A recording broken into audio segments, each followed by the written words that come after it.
Makati Productions presents a Dominic Grimm story. Star Wars Feer and Avarice. A long time ago, in a galaxy far, far away. Star Wars, The Old Republic, Darth Avaryss Book 2, Feer and Avarice. The war is over. The killing isn't. 5 years after the Treaty of Coruscant, the Sith Empire stands triumphant, and rotting from within. The Emperor has gone silent, and the Dark Council feeds on what he left behind.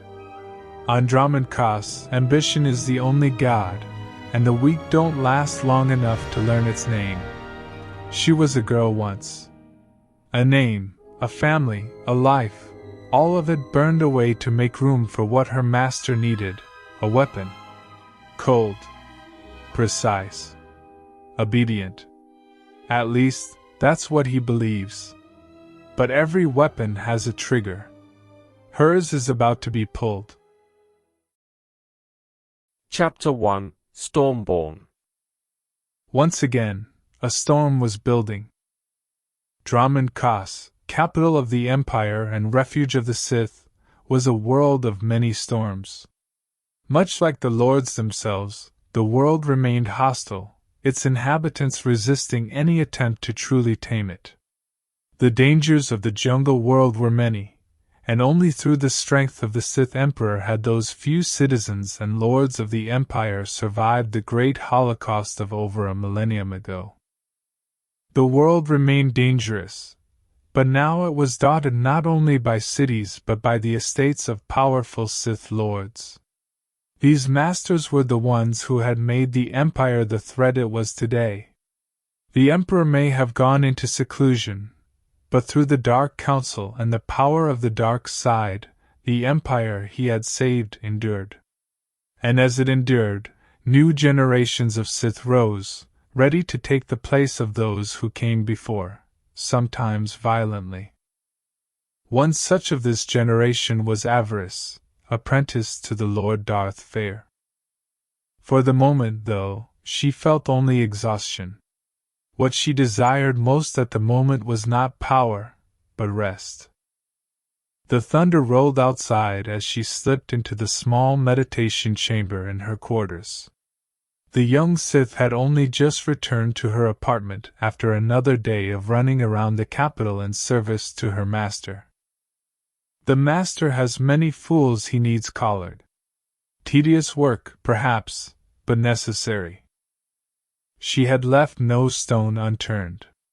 All had learned of her master's orders, or his displeasure. A few had not lived to endure that displeasure. A lightsaber was such a harsh teacher. She had enjoyed offering up those lessons, those final lessons. If done correctly, even the most tedious of acts could be fun. The young woman stretched and rolled her shoulders. A cool shower had served well after enduring the heat of another Dromund Kaas summer day.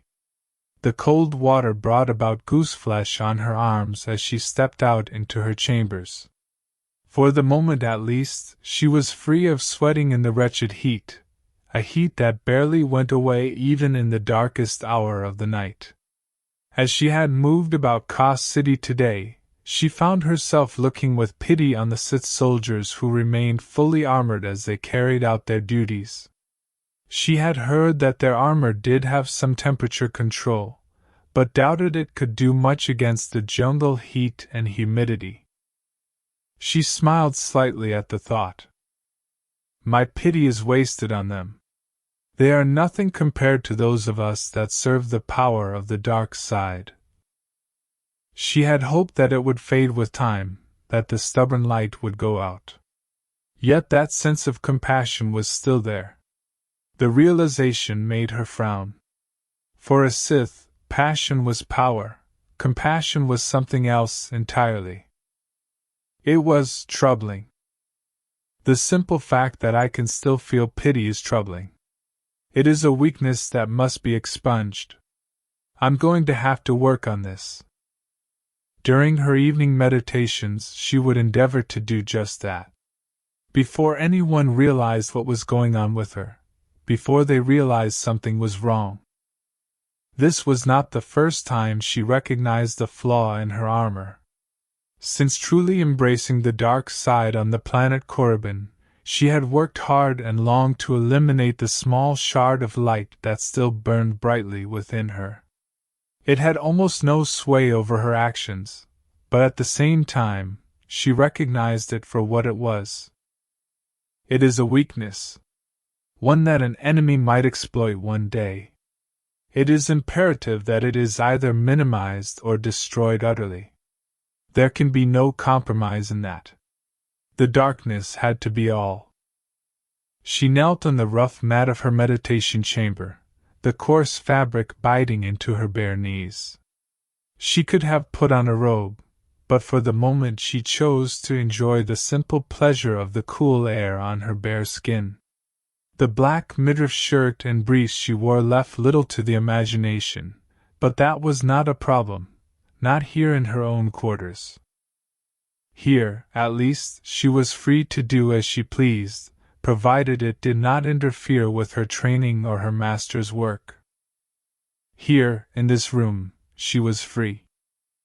Her master commanded that she spend at least 1 hour every day in meditation, centering herself and focusing on the power of the dark side.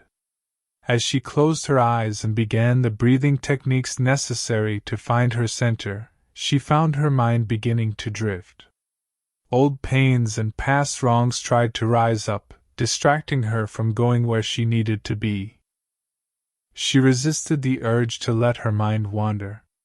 She centered it through the power of the Sith code, the words that had come to define her young life. Peace is a lie, there is only passion. Through passion, I gain strength. Through strength, I gain power.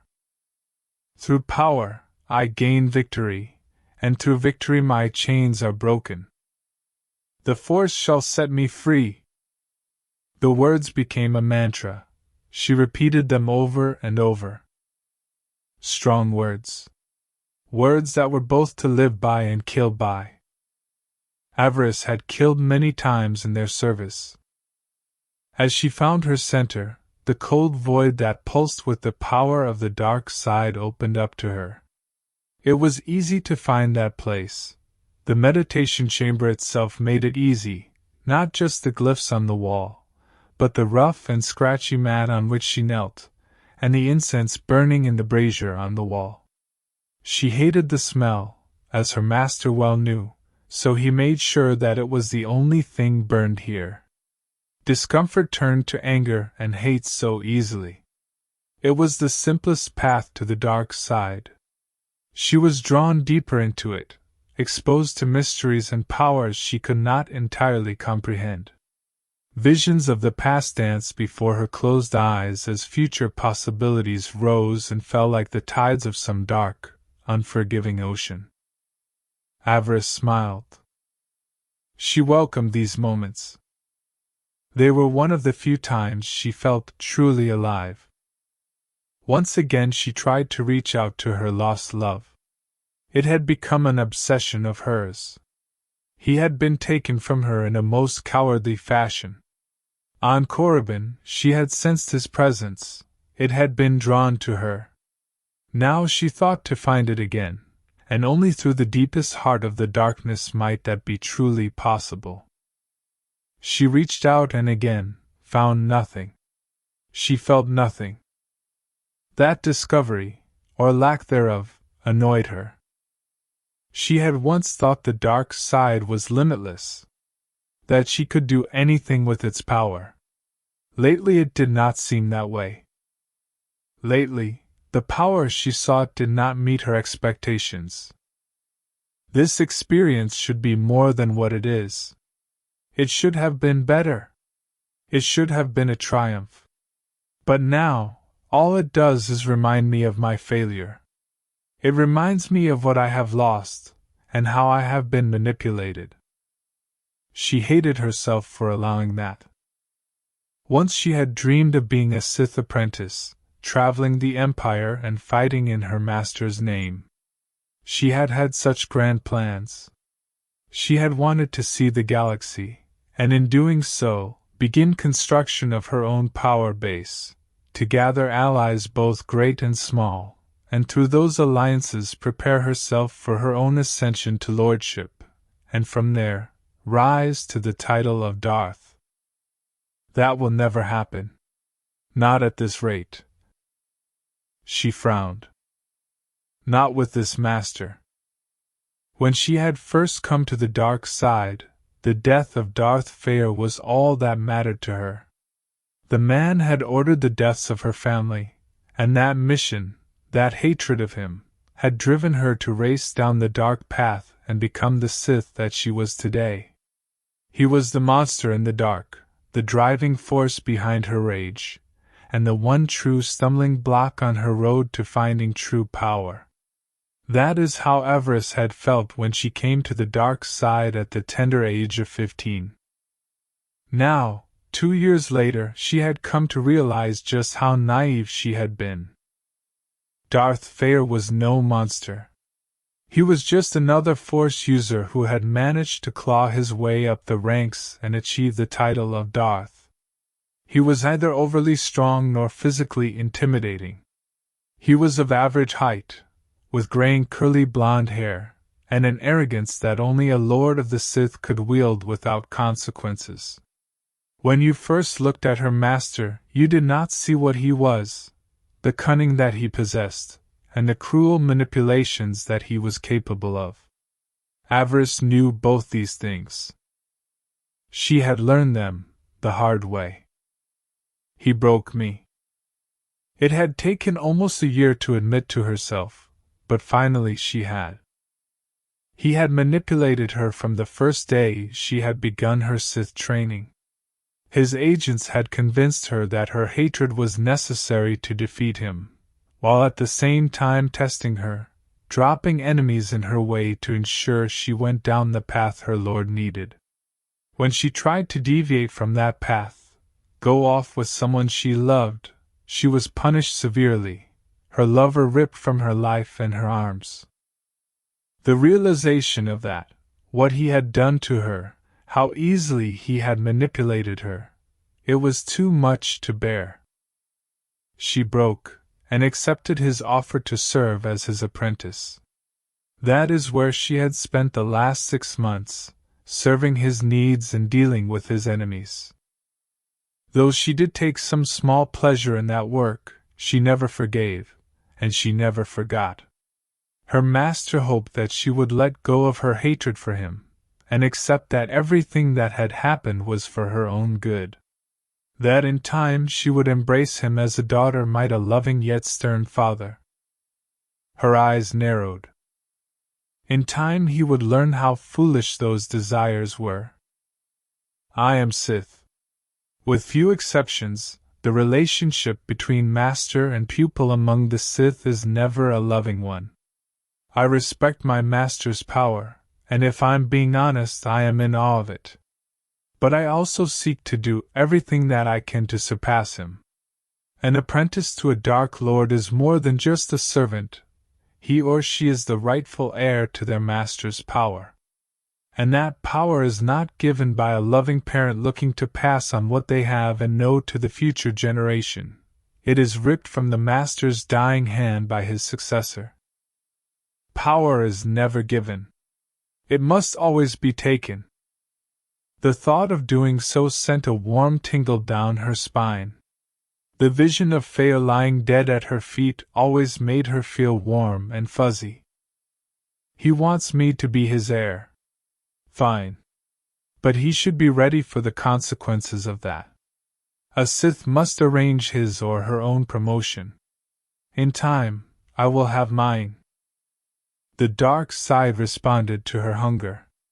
After months of training, she had finally come to accept what had happened, and was finally ready to move forward.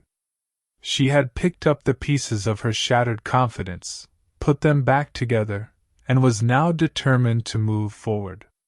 Feer had played with her during her time as a student. She could acknowledge that. But now it was time to turn the tables. Now it was time to claim her rightful place in the Empire. As she meditated, her body began to rise off the floor of the chamber. She floated several centimeters above the ground, her body wrapped in a warm red halo as the dark side filled her up with its hungry, all-consuming power. It was in that moment that she realized that she was not alone.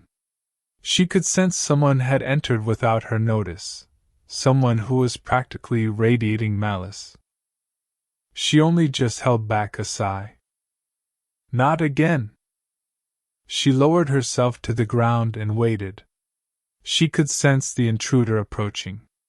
He did not burn with the Force, but did possess a rudimentary animal cunning and viciousness. This was not the first time she had had such an uninvited guest, though she hoped it would be the last. These little encounters were no longer diverting. Mostly, they just served to piss her off. She waited until the intruder was almost behind her. She sensed his hungry anticipation. His thoughts filled her mind, all the horrible depraved things he would do to her once he had properly broken her. She frowned. Not in this lifetime, little man. He reached for her, his hands large and calloused, ready to seize her by the throat. She caught him with the force, held him in an invisible grip as strong as durasteel. She smiled and looked over her shoulder. "Shall we dance?" she asked sweetly. He snarled and tried to lunge at her. She brought her leg around and kicked him hard in the jaw. He staggered back, dazed. Avaryss reached out with the force towards her nightstand. Her lightsaber sat there, still clipped to her belt. It flew across the room and into her hand. She ignited the crimson blade, and it awoke with an evil hiss. The intruder was armed with a vibroaxe, a vicious weapon to be sure. She tried to cut through the handle with her lightsaber, but the weapon resisted her blade. It struck, sparked, and was pushed back. The handle of the axe, it seemed, was made of some cortosis weave alloy, strong enough to resist even a lightsaber. She grinned excitedly. At least this fight will be somewhat of a challenge. The thug swung again. She dropped under his blow and tried to stab out with her weapon. He sidestepped and tried to catch her with a powerful reverse swing. She ducked under his blow again, though she almost lost her ponytail to the intruder's wicked strike. The idea of it frustrated her. She had found few pleasures on Dromund Kaas, but one of them had been when she had been able to step out onto the street and be accepted as a true lady of the Sith. Long hair was in season right now. It might have sounded petty, but had the man managed to cut her hair with that axe, he would have died screaming. She sneered. He would die anyway, but that did not mean that it had to be agonizing. She was only needlessly sadistic when she needed to be. Most of the time, she kept that side of her in check. The battle spilled back out into her apartment. Her duties as Lord Feer's apprentice kept her busy most days, so her room had little in it that could be damaged. The thug struck again and again, and each time, she managed to maneuver herself out of the way, avoiding his attacks. Finally, the intruder made a mistake and overextended. He missed an overhead chop and Avaryss managed to sidestep and kick him hard in the elbow. The force of the blow caused him to lose his grip on the weapon, and before he could recover it, she seized it with the force and tossed it out the window. Now that he was unarmed, the thug looked upon her with fear in his eyes. Avaryss drank that terror up. She used it to increase her own powers, her desire for revenge. Looking around desperately, the man saw a weapon hanging in a place of honor on the wall, a Sith war blade that had seen many centuries of use for the good of the Empire. He lunged for it, ready to use it to continue his attack. He did not make it. Avaryss, enraged by his audacity, blasted the man with force lightning. The sword was hers after all, a gift from an old Sith she had come to both respect and fear. She would be damned before his blade ended up in the hands of some ruffian. She could have killed him with the lightning, ended the fight right then and there, but now she had a personal stake in seeing him suffer. You try and steal from me. You suffer. All will suffer. She relented just enough for the man to drop to his knees. He sat there for a moment, too dazed to continue. He looked around, confused, the lightning likely having disrupted every cell in his tiny brain. Avaryss decided to deny him the chance to recover. She brought her lightsaber down point first on the top of the man's head. She reveled in the strike as she watched the man's eyes boil from the heat of the blade superheating the fluids in his brain. The man was dead before his body likely even realized it. She withdrew her sword and watched as he fell twitching to the ground. She stood over him for a moment, making sure that he was truly gone. It was at that moment that the one responsible for this fight finally chose to reveal himself. He had masked his presence well, but in the end his excitement had finally gotten the better of him. She could sense the dark amusement the other intruder felt as he had watched the two duel. She sighed heavily. You are not supposed to be here, young master. Your mother has spoken of this, yes? The young boy stepped out of the shadows, dressed in fine silken robes. No one would ever doubt his noble status. The expression on his face was one of both superiority and cruelty. He had inherited many of the features of her master. They both had blonde hair, their noses were the same, and their chins were the same. The one thing that the two did not share was the eyes. Feer had his mother's eyes. He smirked at his father's apprentice. My mother can say what she likes. I shall be master of this house one day. He eyed her with that cruel, lecherous gaze of his. She could feel his beady little eyes crawling all over her body. It was all she could do to keep from throttling the brat. I may do as I like, he purred. She held back a smile. It will not be that simple, you little fungus. You may be his son, but I'm his apprentice. We will just see who inherits what. Young Master Bael's sense of entitlement sickened her. She may have only been 4 years his senior, but at times she felt that gap was much, much higher. He is not even a hopeful yet. I don't care if his mother has trained him since he was 5, he would not last 5 minutes at a Sith Academy.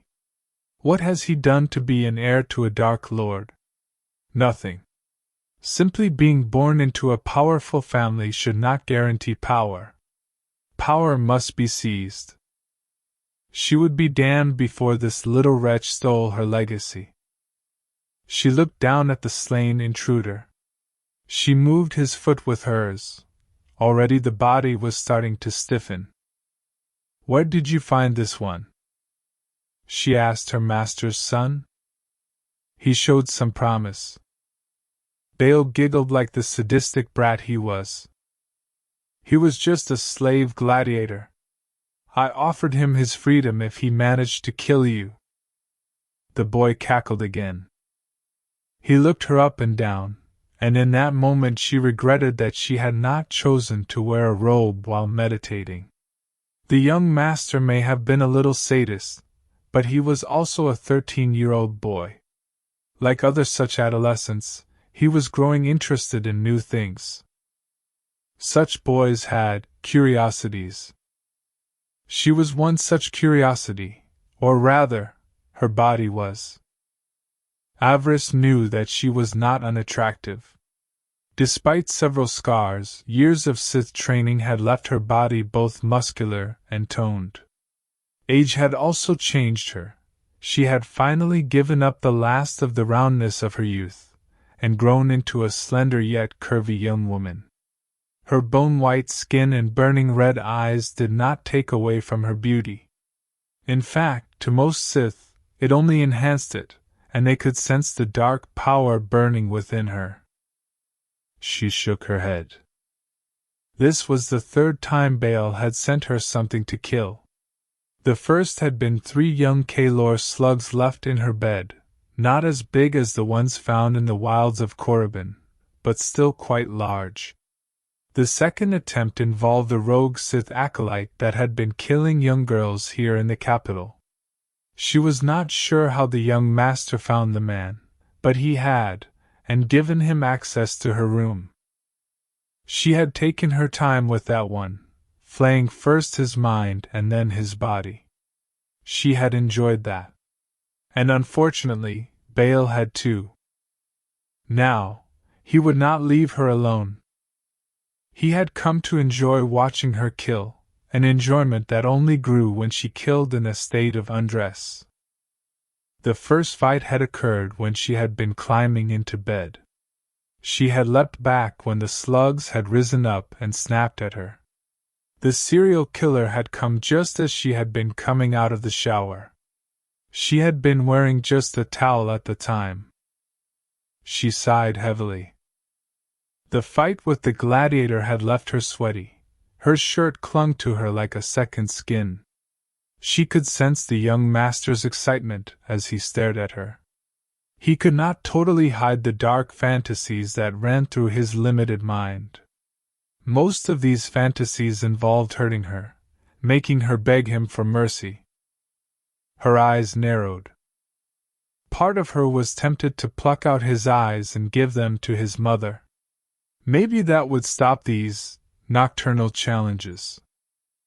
Bael's interest in the opposite sex was growing, but like all things, the boy had chosen to combine those desires with his own love of death and violence. Avaryss pitied the first girl Bael brought home. Who knew what depravities he would seek to test her with? To make things even more uncomfortable, the sounds of battle had drawn the attention of those downstairs. Voices in the hall and the sound of booted feet. The door to her apartment opened, and 4 of her master's guards swarmed in, followed closely by the mistress of the house, Lord Feer's lady wife. Red of hair and green of eye, the lady radiated the power of the dark side, but that power was often muted by concern for her son, her darling boy.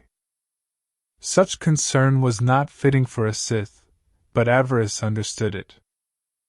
A mother's love was a mother's love after all, no matter how depraved the progeny.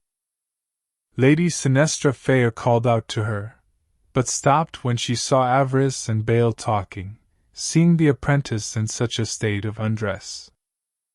Her lord's wife narrowed her eyes. Through the force, Avaryss could sense both anger and suspicion. "What are you doing with my son, girl?" she spat. Avaryss rolled her eyes.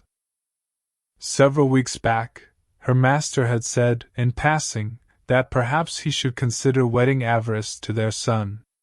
He had meant it as a joke at the time, but the lady had not forgotten. Sinestra Feer hated Avaryss. "I was attacked, my lady," Avaryss said, bowing in submission. "Your son heard the fighting, and came running. It was all over by the time he arrived, but—" She looked back and forth between the young woman and the boy.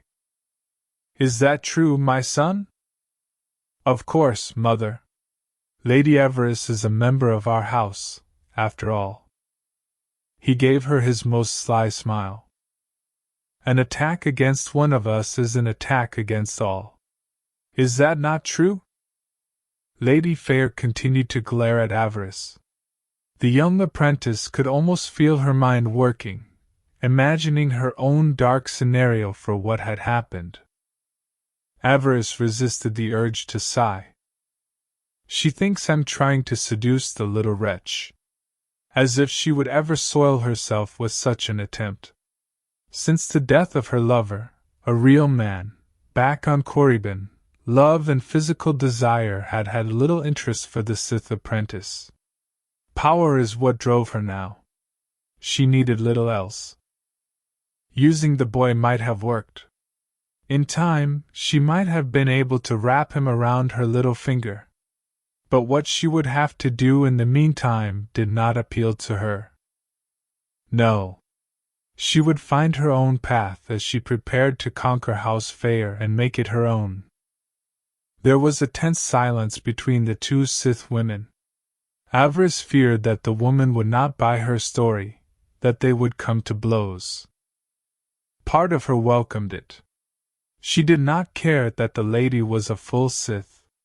She had grown weary of her constant watching. Things might have turned violent, but that is when she felt it, when they both felt it. A disturbance in the Force saved them both. Both she and the Lord's wife looked out the window. Bail, who was still too green to sense it, looked at them both curiously. "What is it, Mother?" "Get dressed, Avaryss, and report to the landing pad." "Of course, my lady," she said, bowing. Sinestra motioned for her son to follow her. "We must prepare, my son. Your father is home." Avaryss did not lower her guard until the lady and the young master had left. She sighed, and made for the wardrobe on the far wall. She had hoped for an early evening tonight, but that had not happened. She could sense it through the Force. Darth Feer was coming, and she sighed again. He had need of her. Joy of joys. More menial labor. I am so thrilled. She shook her head. Ah, the joys of the life of a Sith apprentice. Oh, joy! Chapter 2, The Vigil. The storm finally hit as Avaryss began her vigil. Clad in robes of midnight black, she stood upon the landing pad of the Feer estate, waiting for the arrival of her master. Thunder rumbled, and the sky opened up. Rain came down in heavy sheets, drenching both the landing pad and the waiting apprentice. She stood unmoved, her crimson eyes gleaming out from beneath the rain-soaked cowl. Water ran down her cheeks like tears she had never shed. Lady Sinestra and Bail had not joined her. They were waiting in the receiving room to greet the master of House Feer. Avaryss could have joined them, if not for the Force whispering in her ear. "You will wait for me here." Darth Feer's voice rippled through her mind. What is a little rain to a Sith? It is nothing, a distraction. There was a brief pause, and then she felt her master's anger, held in check by his harsh will. "I will punish you if you are not waiting on the pad when I arrive. Do not believe that I won't." "I believe, my lord." "You are mine?" "I am." "Body and soul?" "Yes, my master. Body and soul." The connection ended. She felt her master's pleasure at her submission, her loyalty. She masked her anger well. "One day I will be stronger than you, dear master. And on that day, you will truly see how loyal I am. You will see what a good Sith I am." She awaited that day with bated breath, the day when she could finally stop pretending that her hatred for her master and his family did not exist.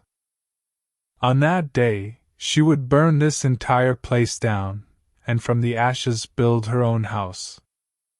The House of Avaryss would rise and take its place among the other great Sith clans.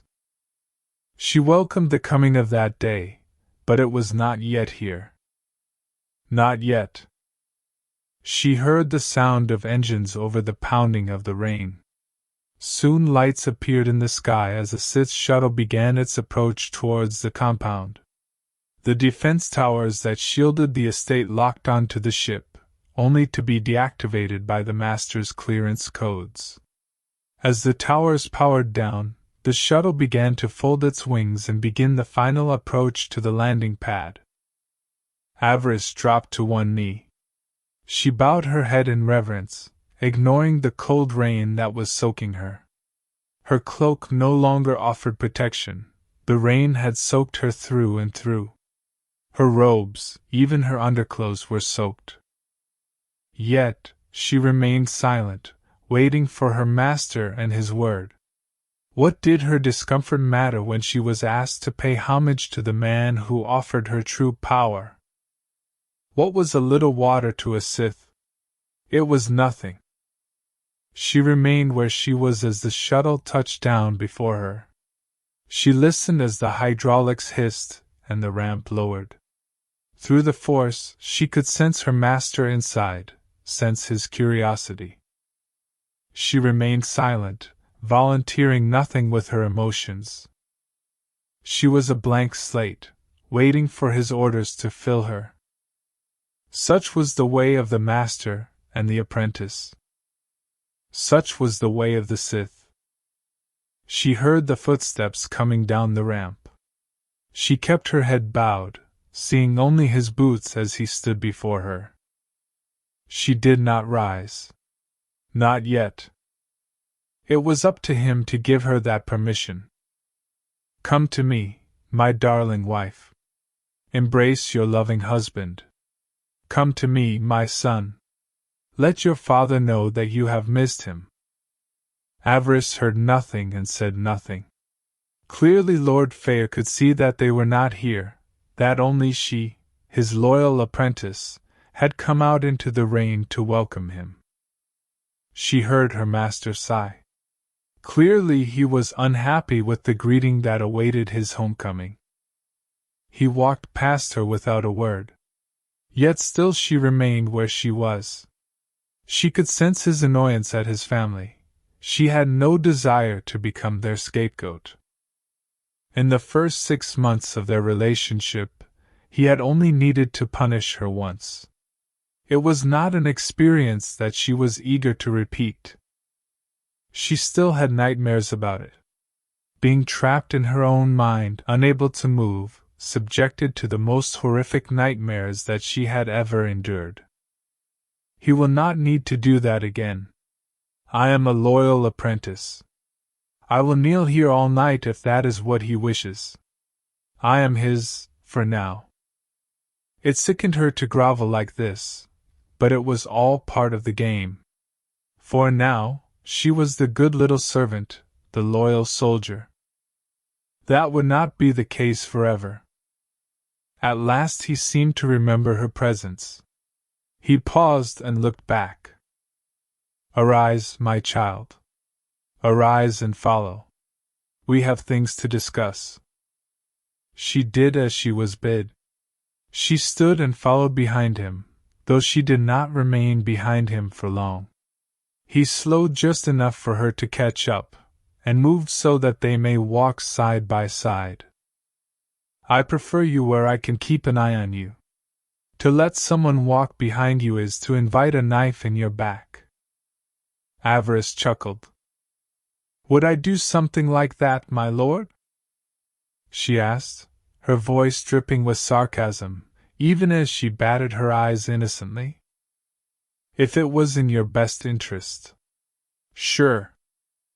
She gave him a sly smile. You are wise to recognize that. I am your master. That you are, my lord. For now.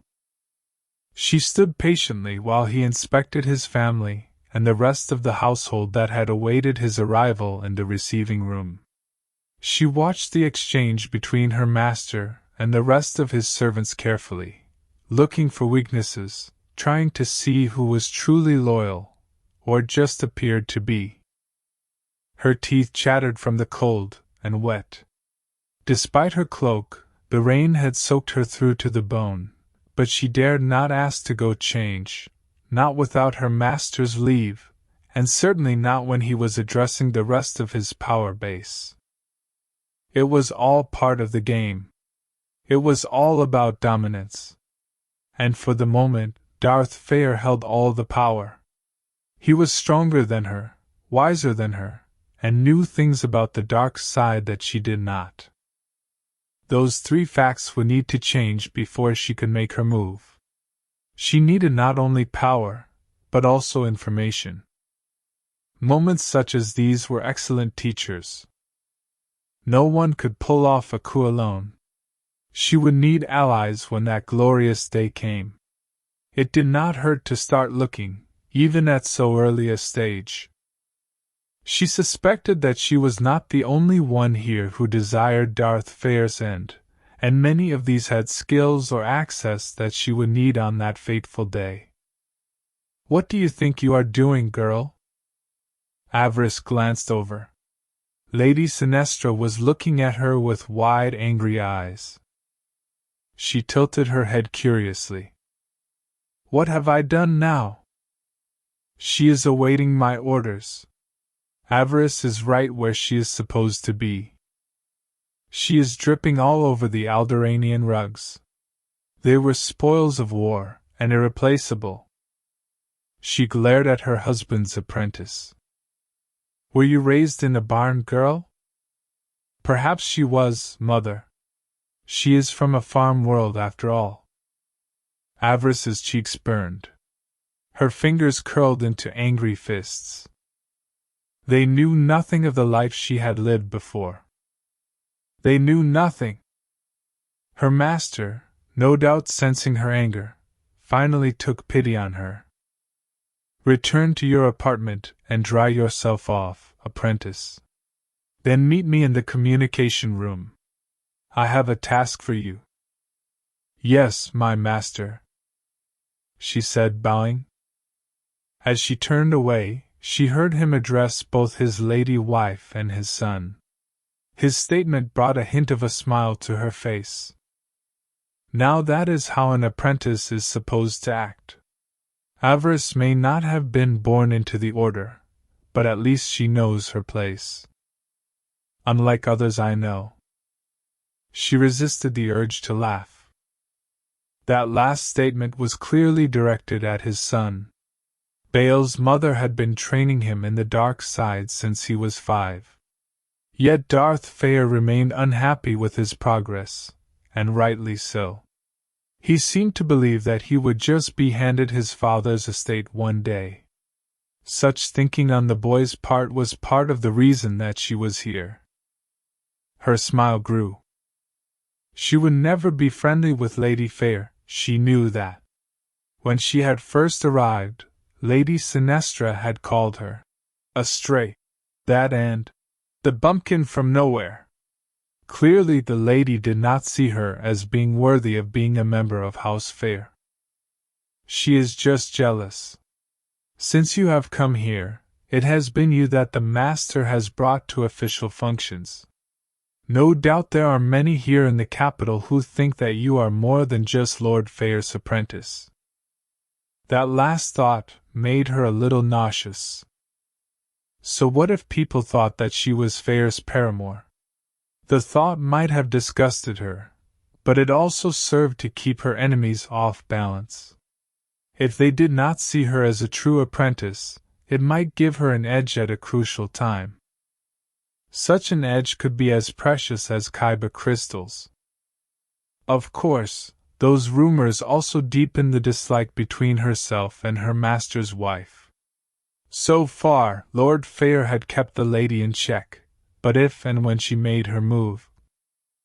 My master's problems are not my own, especially where his family is concerned. In fact, any problem between the Feers works to my advantage. She smiled. Let them snipe at each other. It will only make it easier when the day comes that I rise up and replace my lord as head of this house. For the moment, I have few allies here, little power of my own. One or two of the staff look upon me fondly, but that will not be enough. She needed to expand her power base. The last few months had given her little chance to do that. Running errands here on Dromund Kaas did nothing to help gather followers. Perhaps this mission will serve as a springboard.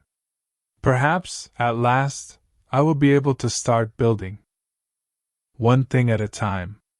First gather, then consolidate. And then the fun begins. Obliteration.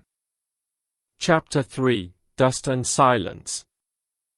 A sudden jolt along the path shook Avaryss from her troubled sleep.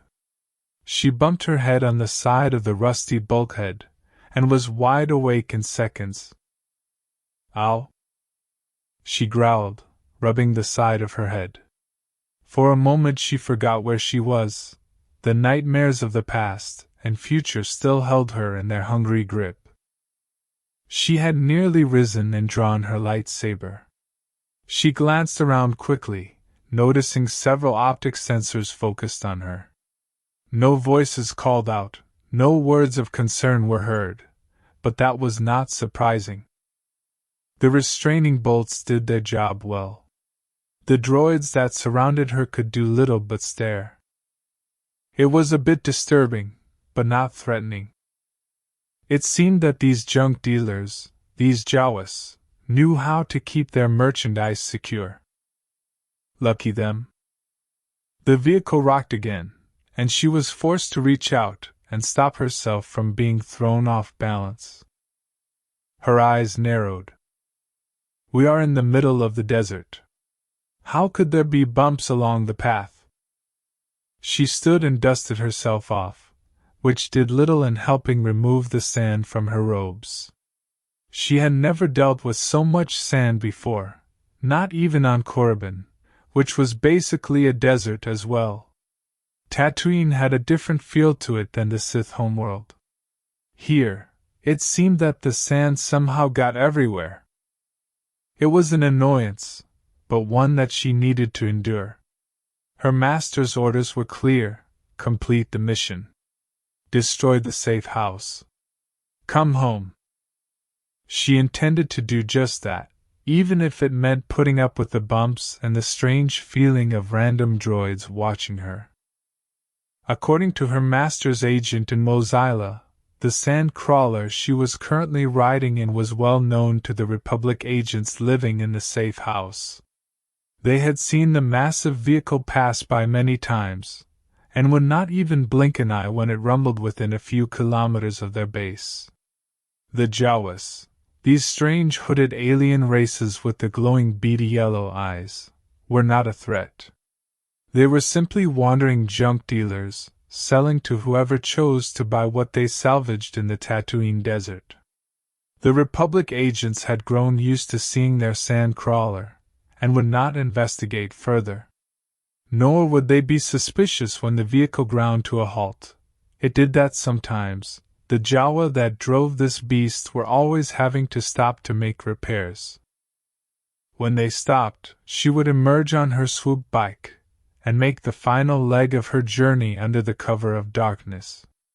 According to her master's spies, the safe house's main defense was that no one knew about it. They had some blasters there, yes, but not enough to stop a determined Sith looking to acquire a certain package. She tried not to be overeager, but she could not help it. It had been a long journey from Dromund Kaas.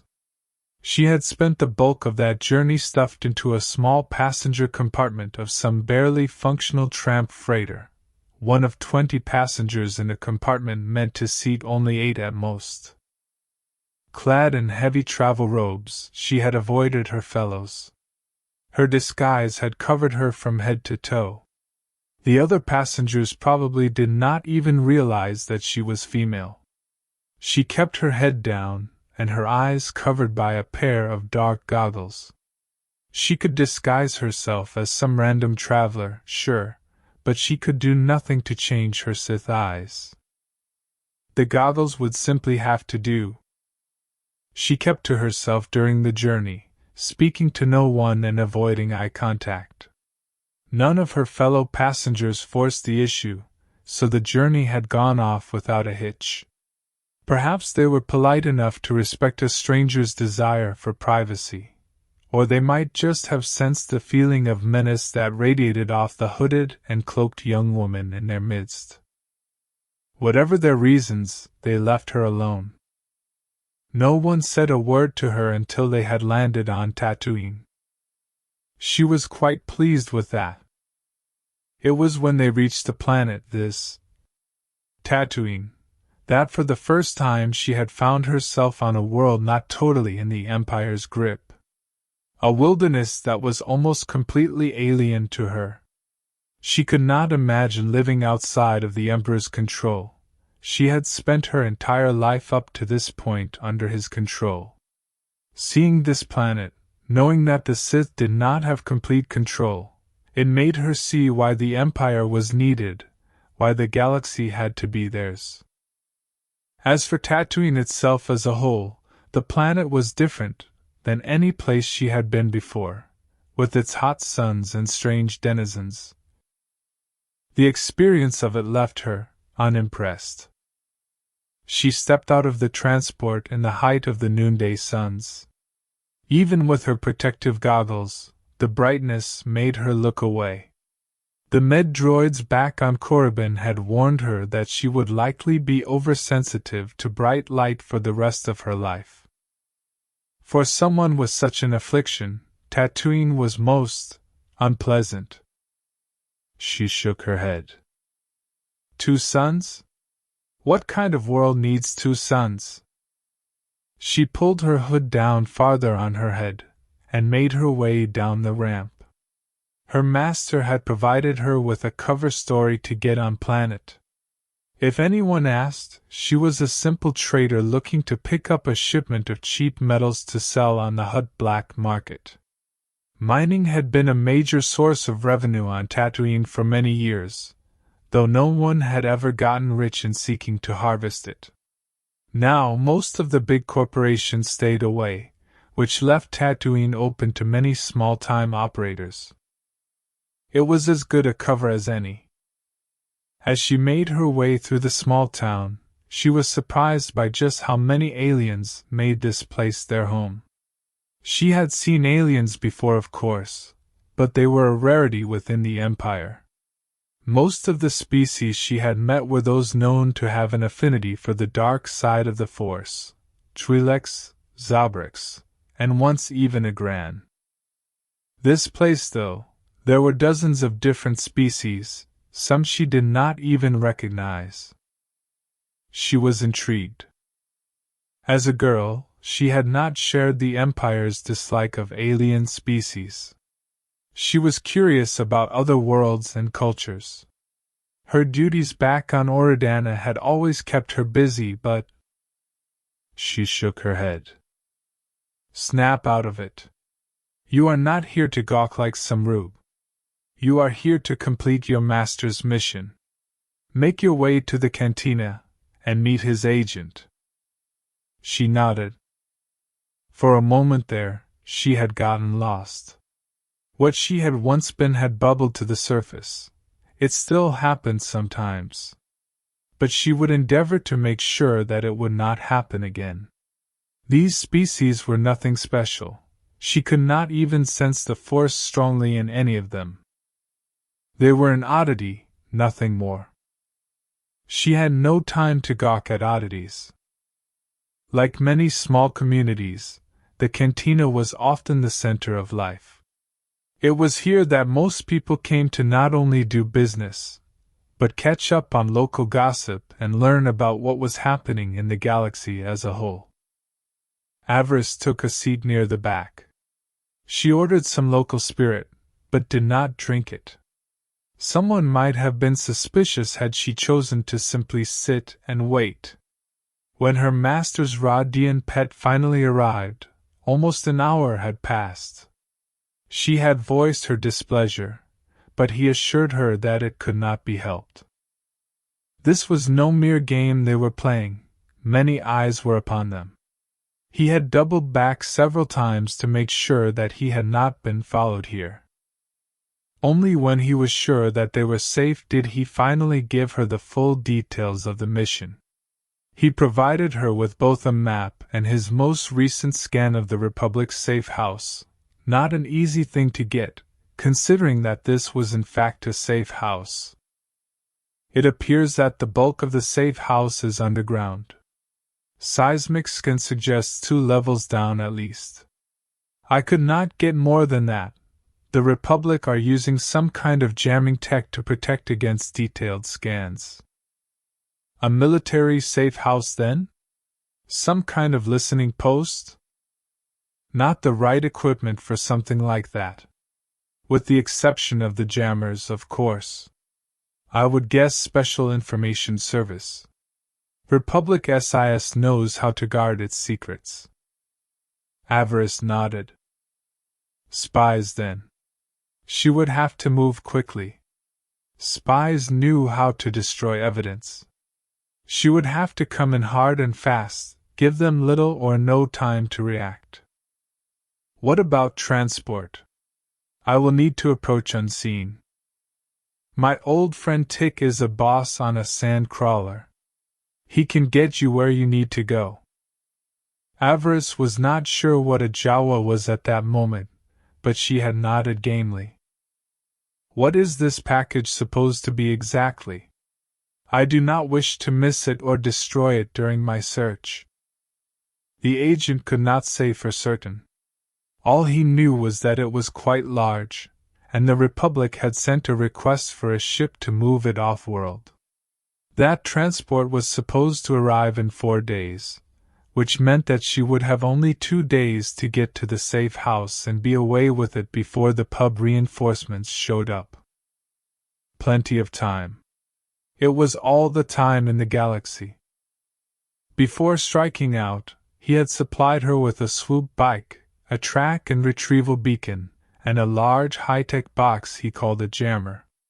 It was on a timer, he said, so she should plant it outside the safe house 15 minutes before beginning her assault. When the counter reached 0, she would have 20 minutes where all communication would be blocked in or out. Plenty of time to render the place destroyed. The Rodian left first, with her following 5 minutes later. He had directed her to a small bazaar on the edge of town. The Jawas had been finishing up after an afternoon of trading with the locals. As the Rodian had said, they were more than willing to offer her a ride. It was almost 3 hours into the journey when she had started to get annoyed. She had seen nothing of the Jawas since they let her board their vehicle, and with no windows she had no idea where she was. Paranoia began to rise up, filling her head with ideas. What if they are going to try and sell me to the Republic? What if they know who and what I am? Her hands clenched into fists. She would destroy these little rodents before they even got the chance. She began to push her way forward, past the various droids scattered about the sand crawler's hold. She had been on her way to speak with whichever of the little wretches were in charge when she noticed something interesting nestled in the corner of the sand crawler's hold. She paused, recognizing what she was seeing, or rather what she thought she was seeing. She smiled wickedly. The droid was old, make no mistake. Its gunmetal-colored chassis was dirty and faded from many long days in the twin suns. It was missing both of its legs and one arm, but the head is what drew her attention. It appeared undamaged and intact. She had seen such droids in books and drawings in the archives back on Korriban. Why, hello there. What are you doing here? The droid, or rather the wreck that had once been a droid, was an old HK model. According to what she had read back on Korriban, these droids had been quite lethal and skilled hunters once upon a time. There had been several references to HK droids serving the Sith over the years, no mere assassins' droids. The descriptions had called these automatons tools of wanton slaughter. Could be useful, provided it could be restored. The sound of Jawa chittering drew her attention. The door she had been searching for had opened, and a pair of the little brown-robed aliens made their way down. They sought her out, speaking in their strange language, a language that the translator she carried had no problem deciphering. They were coming up on their destination, the Jawa informed her. It would soon be time for her to go. She nodded. It seemed that these little creatures could be trusted after all. Refreshing, considering some of the beings she had been forced to deal with in the last few years. They have to be honest to a point. They live and die on their word. They survive on trade. If people did not trust them, how would they survive out here? The realization made her respect for the creatures grow. They had no size or strength. Their weapons were minimal and archaic at best. Yet, by being useful to those who lived here, they remained not only relevant, but a necessary part of life on this world. Avaryss nodded. When the galaxy was finally theirs, these creatures would be useful to the Sith Empire, she was sure of it. In the meantime, though. How much for this? She said, gesturing to the HK. Name a price. The Jawas blinked and spoke to each other in hushed tones. She was not sure if they had the right to sell the droid to her, but at the least they could report to the one who did. The taller of the two named a price. It was quite high, but that was not unexpected. The Jawas went in expecting to haggle, even with someone traveling with them. Avaryss did not have the time or the patience to haggle. She knew what she wanted and she would have it. Done. I will pay you half now, and you will get the other half when you deliver the droid to my agent in Mos Eisley. The Jawas chittered with surprise. They had not expected the one they called an outlander to give in so quickly. It might not have been the best deal she could make, but if she was able to get the old assassin droid working again, it could prove to be an invaluable tool to her work. You could have just killed them. Killed them and taken what you wanted. True, but that would mean she would have to find another way to get the droid back to Dromund Kaas. These Jawas would want the rest of their payment, and would deliver the droid to wherever she desired. Her master's agent would ensure it found its way back to her. She was not the type of Sith that thought with her lightsaber. Never destroy something that could still prove useful. Who knew if her business ever brought her back here, the Jawas might remember her generosity.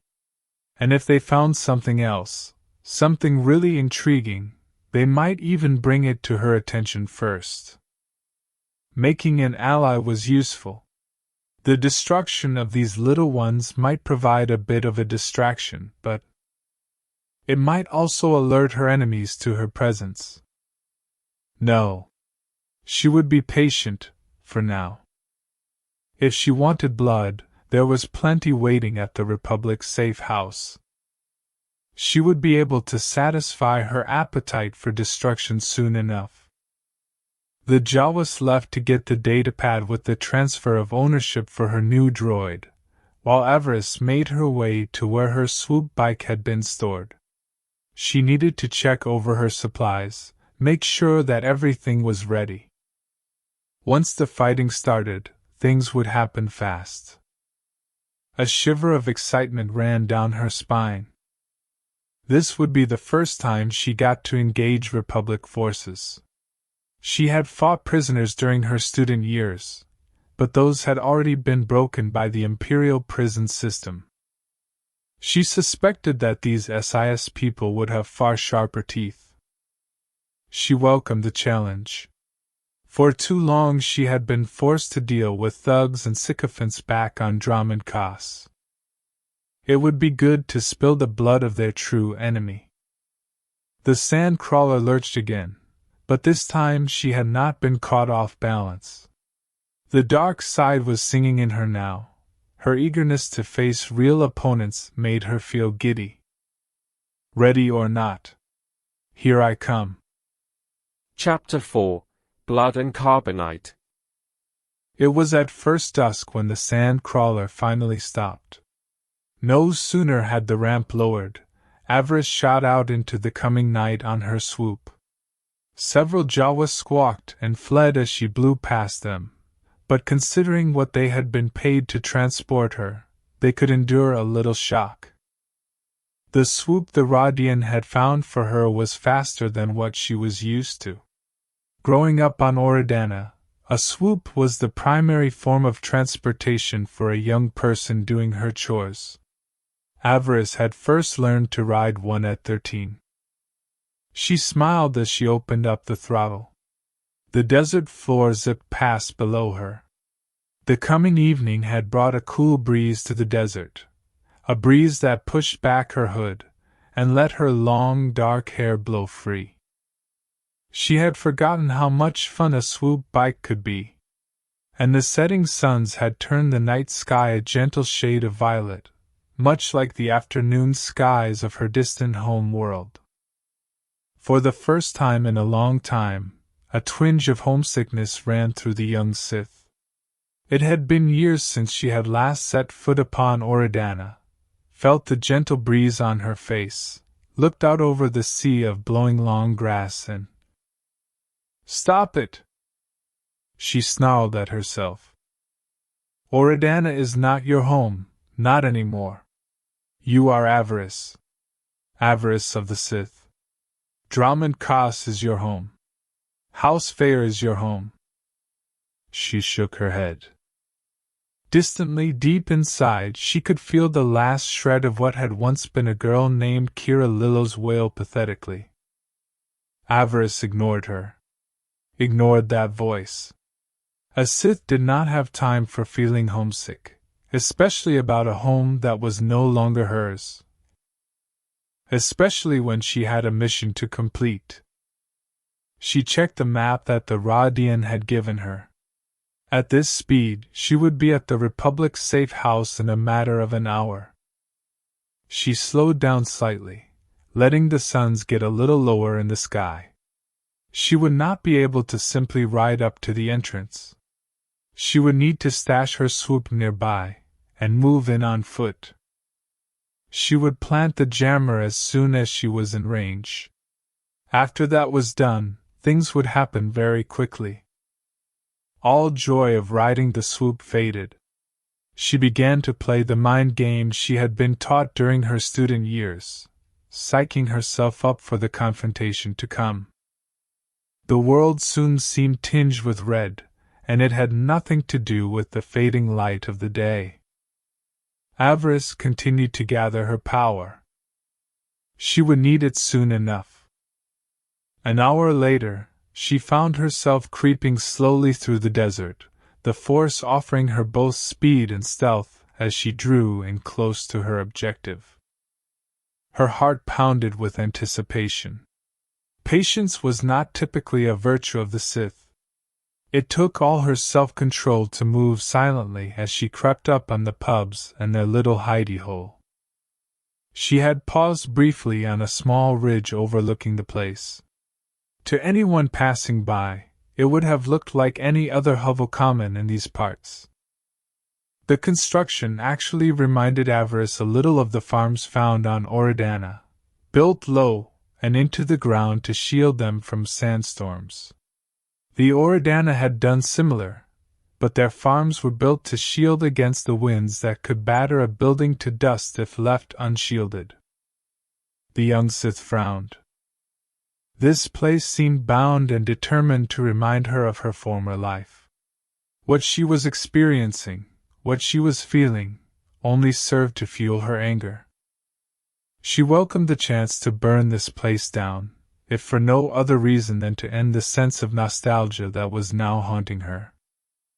She checked the chrono on her wrist. Only one more minute until the jammer she had set up activated.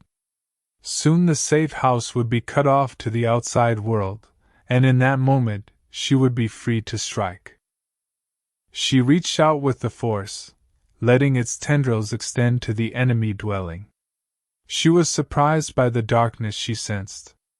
She had figured Republic agents and officers to be more grounded in the light than what she was sensing. If they leaned towards the dark, so much the better. She would not only be able to feed off their darker emotions, but they would also be more vulnerable to her spells. To touch the dark side is to be easily enthralled by its power. Already she was starting to enjoy this. The chrono on her wrist chirped. She sank down deeper into the sand and waited. The jammer had just come online. It was almost time to move. She watched and waited, curious to see if and how the pubs inside would respond. She did not have to wait long. 4 people emerged from the dwelling. They made their way towards what looked like some kind of collection tower. Through the force she sensed their annoyance, but no fear or caution. She grinned. Clearly they had lost signal out here before. They had become conditioned to not be worried about it. They would soon learn the error of that. She rose and started moving towards them, the force increasing her speed. To the naked eye she would appear as a blur, and nothing more. She moved closer to the pubs. Closer and closer. This is the 3rd time this week. At least it isn't the 4th. I can't wait for the damned ship to get here. We need replacement parts. Everything breaks down too fast out here. Could be worse. You could be assigned to the team on Nar Shada. Now there is a... Quiet. But... Quiet. I heard something. Avaryss smiled. The agents were looking around, dressed not for combat, but to blend in as any other settler that lived out here. Once again their familiarity worked against them. They still had yet to draw their weapons.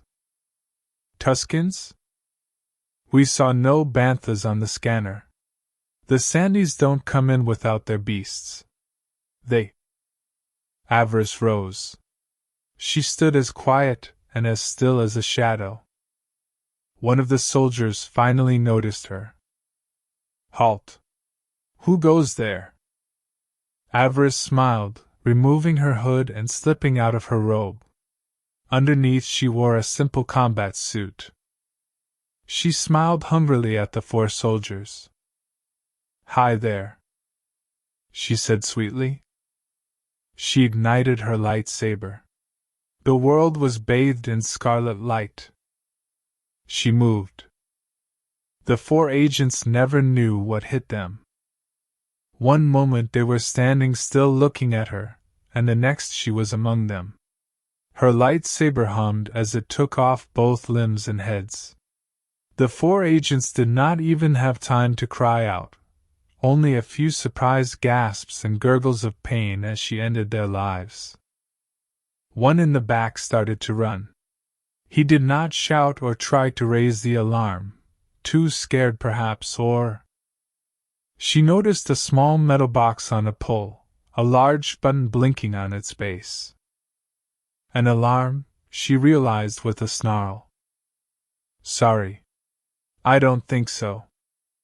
She flung her lightsaber towards the man. It spun faster and faster, directed by her command of the Force.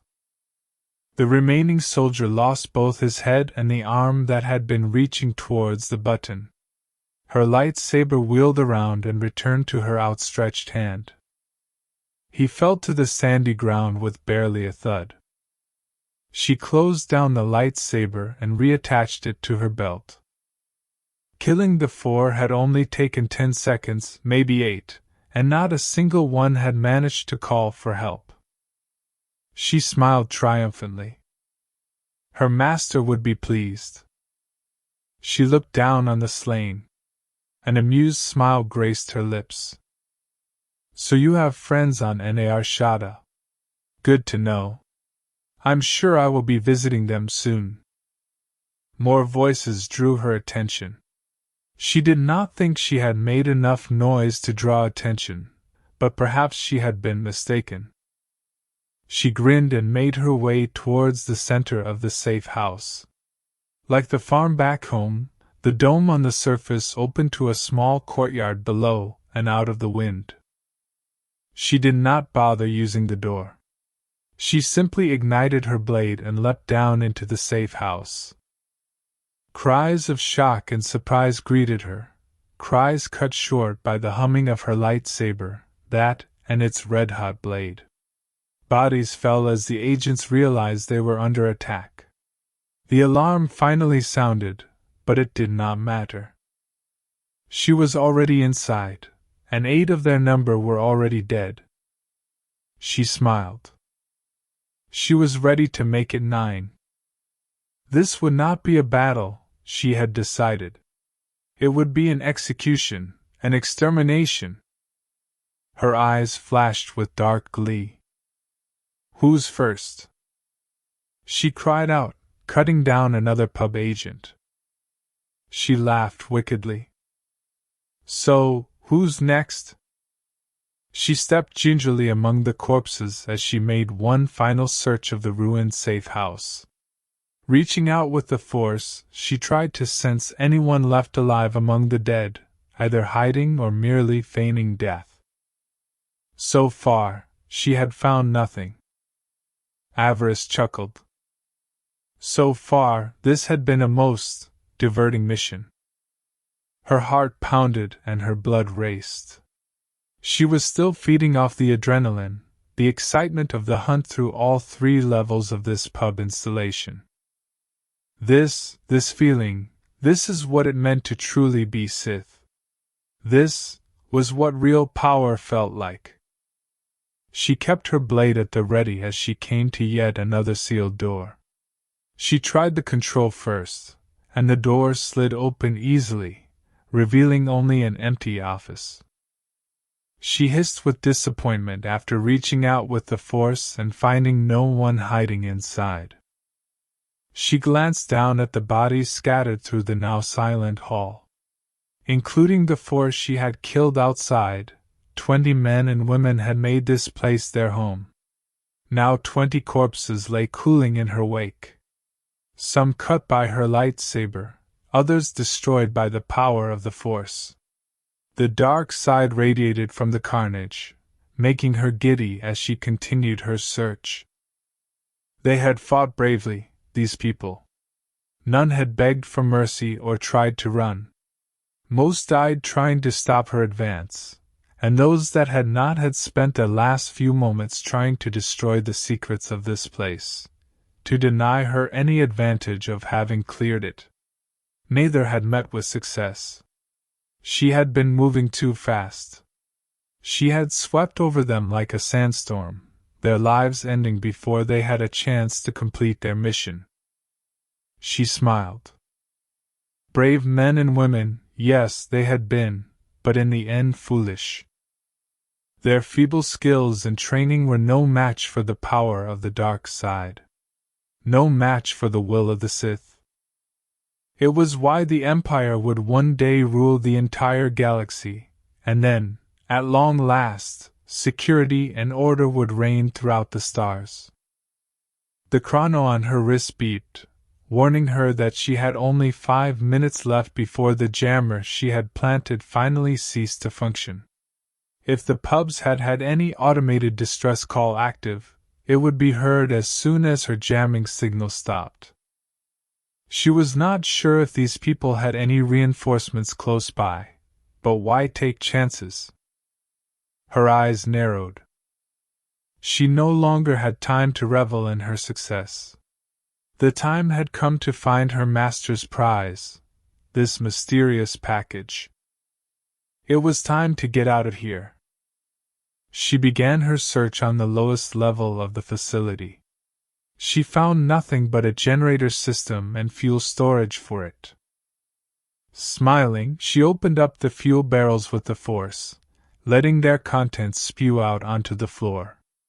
The smell was almost overpowering. She already had an idea of how to cover her tracks, and this would serve nicely. She ascended a level and found several offices and a small armory. She took several detonators from the cache, planning on using them to erase this place. Next, she came across what looked like a medical room. The machines used to monitor life signs were easy to spot, and next to them. She paused. Well, this was interesting. Sitting against the far wall, just behind an operating table, stood a large carbonite slab.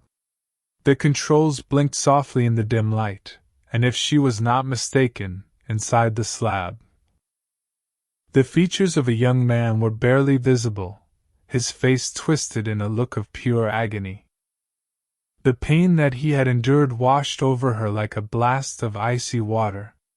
It was a pain that she was quite familiar with, considering her own history.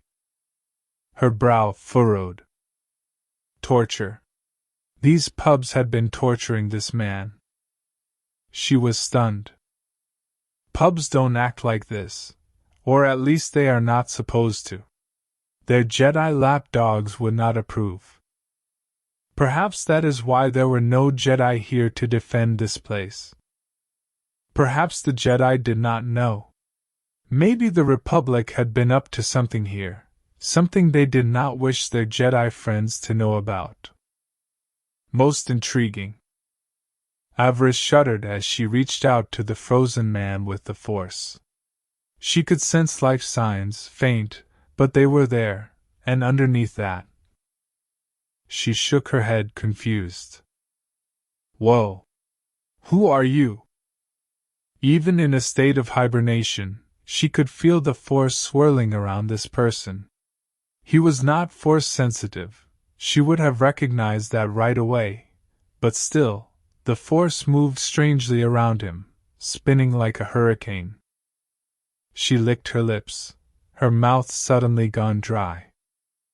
During her training she had heard of things called shatter points, people and events that served as levers in the Force. A person makes one choice and an entire civilization ends.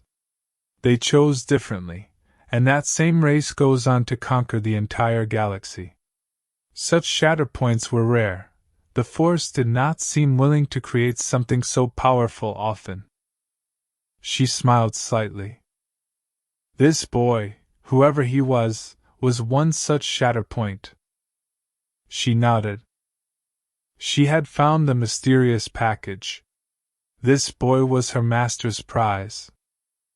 She reached out and touched the hard, cold face. You are coming with me. Let's go home. Chapter 5: The Fury's Wake. The carbonite slab had already been rigged with a repulsor system. Once activated, it would glide over the ground like any land speeder. While she searched for the control, she found a computer terminal that the pubs had forgotten to erase. She pulled a data spike from her belt and downloaded all of the information it contained. She paused briefly and read it as the data scrolled past. What she was reading, it did not make sense. According to the file, the young man's name was Thranton Rink. He was approximately 19 years of age, and a citizen of Nar Shaddaa. He had no known family, and an arrest sheet that was quite extensive. Spaceship thievery, airspeeder thievery, possession of stolen goods, attempting to sell stolen goods, the list just went on and on. She shook her head. Though she had never been there, she had read about Nar Shaddaa during her training. It was said to be a cesspit, gangs, spice, and criminality ruled the small moon. She once again regarded the carbonite slab. Not the kind of history one expects from a person that now finds themselves as a shatter point in the Force. It would be most interesting to hear what he has to say, once he has been properly broken, of course. Her chrono beeped again, her 2-minute warning. She frowned. She was out of time. She reached onto her belt and triggered her track and retrieval beacon. Somewhere on Tatooine, Lord Feer's ship would pick up the signal and move in to pick her up, her and her prize. She activated the repulsor. It lifted off the ground and turned horizontal. She began to push the slab towards the exit. She had damaged the turbolift system during her attack, but that was no problem. The force easily raised the slab out of the underground bunker, and she easily leapt up after it. By now she could smell the fuel she had spilled seeping throughout the lower level of the safe house.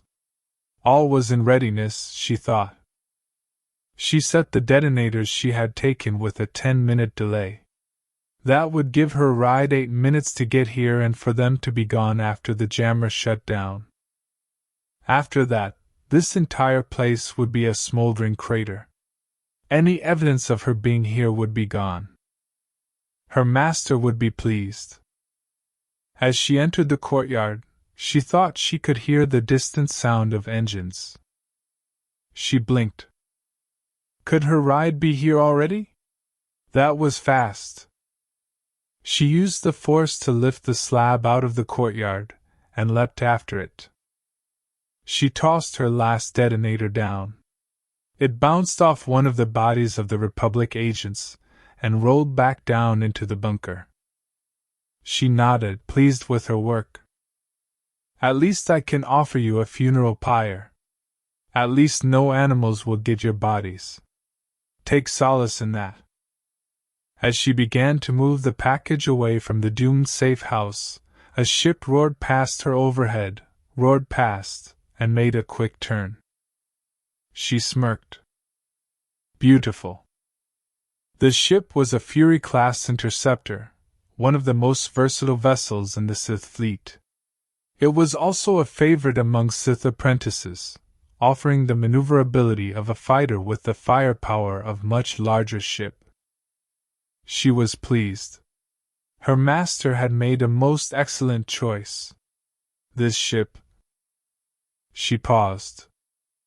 The ship landed and its ramp lowered. She waited. War Master Fury had told her the ship would flash its landing lights on a repeating pattern when it picked her up, so that she would know that the transport was hers. So far, the interceptor had not done that. 2 Sith troopers emerged, motioning her forward, telling her to hurry. Avaryss stopped. She reached out with the force. What she sensed, she did not like. She snarled, stepped in front of the prize, and activated her lightsaber. The troopers did not hesitate. They opened fire. Thieves. Hijackers. Come to steal her master's prize. She blocked their bolts easily, switching quickly from Sorisa to Shurin. She used her lightsaber to send the blaster bolts back into those that fired them. Both troopers fell without a sound. She dropped into a fighting stance, her sword held before her, at the ready. A single figure emerged, a dark-skinned Sith in a red-black combat suit. He glared imperiously at her. Bile, my name is Bile. I'm your death. Avaryss's eyes narrowed. I'm not dead yet. She shouted back. This Sith, this Bile, laughed. Bile, I will be fixing that soon enough, girl. He drew his lightsaber. The scarlet blade hummed with lethal intent. Her crimson eyes narrowed. They did not have time for this. The jammer had surely shut down by now. If the pubs had any allies nearby, they would have company very soon. And then there was the matter of the detonators she had set. She did not have time to duel this fool. How did you find this place? Bile, my master knows much. He knew what that fool Feer had planned. Your master's scheme to distract him has failed. Now the prize will be mine. Bile, I must admit, I had thought that Feer would send one of his other apprentices, one of the more experienced ones, not some little girl. Avaryss snarled, but at the same time she took note of something Bile had said. Other apprentices? What other apprentices? She could find out later. First, she had to make sure that she made it out of here alive. She smiled wickedly. Darth Teetering is about to lose a pawn. How sad for him. Bile, I do not serve that fool. He is nothing. Ah. So you serve Lord Avaryss. Good to know. Bile blinked. Surprise quickly turned to anger at how she had just manipulated him. Avaryss chuckled. You volunteer information far too easily, Bile. Your master will not be pleased. Bile, considering you are about to die, welp, there will be no one left alive to tell him. Bile leapt at her. Avaryss fell back, dropping into the slow, deliberate style of Sorisu. Bile's attacks were mostly shicho with a little adder thrown in for some flash. She was not worried. She could take this fool. But at that moment her chrono beeped again. Her jammer was now offline. If the Republic had any contingency plan in place, it would now be active. She did not have time for this. She and Bile danced across the sand, their lightsabers hissing and popping with every strike and parry. He tried to fling sand in her face, only to have her leap over him and nearly take his head.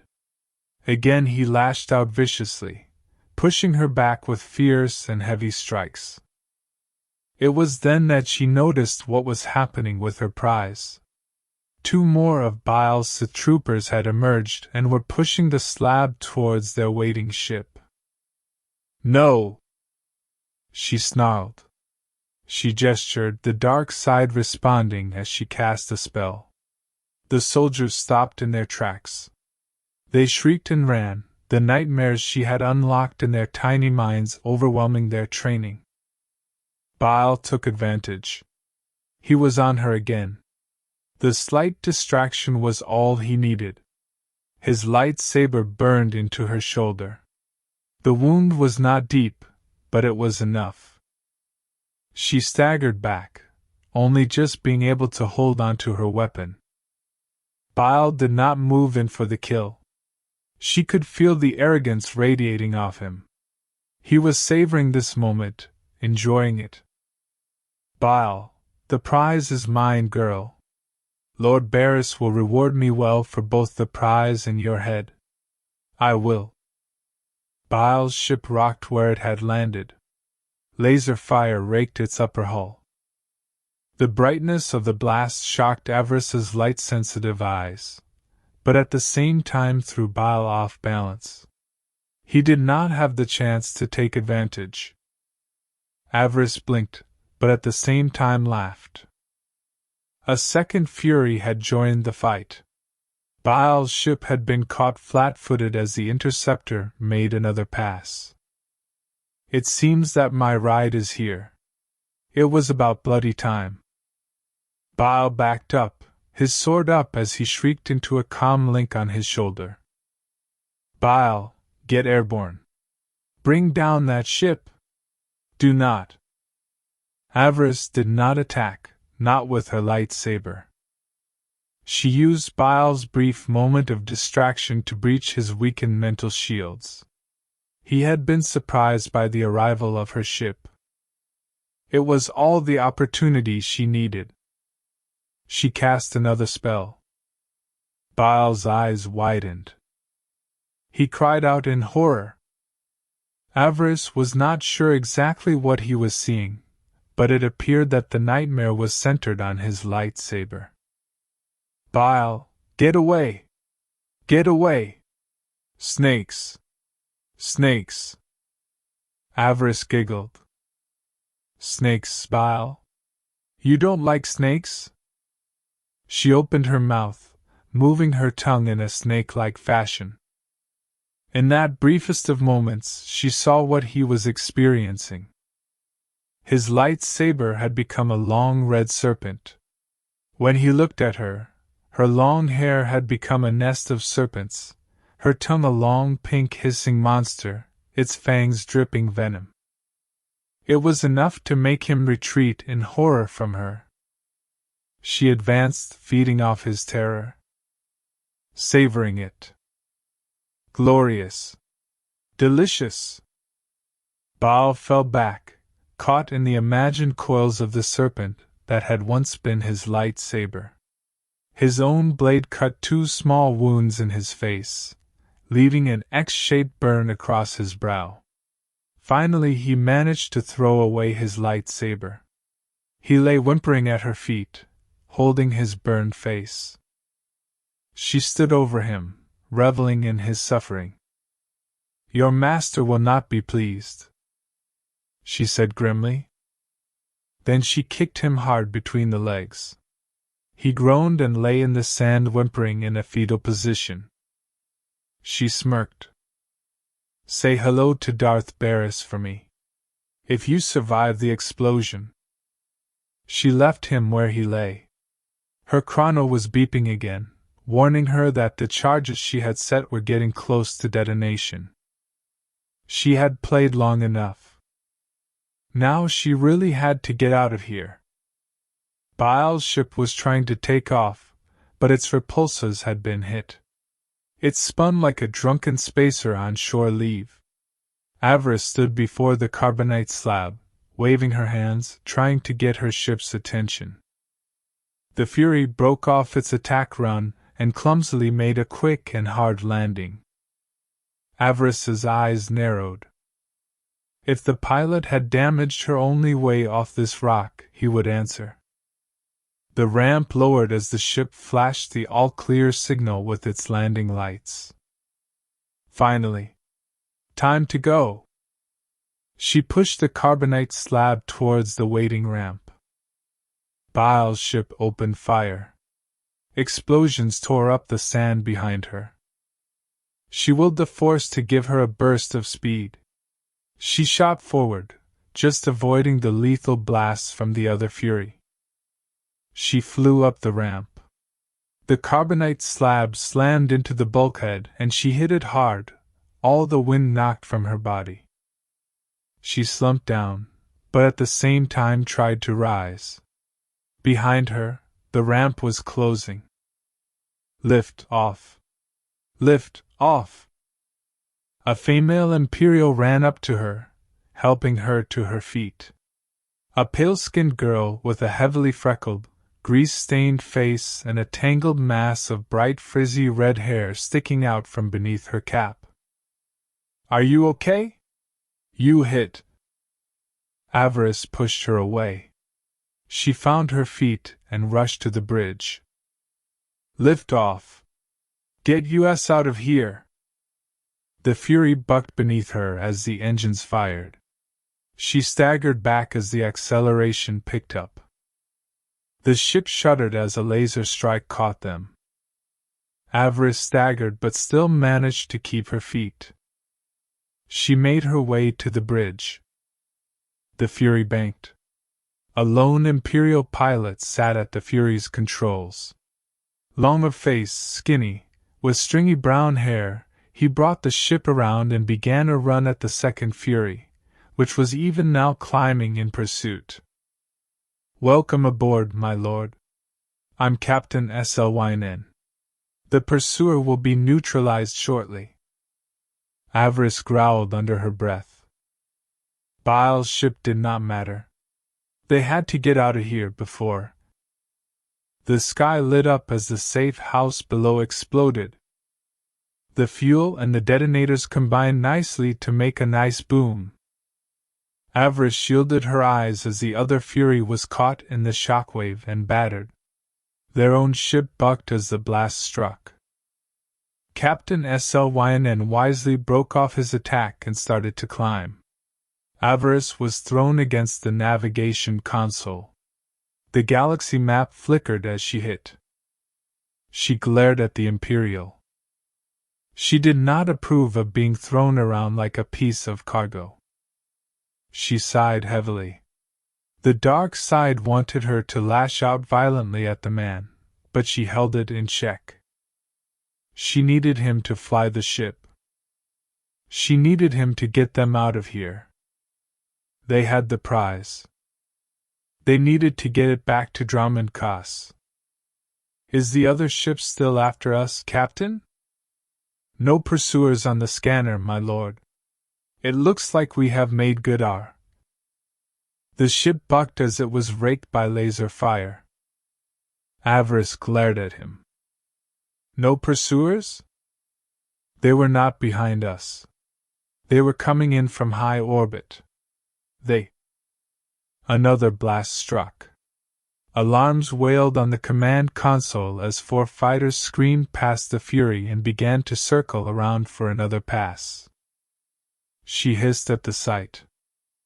Republic fighters.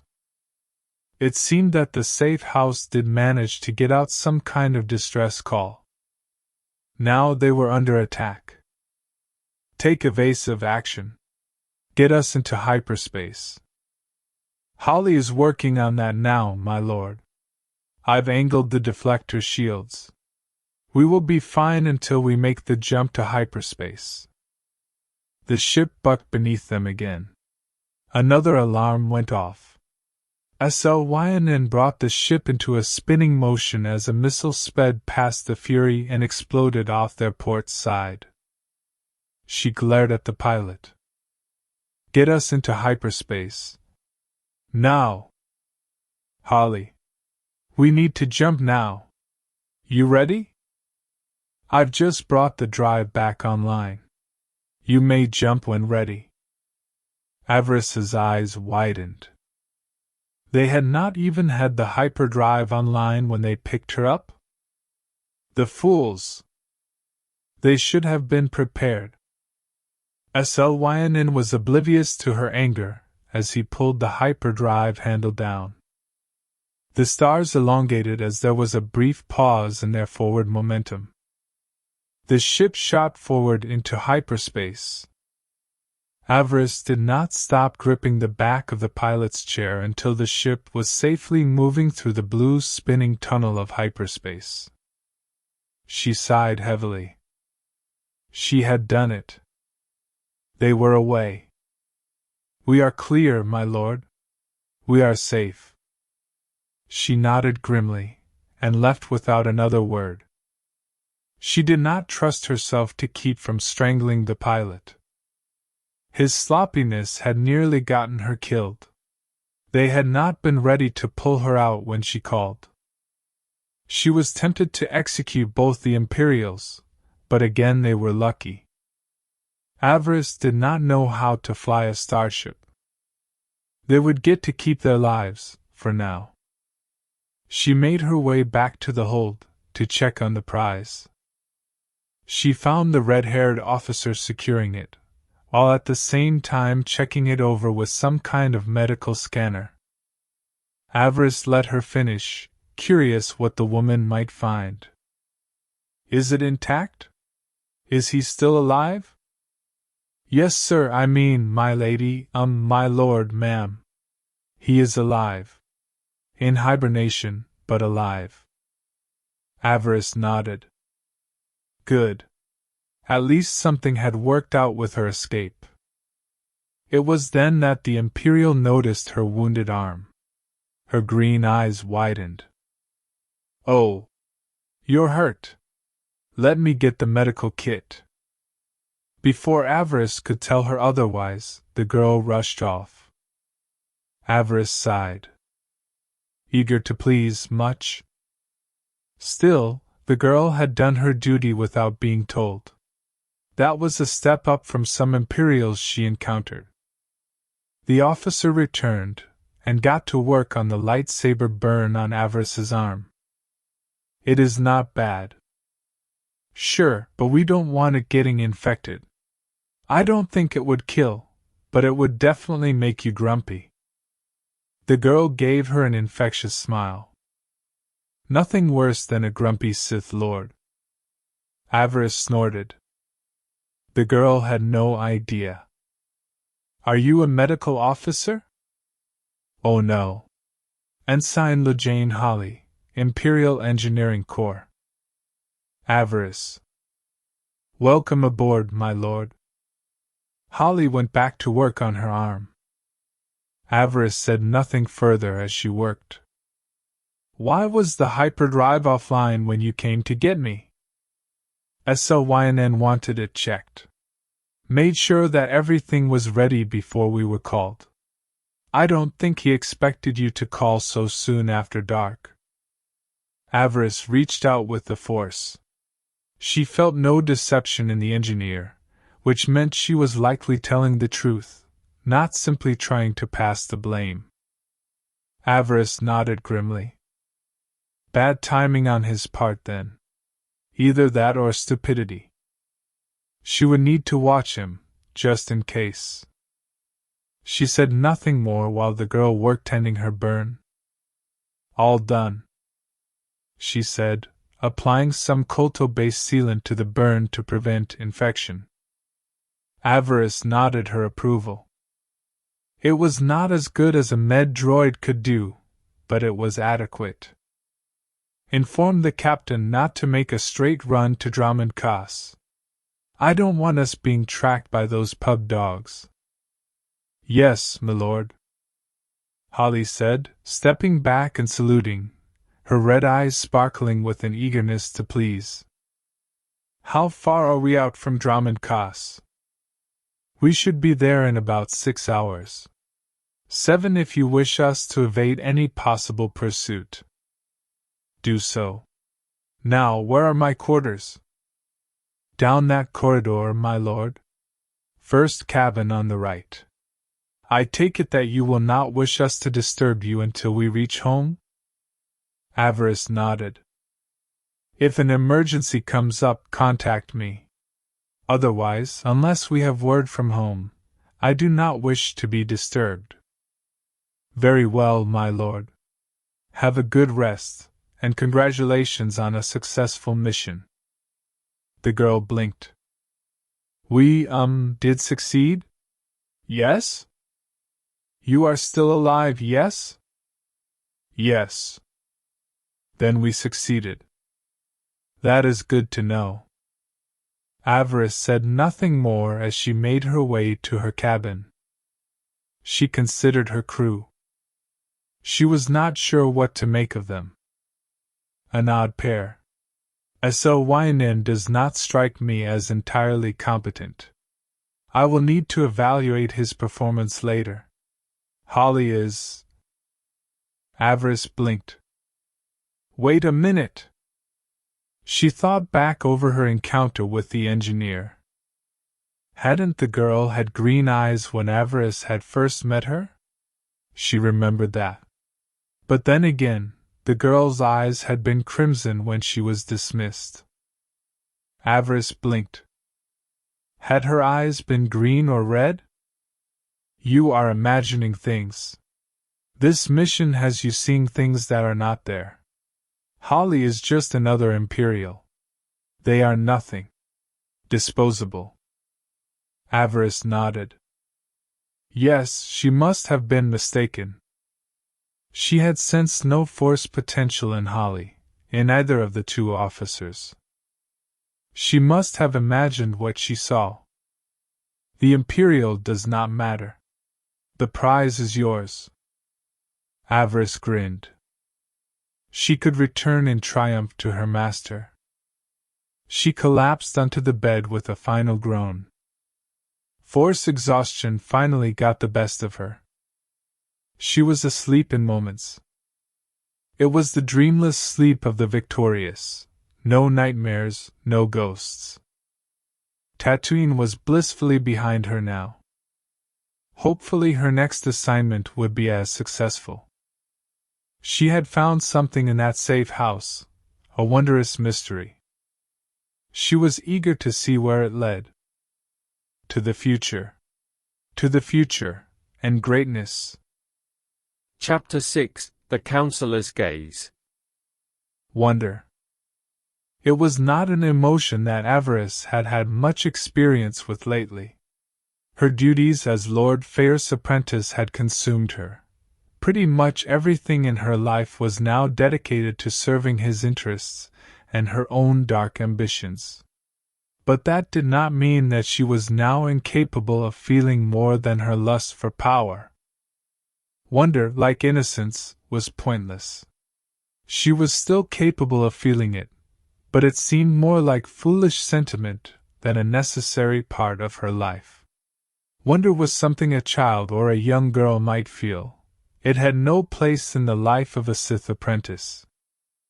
Accompanying Lord Feer tonight, looking down on the world below, it made her realize that she was still a young girl, and still capable of being impressed. As the airspeeder made its way towards Kaas City, the young Sith found her breath taken away. The capital glittered like a sea of diamonds, great spotlights illuminating the crimson banners emblazoned with the symbol of the Empire. The whole city was alight this evening, and with it the imagination of a young woman was inspired. She stared down upon it all in awe, her eyes as wide as saucers. Normally, when she visited the capital, it was from the back of an armored speeder, with her master issuing orders to her the entire time.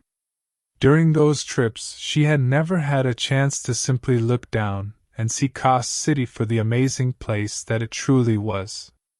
Those journeys had been all about work, business, with their security and privacy being of paramount importance. Tonight, however, was not about secrecy. The Lords of the Empire were gathering. Tonight was about being seen, and showing off your strength and power to your peers. She did not know how the gathering had gotten started. Perhaps it marked some great victory long forgotten. Perhaps it was the day of their great Emperor's birth. Whatever the reason, tonight the Sith Lords would gather at the Citadel, and show off both the prestige and power of the Empire. Tonight the strength of the Sith would be on full display, for allies and enemies alike. Let them look upon that strength, and either revel or despair. That was the whole point of the gathering. It was about impressing your allies, and intimidating your rivals. And tonight would be Avaryss's first gathering, her first chance to stand before the rest of the Sith as one of them. It was enough to give any apprentice reason to pause. Given her recent victory on Tatooine, Lord Feer had decided that it should be she that would be on his arm tonight. Lady Feer would be in attendance, of course, but she would be escorted in by her son, not her lord husband. The Lady Sinestra will not be happy about this, my master, Avaryss had said when she first heard this. Her master had snorted, amused by her comment. You will find, apprentice, that my darling wife is rarely happy about anything. The gathering is about the order, about masters and apprentices. My son is my wife's apprentice. It should fall to him to accompany her. Feer smiled then. You won a great victory for me. You acquired my prize and did so in the face of both our enemies and our fellow Sith. Such an act deserves to be rewarded. Tonight you will stand with me and I will introduce you to the Order. One day, Emperor willing, you will stand among these lords as a peer, if not a superior. It is time that you got to know them. His words sent a shudder down her spine, not of fear, but excitement. Up to this point, her role as apprentice had basically been that of a glorified courier. Yes, she had had to enforce her master's will on occasion, but those acts had been carried out on people who already knelt to Lord Feer, or functioned under his patronage. Now she found herself sitting at his side, wearing dress robes that likely cost more credits than the farmhouse that she had grown up in. It was a heady feeling, realizing how far she had come. It only gets better from here. You are just starting your journey down the path to power. You must grow used to the trappings of wealth, and the responsibility of wielding power. It is the only true way to excel. Though a powerful Darth, Lord Feer was one of many within the Empire, with the Dark Council standing above him, and the Emperor above them. Her place at her master's side was useful, but it was limited by the fact that she had not yet had a chance to interact with her fellow Sith. Tonight that would change. She was eager to meet them, but at the same time, a thought occurred to her, that perhaps this was not the best of ideas. What if they already know me?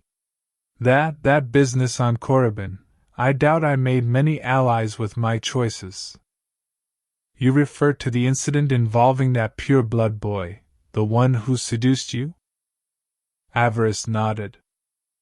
Yes, Fel had seduced her, but it had been more than that. They had actually fallen in love.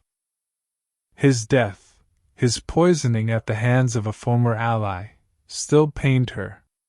But more importantly, it had angered many high-ranked masters, men and women interested in taking Fel as their apprentice. Avaryss did not doubt that at least a few of them still desired revenge upon her, blaming her for his death. After all, she certainly did. If her master was concerned, he did not show it. Her worries brought a sneer to his face. You need not worry about that.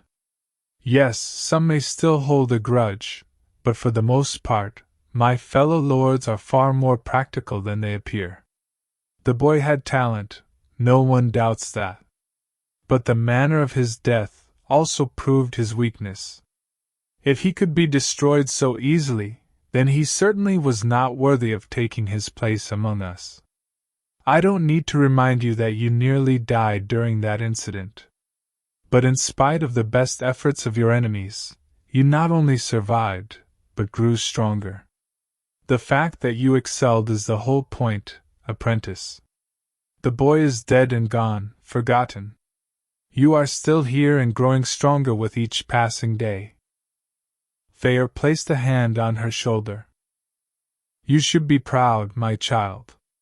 By surviving such an ordeal, you have proved your worthiness. You deserve to be here. You must never forget that. His words warmed her, and in spite of herself, she felt a slight glow of affection. His comment was appreciated. Never forget. Do not fall for his tricks. He murdered your family. He must still answer for that one day. She had not forgotten, or forgiven.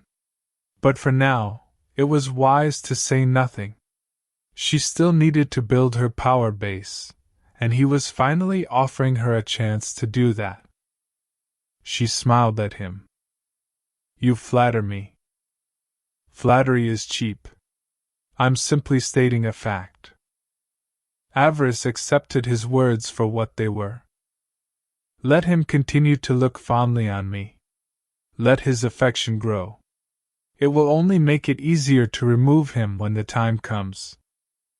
They fell silent again, as the airspeeder finally brought them to the gates of the citadel in Kaas City.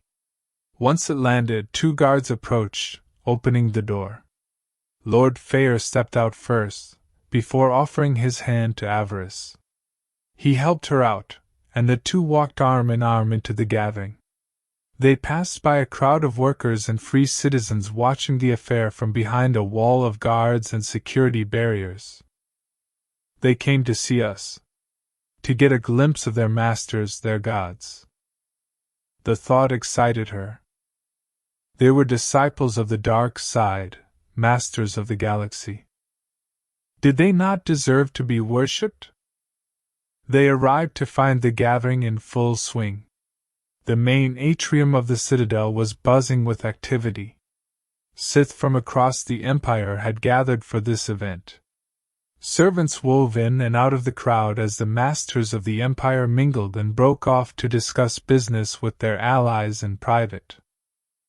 More than a few eyes looked up as the herald at the door announced the presence of Darth Feer and his apprentice.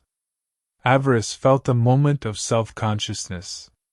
The greatest Sith in the galaxy were here. How did she even rank among them? Give it time. They will all see your value soon enough. She reached out with the Force, trying to get a sense of what this gathering truly meant. When the eyes of their fellows had first fallen on her and her master, she had sensed a mix of emotions.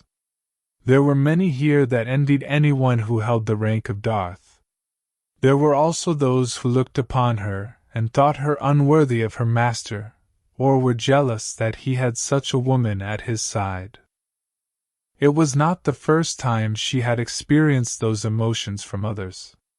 There were those people who looked upon her and did not see an apprentice. They saw only a pretty young girl. They thought her Feer's toy, his paramour. That she had been taken by the Dark Lord simply because they shared more than a master and apprentice relationship. That he expected more than simply her loyalty and prowess on the battlefield. Lord Feer said nothing to discourage such thoughts. It serves our purpose if they don't see you as a threat, my child, he had told her once. On a personal level, such reactions disgusted her. Like she would ever soil herself by allowing Lord Feer to take such liberties. She had taken a lover once, one who had truly been worthy of her. Since his end, she felt no need to take another. After knowing the love of a man like Fel, fantasizing had been enough to slake any physical desires that she felt. Yes, she could feel the emotions of their peers. Sith did little to hide their feelings. But there was more, a simmering sensation that burned beneath all the surface emotions so brightly on display. It felt like a fire about to explode.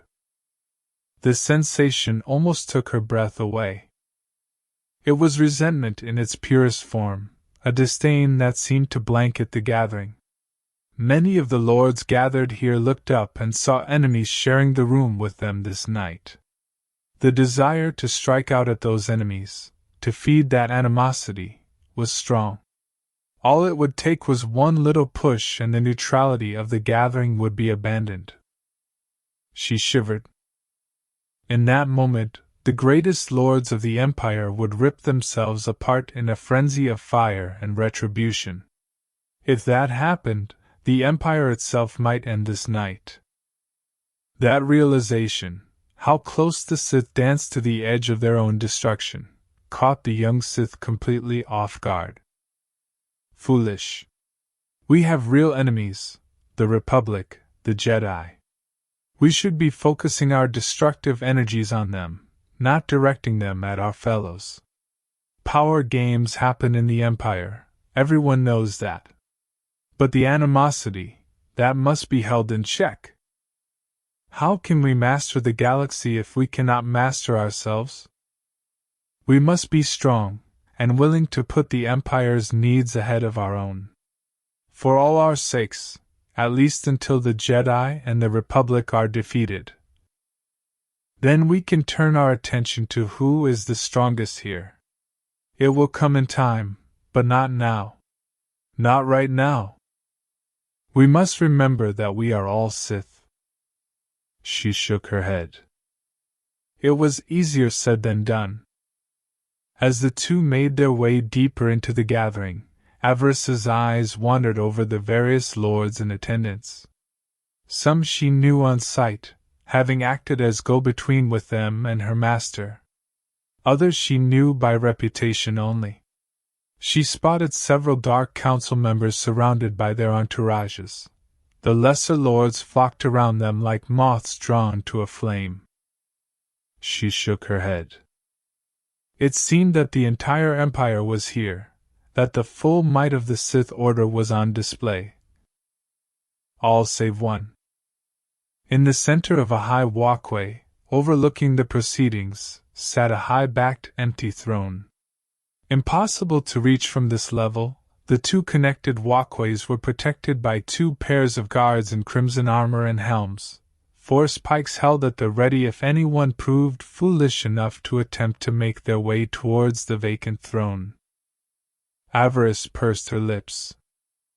In the 6 months she had lived here, she had never gotten a chance to see the Emperor, not even in passing.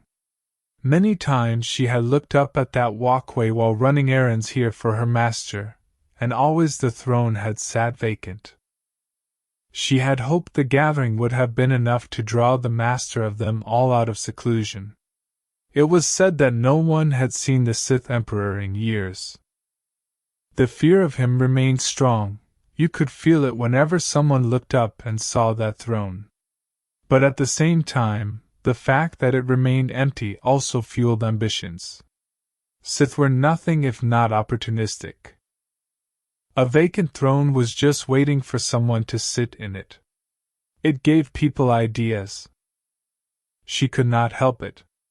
She found herself imagining what it would be like to be up there.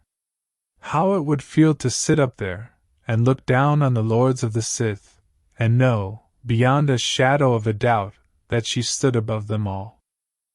An empire cannot survive on its own. It cannot live by council rule alone. It takes an emperor to rule an empire. Or, perhaps, an empress. Does the throne suit you, apprentice? Does the crown fit just right on your regal head? Avaryss blushed and looked away. A wave of fear washed over her. Technically, what she had just done was commit treason. To even imagine taking the Emperor's place. Master, forgive me, she said, bowing her head in shame. I didn't mean. Darth Feer laughed. Relax, apprentice. Our master does not send the Emperor's wrath to behead apprentices who imagine what it would like to be him. If he did, there would be very few Sith Lords. The Dark Lord smirked. We've all imagined what it would be like to sit up there, to ride in the saddle of our great empire. But the Emperor is beyond us. He is immortal, and all-knowing. So it is said. But at the same time, he is also absent, and has been absent for quite some time. Even his voice has fallen silent. We have not had an emperor's voice address us in quite some time. Avaryss nodded. She had heard of the voice of the emperor. It was a title passed to a Sith who was chosen to speak for the emperor in all things. But as Lord Feer had said, the title had remained vacant, or at the very least, the voice had not stood in their presence for a long time. Darth Feer shook his head. The Emperor guided us well for over 1,300 years. But in the end, he could not deliver the Republic into our hands. And now he has fallen silent, and that silence has left a vacuum. It is a vacuum that we all feel. Nature abhors a vacuum. It is only a matter of time until someone steps up and tries to fill it. Avaryss thought about that. She had been raised a patriot, to love the Empire and the Emperor that ruled over them all. As both an overseer's daughter and a free citizen of the Empire, she had been taught to love the Emperor and the Empire since the cradle. The thought of opposing him, much less trying to replace him, it went against everything she had ever been taught. You are not that simple girl anymore. You are Sith. It is your duty to rise. If those above you show weakness, you must be ready to strike them down. If they have weakness, then they are not worthy of leadership. It is your duty to try and replace them, no matter how high they sit, even if they sit on the imperial throne.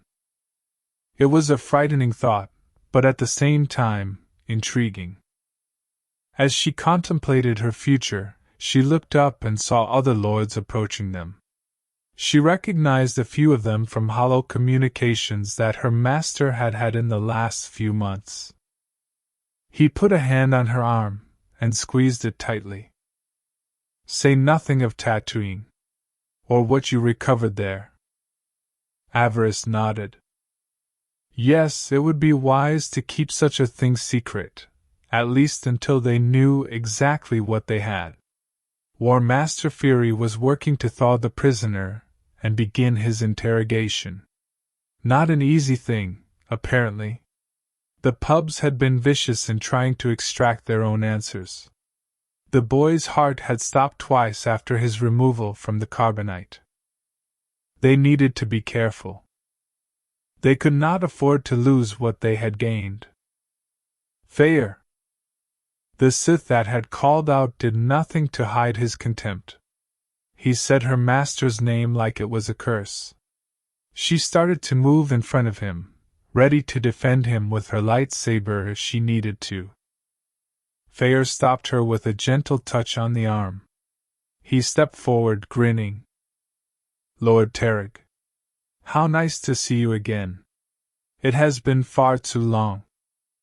Darth Tereg stepped up and glared down upon her master. Avaryss felt a twinge of fear. She had not seen Lord Tereg until this moment. She knew he ruled a system neighboring Lord Feer's holdings, and that he was supposedly an expert in both Sith alchemy and cybernetics.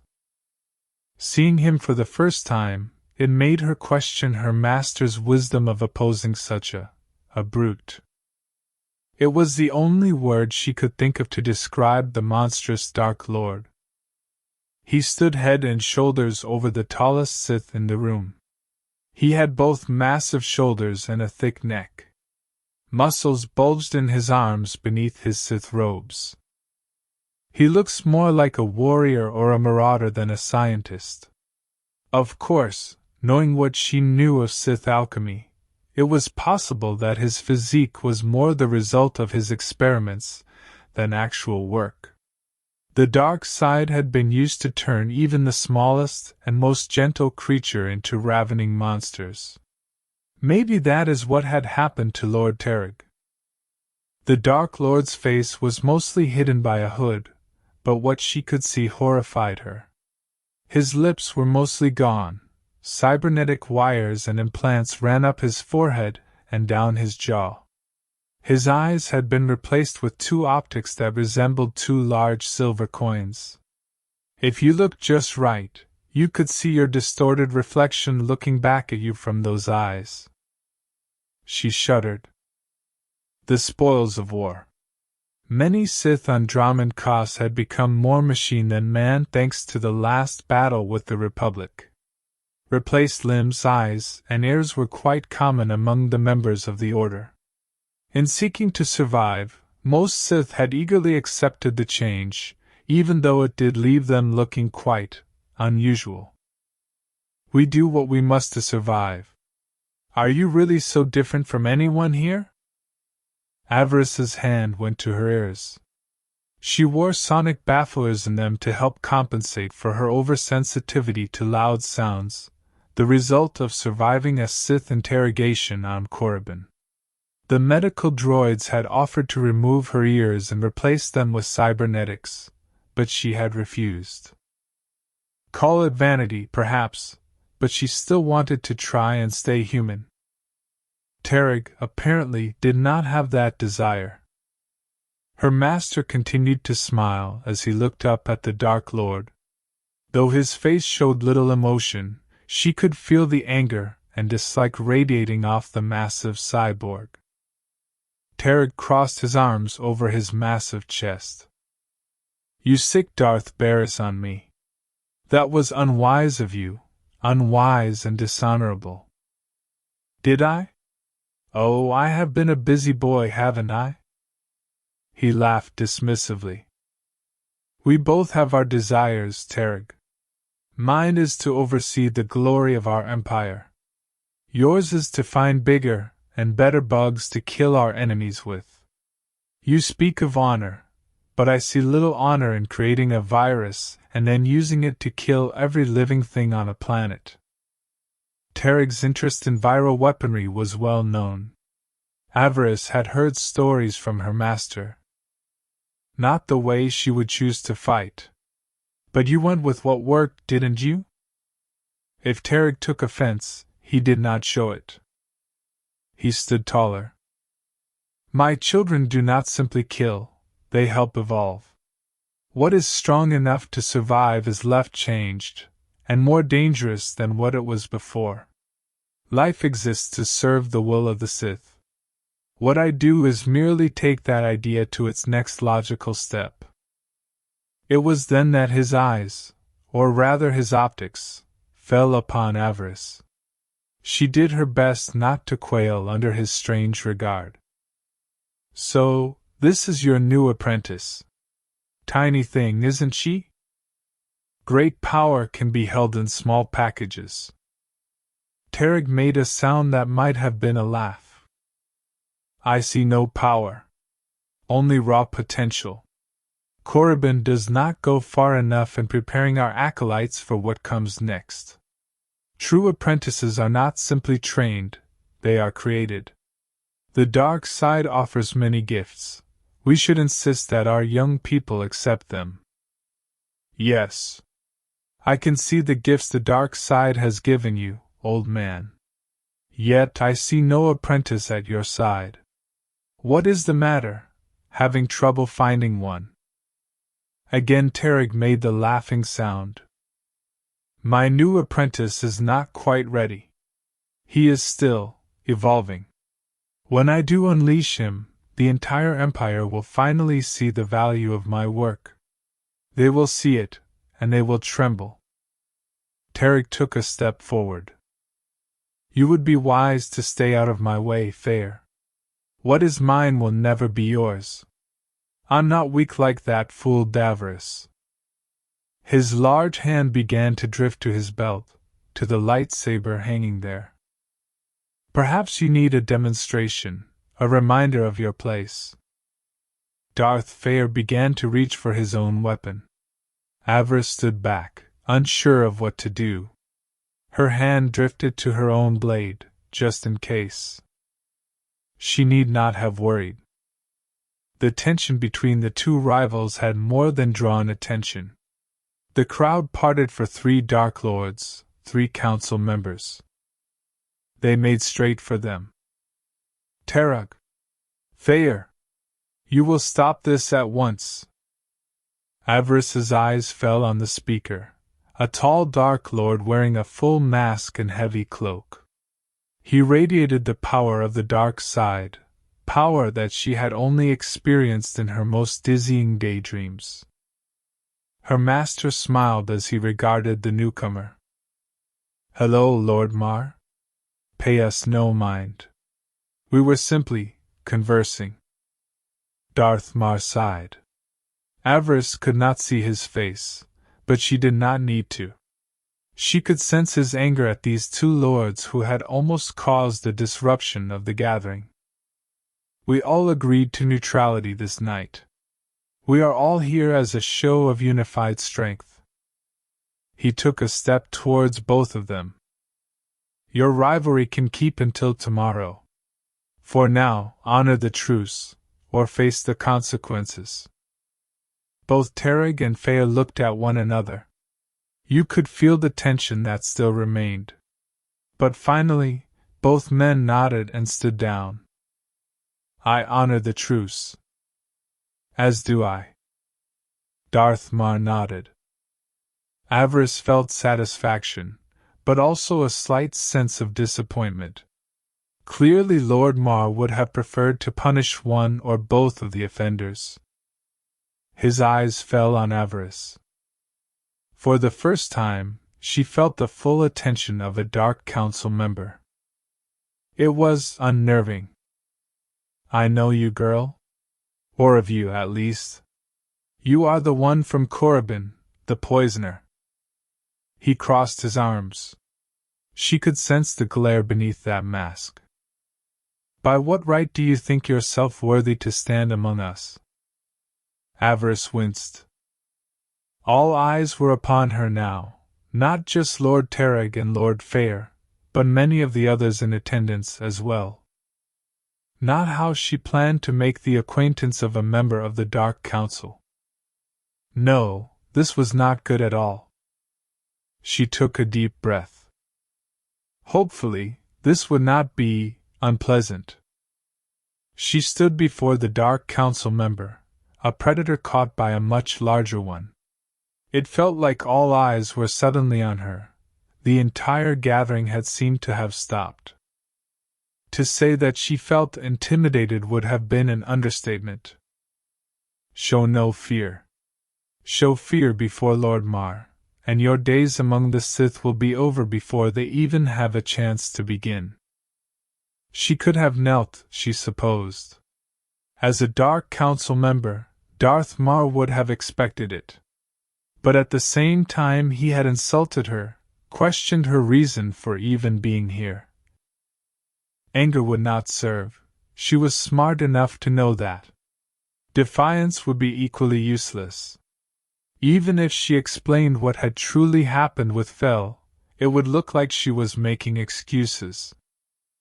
No, she had to try something else. Grim acceptance.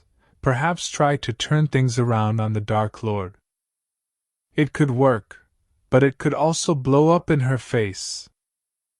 I can't afford to show fear, but I can't back down either, not if I want the other lords to ever take me seriously again. She managed a weak smile. Well, here goes nothing. And I know you, Lord Counselor. Particularly, your victory over Lord Hecatus. An impressive coup, to be sure. That comment stopped Lord Mar in his tracks. No doubt he expected her to stammer and try to defend herself.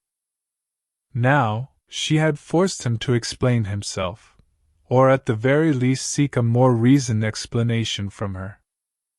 It was a gamble mentioning one of Mar's old rivals. But Hecatus's work had saved her during a difficult period in her training. Perhaps his name would save her now.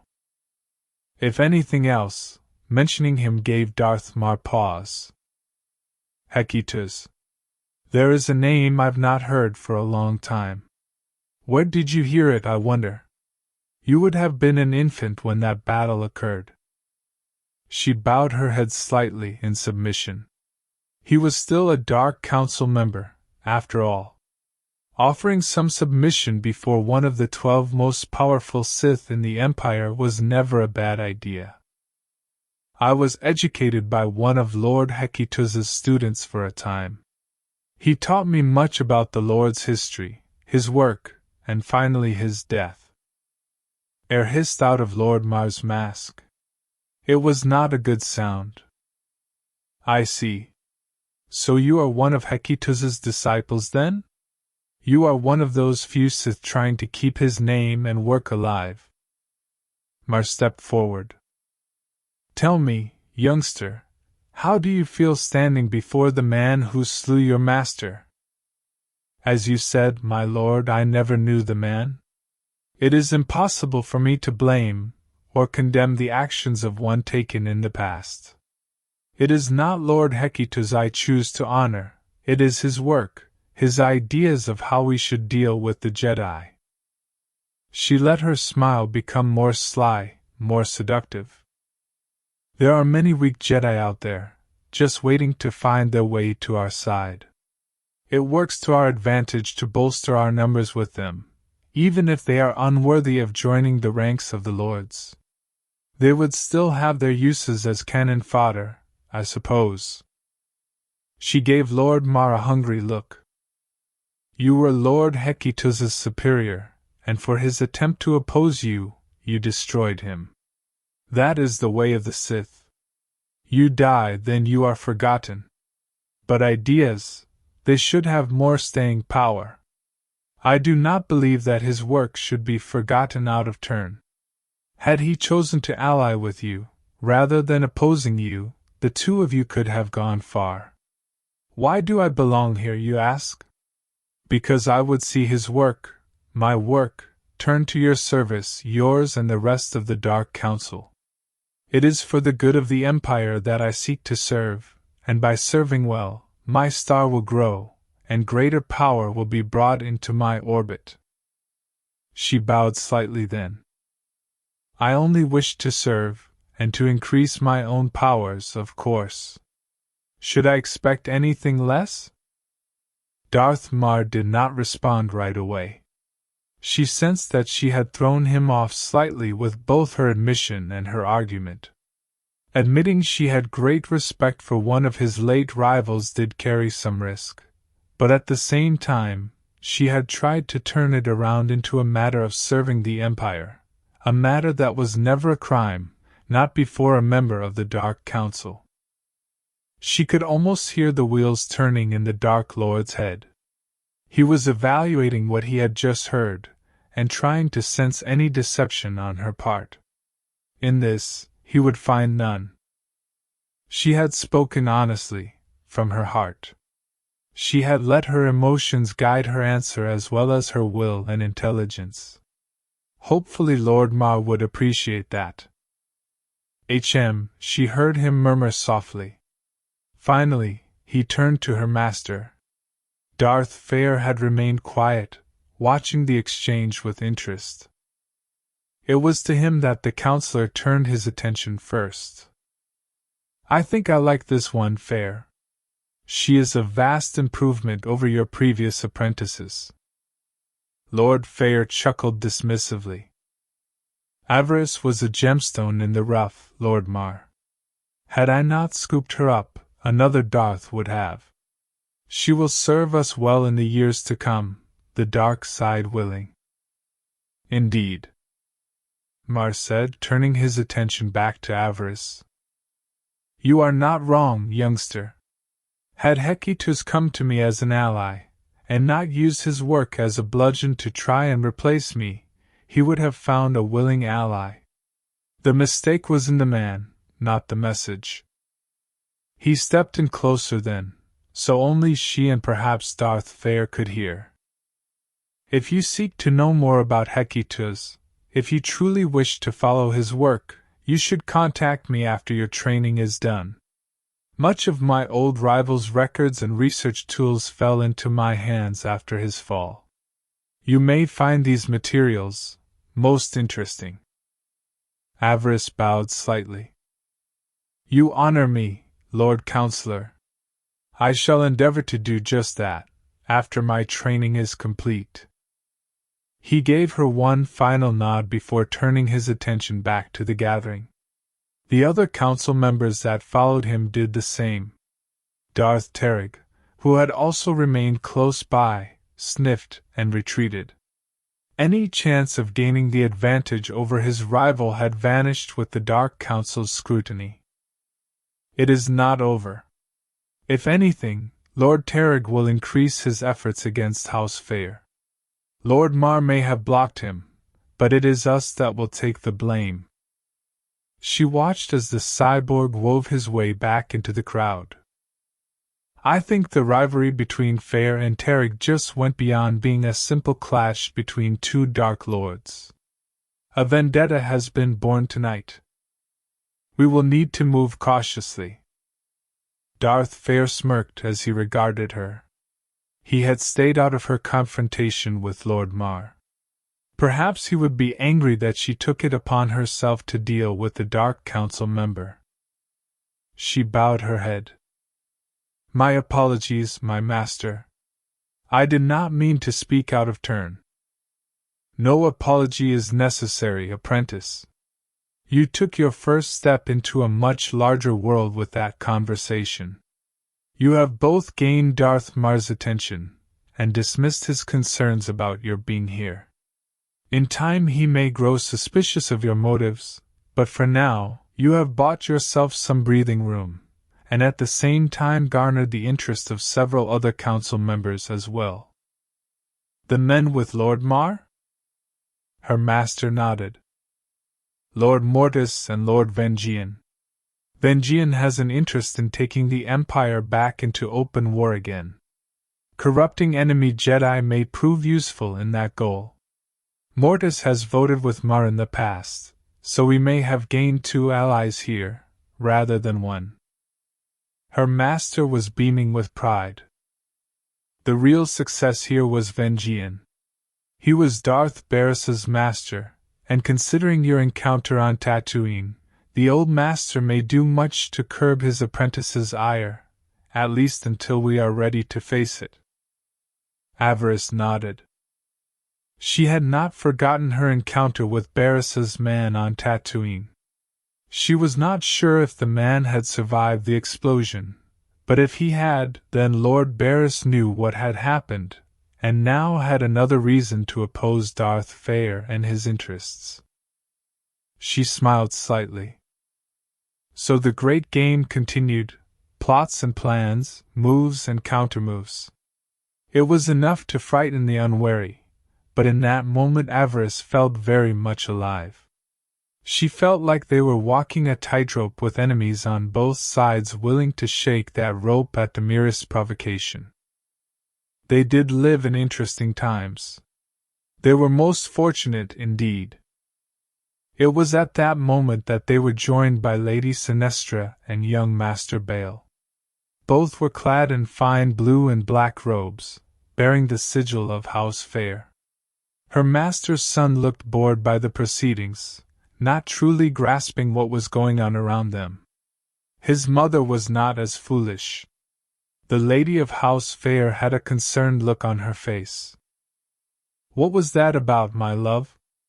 I saw Lord Mar leaving you just now." Her master gave her a winning smile. "The Lord Counselor decided to try and test my apprentice. It was a test that she passed with flying colors." Sinestra regarded Avaryss with a cool look.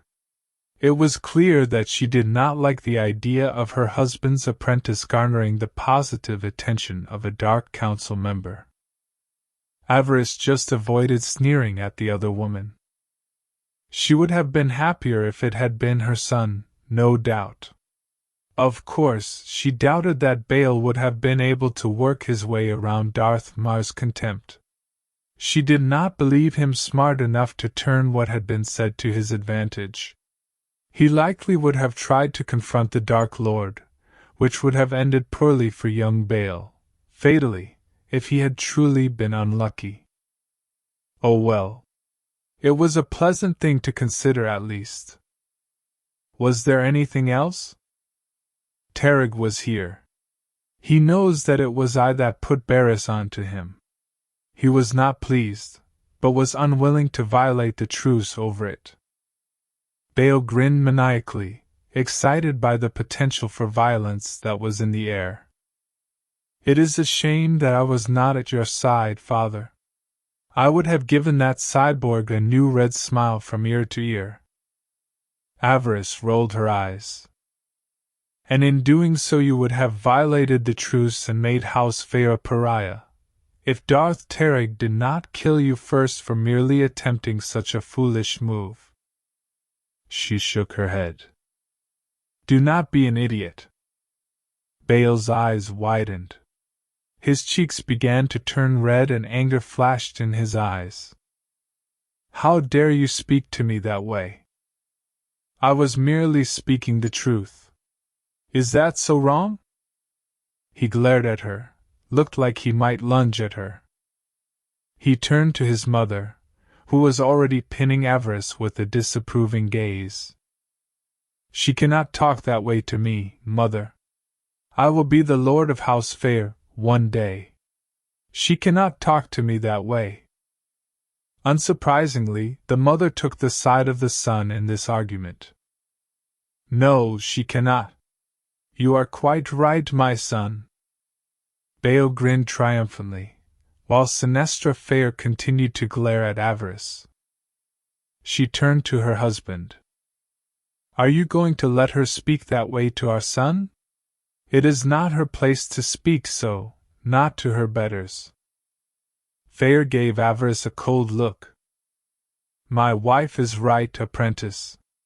You should not speak that way to Bail." Though she seethed inside, Avaryss bowed her head in submission. Yes, master. I forgive my insolence, master. You should not have spoken that way to my son, he repeated. But then he turned his attention to his wife.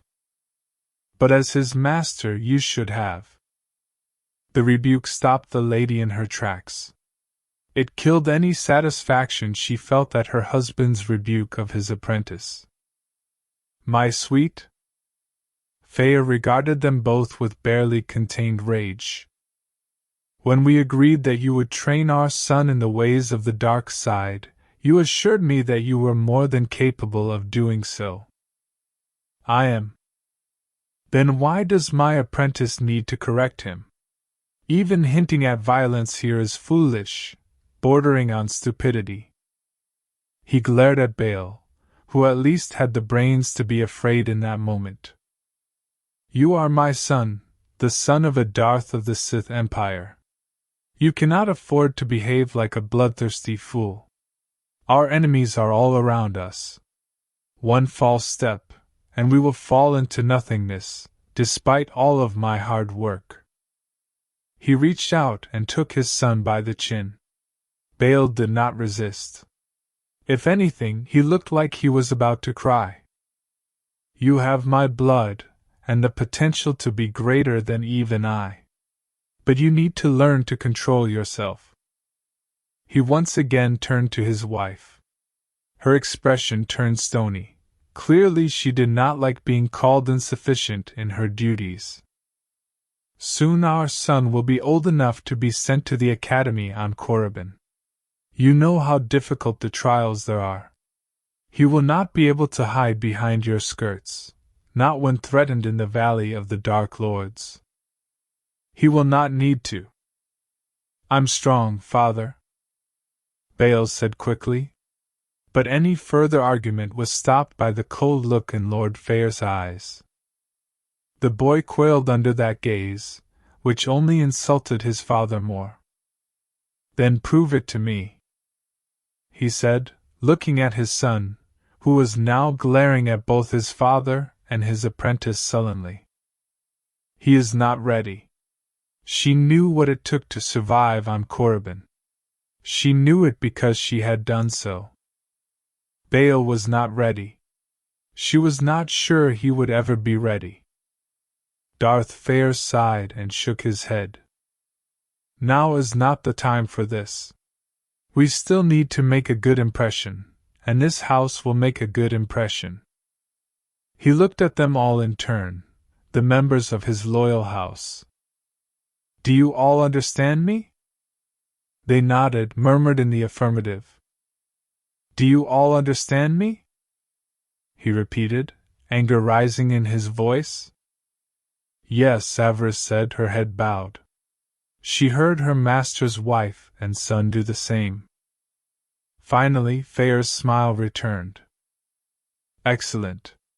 Now go and mingle, all of you. Make contacts and allies. We have a lot of work to do this evening. His smile widened. The power of this house must grow. Avaryss left his side, while Bail followed his mother off into the opposite side of the crowd. Looking triumphant, her master made his way to where the other Darths had gathered. The last Avaryss saw of him, he was talking with Darth Then Aten and Darth Scotia of the Pyramid of Knowledge. Powerful people all. My master is not wrong. We need to continue to build alliances. We have much prestige, our Lord being master of 2 full star systems. If we are to make it 3, we will need support. She frowned. Darth Terig did not seem the type of Sith that would fall easily. That meant they would need contacts. They required people to support them when they made their move. She needed to play a part in that move. If it was her intent to take Feer's place one day, she had to have some role in the downfall of their enemies. Their allies had to see her as a necessary part of that victory, otherwise they would never take orders from her when she finally came into her lordship. It was not enough to simply be her master's enforcer. She needed to accomplish things herself. She needed to make a splash. She found herself moving among what some Sith might call the Lesser Lords. No one would dare call them that to their faces, but it was known. Most of the Sith she was around now were self-made Sith, those that had fought their way up through the Fury academies, and found glory in the army or in the intelligence service. These lords had impressed enough people that they earned the right to call themselves Lords of the Sith without having the connections to take the next step. Many in her master's circle would have thought these people unworthy of playing a part in the games of the High Lords.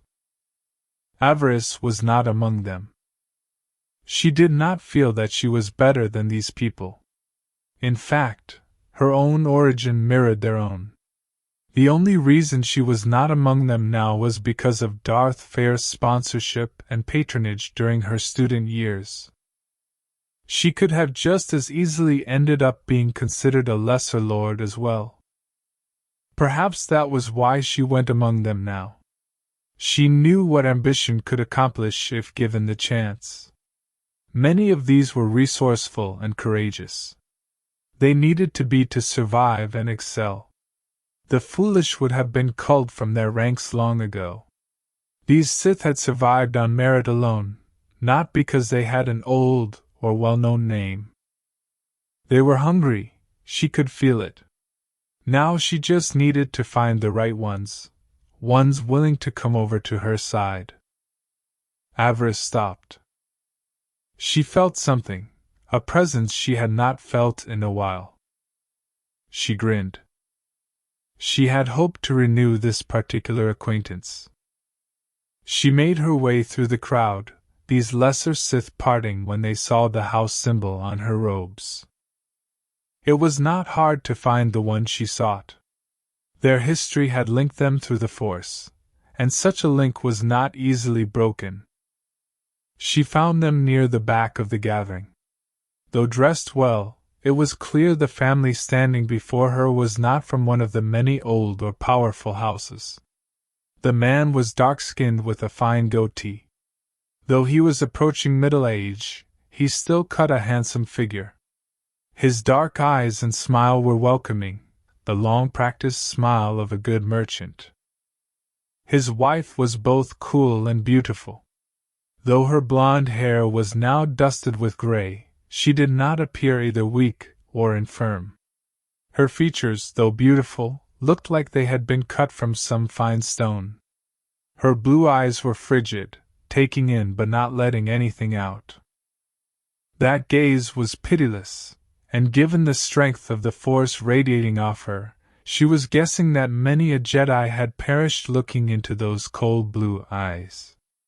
A double-bladed lightsaber was clipped to the sash of the woman's gown. Extremely familiar features, Avaryss realized. The only difference was how this woman felt in the Force. She was clearly a disciple of the dark side, while the one that Avaryss sought had somewhat more conflicted leanings. Avaryss grinned. There she was. Through the Force, she still felt like a thunderstorm coming on a bright summer day. The dark clouds were there, but also rays of light shining through the shadows. Her blonde hair was cut shorter than Avaryss remembered, but the same heart-shaped face and mouth always ready to burst into a smile remained. The girl's large blue eyes found her as she approached. Avaryss had kept her presence in the Force small, not wanting to draw attention until she was far closer. She did not wish the other girl to make a scene, and she might have, given their history. When she did finally let it expand, let it touch the other girl's senses, her old ally raised her head and smiled. Her friend's eyes lit up when she sensed her presence. Avaryss grinned back. It had been some time. Avi? Avaryss chuckled. Hello, Itae. It has been some time. Avi.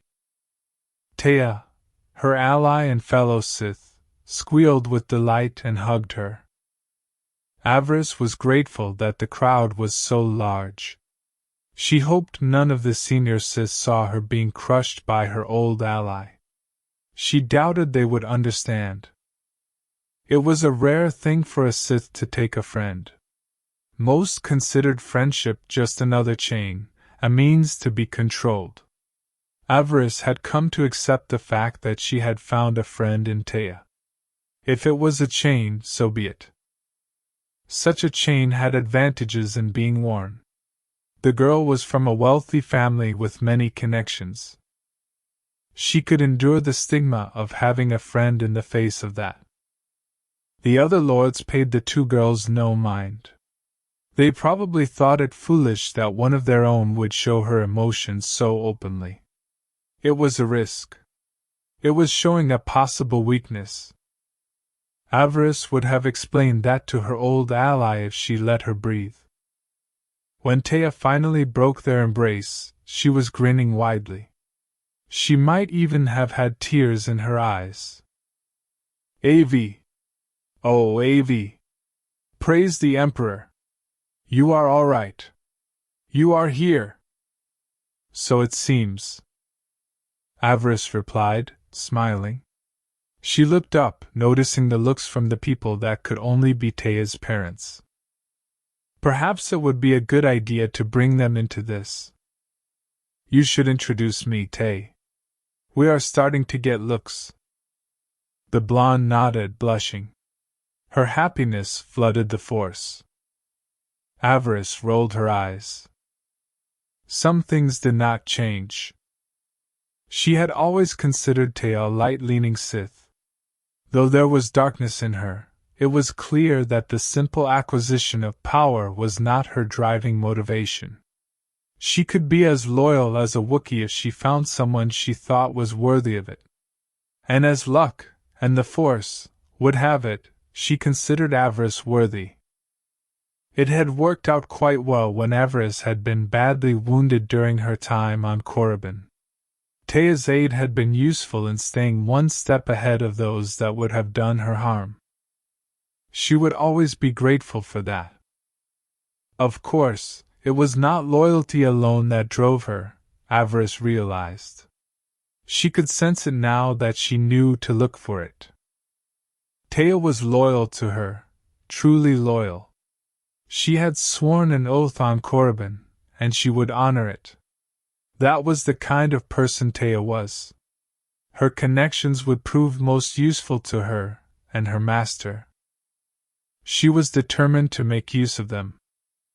Mother, father, I would like you to meet Avaryss, the one who helped me get through both Butcher's Clearing and Korriban. Avaryss bowed slightly. My lord, my lady, Avaryss said to each in turn. Itae's father grinned and held out his hand. So, you are Avi. We've heard a lot about you from our little girl. Good things, I hope? Indeed. Avaryss reached out to take his hand, but rather than shake it, he gently pulled her hand to his lips and kissed her chastely on the knuckles. I'm Baron Lynn Dresco, merchant, entrepreneur, and loyal husband to this force of nature behind me. Itae's mother gave him a sly grin. Force of nature? I've seen you fight, love. If that is not like watching a storm fall on someone, I do not know what is. His wife nodded, pleased by her husband's remark. She turned to face her daughter's friend and ally. I am Lady Tasia Dresco. My daughter has told us much and more about your adventures together. It seems we owe you much for keeping her safe. She shielded me as well during a very bad time during my training. I would be foolish not to acknowledge that. Yes, we heard about the injuries you suffered, and the death of your paramour. We are both sorry. Avaryss was taken aback. Most people did not acknowledge her relationship with Fel, and if they did, they viewed it as a mistake, her mistake. Thank you, We loved each other. We were going to get married. Had anyone taken Rin from me, they would have suffered a most depraved and agonizing torture before I finally allowed them to die. Tea's father smirked. You say the sweetest things, my love. I mean them. You are mine, as much as I am yours. Anyone who tries to hurt you will suffer. She turned back to Avaryss. I do hope you found the culprit, and made them suffer horribly before ending them? The younger Sith smiled evilly. The killer died on her knees, knowing that she had been killed by someone she considered a peasant. It was not the perfect revenge, but at least she suffered. Good. Tea's mother said, nodding, pleased by her daughter's friend's answer. She looked at Tea. You told me that your friend was only a first-level acolyte when you met? She was, mother. Do you see now, daughter, what happens when you apply yourself? Your friend not only caught up with you, but surpassed you both in ability and opportunity. She wears the symbol of a Darth, while you serve as an apprentice to a lesser lord, a friend perhaps, but still a lesser. Tea blushed and bowed her head. I passed my trials, mother. I did just as you did. True, but you could have been so much more, daughter. You have such potential. Lady Tasia shook her head. I wanted better for you. Tea hung her head. She was blushing furiously, affected by her mother's rebuke. She was embarrassed by it, especially in front of her friend. I'm sorry, mother. I will try harder, mother. I will impress my master. You will see. Lady Tasia nodded and regarded both girls in turn. She smiled.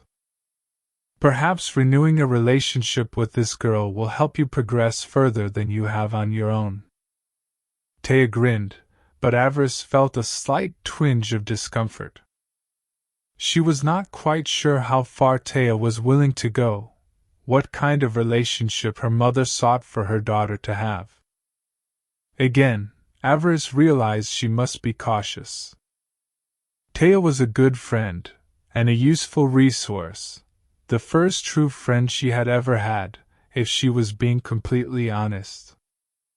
She did not want to put such a thing at risk, especially as she and her master moved forward. Avaryss felt the force moving around them, twisting this way and that. Her reunion here, though not surprising, was more than it first appeared, at least, it felt that way. She could not say why, but it seemed that Tea had a part to play in their future, for good or ill. On Korriban, the blonde had sworn an oath of allegiance to Avaryss, citing that she had had a vision of a future where she had seen her friend emerge as a powerful lord with many followers. Avaryss was not sure if she believed in that vision, but something was definitely happening. She could feel it. It felt like the entire empire was in flux. She was eager to see what she could do about it. War Master Feer was still working on the boy they had pulled out of the carbonite. When he awoke, they would find out what it was that had provoked the Republic agents to treat him in such a violent fashion. Once that information was theirs, the hunt would be on. The thought excited her. My master will send me. How could he not? Who else could he trust with this? Certainly not Bail. Tea's father was a merchant. He knew things. If she left the Empire, he might just have contacts that could aid her. She would need to check. She spoke politely with her old friend's parents, gathering both information and a sense of who they were. Things were happening in the Empire. Who knew what might come to light when this truce ended on the morrow? Whatever came, she was determined to be ready. The future was moving. She was ready to be a part of it. Chapter 7: The Breaking. She stood before the Dark Council member, a predator caught by a much larger one. It felt like all eyes were suddenly on her. The entire gathering had seemed to have stopped. To say that she felt intimidated would have been an understatement. Show no fear.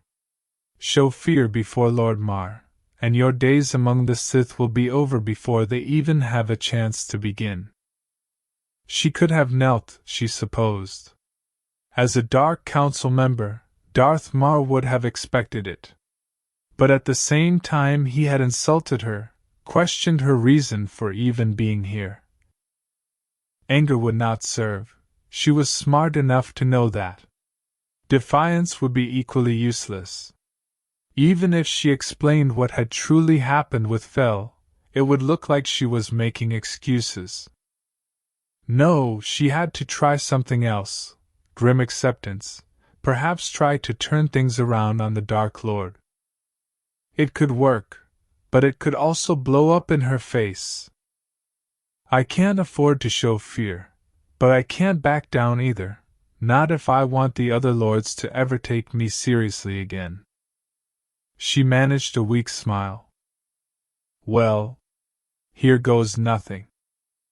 And I know you, Lord Counselor. Particularly, your victory over Lord Hecatus.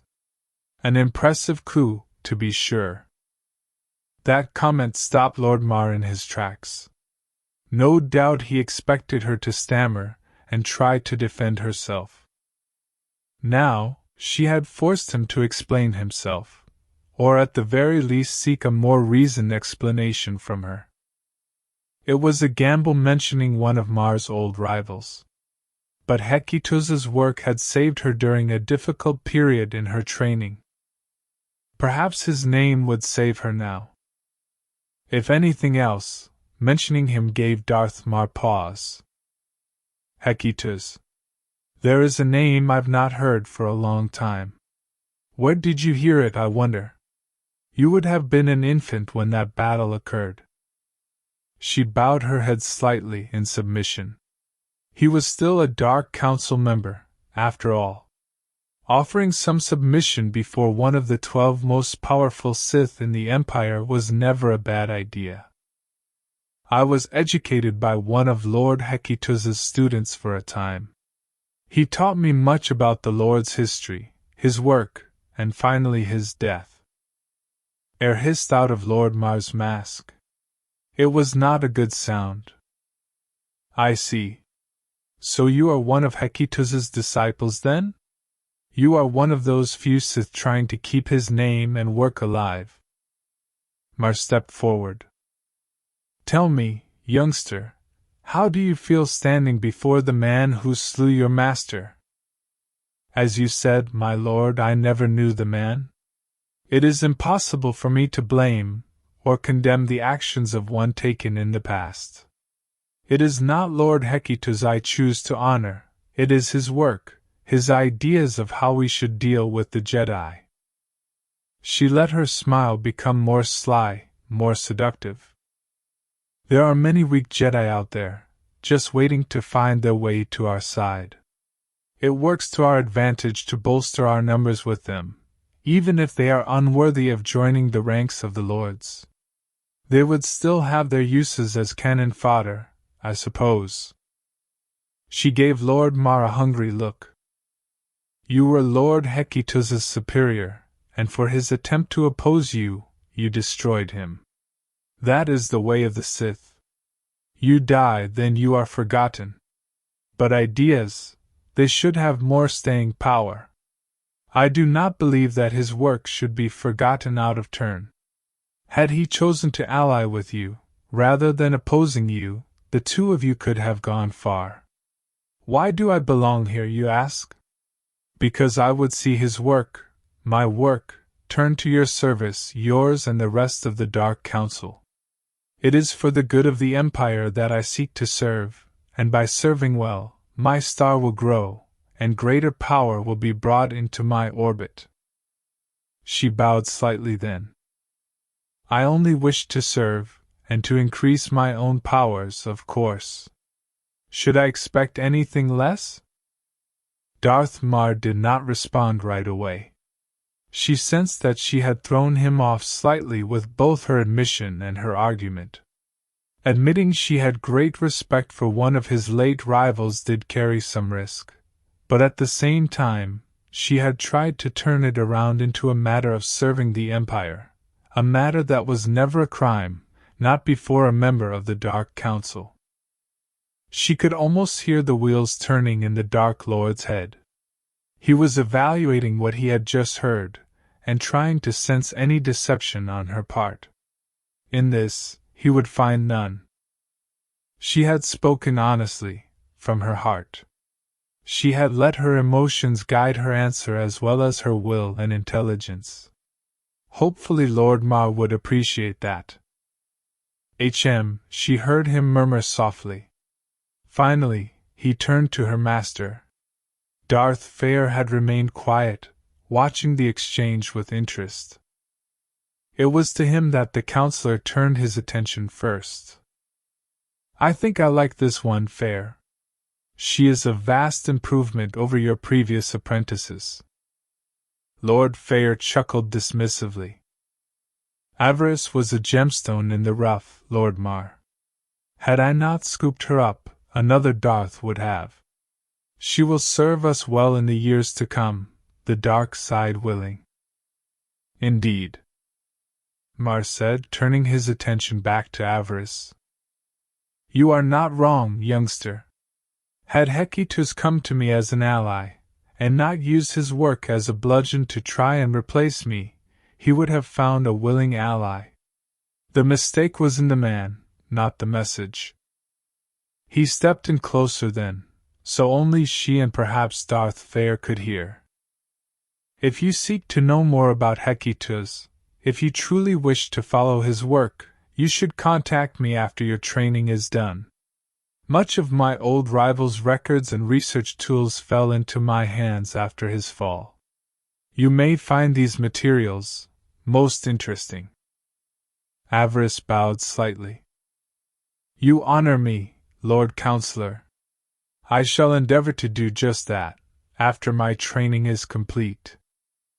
He gave her one final nod before turning his attention back to the gathering. The other council members that followed him did the same.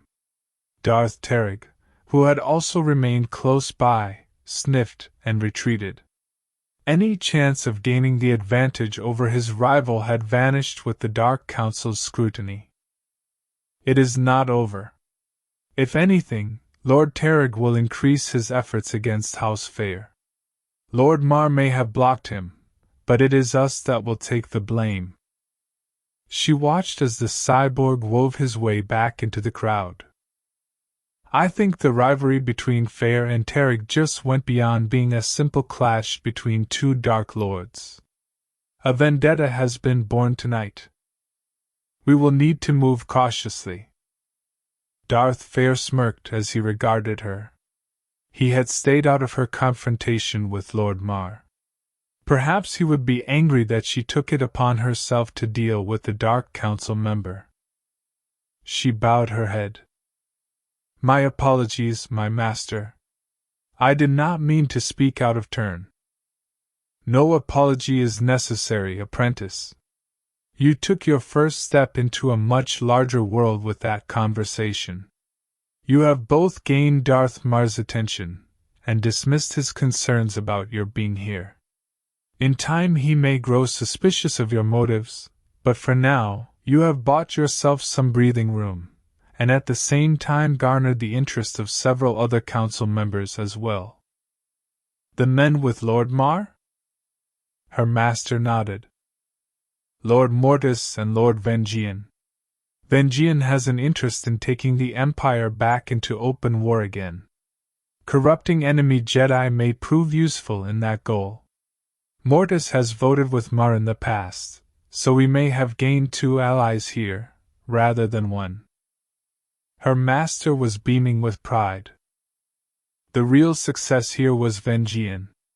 He was Darth Barris's master, and considering your encounter on Tatooine, the old master may do much to curb his apprentice's ire, at least until we are ready to face it. Avaryss nodded. She had not forgotten her encounter with Barriss's man on Tatooine. She was not sure if the man had survived the explosion, but if he had, then Lord Barriss knew what had happened, and now had another reason to oppose Darth Feer and his interests. She smiled slightly.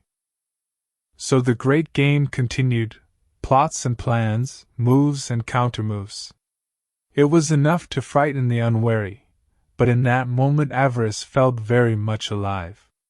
She felt like they were walking a tightrope with enemies on both sides willing to shake that rope at the merest provocation. They did live in interesting times. They were most fortunate indeed. It was at that moment that they were joined by Lady Sinestra and young Master Bail.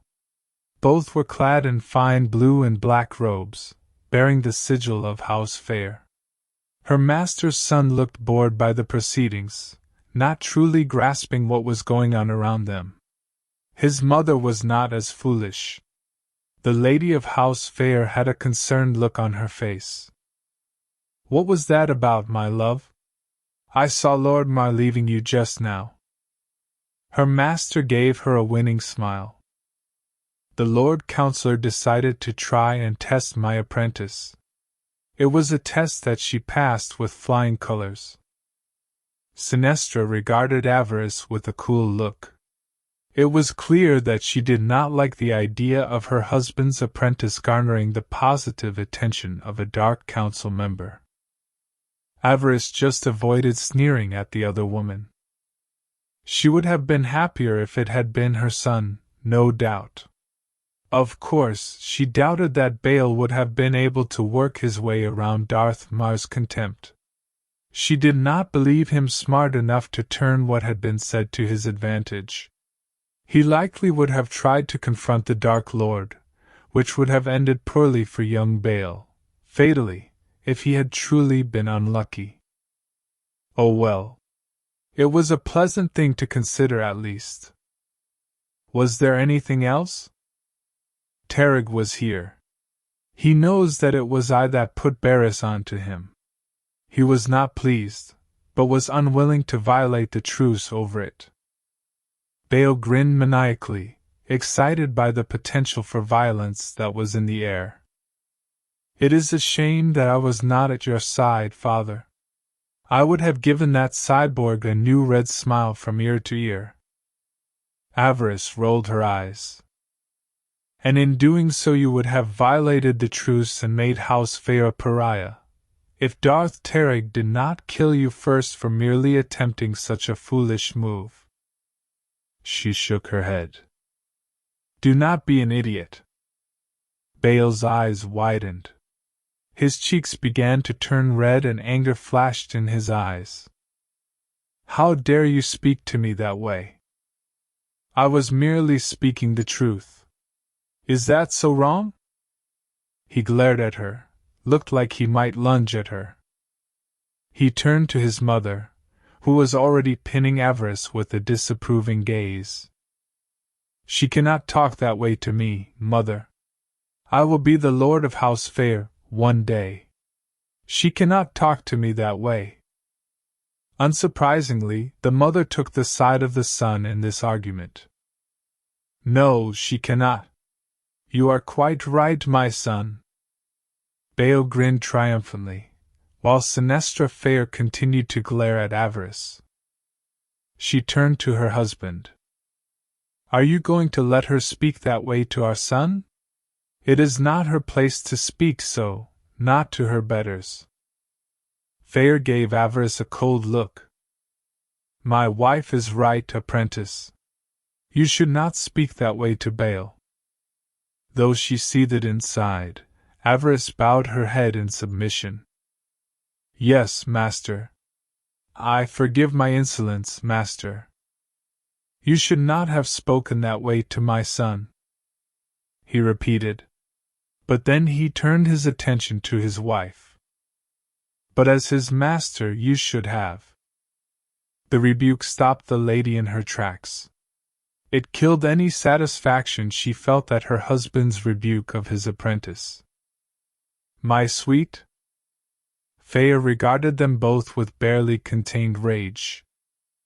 When we agreed that you would train our son in the ways of the dark side, you assured me that you were more than capable of doing so. I am. Then why does my apprentice need to correct him? Even hinting at violence here is foolish, bordering on stupidity. He glared at Bail, who at least had the brains to be afraid in that moment. You are my son, the son of a Darth of the Sith Empire. You cannot afford to behave like a bloodthirsty fool. Our enemies are all around us. One false step, and we will fall into nothingness, despite all of my hard work. He reached out and took his son by the chin. Bail did not resist. If anything, he looked like he was about to cry. You have my blood, and the potential to be greater than even I. But you need to learn to control yourself. He once again turned to his wife. Her expression turned stony. Clearly she did not like being called insufficient in her duties. Soon our son will be old enough to be sent to the academy on Korriban. You know how difficult the trials there are. He will not be able to hide behind your skirts, not when threatened in the Valley of the Dark Lords. He will not need to. I'm strong, father, Bail said quickly. But any further argument was stopped by the cold look in Lord Feer's eyes. The boy quailed under that gaze, which only insulted his father more. Then prove it to me, he said, looking at his son, who was now glaring at both his father and his apprentice sullenly. He is not ready. She knew what it took to survive on Korriban. She knew it because she had done so. Bail was not ready. She was not sure he would ever be ready. Darth Feer sighed and shook his head. Now is not the time for this. We still need to make a good impression, and this house will make a good impression. He looked at them all in turn, the members of his loyal house. Do you all understand me? They nodded, murmured in the affirmative. Do you all understand me? He repeated, anger rising in his voice. Yes, Avaryss said, her head bowed. She heard her master's wife and son do the same. Finally, Feer's smile returned. Excellent. Now go and mingle, all of you. Make contacts and allies. We have a lot of work to do this evening. His smile widened. The power of this house must grow. Avaryss left his side, while Bail followed his mother off into the opposite side of the crowd. Looking triumphant, her master made his way to where the other Darths had gathered. The last Avaryss saw of him, he was talking with Darth Than-Aten and Darth Scotia of the Pyramid of Knowledge. Powerful people all. My master is not wrong. We need to continue to build alliances. We have much prestige, our Lord being master of 2 full star systems. If we are to make it 3, we will need support. She frowned. Darth Terig did not seem the type of Sith that would fall easily. That meant they would need contacts. They required people to support them when they made their move. She needed to play a part in that move. If it was her intent to take Feer's place one day, she had to have some role in the downfall of their enemies. Their allies had to see her as a necessary part of that victory, otherwise they would never take orders from her when she finally came into her lordship. It was not enough to simply be her master's enforcer. She needed to accomplish things herself. She needed to make a splash. She found herself moving among what some Sith might call the Lesser Lords. No one would dare call them that to their faces, but it was known. Most of the Sith she was around now were self-made Sith, those that had fought their way up through the Fury academies, and found glory in the army or in the intelligence service. These lords had impressed enough people that they earned the right to call themselves Lords of the Sith without having the connections to take the next step. Many in her master's circle would have thought these people unworthy of playing a part in the games of the High Lords. Avaryss was not among them. She did not feel that she was better than these people. In fact, her own origin mirrored their own. The only reason she was not among them now was because of Darth Feer's sponsorship and patronage during her student years. She could have just as easily ended up being considered a lesser lord as well. Perhaps that was why she went among them now. She knew what ambition could accomplish if given the chance.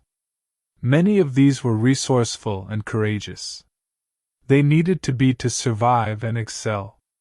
The foolish would have been culled from their ranks long ago. These Sith had survived on merit alone, not because they had an old or well-known name. They were hungry, she could feel it. Now she just needed to find the right ones willing to come over to her side. Avaryss stopped. She felt something, a presence she had not felt in a while. She grinned. She had hoped to renew this particular acquaintance.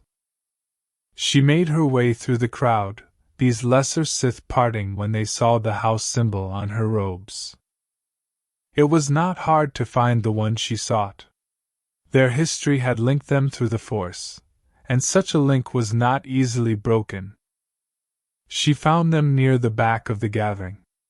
Though dressed well, it was clear the family standing before her was not from one of the many old or powerful houses. The man was dark-skinned with a fine goatee. Though he was approaching middle age, he still cut a handsome figure. His dark eyes and smile were welcoming, the long-practiced smile of a good merchant. His wife was both cool and beautiful. Though her blonde hair was now dusted with gray, she did not appear either weak or infirm. Her features, though beautiful, looked like they had been cut from some fine stone. Her blue eyes were frigid, taking in but not letting anything out. That gaze was pitiless, and given the strength of the Force radiating off her, she was guessing that many a Jedi had perished looking into those cold blue eyes. A double-bladed lightsaber was clipped to the sash of the woman's gown. Extremely familiar features, Avaryss realized. The only difference was how this woman felt in the Force. She was clearly a disciple of the dark side, while the one that Avaryss sought had somewhat more conflicted leanings. Avaryss grinned. There she was. Through the Force, she still felt like a thunderstorm coming on a bright summer day. The dark clouds were there, but also rays of light shining through the shadows. Her blonde hair was cut shorter than Avaryss remembered, but the same heart-shaped face and mouth always ready to burst into a smile remained. The girl's large blue eyes found her as she approached. Avaryss had kept her presence in the Force small, not wanting to draw attention until she was far closer.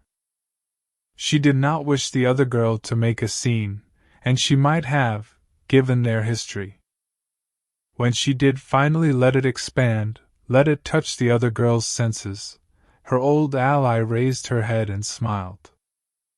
Her friend's eyes lit up when she sensed her presence. Avaryss grinned back. It had been some time. Avi? Avaryss chuckled. Hello, Itae. It has been some time. Avi. Itae, her ally and fellow Sith, squealed with delight and hugged her. Avaryss was grateful that the crowd was so large. She hoped none of the senior Sith saw her being crushed by her old ally. She doubted they would understand. It was a rare thing for a Sith to take a friend. Most considered friendship just another chain, a means to be controlled. Avaryss had come to accept the fact that she had found a friend in Itae. If it was a chain, so be it. Such a chain had advantages in being worn. The girl was from a wealthy family with many connections. She could endure the stigma of having a friend in the face of that. The other lords paid the two girls no mind. They probably thought it foolish that one of their own would show her emotions so openly. It was a risk. It was showing a possible weakness. Avaryss would have explained that to her old ally if she let her breathe. When Itae finally broke their embrace, she was grinning widely. She might even have had tears in her eyes. Av! Oh, Av! Praise the Emperor! You are all right. You are here. So it seems, Avaryss replied, smiling. She looked up, noticing the looks from the people that could only be Itae's parents. Perhaps it would be a good idea to bring them into this. You should introduce me, Itae. We are starting to get looks. The blonde nodded, blushing. Her happiness flooded the Force. Avaryss rolled her eyes. Some things did not change. She had always considered Itae a light-leaning Sith. Though there was darkness in her, it was clear that the simple acquisition of power was not her driving motivation. She could be as loyal as a Wookiee if she found someone she thought was worthy of it. And as luck, and the Force, would have it, she considered Avaryss worthy. It had worked out quite well when Avaryss had been badly wounded during her time on Korriban. Itae's aid had been useful in staying one step ahead of those that would have done her harm. She would always be grateful for that. Of course, it was not loyalty alone that drove her, Avaryss realized. She could sense it now that she knew to look for it. Itae was loyal to her, truly loyal. She had sworn an oath on Korriban, and she would honor it. That was the kind of person Itae was. Her connections would prove most useful to her and her master. She was determined to make use of them. Chapter 8: The Smuggler's Stand. The boy has been stabilized, my lord. It was not easy, but at last, it is done. Well done, old friend. Well done indeed, Lord Feer said, clasping old War Master Feer on the shoulder. The Dark Lord grinned triumphantly. Now maybe we can find out just what is so special about this one. Avaryss looked down on the monitors, watching as two of their guards removed the young man from a Kolto tank. She hated to admit it, but she felt sorry for him. What was coming soon for him would not be pleasant. 3 days had passed since the gathering, and in that time, Lord Terrig had struck back hard at Feer's holdings. Several of their interests here on Dromund Kaas had been disrupted. Key agents among the Imperial hierarchy had been eliminated. Clever cyborg. He was smart enough not to make a direct assault, not one that they could hold up as evidence, and could take to the Dark Council. He had wisely used pawns that could be discarded or eliminated quite easily. Everyone in House Feer knew who was responsible, but they had nothing to accuse him of, nothing they could take to the Dark Council.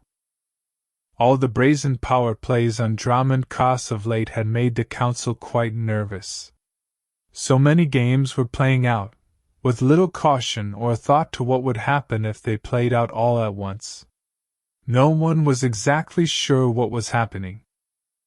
Through the Force, a sense of dread and doom had settled over the capital. Everyone could feel it, from the highest lord to the lowest hopeful. And yet, no one did anything to try to hold the lords back. They continued their games in spite of the unpleasant truths that were swirling around them. The gathering had done little to curb the cycles of revenge that were playing out all across the capital. The Emperor might have been able to convince the Lords to stand down. Yet once again, the throne remained silent. No word or directive came down from on high. The Sith Lords were on their own. House Feer was just one of many houses embroiled in its own rivalries. Of course, they were the only ones who had managed to retrieve the mysterious prize from that Republic-safe house on Tatooine. They knew that both Darth Teetering and Darth Avaryss had sought to acquire the boy, though little more beyond that. Why everyone was hunting him, and why the Republic thought him so important that their agents had tortured him for 12 hours, none could say. Only he could tell them that.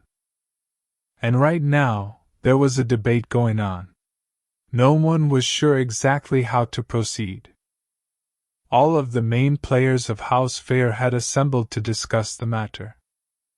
So far, they had not reached a conclusion. Give him to the interrogator droids, Father. They will get us what we need. I must point out, young master, the Republic men tortured this boy for hours. He gave them nothing. What do pubs know of extracting information? He spat with disgust. You have spent hours putting this boy back together. A hungry light flashed through the boy's eyes. Let's have some fun tearing him apart. Avaryss did not reply, though she almost rolled her eyes. There it was again, her master's son defaulting towards violence. It may not serve them well here. Can we even be sure that this is worth our time, my love? I've read the reports that Avaryss retrieved. This boy is nothing. He is scum, the dirt beneath our feet. And yet, the righteous Republic chose to torture him for hours for some reason. Her master said, rubbing his chin thoughtfully. There is clearly more to this than we can see. Avaryss regarded the monitors again. Now free of the carbonite, their guest looked much younger and far more vulnerable than she had thought before. Do not underestimate him. This one is clearly a survivor, and the Force has a destiny for him, or at least a part to play. She could sense it even more strongly now that he was awake, even from several rooms away. She could feel the Force moving around him, offering many possibilities. The Force swirls around him, she said, speaking up for the first time. Given everything that is happening, we must proceed with caution. She looked at her master. Even the dimmest of hopefuls would be able to sense that this boy is more than he appears. You can feel it, even from here. Swirling force is sometimes just that, girl. It is swirling force. If the boy knows something, then our interrogator droids will dig it out. And if that proves ineffective, the Force offers many gifts in the field of extracting information. Avaryss nodded. She knew that to be true. But she had read the same reports her master's wife had. Early on in the boy's interrogation, the Jedi had been involved. Apparently a knight had been present when he was taken, and had tried Force persuasion to get the young thief to talk. It had proven ineffective. The boy was too strong-willed. If he remained so after hours of torture and being frozen alive, she could not say.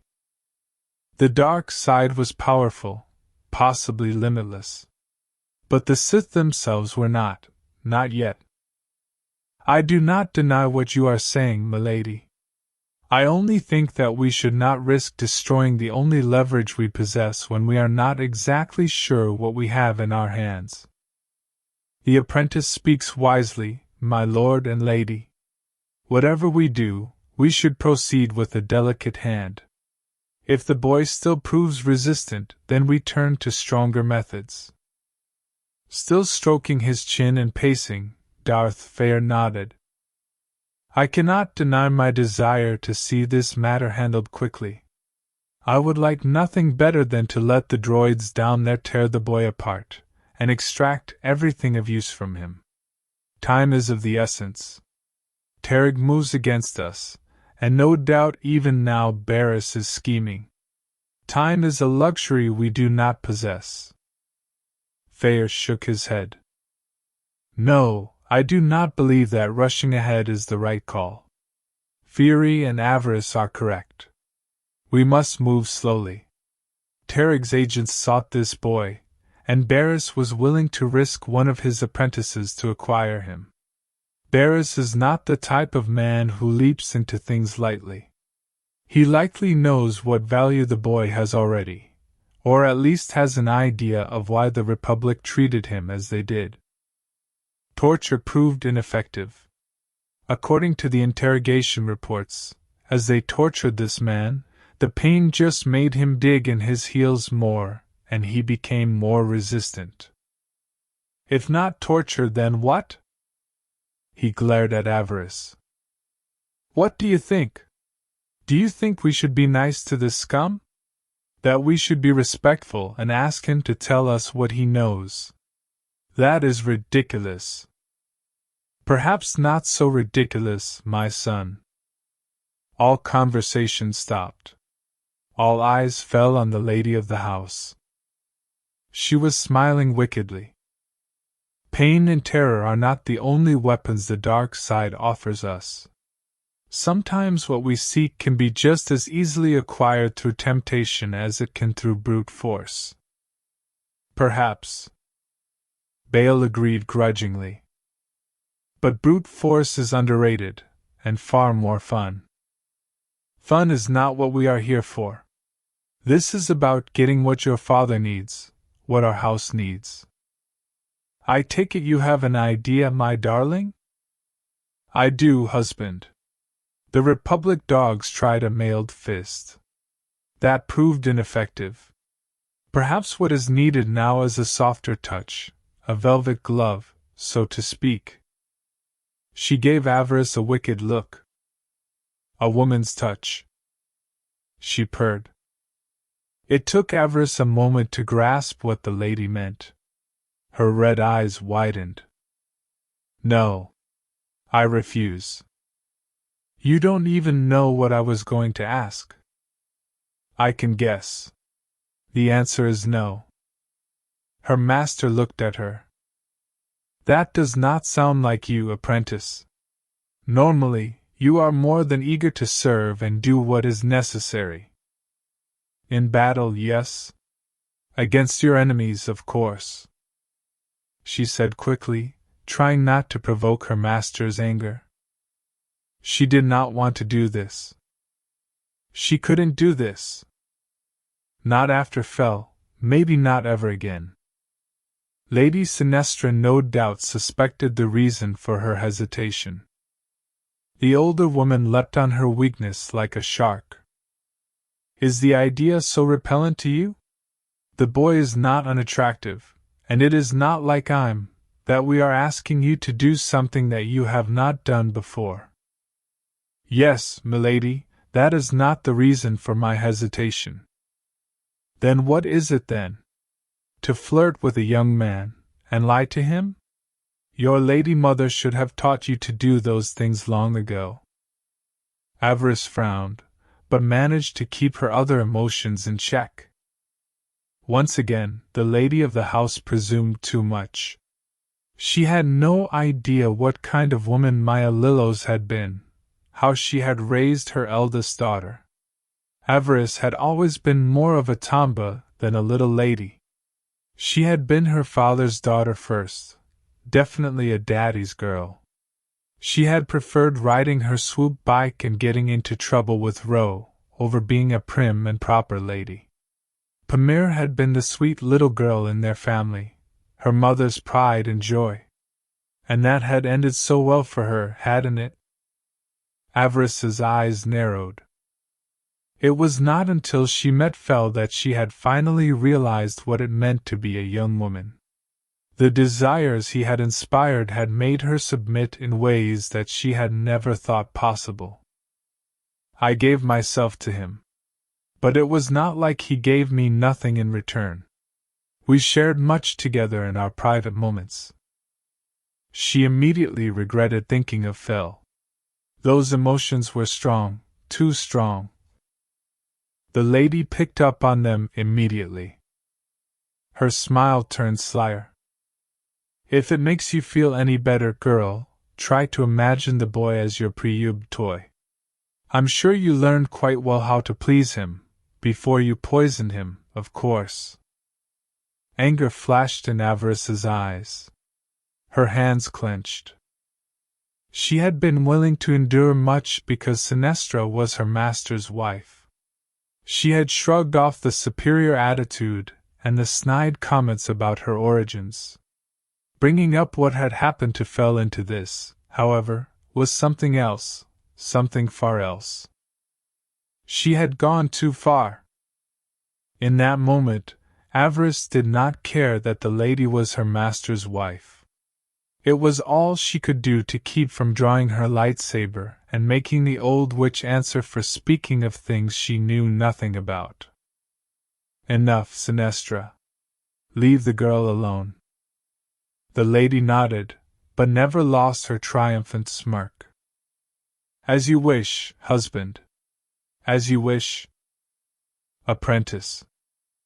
His word drew her back from the building rage in her chest. She blinked and found herself back in the now again. Yes, my master. Could you do it? Could you get this young man to give us what we need? She winced, but months of conditioning as his apprentice allowed her to answer. I could try, but this is not really my area of expertise. I'm sure that you will excel. And if you do not, the usual methods of torture are still open to us. The boy will tell us what we need, one way or the other. Avaryss nodded, though she seriously doubted that torture would work. The boy would not survive. She could not say how she knew that, but she did. He would die under interrogation, and they would learn nothing. If she succeeded, however, that would be something different, something more. Her master would have no reason to doubt her loyalty ever again. There was value in that, winning that kind of prestige.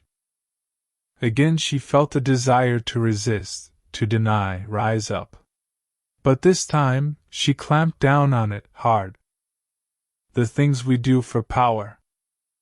I can get him to talk, my master. I can get him to sing like a little bird for you. Feer beamed at her. Excellent, apprentice. Most excellent. Avaryss nodded grimly. She would do it, or at the very least, she would try. Bail was grinning like a fool again. No doubt the boy's overactive imagination was working overtime, imagining exactly what she would need to do to get their young prisoner to open up to them. Lady Feer was smiling as she gently put her arm around Avaryss, guiding her away.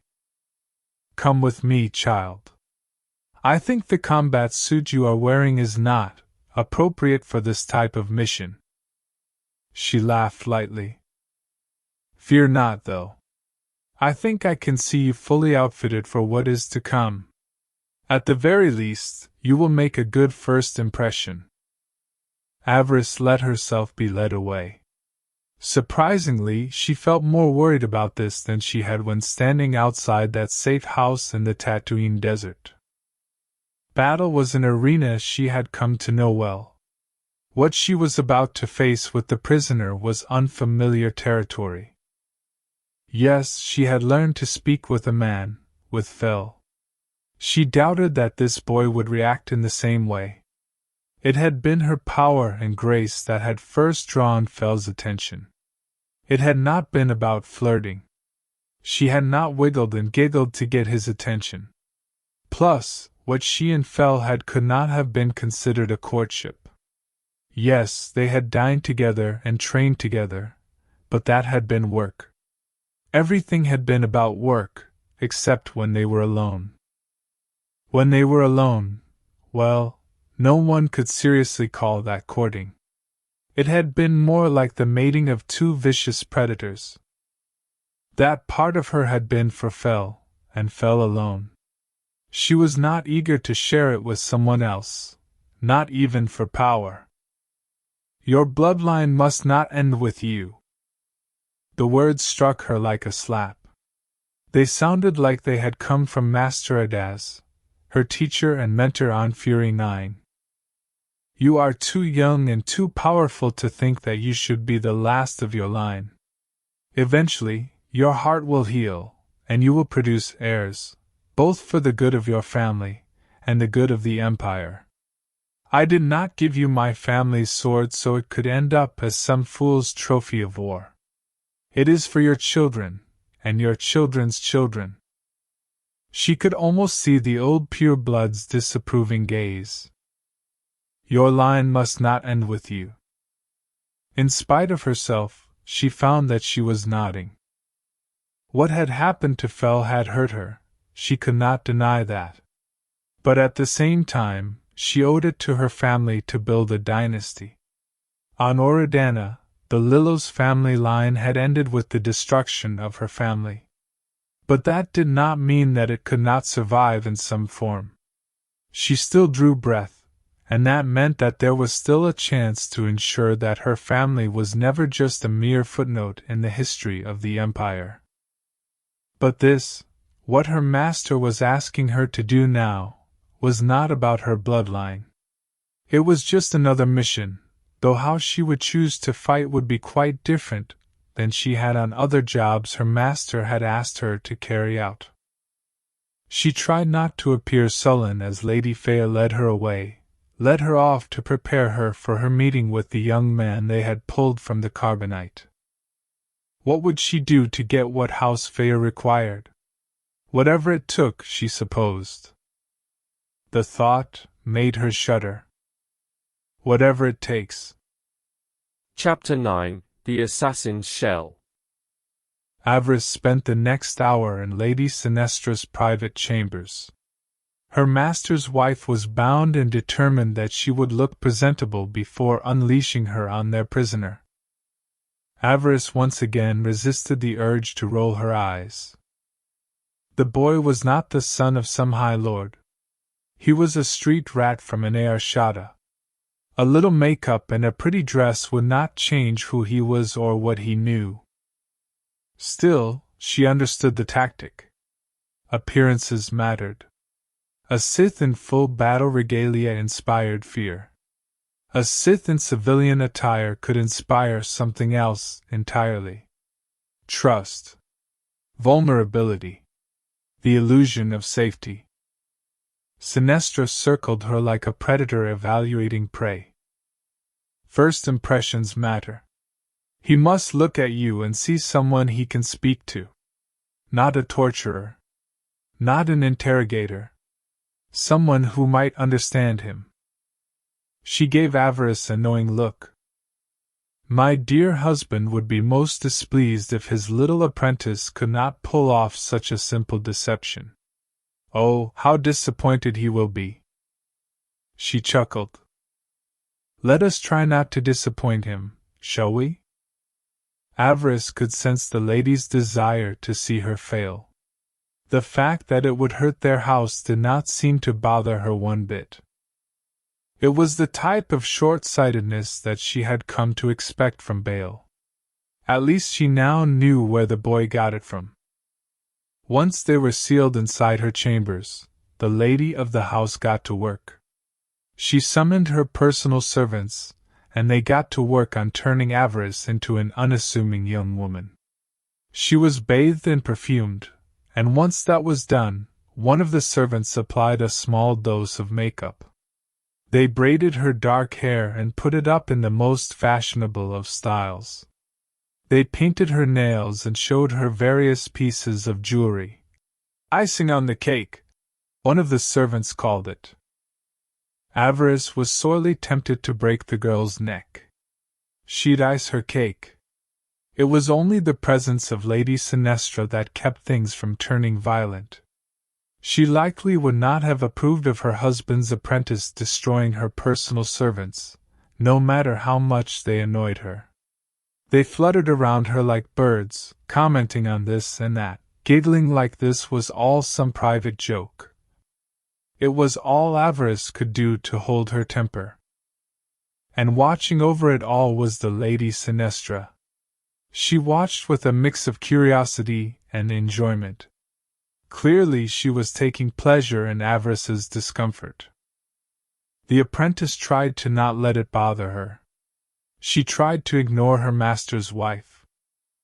This is for the good of the house. For my master.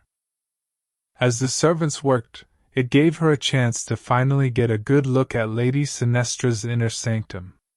She had never been allowed up here before now, and she found herself eager to see exactly what the lady had chosen to hide from her. The trappings of wealth were here, but that could likely be found in any high lady's chamber. She saw few books and or datapads. Perhaps the lady of House Feer was not an avid reader. The only things that she saw that hinted at what Lady Feer was truly like was a small glass case against the back wall, a case that contained no less than 6 lightsabers. The sight intrigued Avaryss. Had those blades belonged to Jedi the lady had slain? She did not strike Avaryss as much of a saber duelist. Maybe they were weapons of Sith that she had outfoxed. Perhaps they were mementos of successful coups. Avaryss could not guess. Besides that, she saw many holos. Most were pictures of the lady during her younger days. One even looked like it had been taken when she was Avaryss's age. In it, the lady was dressed in the garb of a second-level acolyte, and if she was not mistaken, the holo had been recorded somewhere on Korriban. Avaryss sniffed. So the lady had graduated from the Sith Academy? Unsurprising, she supposed, but it definitely seemed unlikely. Sinestra did not carry herself like one who had struggled to earn her spot in the Empire. That may have been different years ago, but now, she had grown complacent. Avaryss filed all this knowledge away for later. Who knew when it would come in handy? The only person featured in her holos more than herself was her son. There were no less than 15 holograms of Bail at different stages of his life, from birth until now. A mother's love cannot be doubted, no matter how depraved the offspring. She paused. What was that? On a table near the lady's bed, hidden behind several other holos, was one showing off the entire Feer family, with one exception, or rather an addition she did not know about. What was this now? The picture likely had been taken about 10 years ago. Bail was only a toddler in it, a babe in his mother's arms. And standing next to the lady was a young blonde-haired girl. Avaryss blinked. Who was this? She needed to use the Force to enhance her vision, to make sure what she was seeing was true. But as she looked again, she nodded slightly. Yes, it was indeed a young girl. She looked about 7 or 8 years of age. The lady must have felt Avaryss's surprise, because she addressed her almost immediately. What are you looking at, girl? Avaryss smiled slightly. A family. And someone that I don't recognize. Avaryss gave the old woman a sly look. I did not know that you and Master Feer had a daughter. The lady's expression remained cool, but the fire in her eyes was anything but. We have no daughter. Then what is? I have no daughter, she repeated. Avaryss nodded. Very well then. Still, despite what her master's wife said, she promised herself to look into it. Maybe mention it to Bail. He could be manipulated. She would see what she would learn. When the servants finished, they retreated back into the shadows. Lady Sinestra guided Avaryss to a large mirror near her bed. The sight shocked the young apprentice. The slender young woman staring back at her was quite different from the battle-hardened Sith she usually saw in her reflection. The dress robe that the servants had put her in was simple but elegant, designed to make her look approachable rather than intimidating. Her dark hair was braided and pinned up, her face lightly made up to soften her features. Avaryss blinked. The sight unsettled her a bit. I look like my mother. Despite possessing a few scars in the eyes of a Sith, she did indeed look like her late mother, or rather how her mother had looked when she was young, back before the stress of being married to an overseer and caring for 5 children had gotten to her. Sinestra looked pleased. You clean up rather well, when you try. Avaryss shrugged dismissively. Appearances are a weapon like any other. I prefer my lightsaber. The lady laughed lightly. Spoken like a true graduate of Korriban. Do not be so quick to dismiss the value of a disarming appearance, my dear. A lightsaber and force persuasion are not the only tools at your disposal. Sometimes a kind word, or the appearance of one, can do what brute force cannot. She leaned in close to her husband's apprentice, whispering softly in her ear. Never think that this house will one day be yours. I've worked too hard and too long to see it pass to anyone but my son. The day my husband falls will be the day that a new Lord Feer takes the throne. If you cooperate, you will be rewarded. Try to resist, and you will be cast down with my dear husband. Avaryss gave her a sly smile. I'm sure your loving husband would be so happy to know we've had this talk. Sinestra smirked.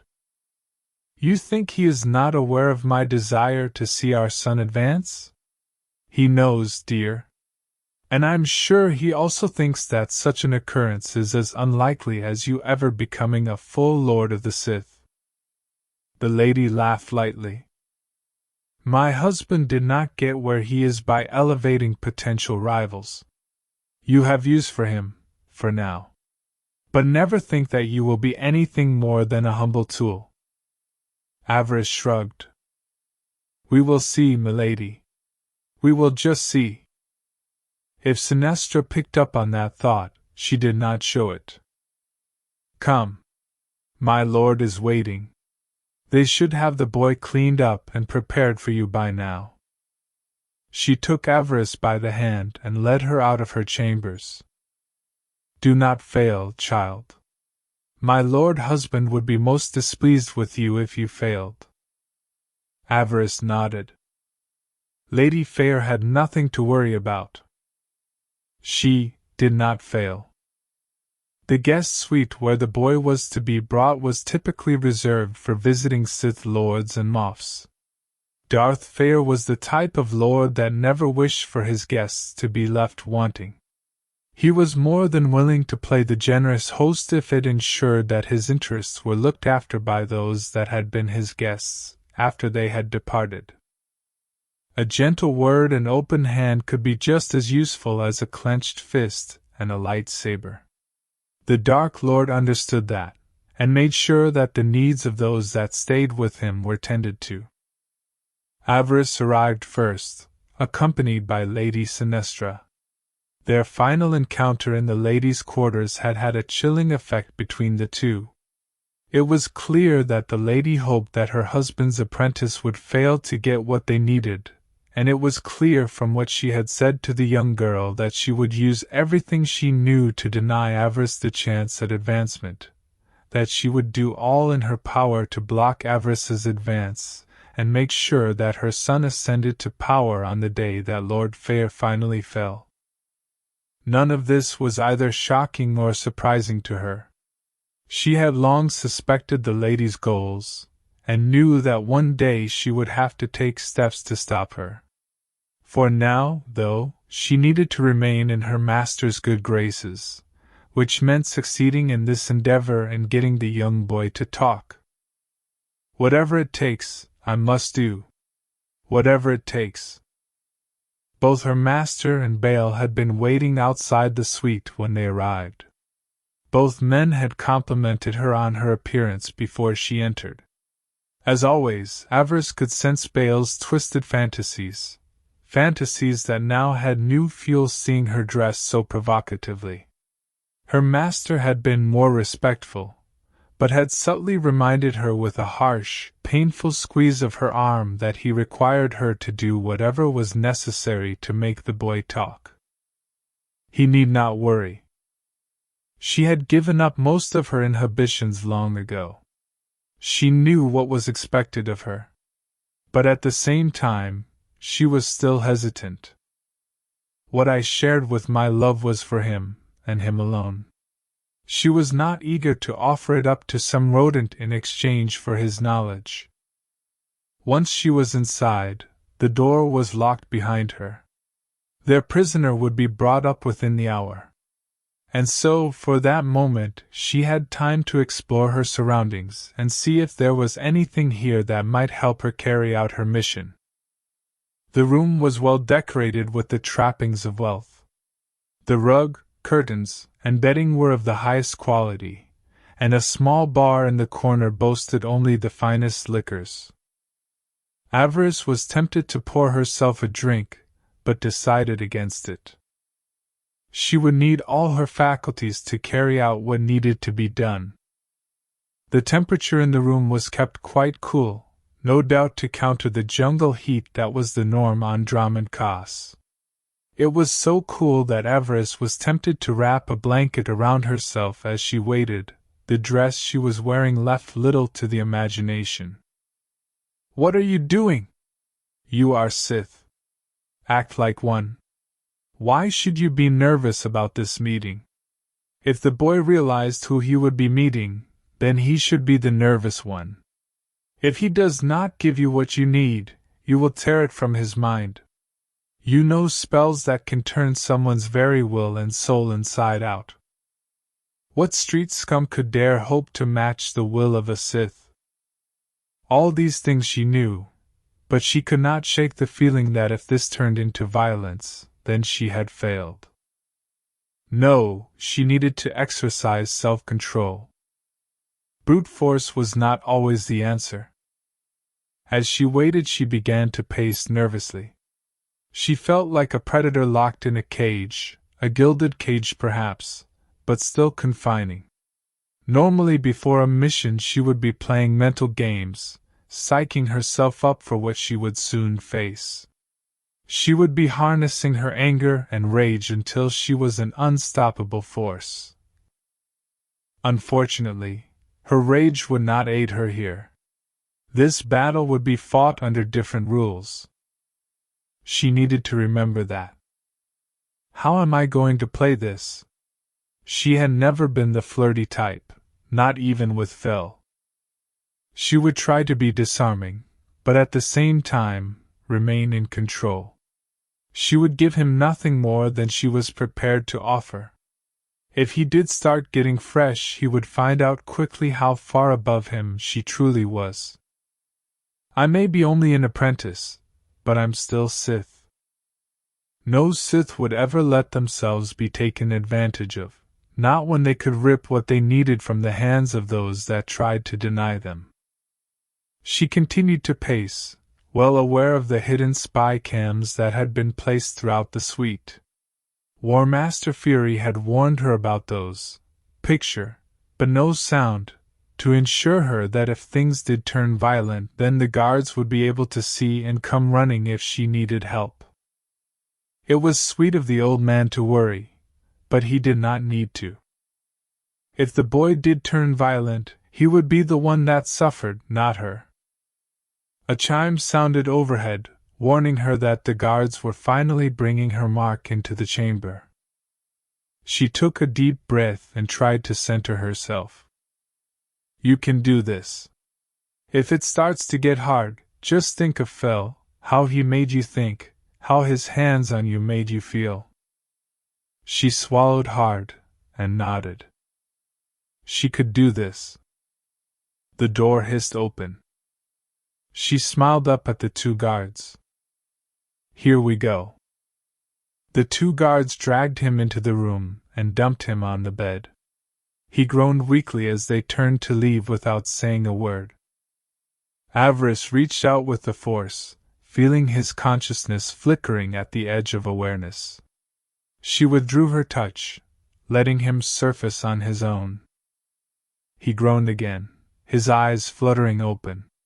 For a moment he was disoriented, then his gaze found her. Not gonna say much, are you? Guess that's the Sith way. Let the silence do the work. Avaryss did not respond. She studied him. His pulse was steady.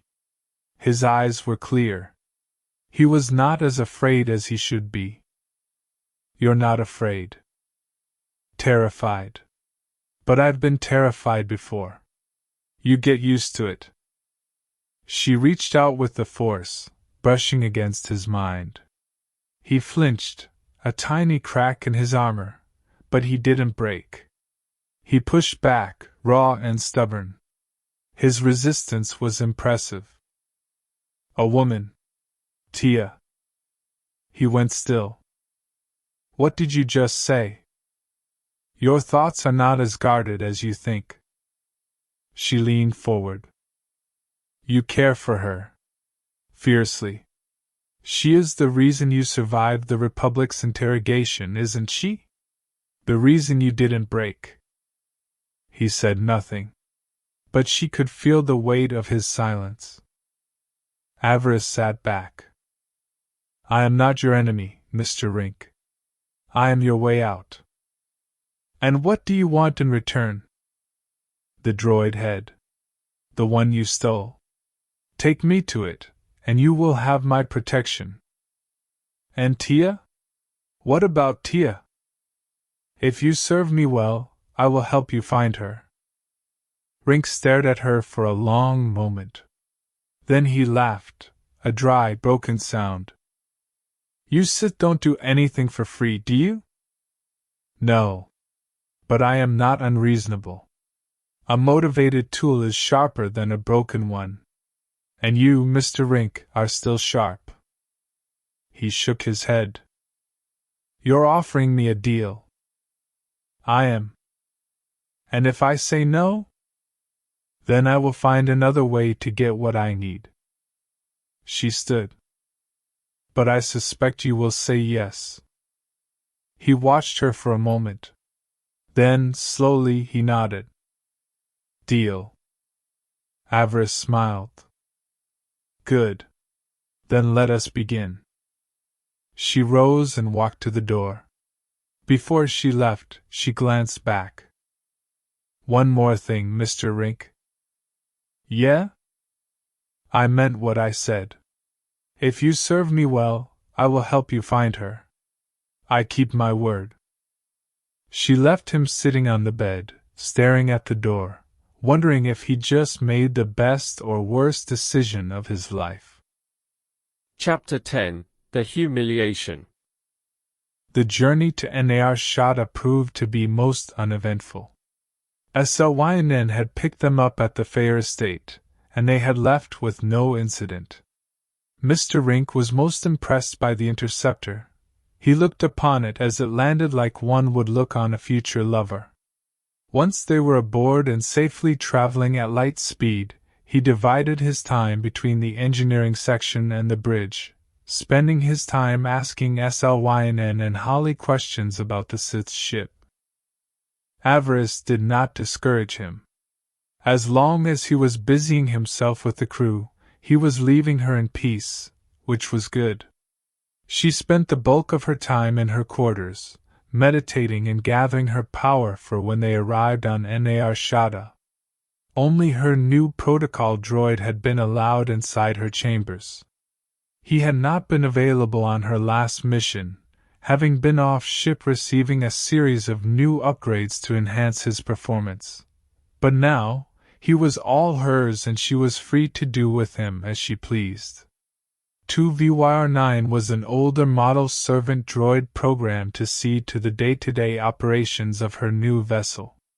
Like most Sith droids, Tuvi had been programmed with the idea that at any time his new master might decide to scrap him. As a result, he lived in a state of constant programmed fear. It amused her to tease the droid about his possible scrapping. It would keep the droid settled on his duties while at the same time provide her with amusement on long voyages. I should take my amusements where I can. What is to come will no doubt test my abilities, and in truth, she would not have it any other way. She did not think for a moment that this would be easy. If Tatooine had taught her anything, it was clear that there were other players in this game, and that they knew far more than she did. House Feer was playing catch-up, and that was never a good thing when it came to being a Sith. Those that fell behind were left behind. She would not be one of them. She could not help but think that what was happening here, that it was part of her destiny. The thought made her smile. The fact that her destiny might just hinge on a stolen droid head was amusing to say the least. Whatever was so important about the thing, whatever knowledge it contained would be hers and her master's. From there, they would see where the future would lead. Once they had landed, Avaryss took Mr. Rink and got moving. She ordered Ensign Holly that, under no circumstances, was she to do anything that took their ship offline for any length of time. Avaryss was still not sure what welcome they had awaiting them here. She did not want to risk getting stranded on the smuggler's moon without a working hyperdrive. Tell SLYNN to be ready to leave on a moment's notice. I will be most displeased if we are not. Have no fear, my lord. Everything will be ready upon your return. With that, Avaryss and Rink had set out to retrieve the droid head. He informed her that it would be smarter and quicker to take a speeder to his little hidey hole. This whole area is under the control of Iban the Hutt. He will not be pleased that we took something of value from his sector, even if he finds out about it after the fact. Hutts will use any excuse to punish any slight, real or imagined. Then we must move quickly then. I will see about acquiring a speeder for us. Leave that to me, milady, he said, grinning proudly. I was boosting speeders since I was 10, and boosting whole starships since I was 13. We do not want to attract attention. Perhaps credits will serve us better than simply borrowing a speeder. Her eyes narrowed.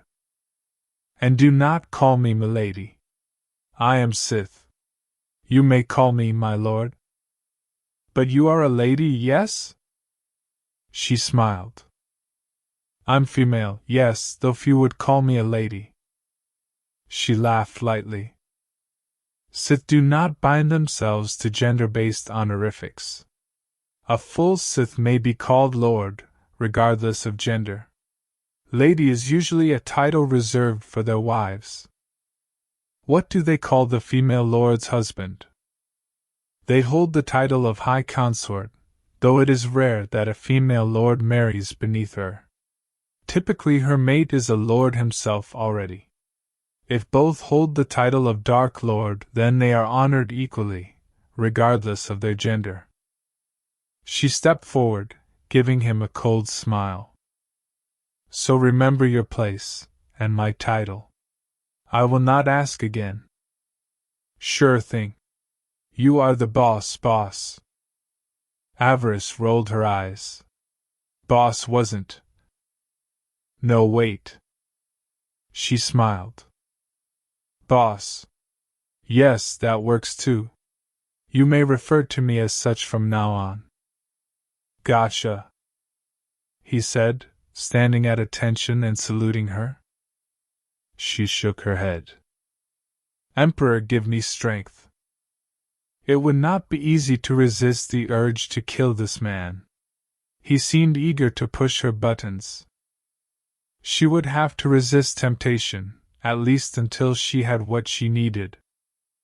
Then, she would be free to reevaluate their relationship. Let on, Mr. Rink. Time is short. The airspeeder zipped from busy traffic lane to traffic lane. Avaryss sat in the passenger seat while Rink drove. She watched as they moved past the brightly lit signs and hut pleasure barges that filled the sky. Avaryss frowned slightly. She should have felt at home here. The dark side was quite strong in this place. Yet she did not. The light side shard within her had begun to pulse irritatingly, the result being that her head was filling with weaker emotions and doubts. She did her best to focus, and push such thoughts away. She would not be hobbled by this, not when she was coming so close to her goal. She reached out with the force, sensing the despair. It was a feeling that burned like a simmering fire beneath the greed and violence of this world. She found herself looking over at her companion. Rink had said little as he guided her towards where he had stashed his prize. She frowned. She found herself feeling curious. So this is Nar Shaddaa. I can't imagine that it was easy growing up here. Rink glanced her way. She sensed surprise. Perhaps he thought her indifferent to what this place was. He shrugged slightly. You learn how to swim quickly here, or you drown. That is the way it is in most places, I suppose. Avaryss nodded. Were you born here? No, I was born on Quat. Dad used to work for the drive yards there. I was pretty young when they left, but I remember that much. I think we came here because of a job offer. Companies are always opening up here, seeking to take advantage of the hut's desire for credits and lack of regulation. Rink laughed. I'm not sure what happened to my dad, but I remember my mom telling me one day that he was not coming home. She worked to try and support us, for a while, used to leave me with a neighbor while she was gone. One day, she did not come back either. The friendly neighbor did not keep me around long after that. I was taken to an orphanage, stayed there for a few years before I ran away. How old were you? 8 or 9. I've been on my own ever since. Avaryss pursed her lips. The thought of a child living on his own on such a world boggled her mind, especially for a child with no one to turn to. I got lucky. Fell in with one of the gangs. Took me in, fed me, and taught me how to survive. Could have been worse, believe me. Slavers here are always on the lookout for kids. They fetch a fine price if they are found before something bad happens to them. He glanced over at her. It wasn't some fancy estate on Dromund Kaas, but this place became a home of sorts. I did not have some wealthy master to supply everything I needed. She frowned. Was he actually looking down on her because of her station? Did he not think she knew what it was like to lose everything? She was tempted to punish him, but again the light inside her flared up. She found herself talking rather than punishing. If you must know, I was not born on Dromund Kaas. I come from a small farming world on the outskirts of the Empire. Everything I have, my place and power, were all earned through struggle and hard work. No one gave me anything. Really. Hey, look, I did not mean to offend, just stating facts, but still. He smiled. A farm world, you say you were raised on a farm? I was. When I look at you, I don't see some farm kid. She smiled slightly. Good, because I've worked very hard to shed what I was, to kill everything that marked me as being from that life. If one is to survive on Dromund Kaas, you need to embrace what it means to be a member of the Sith. We all have to grow up. You don't learn how to survive, you don't last long. Not on places like this, or places like Dromund Kaas. Am I right?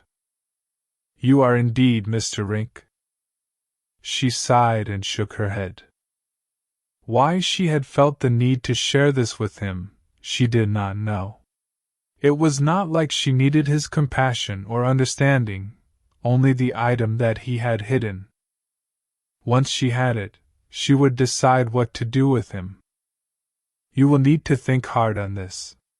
It would certainly serve your master's needs to simply eliminate him, but what about yours? Remember the Jawas on Tatooine. They had the prestige they did by honoring their deals. People knew that they could be trusted within the limits of what they were. Ruthlessness alone will not make you powerful. You need to temper that with cunning, and occasionally with generosity to your underlings. A master that abuses his hounds doesn't have hounds for very long, and sometimes they might even turn and bite him. Think carefully before you simply throw something away. A bit of mercy may prove valuable in the long run. She said nothing, but she did acknowledge the wisdom of that thought. No Sith took power on her own. Underlings were required. She glanced over at Rink. He did have skills that might prove useful. Despite his insolence and problems with authority, there was actually some value beneath all that swagger and attitude. She would see what she could do to yoke that value. How long until we reach our destination? Not long. I hid what we are looking for in the industrial sector. Not much down there, and the smell alone has been known to keep the curious away. She wrinkled her nose. The smell? It is not all brightly lit buildings and palaces on Nar Shaddaa, boss. Sometimes the unpleasant things here can work to your advantage. She sighed. She was grateful that she had chosen to wear a full armored suit and knee-high boots. A hooded cloak hid most of her features, not that she would be here long to be recognized. She had no real idea what Rink meant when he said unpleasant, but she did not think that she was going to like it. Fortunately, you are not going to be here that long. Find the droid, and get out. She took a deep breath and began to gather her strength. The force began to simmer inside of her. Remember to watch your step around here. This place can be a little rough. She smiled gamely. Do not worry about me. I'm ready for anything. 30 minutes later, she began to question the validity of those words. Rink led her through what could only be called a large sewer pipe. Her knee-high boots proved to be a good choice as they trudged through sludge and grime. Her cloak was dragging through the muck. Rink had been right about the smell, of course. She could not imagine a reason that she would wish to remain in such a place for very long, no matter what prize might await down here. She resisted the urge to breathe through her nose. Most unpleasant. It was most unpleasant indeed. Home sweet home. Rink chuckled as he splashed on ahead of her. Avaryss frowned. The desire to drown him in this sludge was increasing. She would try to hold back on it for a while longer. He did not seem to understand exactly who he was dealing with. He seemed to enjoy teasing her, treating her like a peer rather than his master. If he was not careful, he would come to regret that decision. Rink looked at her, and all he saw was a young girl. She was more than that, far more. She was Sith. If the street rat was not careful, he would likely learn exactly what that meant. It would be fun to punish him, But that was not what she was here for. They still had a prize to find. She continued to restrain herself, for now. How much further? Not much. There is a maintenance room up ahead. That is where I hid the thing. He laughed.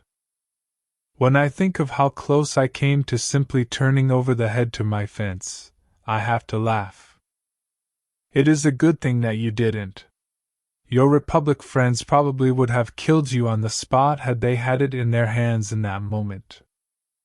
You are probably right. Now where is— there it is.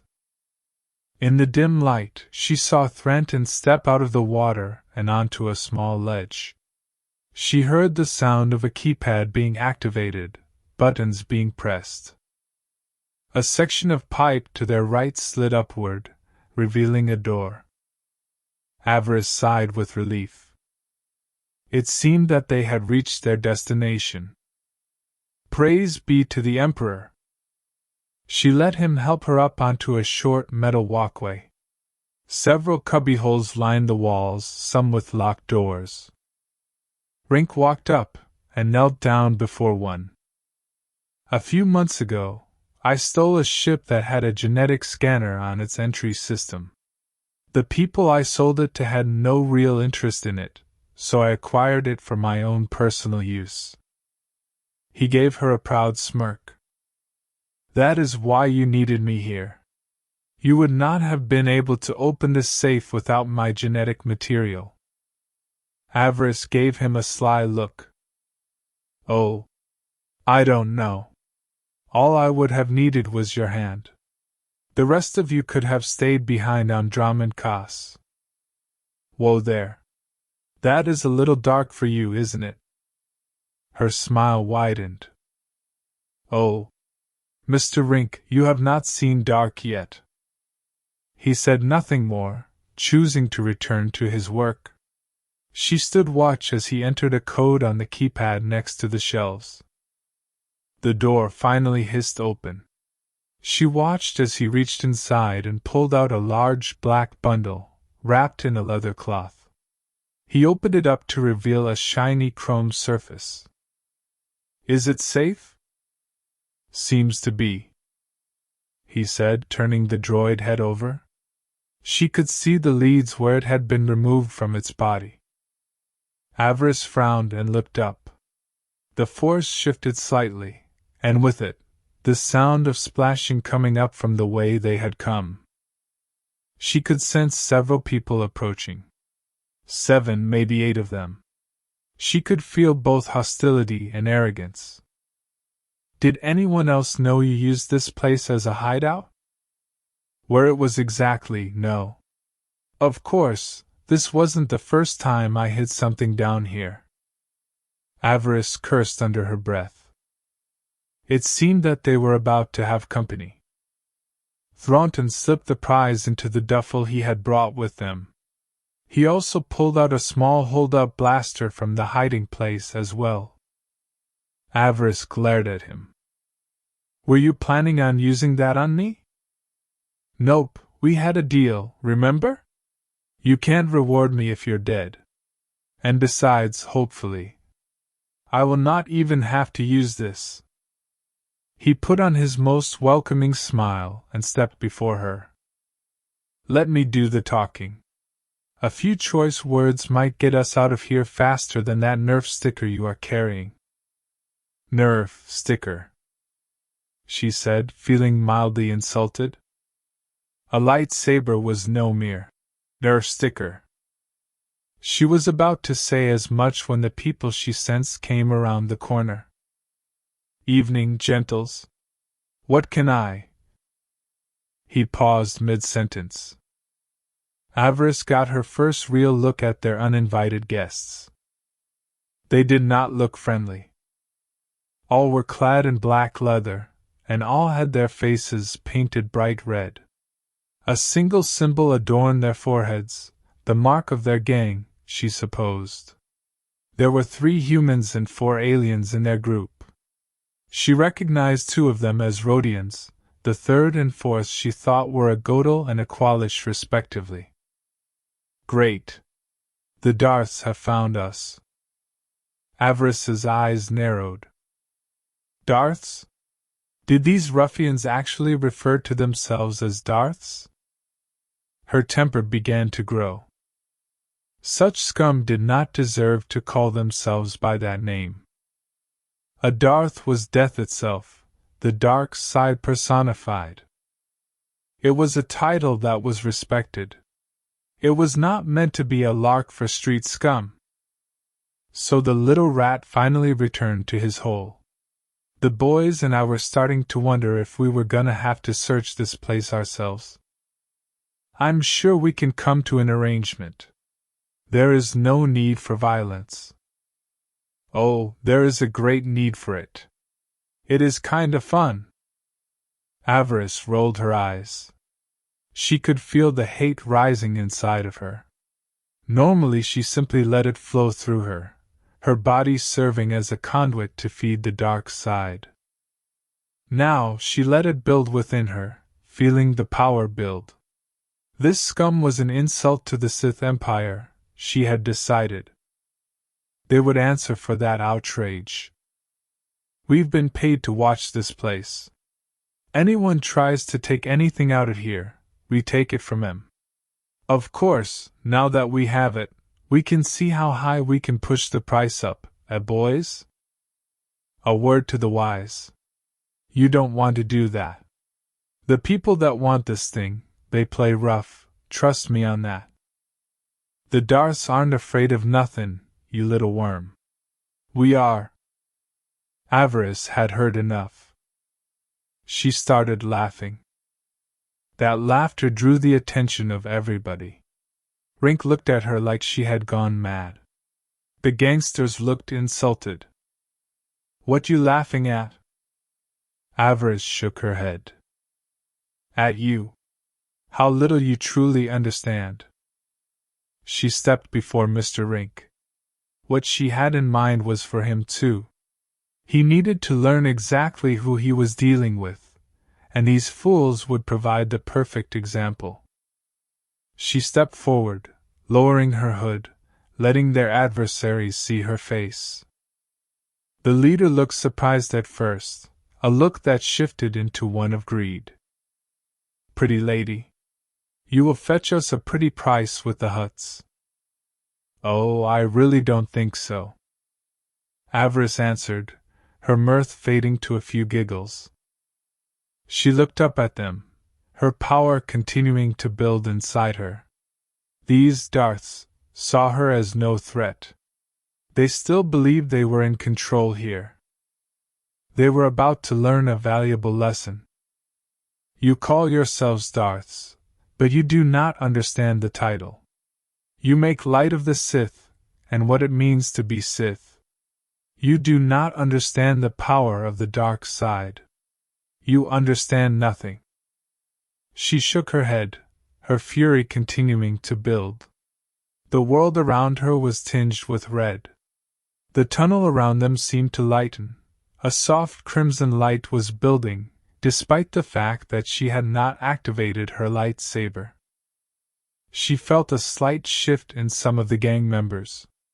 She felt confusion, anger at being challenged, and a bit of fear. The last part was hard to understand until she reached out and sensed the surface thoughts of them. They were backing away because her red eyes were glowing. They did not know what to make of that. Stick around.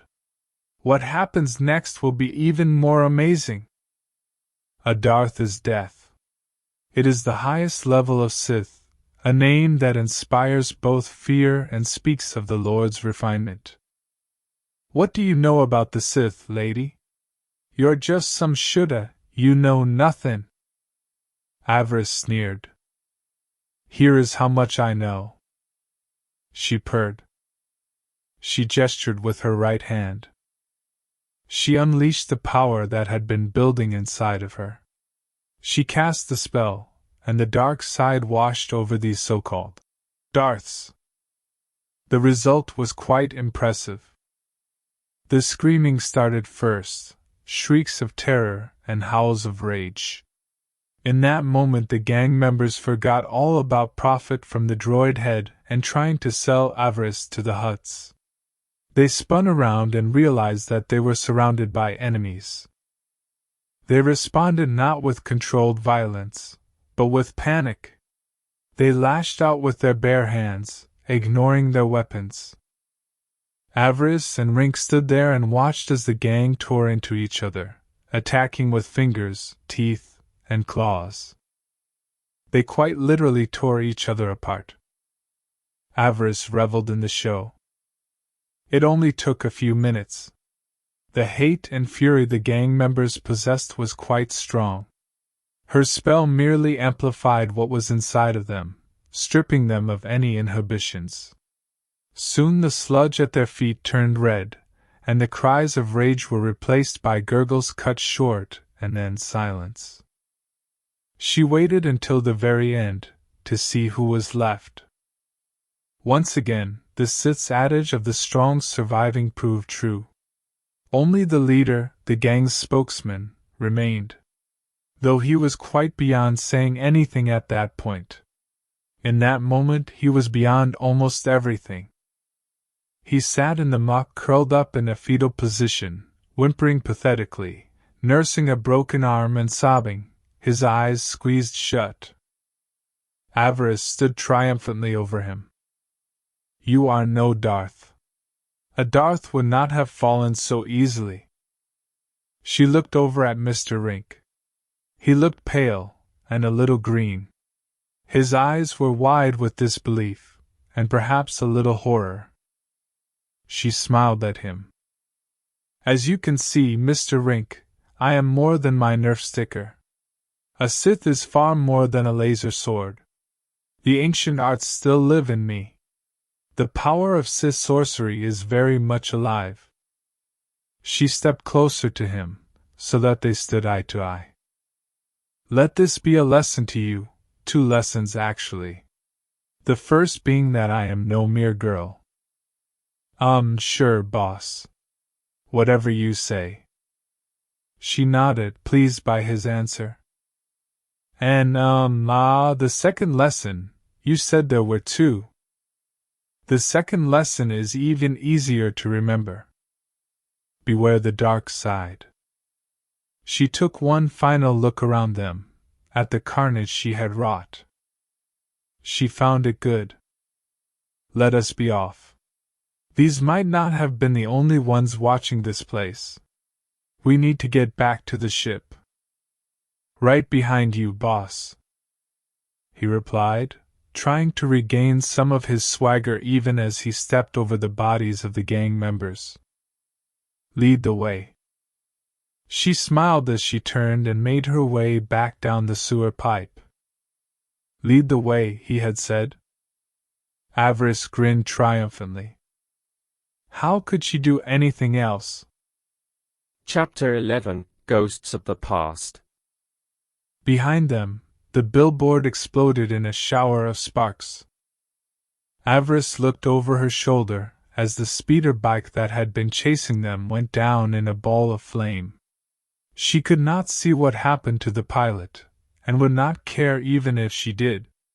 Unfortunately, there were still 3 more speeder bikes on their tail, and each seemed bound and determined to stop their escape.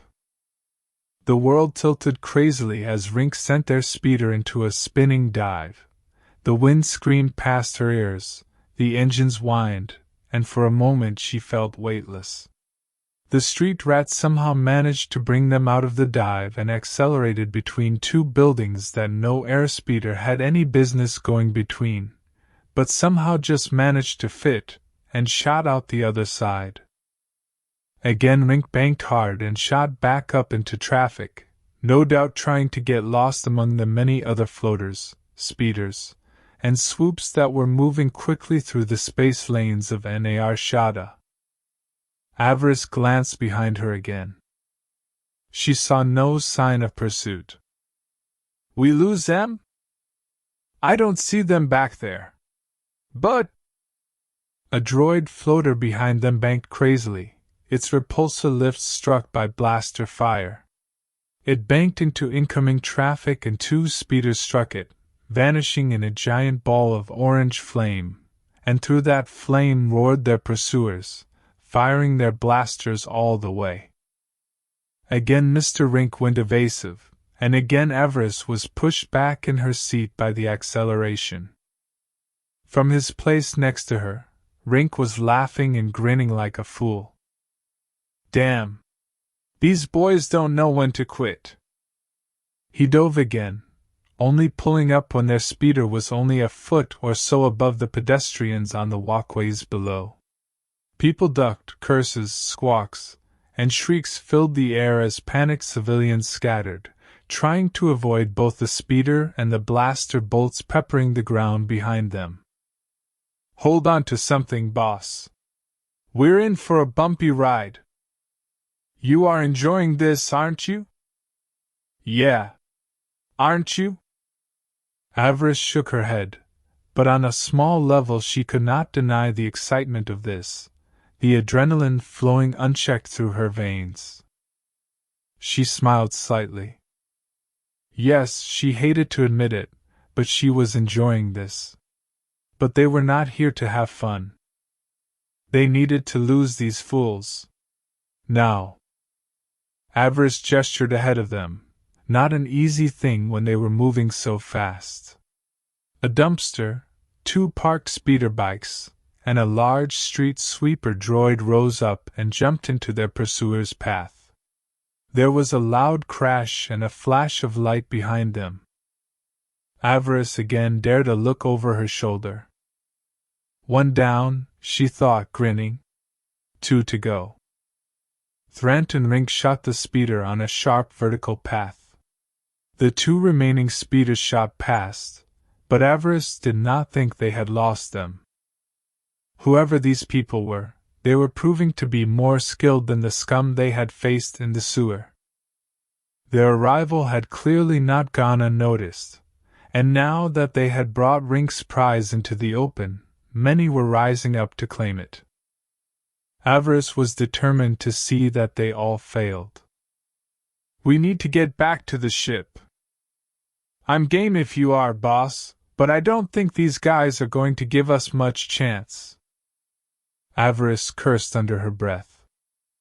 She was tempted to throw lightning at the remaining bikes, or perhaps use her lightsaber to send their bolts back at them, but she knew that would not be a good idea. Right now, what was going on was a simple speeder chase. They happened all the time on Nar Shaddaa. The authorities had not even responded yet, if you could call the Hutt's bully boys authorities. If she started openly using her powers, things would escalate quickly. The trick she pulled with the stuff in the road hinted at Sith involvement, but was not easily proved. If she chose to act in a more direct manner, however, news would certainly get back to other Sith on the moon, and from there even more lords would start asking questions about what she was fighting so hard to protect. Secrecy was key here. Her master had made that point abundantly clear. She would not violate his orders.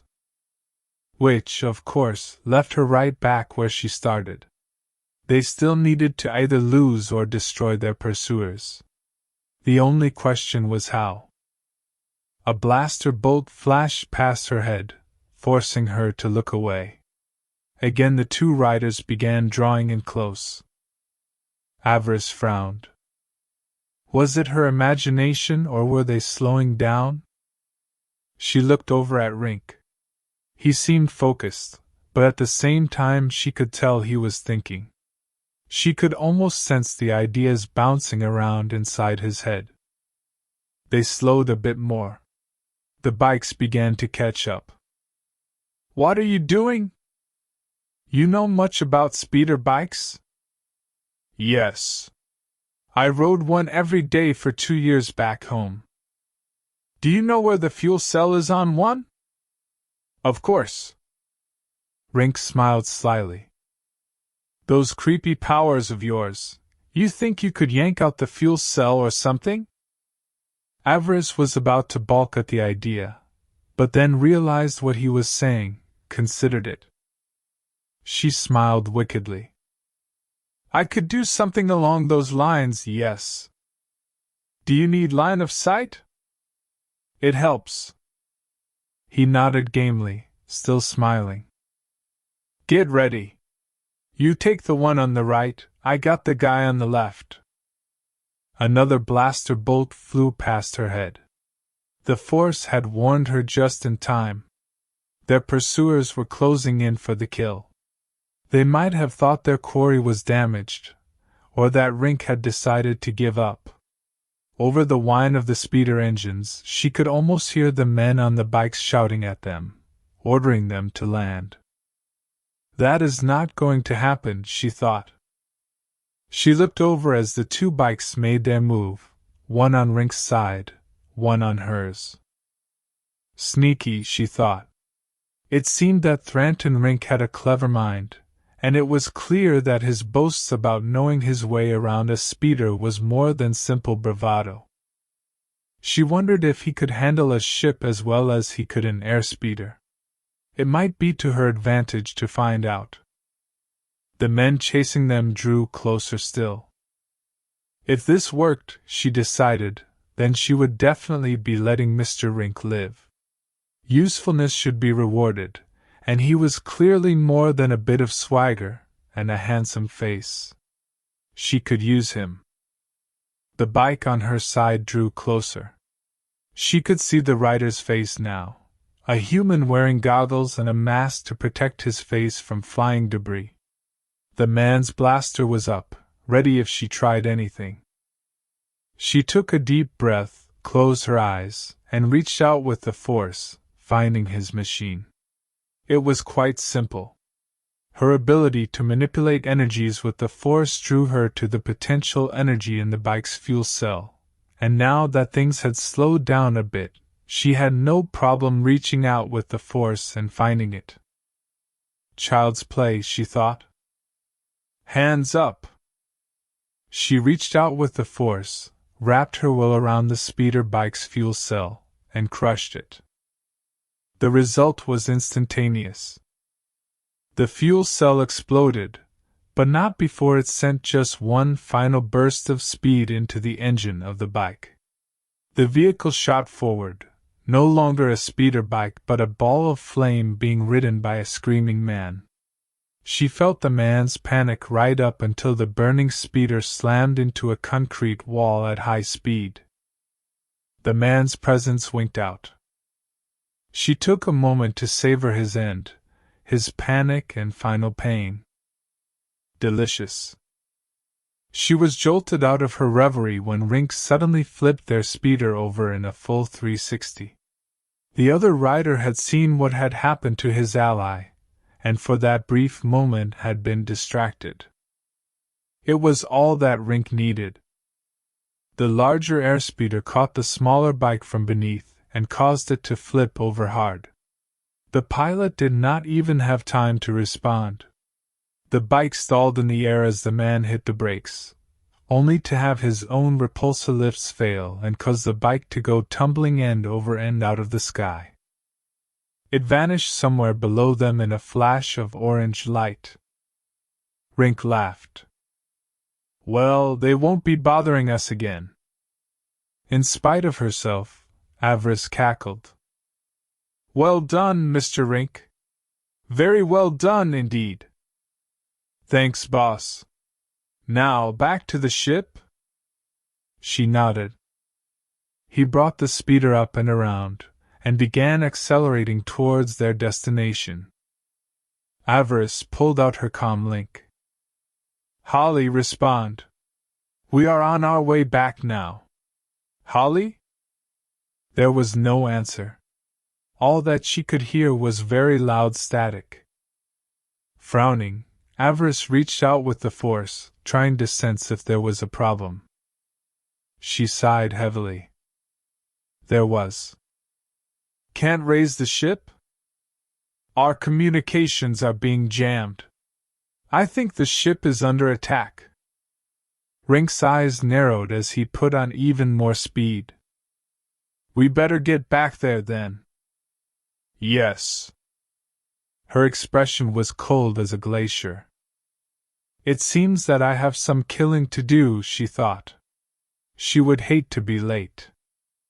They arrived to find the hangar a battlefield. 20 attackers were advancing on the Fury. Holly hunkered down near the ramp defending the ship with a blaster carbine while a small belly turret from beneath the ship fired at anything that got too close to her. Rink banked the speeder around, trying to find a good place to land under cover so that they could get out of here fast. Avaryss shook her head. Where in the Emperor's name was Rathdari's men?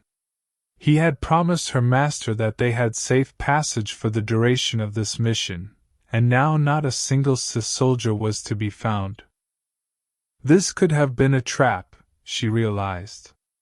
Perhaps Lord Rathdari wanted this mysterious prize as well. Perhaps someone had contacted him, offered him a reward for acquiring it for them. It was possible, she supposed. Both Teetering and Avarice were Darths. They could definitely afford to bribe the Lord of Nar Shaddaa. And if she died during this attack, no one would be the wiser. Avaryss's temper flared. Part of her wanted to forget the ship, fly to wherever Rathdari was hiding, and start skinning him alive. Answers would pour from his mouth before the end. She did not care that the Dark Council had put him here. If he had betrayed her master, if he had betrayed her, he would answer. He would. Hold on tight. I got an idea. Avaryss braced herself, tightening not only the straps holding her in place, but cocooning herself in the Force. Rink brought the speeder around hard and low, causing it to slide on its repulsor lifts. The speeder slammed into where the people attacking their ship had been taking cover. Some were struck by the speeder, while others leapt out of the way. The vehicle continued to slide, clearing away any protection the attackers might have had. But as it finally came to a stop, the survivors leapt out and tried to engage Rink and Avaryss. For them, it was a fatal mistake. No sooner had the vehicle stopped than Avaryss tore away her restraints and leapt high into the air, igniting her lightsaber in mid-flip. She came down among the attackers, falling on them like a toccata on a neek. The attackers were all alien, all armed and armored, not that it saved them. Large insectoids in breathing masks, they tried to overwhelm her with numbers. Some drawing blades, while some in the back tried to blast her with their rifles. The sword-wielders died first. Her lightsaber carved through them like a hot knife through butter.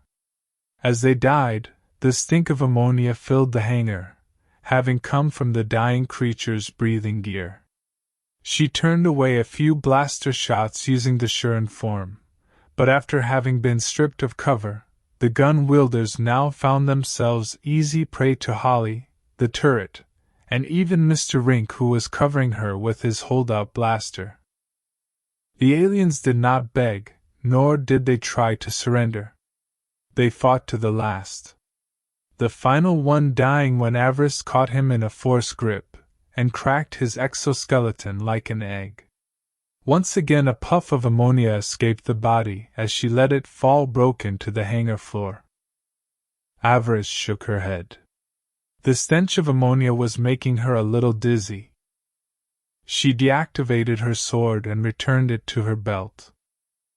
Rink came to her side, still clutching the droid head under his right arm while holding his blaster with the left. Avaryss scanned the area again with the Force, feeling no more enemies. She nodded grimly. Now, they could get out of here. Gand? Bounty hunters. They work for Iban the Hutt, when they are not taking out private contracts. So we know someone is after our prize. That is news. He took no offense. He actually chuckled. You do know how to make friends, boss. I give you that. My lord, are you well? I will be when we are out of this stink. I trust we are ready to go. Ready and able. The three went up the ramp quickly, Holly closing it behind them. Rink handed Avaryss the droid head. She smiled and carried it back to her quarters. Tell Selwyn to set course for Dromund Kaas. We must know what is so important about this. She did not relax until she felt the ship begin to rise beneath them. And even then, it was short-lived. She felt a disturbance in the force even before they cleared the atmosphere. The ship shuddered beneath them, blaster fire raking at their shields. She shook her head. They were not out of this yet. They are blocking our escape vector. There is nothing I can do. Avaryss hissed. Air escaped from between her teeth as she glared at the Imperial captain. How many pursuers? Scanners show at least 6 fighters, my lord. They are uglies by the look, probably mercenary or pirate ships. The young Sith rolled her eyes. She did not expect their attackers to be members of the Imperial Navy. Lose them. Take evasive action. I'm doing that now, my lord. And shifting power to the aft shields. They will hold. The ship rocked again. Avaryss was not so sure she trusted the captain's appraisal of the situation. He is too reliant on the shields. It will get us killed if he is not careful. The Uglies, as Selwyn called them, were starfighters cobbled together from pieces of other fighting craft and scrounged parts. Popular among criminals and pirate bands, they might not look impressive, but they did have some teeth. 2 fighters shot past them. Avaryss thought they were simply trying to force the Fury down, but then they opened up with tail gun fire. Ion discharges struck the shields, sending electrical sparks dancing over the shields, draining them further. When the shields failed, if they were hit with another ion blast, the Fury would go down. Avaryss frowned. I told you to lose this scum, Selwyn. This ship is one of the fastest in the Imperial Navy, but you are driving it like it is a garbage scow. Her burning eyes flared. You will lose them. I'm working on that now, my lord. He banked hard. 2 more ships blew past them and slowed, but the 2 behind stayed above them, keeping them from breaking out, and the 2 fighters with ion cannons were already circling around like prey birds, hungry for the kill. Avaryss's anger continued to grow. They would never escape this way. They were struck again by another blast. Alarms wailed on Selwyn's console. He turned them off, but warning lights continued to flash. We have a fire back here. Tuvi and I are handling it. Through the force, she could feel Selwyn's desperation. He was not used to flying in such a fight. Urban flying was not what he had been trained for. He may have been used to dealing with Republic pilots in deep space, but atmospheric combat seemed to have him on edge. She could feel his fear, both of losing control and crashing, and of her. The former was unacceptable of a man in her service. The latter was expected. He should be afraid of her. She found Rink at her side. She had been so focused on Selwyn and the pursuit that she had not even heard the street rat enter. Fire is out. Holly is making sure that the hyperdrive wasn't damaged. Good. Finally, she turned to face him. Tell me, can you fly a ship as well as you fly an airspeeder? It took him a second to grasp what she had asked. Then his look of surprise turned to that cocky grin she remembered from the speeder chase. Better. All I would need is for you to sit back and watch me work." She smiled. "Very well."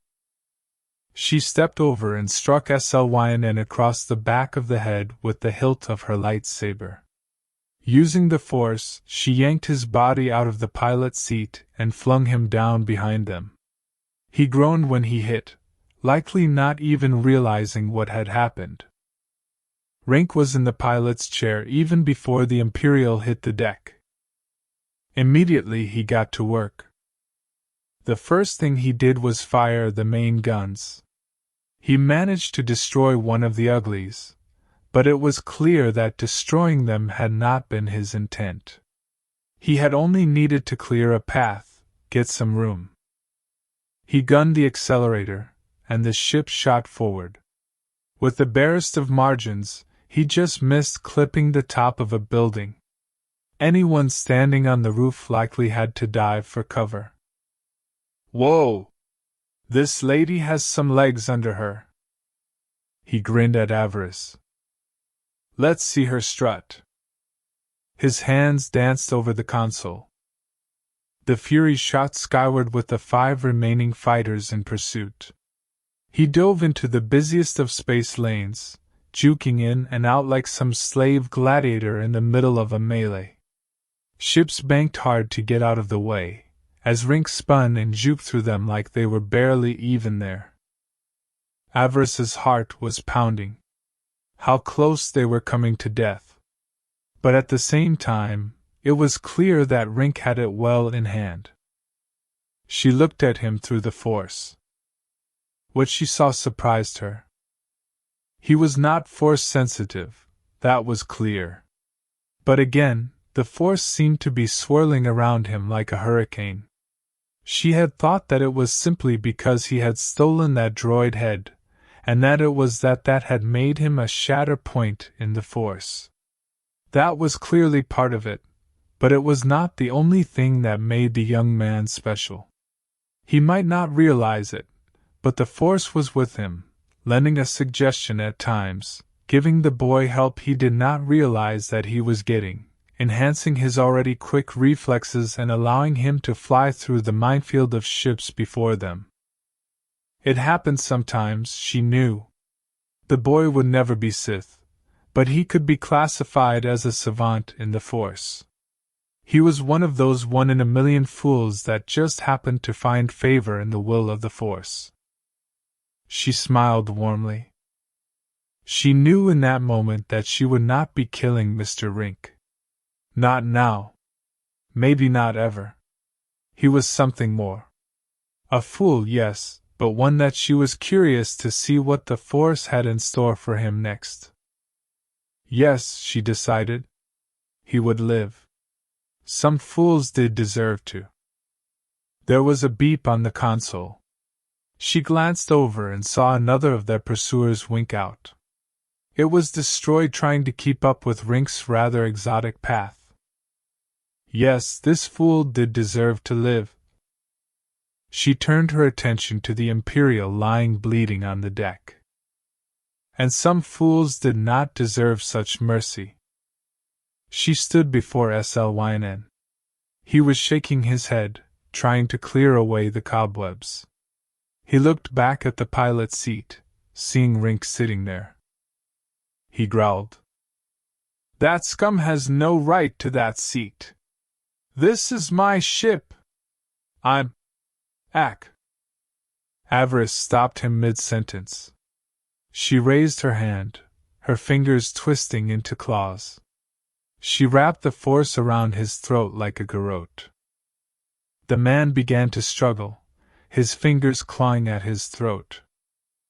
A thought occurred to her in that moment, one she had not given credence to before. She snarled. "Who do you work for, Slyn?" "Feer. Our master." Avaryss gave him a cruel smile. "Anyone else? Lord Barriss, perhaps? Lord Terrig? Do you work for one of our rivals? Maybe take a donation from them now and again?" I'm loyal, my lord." She tightened her grip. She wanted him to feel this. She wanted to make it hurt. If you are loyal, then you are also as clumsy as you are stupid.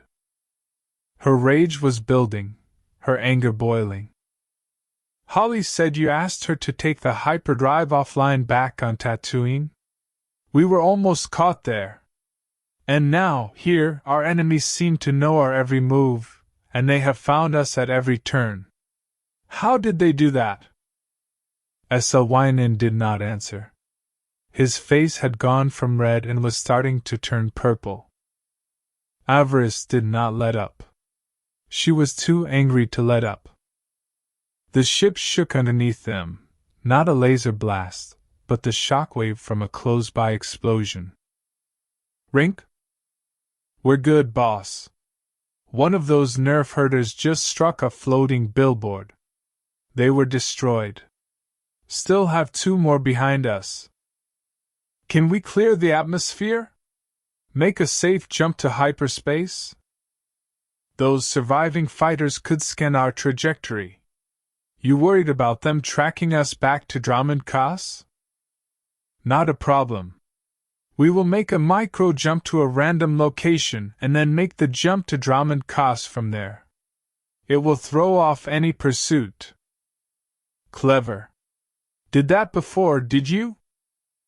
I read it in a holo novel. He chuckled. Got to love those novels. Give people such wonderful ideas. Just fly the ship, Rink. Gotcha, boss. Avaryss smiled and turned her attention back to Selwyn. She gave him a contented smile. I don't know if you are a traitor, and personally I don't really care. But you have failed me for the last time, Captain. Al. So you say. Then consider this your final order. For the good of the Empire. She almost giggled as she closed her fist. The man's neck crumbled. The vertebrae turned to dust. He slumped down on the deck, his eyes staring up at nothing. Avaryss smiled and stood over him, feeling both contented and liberated. The dark side was coursing through her like the highest grade of spice. For the Empire, Mr. Selwyn. For the Empire. Chapter 12, Crimson and Sapphire. Almost a month had passed before War Master Feer finally figured out what was so special about the droid head Avaryss had recovered on Nar Shaddaa. During that time, she had returned to her duties as her master's apprentice, enforcing his will, and making sure that the enemies of House Feer understood her master's displeasure. Some missions excited or pleased her. She enjoyed the sensation of dominating a supposedly superior foe, one who thought himself above her because of the place of her birth or her status as an apprentice. Yes, some of those missions pleased. Others, not so much. Had she been asked, she would have suggested that they hold off on any vengeance or power plays until they knew what they had recovered on Nar Shaddaa. Who knew what the droid's programming might reveal? Unfortunately, it was not up to her. Her master was a man of ambitions, and he was also nursing a vendetta. It was impossible to ask him to abandon either. The situation only grew worse a week after her return. One of Lord Feer's military food shipments was destroyed while en route to its destination. Apparently, it had been exposed to some sort of bacterium while in transit. The bacteria spread quickly, infecting and rotting everything on board within a matter of hours. The entire cargo had needed to be jettisoned, destroyed before the bacteria could spread to plant life on other worlds. The Imperial High Command was not happy. That food shipment had been needed, and now it fell to House Feer to make things right. Avaryss's master was livid. He did not believe for one second that this had been some random incident or accident. The bacteria had been too virulent to simply be something born in nature. Lord Feer's eyes turned to Darth Terig, whose interest and skill in viral weaponry was second to none. He viewed what had happened as a cowardly attack, a slap in the face after Lord Feer had involved Darth Avaryss in their feud. He began to plot a response, and Avaryss would be the tip of this sword. He seeks to embarrass us, not just before the military, but the Dark Council as well. That cyborg made me look weak before our Imperial allies. Now I will take away something of his, something that he values. War Master Feer counseled patience, but Darth Feer would not be dissuaded. He sent Avaryss in. The plan was simple enough. There was an alchemist named Arb. The man had spent the last 20 years researching the design and powering of Sith amulets. The art had been thought lost since the days of Naga Sadow, but now it seemed that it had been rediscovered. Darth Terig's interest in such things was well known. It was said that this Arb had created dozens of pieces for the Dark Lord, pieces that were now being used to enhance Terig's work and his would-be apprentices. Feer thought it more than fair that his rival should lose his pet alchemist. It seemed like a fair exchange to him, and plus, it would deny his rival any further advantage that the man's creations might give. It had not been hard for Lord Feer to learn the location of the alchemist's lab. He dispatched Avaryss to not only destroy all traces of the man's work, but to silence him as well. He would not have Terig trying to reacquire the man later. The small estate where Terig kept his little pet was lightly guarded. Still, Avaryss took no chances. She brought Thranton Rink with her. His skill at confounding security systems proved most useful. She was inside and cutting her way through Terig's men before they even realized that she was there. After Enair Shada, Avaryss had done much to reward Mr. Rink for his service. She took him on not only as a member of House Feer, but granted him a commission in the Imperial Navy as a flight officer, which meant he would have access to not only her ship, but other Imperial hardware as well. When Lady Sinestra had first heard about the deal, she had given her husband's apprentice a sly look. "The boy must have done much to amuse you. He is a good pilot and a driver. I have need of both." The lady of House Feer laughed. "So, you are pleased with the rides he gives you? I should have known." It was not hard for Lord Feer's apprentice to guess the lady's meaning. It was all Avaryss could do to hold her temper in check. Why did people always go there? She wondered. Why did they always assume that a relationship between a man and woman would turn romantic, or at the very least physical? She had no interest in Rink, not in that way. Fel had been enough for her, and with his death, that chapter of her life had closed, at least, for now. She decided not to deny it. Let the woman believe what she would.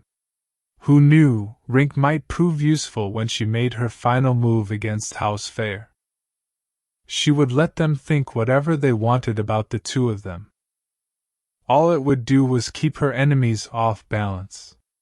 Besides, Rink's heart belonged to another. She could feel that. It was as clear as day. It was his abilities that intrigued her. Nothing more. The Imperial uniform she found for him suited him well, though he did choose a much larger coat than most officers and wore it open most of the time. A spit-and-polish military type would have frowned on that, but Avaryss could care less, provided Rink continued to produce results in her service. So far, he had done just that. From this point forward, he would serve as Avaryss's personal pilot and driver, and in exchange she agreed to help him find out what happened to his little Twi'lek girl, and provide him what he needed to build a new life for himself and his companion once he had fulfilled his usefulness to her. Some might have called the terms too generous, but Avaryss preferred to err on the side of caution. A happy underling was a good underling, and Rink did more than earn his keep when he helped her breach Arb's compound. His time on Nar Shaddaa had taught him quite a bit about neutralizing security systems. Once that was done, he fell back to await her return while she cut a path through the alchemist's guards. Most were combat droids, but at least 2 appeared to have trained in the Sith arts. They, like Tereg, were larger than typical Sith, and possessed of an animalistic rage that made them very dangerous. It had proved to be an exciting contest, but in the end, both lay dead in the corridor outside the alchemist's lab, their heads separated from their bodies. Slaying the 2 had left Avaryss in an excited state, her bloodlust awakened by the violence. She did not bother trying to breach the security door that blocked her path. She simply cut her way through with her lightsaber. As she stepped through the still smoldering opening, she found Arb the alchemist crouched down behind his desk. She smiled wickedly at him. This, she thought, was going to be fun. As she approached her prey, she noticed the various trinkets that he had been working on, felt the power of the dark side radiating from several of them. The man was truly talented, she realized. It would be a shame to rid the Empire of him, but what could she do? An order was an order. The man cowered, trying to hide behind all his creations. She could sense the force within him, but it was small, almost non-existent. She could see now why he worked so hard to create such wondrous things, but no amount of toys would make him stronger in the Force. It did not work that way. Are you here to kill me? Your master has insulted my master. I think we both know how this is going to end. It doesn't have to. You are clearly a powerful young woman. I have created something, or rather I've started working on something that you may find interesting.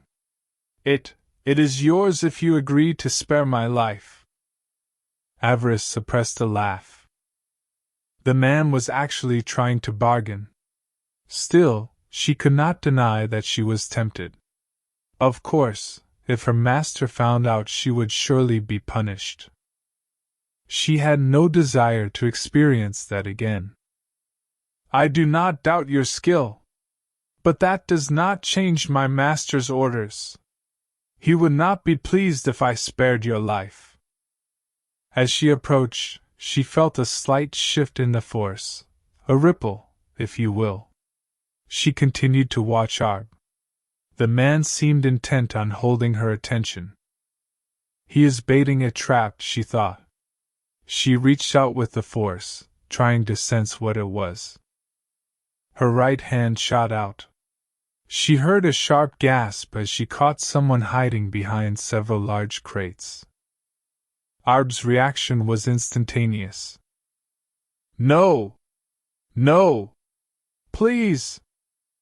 Avaryss stopped him with an equally strong grip, pleased that she could manage 2 at once. She smiled.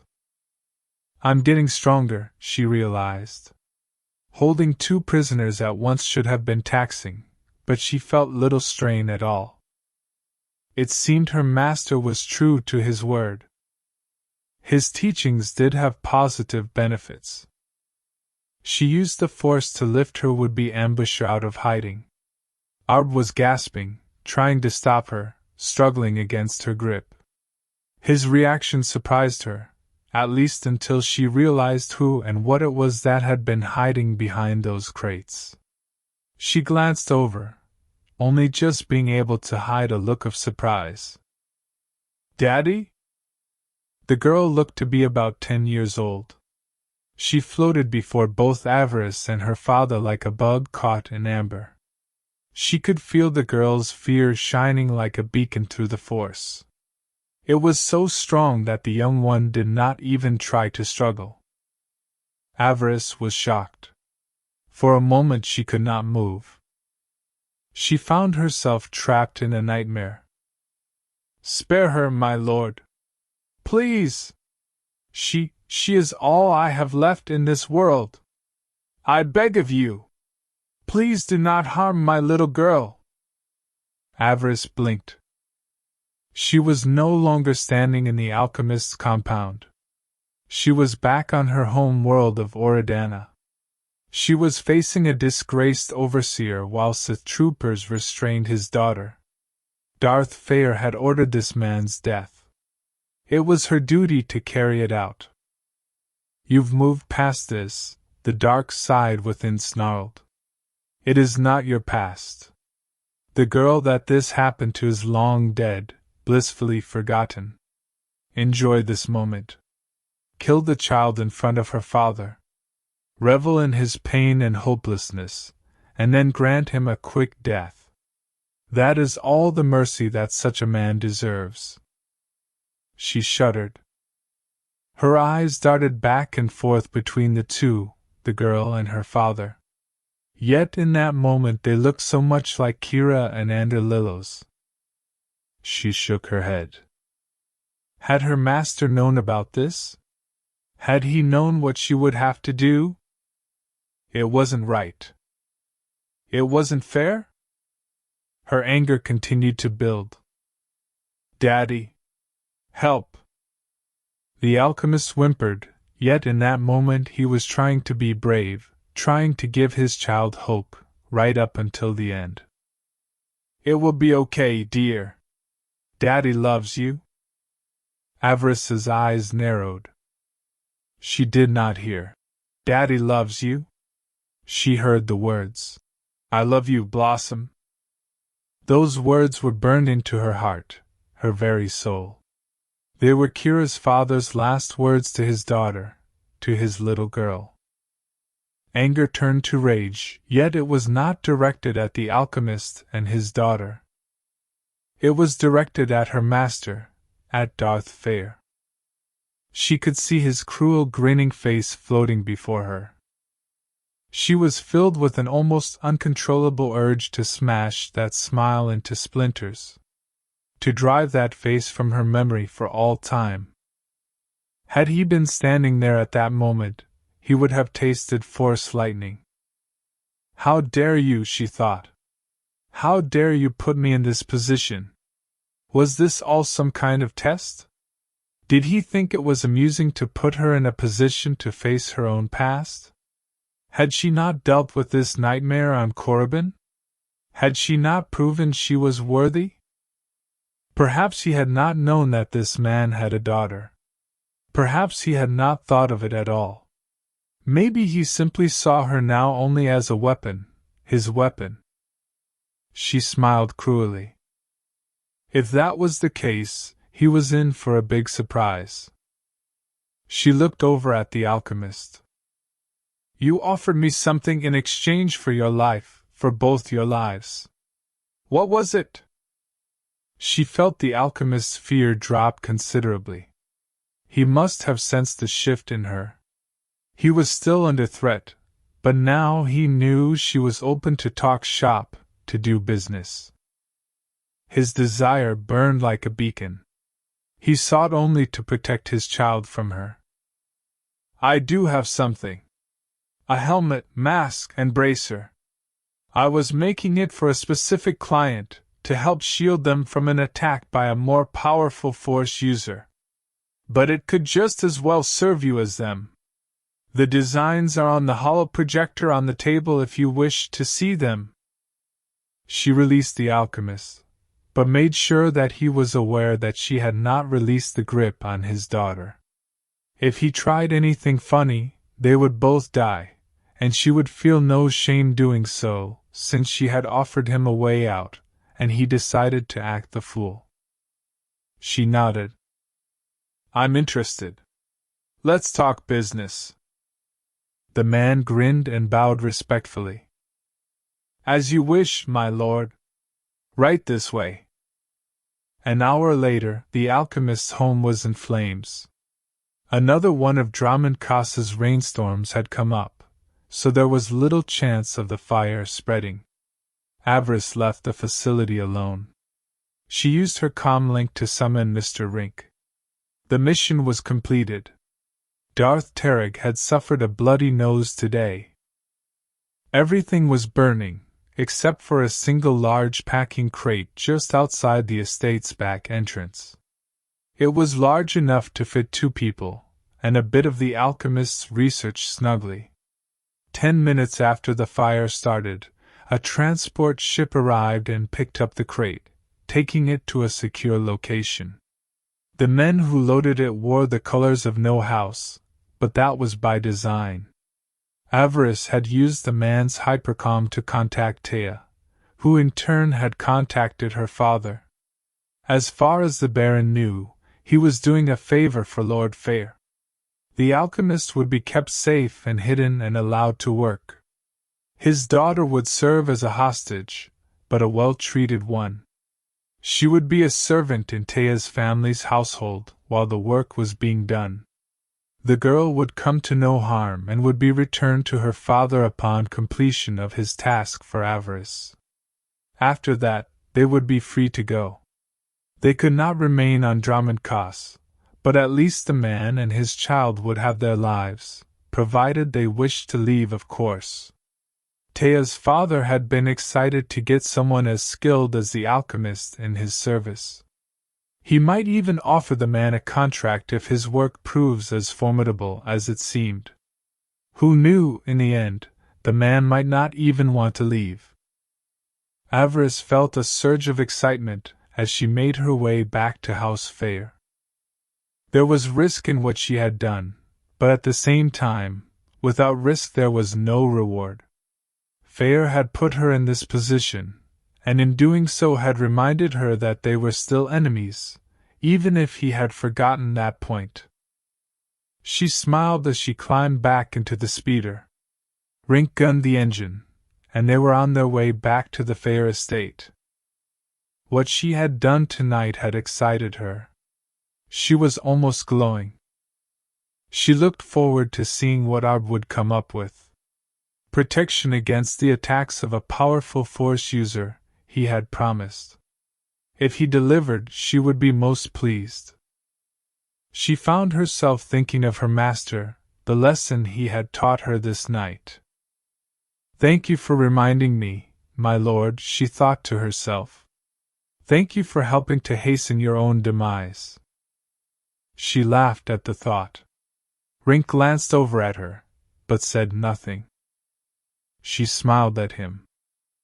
We need to find pleasures in the small things, Mr. Rink.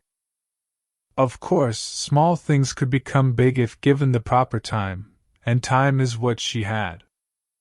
She was Sith.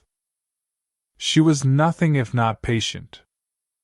After what had happened with the alchemist, she spent the next few weeks waiting for the blade to fall.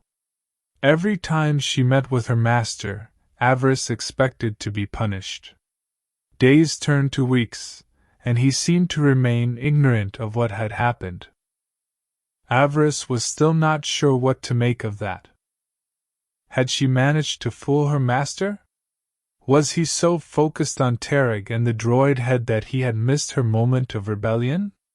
She remained on guard, but gave no clue of what had happened. She had no desire to tip her master off to what she had done when she had spared the man's life. Perhaps he does not know me as well as he thinks, she thought with a hint of a smile. Perhaps it was possible to fool her beloved master. By the time that her master and War Master Feer summoned her for a report of what he had discovered about the droid head, she had come to feel more confident than ever. It seemed that her little rebellion had been missed. She had successfully hidden the truth from her master. She was eager to find out what else she might accomplish. Who knew what else she might be able to slip past him? The day of the War Master's report was an enlightening one. She found herself attending a briefing with not only her master, but several other Sith Lords as well. She recognized two of them from her dealings over the previous months. Both were allies of House Feer. The new arrival was unknown to her, a pure-blood female with black tattooing on her face. Her master introduced her as Lord Infamy, a recent recruit in his struggles to expand their house's power. After a brief introduction, the War Master proceeded with what he had learned. It proved to be most enlightening. The droid head she recovered on Anair Shada sat on a large table in the center of the communication room. The wires in its neck plugged into a small computer terminal, which fed what it was receiving on a large holographic screen. Next to the head sat three other droid heads that Avaryss did not recognize. They too were interfaced, the data stored on their memory cores broadcast across their own screens. War Master Fury let the computers scan for a few minutes more, before pausing all four screens on a small block of text. A block that was identical on all four droids. The War Master smiled triumphantly. He had found what they were searching for. The program was well hidden. It is not surprising that no one has caught it yet. My team and I missed it several times. It was only through one last-ditch effort that we discovered this at all. As you can see, all four droids contained this program. And it is important to note that they appear to have nothing in common. They were all built by different companies, at different times, and in some cases on entirely different worlds. What is it? Some form of espionage programming? It is nothing so simplistic. It is a series of commands that records everything the droid hears and sees, and when the time is right, prompts the droid to send that information out along seemingly unrelated communications channels that lead to a central carrier signal. Avaryss's eyes widened. She might not have been an expert in droids, but she understood what Fury was saying. They're microphones. The War Master smiled and nodded. Someone has turned these droids into microphones. They've been recording all our secrets. Again Fury nodded. Darth Feer glared at the droid heads. How? How has this been done? I'm still working on determining that. As I said, these droids appear to have nothing in common. They are from different owners, had been built on different worlds, but the same program is present in all their systems. He shook his head. It is a mystery, but it shall be solved in time. Feer's guests looked at each other. Apparently the other droids had come from their houses. They were not pleased with the news. In truth, Avaryss was not pleased either. Droids were everywhere. They were out in the street, working within every business and Sith house on Dromund Kaas. If even half of them had this program running inside them, the Empire itself was in danger. All their secrets may have been breached. She was clearly not alone in thinking along those lines.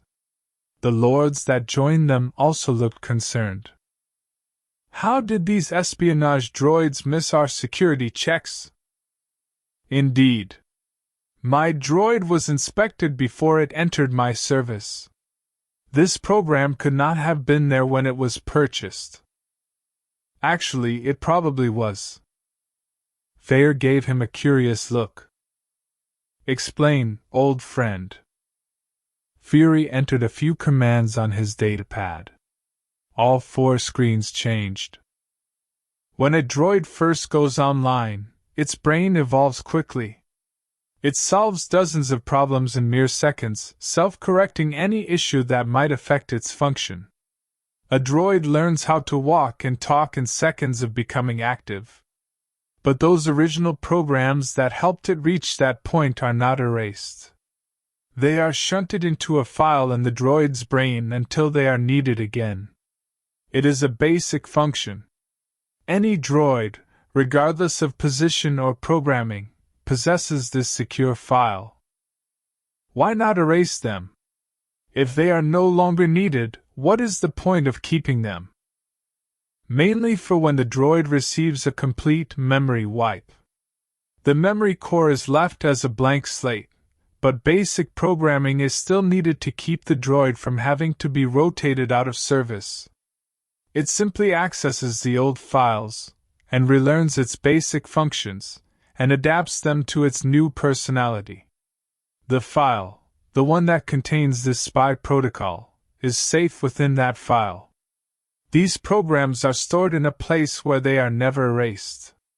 The file is necessary to keep the droid from developing quirks when they are wiped. So the espionage program has been hidden among those files. Most programmers see them as redundant, so they don't bother to check their contents. Yes.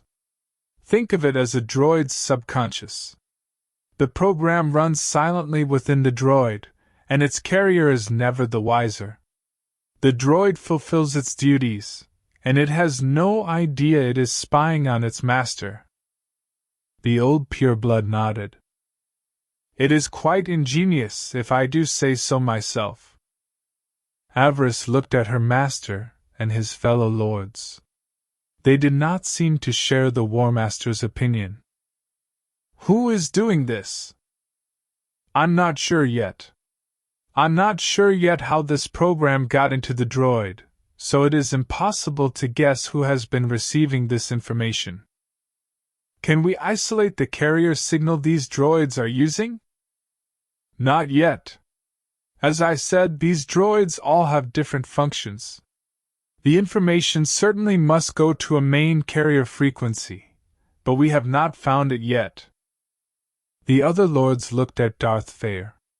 They all looked ready to start casting blame, no doubt thinking of blaming one of their many enemies. Avaryss said nothing, but she had her own idea what was going on. What do we do, my lord? Lord 2. Indeed. If our own droids are spying on us, surely we must. We must do nothing. That statement stopped all conversation. Avaryss's master smiled. For the moment, whoever is responsible for this likely has no idea that we are on to them. We should keep it that way, for the time being. Your droids will be reassembled, and you will continue with business as usual, or at the very least appear to be continuing. We could use this as a means of giving our enemies false information. Or perhaps provide information on our rivals, information that might make things difficult for them. That is one use, to be sure. As a Darth of the Sith Empire, I shall take personal charge of this investigation. We clearly cannot allow this to continue. My house will get to the bottom of this, and find the culprits. We would be most grateful, my lord. The Empire itself would be most grateful. I live to serve the Empire. For a time, may I suggest that you not discuss this with anyone. Secrecy must be maintained, at least for the time being. The other lords nodded, accepting Feer's appraisal of the situation. Avaryss frowned. She was not sure that she agreed. Yet she was smart enough not to speak of her misgivings in front of her master's guests. It was clear that the Empire was under threat. Whoever had planted these droids had proven to be both cunning and ruthless. Defeating them would not be an easy challenge. She said nothing until the other lords had left, and even then waited until she and her master were alone. He must have sensed her disquiet thoughts. He turned to her with a frown. What troubles you, my child? You look nervous. Should we not inform the Dark Council of this breach, my master? It sounds as if we have stumbled onto something big. Perhaps it would be wiser to involve them. Feer chuckled. Ever the patriot, Avaryss? She frowned. She was a patriot. She did not deny that. She had been raised to love the Empire, to seek its protection and defense. As powerful as House Feer was, it was still a single house. This problem may prove to be empire-wide. The Empire should be united to deal with it. We are not the only house threatened by this, my lord. If this is as widespread as it seems to be, which is all the more reason to keep things quiet. If we involve the Dark Council, it will open this matter up for debate. The Darths will bicker over what to do, and those that are unwilling to talk will flail at the problem and make things worse for all of us. Some may even accuse their rivals of being a part of it, and seek to use this as an excuse to obliterate them. This information could be a time bomb, Apprentice. By telling others, we might light the fuse that causes the entire Empire to implode. Avaryss nodded. Her master's reasoning was sound, but still. We have an opportunity here. Why do you think Avarice was involved? Why do you think he wanted the droid head? You think he knows about this? I think he suspects. And if he does, then it is possible that Lord Vengean does as well. Avarice would not risk his master's displeasure by hiding something this big. You think he might be using this to destabilize his own enemies? It is possible. Avarice is a very clever man. Perhaps he even thought to try to take control of whatever it is that we have stumbled upon. Her master gave her a hungry look. That is what I intend to do, Apprentice. I wish to turn this problem to our advantage. It cannot stay secret forever, but we might as well get some use out of it while we can. What about the culprits? They will not simply let us seize their spy program. And if it is who I think it is, we will have to rip it from their cold, dead hands. You have your own theory on who is responsible for this outrage? Avaryss nodded. It was not that hard to figure out. Who benefited from knowing Imperial secrets? Who wished to see the Empire harmed as a whole? Whose intelligence agents had grabbed Thranton Rink and tortured him? Yes, Avaryss had an idea of who was behind this. She was most eager to make them pay. This is a violation of the Treaty of Coruscant. The Dark Council must be told. And they will be. But when it benefits us the most, Apprentice. Tell me, should we drop a problem into the Council's lap, or should we present them with a story of our victory? How we discovered the problem, solved it, and brought those responsible to heel. Which outcome do you think the Council will be happier with? Avaryss considered what he was saying. She even smiled. They would prefer hearing that we found a solution to the problem. Now imagine the gratitude they would feel. What rewards would they offer us for dealing with the matter for them? Avaryss's grin blossomed into a full smile. In that moment she set her hatred for her master aside. She would need him to work the angles here on Dromund Kaas while she dealt with the problem off-world. Some things were worth putting your hatred aside for, at least temporarily. We would be heroes. We would be heroes of the Empire. And our rewards would be great. A seat on the council for me, and a full lordship for you, maybe even a chance to become a Darth. He gave her arm a joyful squeeze. Tell me, my dear, how would you like to become a Darth before your 19th birthday? The thought made her shudder with pleasure.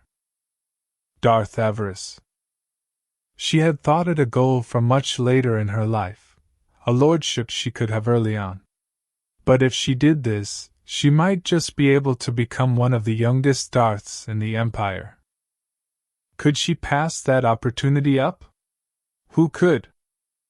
You will need to keep things spinning for us here.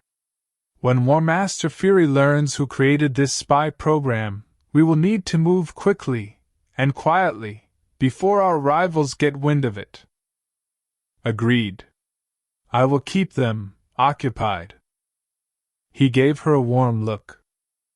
So tell me, my dear, do you want to be a good little Sith, or a hero of the Empire? Avaryss smiled slyly. Did he really have to ask? She nodded eagerly. As soon as we have a target, I'll be ready. I will hunt the culprits down and destroy them. I know you will. You are mine. Yes, I am. I'm ready. Let's be heroes. Chapter 13, Brother. Ruby lights danced as Avaryss worked through her lightsaber drills. She slipped deeper and deeper into the dark side until the blade was nothing less than an extension of her hand. The moves that she had learned back on Fury 9 were almost second nature at this point, and now, driven by the power of the dark side, the 3 lightsaber forms she had studied were as devastating as they were perfect. Her blade hummed and hissed as a light drizzle fell gently over the Feer compound.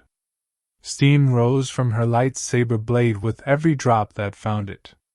Storms were always a threat on a jungle world, but in that moment rain and wind meant nothing to the apprentice of Darth Feer.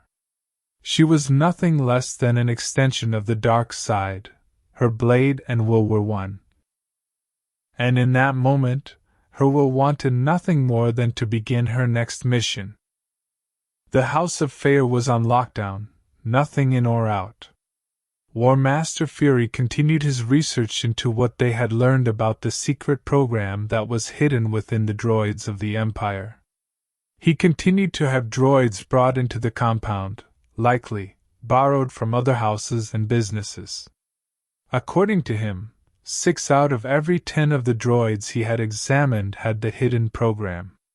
It was safe to say the Empire had been breached. Only our war droids seemed unaffected. Of course, a war droid's programming is gone over far more than a protocol or serving model. No soldier wants to take the field with a droid who might go psychotic because of a programming glitch. Avaryss acknowledged that, but also recognized that it was more than that. War droids were generally not allowed in the homes of High Lords of the Empire. Whoever was behind this was targeting the Sith Lords directly. Everything about this plan suggested that the whole point of it was to destabilize the leadership of the Empire. If this was so, then it made sense that those responsible would not try to infect the Empire's war droids. If their plan continued, they would not need to worry about the Imperial army. The Empire would implode on its own. As she continued to work through her battle drills, Avaryss let her mind wander, let the dark side carry it wherever it would. She had no doubt that the Republic was involved in this, or at the very least, members of Republic intelligence. What had occurred at the SIS safe house on Tatooine had all but cemented that opinion in her mind. It felt right and undeniable. Now the only question was, how far would the Republic SIS go to defend their little project? She did not doubt that she would face them again once her master finally gave her the go-ahead to start this mission. They would do what they could to try and stop her, but would they go so far as to try to bring the Jedi into this little plan of theirs? That thought excited her more than any other. She had faced a fallen Padawan back on Butcher's clearing, fought and defeated him, or at the very least drove him to commit suicide. Facing a Jedi, one as dedicated to his order as she was to hers, would be a challenge. It was a challenge that she was eager to meet. In that moment her mind's eye focused on the alien Padawan, A nautolan he had been called, an amphibious creature. Her red eyes widened. A thought occurred to her, one that she had not considered until that moment. She remembered that battle. It had been one of the defining moments of her training. She remembered what the alien had said about being part of some plan to bring down the Empire. How some mysterious master would bring the Empire crashing down around her. She put one and one together. Could the Padawan have been part of this?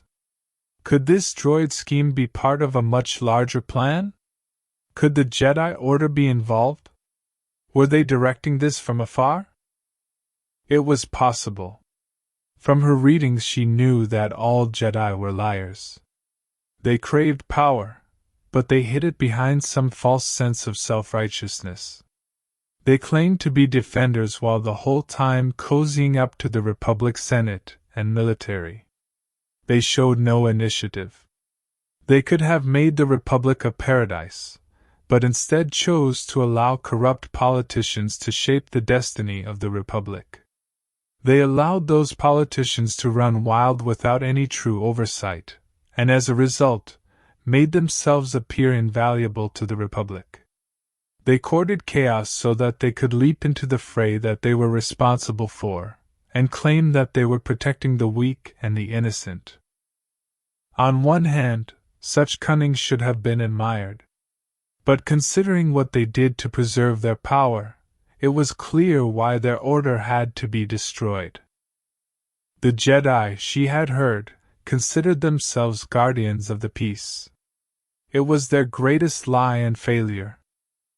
Peace was a lie, but order was attainable, if one was strong enough to bring it into being. A true Sith, with his or her passions to guide her, would be able to achieve that order. It was the duty of the strong to rule, and for the weak to follow. Most of the Sith's allies understood that. The Mandalorians understood that. That is why they followed the Sith as allies. The mysterious Chiss understood, so much in fact that they continued to send their sons and daughters to serve in Imperial ranks. The Hutts claimed neutrality, but in time, once the Republic was defeated, they would bow as well. It was inevitable. As for the common people of the galaxy, Avaryss had no problem with them. There was no need to make them suffer without cause. The truly innocent, those who understood their place, were safe. As for those that reached too far, the corrupt and arrogant, the politicians and bureaucrats that dared question Sith rule, they needed to understand fear. Terror would keep them honest and in line. Then there would be no reason to allow the spread of chaos as the Jedi did. At least we Sith are honest, she thought. We don't pretend or coddle the weak. We come to bring order and security. We don't hide behind a shield of false friendship and compassion. Of course, the Sith were not perfect, she had to admit that. Darth Feer had proven that with the death of her family. A wise ruler would have spoken with the overseers first, gauged their reaction to his rule. Had he done that, he would have realized that there were those within his former adversary's holdings that were worth saving. Andor Lillos would have served her master well, given the chance. Of course, if he had been, she would not be here, would she? The Force truly moved in mysterious ways. I must remember these lessons as I move forward, Avaryss thought. I must become better than Lord Feer. When I finally come into my inheritance, when I finally possess all that was once my master's, I will show the Empire how a true Sith aristocrat rules. I will bring justice, order, and security to my holdings. My people will both love me for my strong hand and stalwart protection, and fear my wrath when it is awakened. I will bring true order to my small corner of the chaotic galaxy, and in time, all will bow to me in humble gratitude. It was a pleasant dream, but for now that was all it was, a dream. That is for the future, her conscience chided. Focus on the now. She nodded, and returned her attention to her drills. Speculation on the future right now was a waste of time. The mission was what was important. She needed to find answers to the many questions she had discovered since returning from Nar Shaddaa. She would be able to seek her answers soon enough, just as soon as her master dispatched her. Just pick a target already, she thought. I'm ready for action. Her interceptor and crew were on standby at the Kaas City spaceport. Both Rink and Holly would be ready to go at a moment's notice. Mr. Rink had sent her a few messages. He had had some ideas to enhance the performance of their ship. After clearing them through Holly, she had agreed to several of them. Speaking of Holly, Avaryss had recently dropped an interesting challenge into the young engineer's lap. Her newly purchased HK droid had finally arrived from Tatooine. The Jawas had been true to their word, and now Avaryss had a chance to add a dangerous new weapon to her arsenal. Provided that Holly could get it to work. The engineer was not too optimistic about her chances. She thought the droid an old -50 Hong Kong dollars model. Parts were not readily available for such an old machine, and it would take some work adapting modern materials to the old droid. Avaryss insisted that she try anyway. She had faith. If the engineer could not do it, so be it. But if she could, the droid might prove quite useful. Avaryss took her drills to the next level. She called on the Force and used it to increase her speed. To the unenlightened, it would have looked like she had become a blur, a shadow mixed with a strange whirling red light.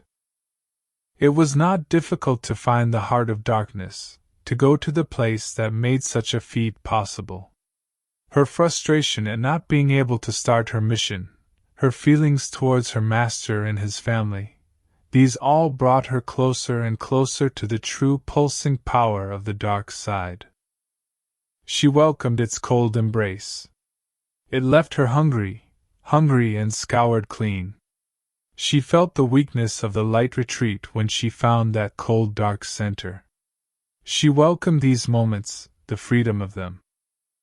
Once again, she tried to reach out to her fallen lover. Fel's death remained one of the true great tragedies of her life, but it was also a tragedy that she could remedy, provided she could find a way to bring his spirit back to her. Avaryss reached out, trying to sense him, trying to find what had once been Fel and pull it to her. Again, she was met with failure. The anger of that failure only deepened her connection, feeding it. "Where are you?" She wanted to scream. "I know you remain close to me. Show yourself." She hated this.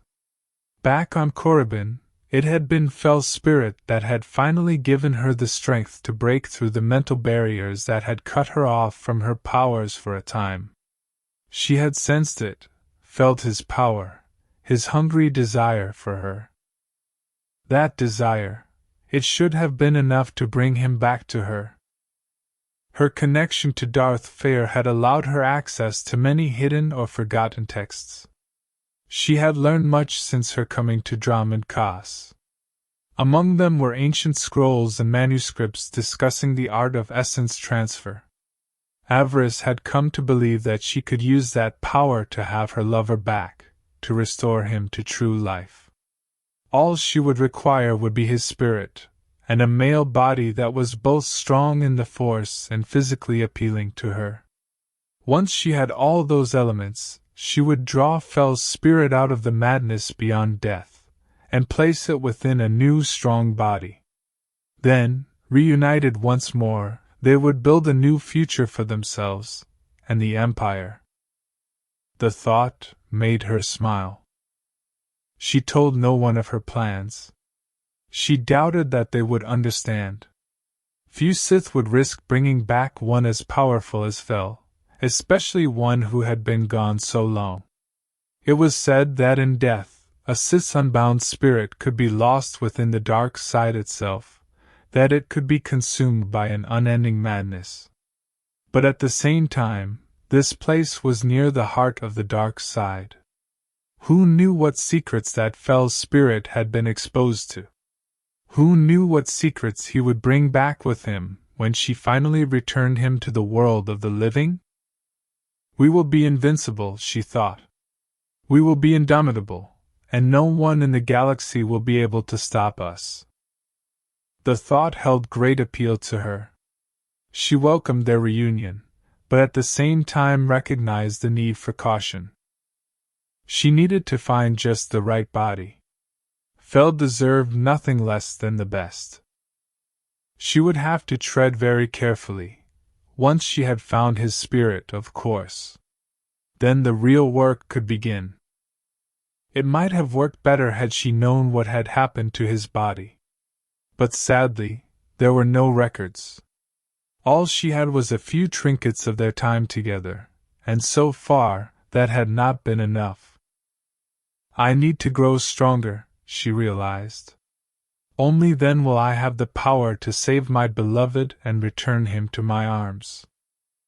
Through power I gain victory. Through victory my chains are broken. The Code of the Sith told her all she needed to know. She would see that they all came to pass. A small chime signaled on her wrist. She looked down. The small chrono she was wearing was beeping in alarm. Her allotted training time had ended. She sighed and lowered her weapon, deactivating her lightsaber and returning it to her belt. It had seemed like hardly any time had passed at all, but in truth she had been out here for almost 2 hours. Her face was dripping with sweat, her arms burned from exertion, but for the most part, she still felt strong. The dark side did much to restore its disciples. She probably could have gone another hour without feeling the effects. She grinned. I am growing stronger, she thought. One day, I will finally be strong enough to face and replace my master. She would welcome that day with open arms. She returned to the estate. No doubt her master would wish to speak with her soon. Hopefully he would have good news. Hopefully, War Master Feer would have a target for her. She was not sure how much longer she could stand climbing the walls in this place. She needed action. She was more than ready to begin. As she sought out her master, the hum of training sabers caught Avaryss's attention. She paused in her search and followed, eager to see what was going on. She was drawn to a small terrace off the main receiving area. It was there that the battle was taking place. Avaryss watched as Lady Sinestra and Bail sparred with each other. Clad in training suits similar to those worn on Korriban, mother and son fought back and forth. The low-powered training blades spat and hissed as her master's son lunged in again and again, trying to break through his mother's defenses. Sinestra gave ground, letting her son try to take advantage. Though, to Avaryss's trained eye, it was clear that she had not been forced to duel for her life in a while. The young Sith shook her head. Master Itae, Avaryss's first teacher and true mentor, had been a true blade master.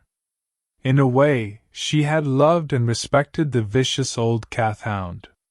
He had inspired not only her drive to excel in swordplay, but also filled her with a desire to evaluate and understand the nuances of lightsaber combat. Many a time she had stood at his side during her short stint as squad leader on Fury 9, watched and helped evaluate the skill of incoming hopefuls. What she saw out of Bail did not impress her. It was rare that she got to face Darth fair blade upon blade. The few times that they had, he had beaten her easily. When she did have a chance to spar, her master usually had her face off with 2 of his own training droids. Wicked things armed with lightsabers and cudgels. They could be quite lethal to the uneducated. She found those duels interesting, but had not really ever felt in danger. Master Adaz had trained her well, prepared her to meet such challenges.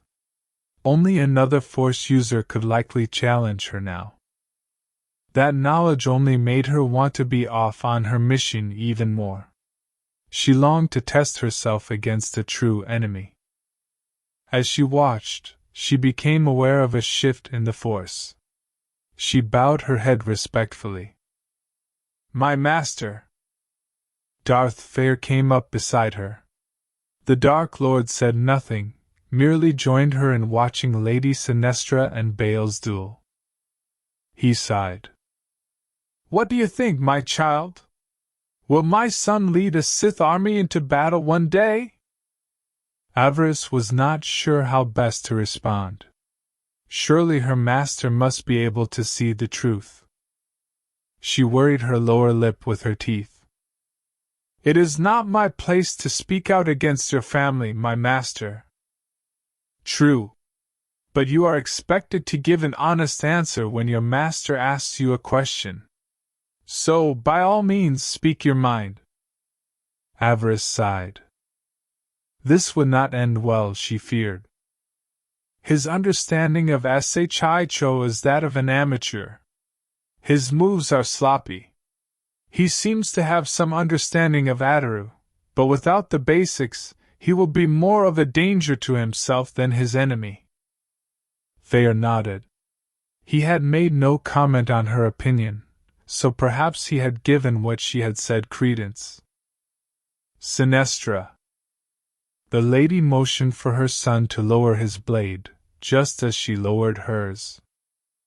"Yes, husband?" "Give Avaryss your training blade. I want to see how Bael handles himself against my apprentice." Both Avaryss and Sinestra's eyes widened. Bael looked back and forth between his mother and his father's apprentice. A hungry smile came to the boy's face. Avaryss knew that he had wanted to dominate her for so long. He was clearly eager to take this chance. His mother was not so excited. "My darling, perhaps this is not a good idea. Perhaps not. Nevertheless, I wish to see what my boy can do. Both of them have been training today. I will see which is the better student, my son, or my little stray, as you have called her in the past." Sinestra snorted. She looked more than unhappy with this. Bael, however, looked ecstatic. "I will do as you command, father. You will see how strong mother has made me." "I'm sure I will." Lady Sinestra said nothing. But from the cold glare that she was giving Avaryss, what she was thinking was quite clear, the unspoken warning as plain as day. "Hurt my son and you will suffer." Avaryss frowned. She did not see any way that she could make this work to her advantage. If she let Bael win, she was sure that her master would know and he would punish her. If she was victorious, Lady Feer would insist that she be punished, and in the interest of peace within the family, Lord Feer would do just that. Her eyes narrowed. She saw no way to win this. Feer turned away from his family for a moment as Avaryss began to make her way down to face Bael. Lord Feer briefly stopped her, his hand gently touching her arm, restraining her. "Do no permanent damage. I wish my son humiliated, not crippled." Avaryss nodded. She could do that. Though she suspected that it would not matter to Lady Feer. It would be yet another reason that her master's wife would hate her. Sinestra said nothing as she handed Avaryss her training blade. Again the lady flashed a cold look. no doubt already planning what punishment the apprentice would endure if her son was seriously injured. Avaryss looked at Bail as she might look at anything she found distasteful. He grinned manically at her. "Hold nothing back. For I will not." She gave him a weak smile. "As you say, young master." Avaryss dropped into a Makashi guard. Bail, the double-handed grip of Ataru. She activated the blade on its lowest setting. She did not think this would take very long. Bail lunged at her. She deflected his attack, and struck back with one of her own. Somehow, he managed just enough precognition with the force to keep from being caught on the leg during their first exchange. Bail fell back as she advanced. He tried to strike at her again. She parried, but this time he attempted something fancy, switching quickly between Ataru and Gemso. He brought his blade up and around hard. It was a move she could have blocked after only her first month at Fury 9. Even without the force, she could have seen it coming from a kilometer away. She sighed. For someone who had been training in the dark side since he was a toddler, she expected, well, more. She dared a look at Darth Feer and Lady Sinestra. They stood at each other's side, watching as the two apprentices broke off and prepared to engage again. Her master was unreadable, even through the force. Bail came at her again, this time trying to cut her legs out from beneath her. She again parried his attack, and using the finesse of Makashi, drove him back easily. She saw an opening to end the duel but did not take it. She got the feeling that the boy had showed her that opening, hoping that she would bite. Despite his lack of skill, he was still her master's son. Feer could be deviously clever. Bail might not have possessed his father's intellect, but he was cunning enough to bait a simple trap. Avaryss was determined not to fall into it. Even the dumbest of predators could be dangerous, she knew. Bail might not be skilled or smart, but he had enough killer instinct to surprise her if she was not mindful. Again he broke off his attack. This time she did not lunge in. She stayed back, evaluating his next move. Her muscles were still sore from her own workout. This fight was doing little to let them recover. Bail grinned at her. "Tired already, Avaryss? I'm just starting to get warmed up." She said nothing. She had no desire to engage him in witty banter. Her master said to humiliate him. That is exactly what she intended to do. He stepped in again on the left. Weary of this, she moved in, ready to end it. Bail stepped away and Avaryss gasped. As she closed in, Bail bounded away again, but this time he reached out with the force and seized one of the room lights. It shifted on its axis. The light shone right into Avaryss's eyes. She yelped in both pain and surprise. She staggered back, shielding her eyes with her offhand. She almost lost her training blade, when "Ah!" she cried out as Bail struck her in the shoulder with his weapon. Her sword arm burned and started to go dead. She was still half blind, and had been unable to block. She heard her master's son laugh. "Victory! I've beaten you! Yorke!" Avaryss roared. Fury flashed in her crimson eyes. She had had enough. Though her sword arm was failing her, her rage still gave her enough strength for one last attack. She tore the training blade from the little rodent's hands. As he reached out to call it back, she brought her own training blade down across his wrist. He attempted a force push with his other hand, so she chopped her blade down on that one as well. Bail cried out in agony, then dropped to his knees, wailing and whimpering. She seized him in a force grip, stopping his whimpering. She started to wrap the force around his throat like a garrote. Filthy, perverted little Avaryss! Her master's voice was like the crack of a whip. It pulled her back from the red haze of rage and vengeance. She stopped, panting, unable to lift her right arm. She stood still as her nerveless fingers released the training blade. Darth Feer moved to her side. His expression was amused. "Mother! Mother!" Sinestra rushed around, trying to reach her son. "Leave him!" Darth Feer's command stopped her. She glared angrily at both her husband and his apprentice. Feer remained where he was, unmoved. "Our son, our poor boy, is not permanently damaged. His hands are paralyzed, and will be for an hour or so. He will recover." Feer looked down at Bail, still whimpering. He shook his hands, trying to get them to work. Lord Feer did not look pleased. "Stop your sniveling. You are my son. You will act like it." Bail looked up, anger flashing in his eyes. He sniffled but was silent. His father nodded, pleased. "This was not a contest of the Force. Yet your gambit was nearly successful.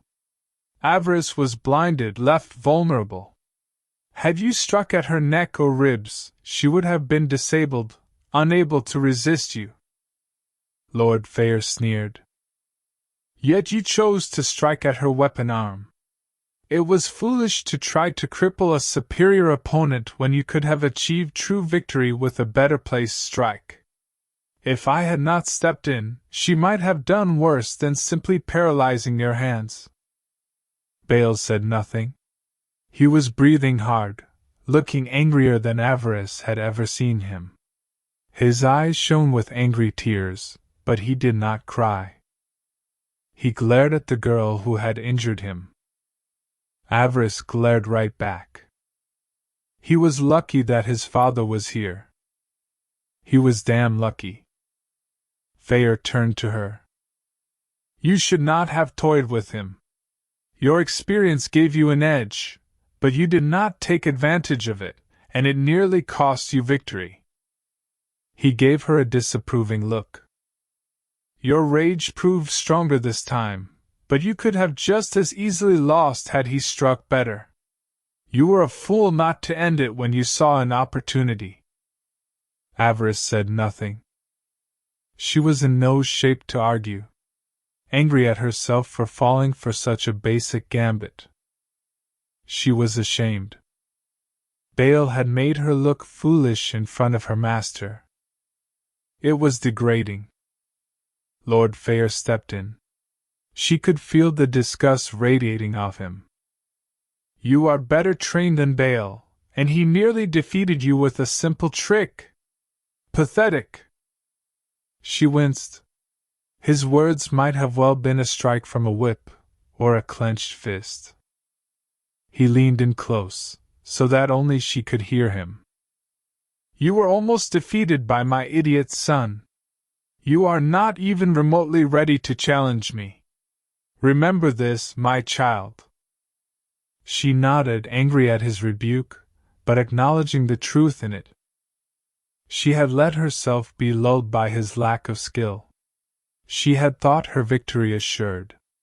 Or perhaps she had looked past her master's son to the mission she was so eager to undertake. Her master was right. It was pathetic. She had underestimated Bail, and he had embarrassed her. She would not make that mistake again. Sinestra was at her son's side, soothing him with soft words, holding up his paralyzed hands, trying to rub feeling back into them with her own. Avaryss said nothing, only just resisting the urge to sneer at the two. And Lord Feer dares call me pathetic, she thought. Feer addressed both Avaryss and his son. Do not let your anger blind you to the lesson of this. You both still have much to learn. There is still much room for improvement, for the both of you. He looked down at his wife. Our boy needs to focus more on his lightsaber drills. See to it that he is up every morning practicing the Shicho. I will not have him embarrassing this house when he begins his training on Korriban. Sinestra glared at Avaryss, but she did acknowledge her husband's orders. It will be done, my love. Good. It was at that moment that War Master Fury finally joined them. He whispered something into Lord Feer's ear. The Dark Lord smiled hungrily. See to our son, he told Sinestra, who would have done so without her husband's orders. He turned to Avaryss, who was still nursing her paralyzed arm. Come with me, apprentice. It is time for you to go. She smiled, despite the lack of feeling in her arm, the slight burning sensation of short-circuited nerves. They had a target, she thought. Finally! Praise the Emperor! As you say, my master! Feer laughed coldly. You have a mission to complete. Redeem yourself in both my eyes and yours. Do not hesitate, and show no mercy. She dared one final look at Bail and Lady Sinestra. They were both glaring daggers at her. If looks could kill, she would have been dead at that moment. Let them glare, she thought. I can use some time away from this place. And in my master's service, I will win back some prestige in his eyes. It will be done, my lord. It will be my pleasure. Chapter 14 The Cyborg's Gambit. The dream awoke her from a sound sleep. She sat up in bed with an excited gasp, her heart pounding in her ears. Her breathing heavy, she looked around her tiny cabin, hoping no one had heard. Damn! No, no, no, no, no! Her hands went to her face. She feared that she might cry out, and did not want the crew to hear her. So what if they do? You are in command here. You can do what you wish. True, but at the same time, some things that are private should stay private. She nodded. She had no intention of sharing this with anyone. Perhaps, ever. Slowly, she regained her composure. She breathed and found her center. She remembered where she was, and what she was doing. Slowly, the cold simmering anger of the dark side returned, bringing her back to the present, banishing the last of the heat and confusion that tried to spill out of her dreams. She sighed, and took a deep cleansing breath, letting it out and with it any sense of confusion that remained. It was just a dream, she thought to herself. And for once she knew it to be true. She had had dreams, and force-inspired visions. This felt more like the former than the latter.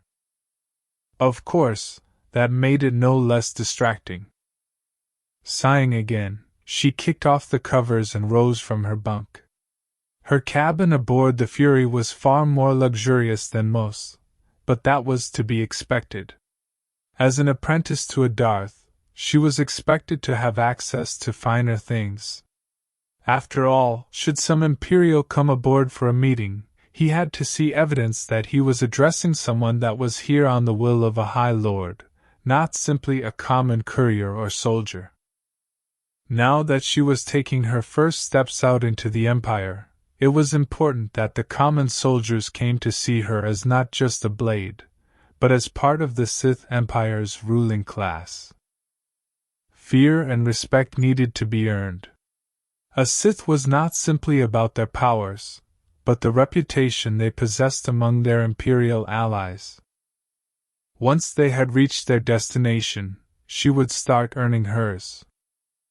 The air was cool in her cabin. Despite that, she was sweating. She shook her head again, and looked towards the small fresher station in the corner. She checked the chrono next to her bed. She had just enough time for a sonic shower before emerging from her chambers. If Mr. Rink was to be believed, they were still 2 hours out from their destination. That was good. She could use the time to explore what she had been experiencing, what had brought her back from a sound sleep. Her eyes narrowed. Desires were useful. They drove you to succeed. But they could become a weakness if one was not careful, especially if they were discovered by an enemy. She would not let this desire interfere with her mission. It was a distraction, nothing more. She had no time for distraction. Yet, in this quiet moment, her mind replayed what she had been experiencing, making her shudder.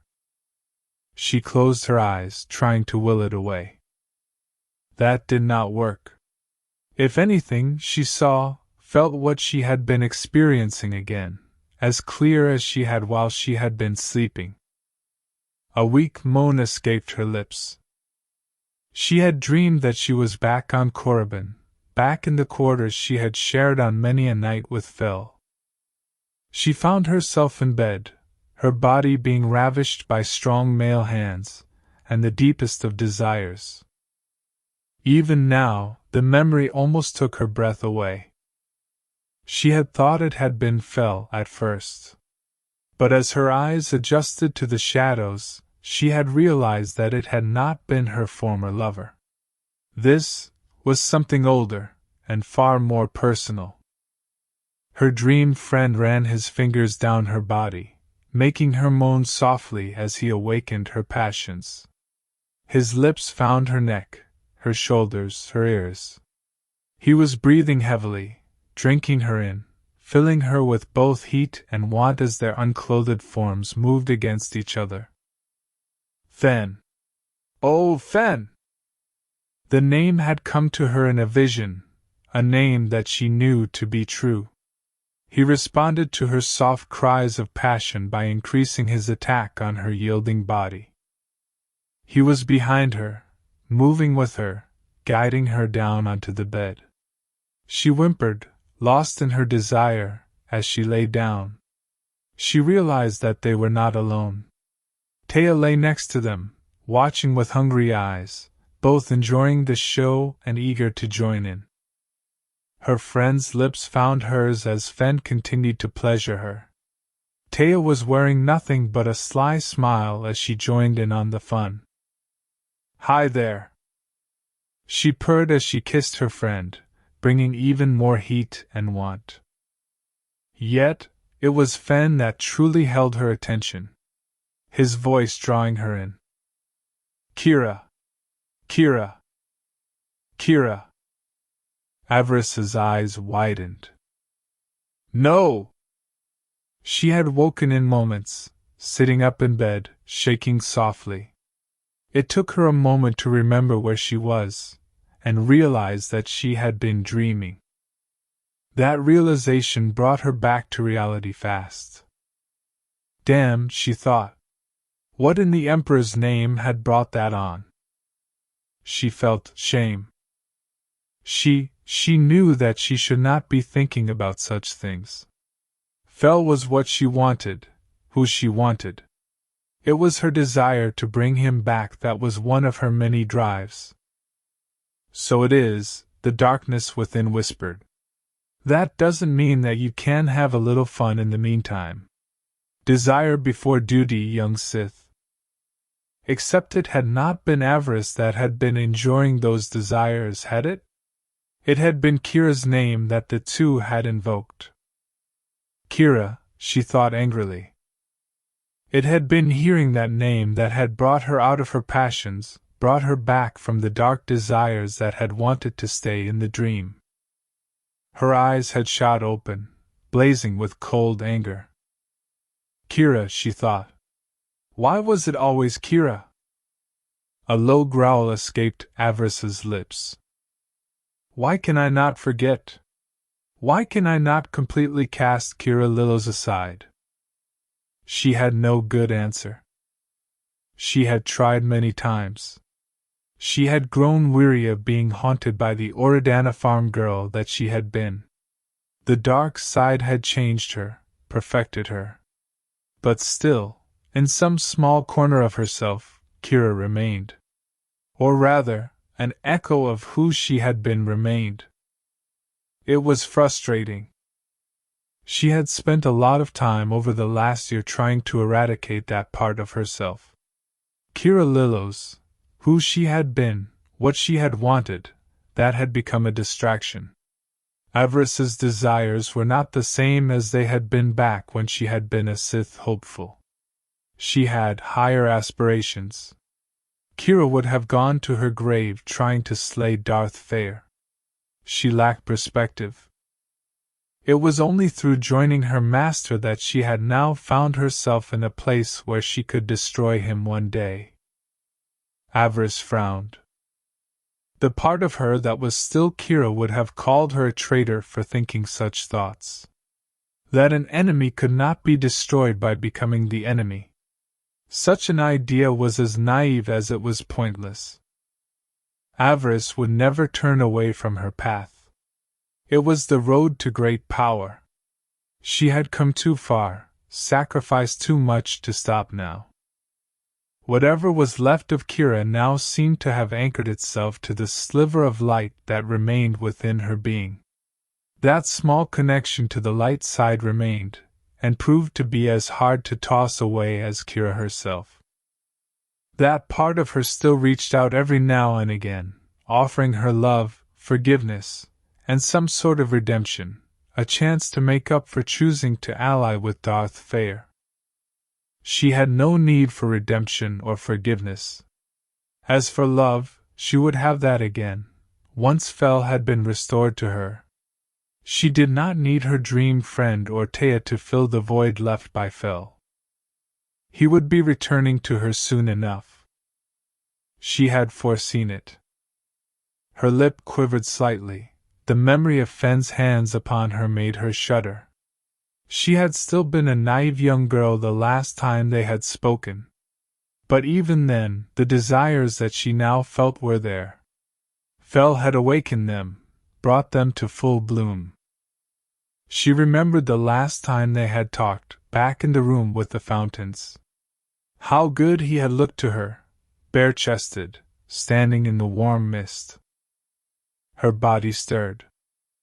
It had been some time since she had felt lust, sought to slake her desires. In truth, she had thought them dead, until now. She missed having someone. Fel was gone, and her curiosity about the boy she now knew as Fen remained. Had she been a little older, more experienced, she might have tried to seduce her dream friend, experience in her mind what she had enjoyed with her first lover. She could have shared with him what she had learned. Would he have refused her? Would any boy refuse to experience such revels? It was hard to say. He had always seemed so dedicated to his path, a path that she now suspected was the Jedi way. It would have been fun to corrupt him. Enough, she thought. Get your mind out of the gutter and back on the job at hand. You are on mission. You need to start acting like it. She cast any thought of Fen aside. Wherever he was, they would likely never meet. And if they did, it would likely be as enemies. Itae, on the other hand, would need to be dealt with. How she was going to do that, she was not completely sure yet. If I gave her what she wanted, it would bind her to me in a way that I would never need to worry about her betraying me. But at the same time, it would open me up to feelings that might prove distracting, especially as I continue my own operations against my master. Attraction was a useful tool, but it could just as easily ensnare the one seeking to trap as the one who was supposed to be trapped. It would not be the first time that a hunter was captured by the hunted. The heart was unpredictable that way. She sighed. No, she would not be able to deal with this, not now. Once she had returned victorious to Dromund Kaas, once this threat to the Empire had been averted, then she could start thinking about the future. For now, she needed to stay focused on the job at hand. She needed to find some way to remove Kira Lillos from the equation that was her life. She was jeopardizing her rise to power. She needed to distance herself from anything that might remind her of Kira and the Lillos family. She needed to let that part of herself wither and die. No distractions. Nothing to remind her of the past. It would work, she thought. It would be only a matter of time. They were drawing closer to their target. She could feel it, even as the hum of hyperspace rumbled around them. The Fury set a brisk pace as it sped towards their destination. Soon they would reach it. She needed to be ready. Her real mission was about to start. She emerged from her cabin to find her servant droid waiting for her. Turvey nattered on about this and that, ship systems that he had tasked with monitoring. Everything is within acceptable perimeters, my lord. So you see, there is no reason for you to think about disassembling me. Avaryss chuckled. She had never once threatened the droid with destruction, but it seemed that he saw it in every glance she gave him. It was amusing at times, but it could also become tedious if he continued to harp on the subject. He just might be on the verge of a self-fulfilling prophecy. Summon the others.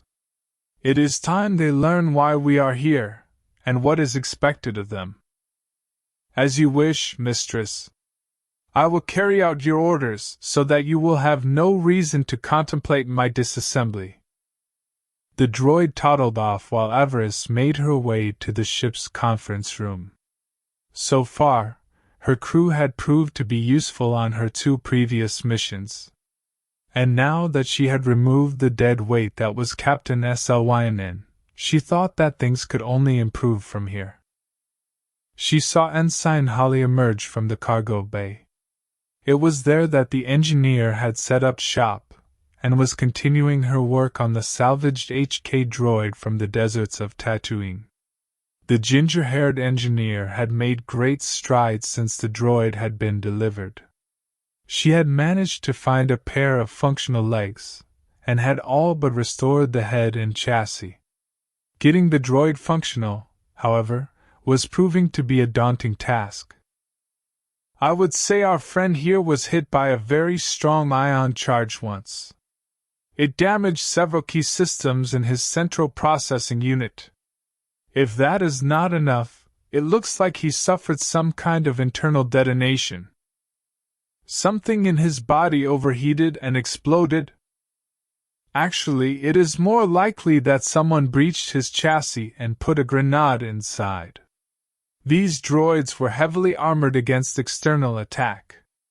But having an explosive detonate inside them caused a lot of damage. Shrapnel even got into his internal processor. It is a mess in there. Avaryss frowned. Was it over then? Was the droid good for nothing but scrap? No. She refused to believe it. There had to be another way. Could it simply be replaced? Upgraded with a more modern system? Maybe. But these old HK-50s operated on a different system than the models that came after. They were almost a hive mind, hunted in packs, according to my research. The droid factory that manufactured them is not in Imperial records, and believe me, I looked. The engineer shook her head. I'll keep at it, but I'm not very hopeful. Do what you can. It would be nice to have him on our side. The engineer had nodded. She had not given up. Avaryss could sense that through the Force. She viewed this little project as a challenge, and would do what she could to make it work. Avaryss respected that. Holly's star continued to rise in her opinion. The engineer made for the conference room. Her frizzy red hair pinned up beneath her cap, her uniform and face stained with whatever lubricant the ship needed to stay flying smoothly. She nodded to Avaryss as she passed. Rink joined them a few moments later, swaggering confidently out of the cockpit, his uniform as ill-fitting as ever. A spit and polish Imperial would have called him on that, but Avaryss did not care. He flew well, obeyed her orders, and could kill for her if needed. That was all she asked of the former street rat from Nar Shaddaa. Avaryss joined them both in the conference room. Rink and Holly sat across from each other as she activated the holo projector and began her mission briefing. The image of a portly human in his early 60s with a bald head and handlebar mustache appeared between them.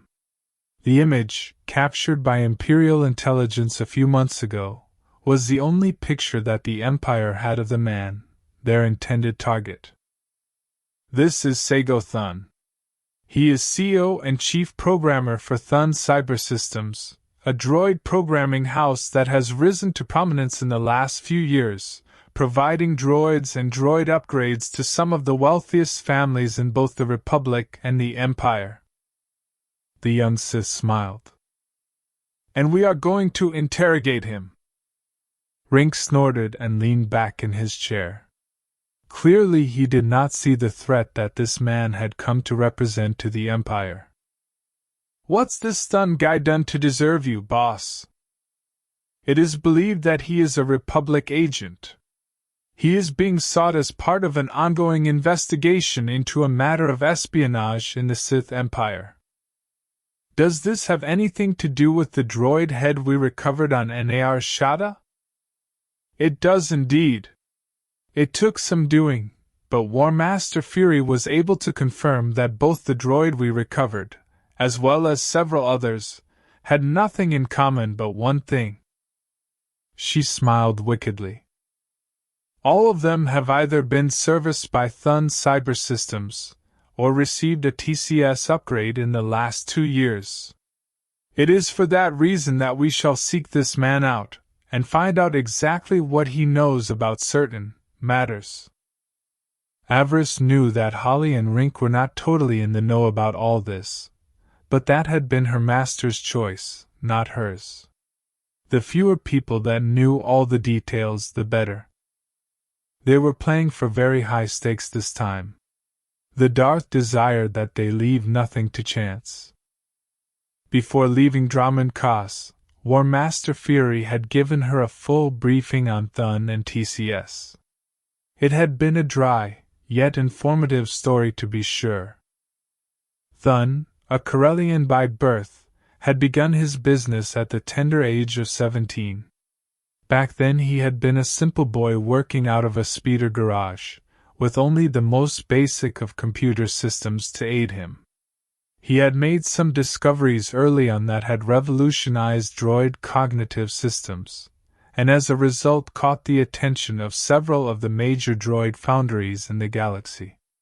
For a brief time, he had worked as a code designer on Mechanis 3. It was a position that the young Thun had excelled at. In under 10 years, he had been a chief programmer on Mechanis. And within 5 years after that, he had restarted the company he had first forged as a teenager, only now as one of the most respected names in the business, a name that brought with it both great wealth and much prestige. It was hard to believe that such a man would jeopardize his position by turning spy for the Republic. What Imperial intelligence knew of the man suggested that he had never shown any political leanings during any of his business dealings. He had traded openly with both the Empire and Republic in the years since the Empire's return from exile, finally relocating his business to a world not so tightly controlled by the Republic Senate and Jedi Order. It was that world that was their destination today. Avaryss pressed a button on her datapad. The image of Thun vanished, replaced by that of a planet that had been long ago ravaged by war. Holly shuddered when she saw it. Recognition flashed in her golden eyes. Taris! Thun is on Taris? Avaryss nodded. He moved his operations there about 9 years ago.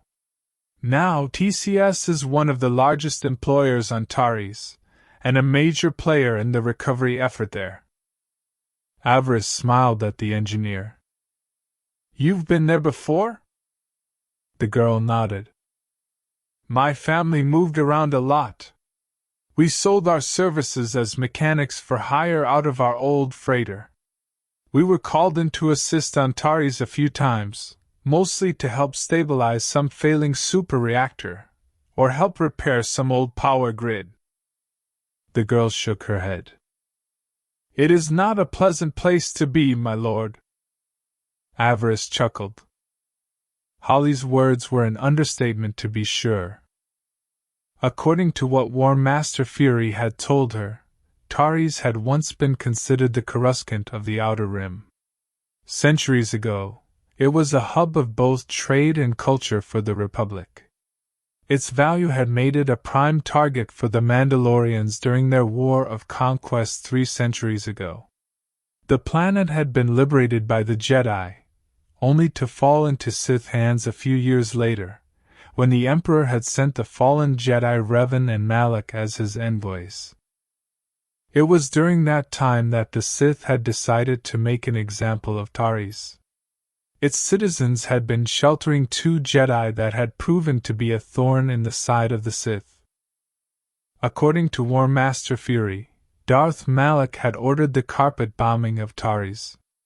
The entire planet had been left in ruins. Millions, if not billions, of beings had died.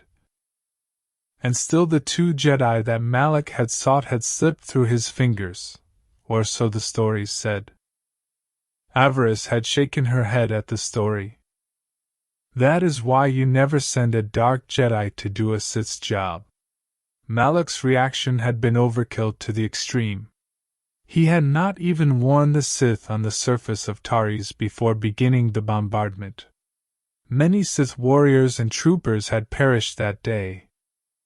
It had been a wasteful and clumsy move, clumsy and stupid. Of course, what could one expect of one who had once followed the Jedi Code? In the centuries since, many had tried to breathe life back into the corpse that had been Taris. The Republic had spent billions of credits trying to restore the place to its former glory, and had only been partially successful. Most of the planet remained in ruins that were now overrun by swamps and marshes, swamps now populated by diseased and dangerous predators. Holly was right. It was not a pleasant place to be.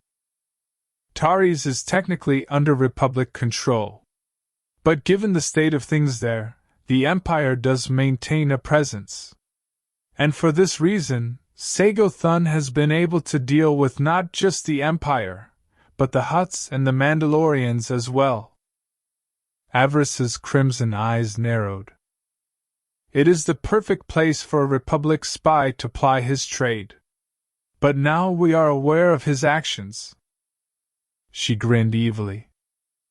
It falls to us to stop him. Sounds wizard. Though I can't imagine that the pubs are just going to let us lean on such a respected businessman, spy or not. I suspect that we will meet with some Republic resistance. We going in alone on this? Or are we gonna have backup this time? Sith resources on Taris are limited. However, House Feer has managed to contact an Imperial Black Ops team operating on Taris. They have offered us their support in carrying out this mission. Rink shrugged. He did not look overly pleased with them having Imperial aid.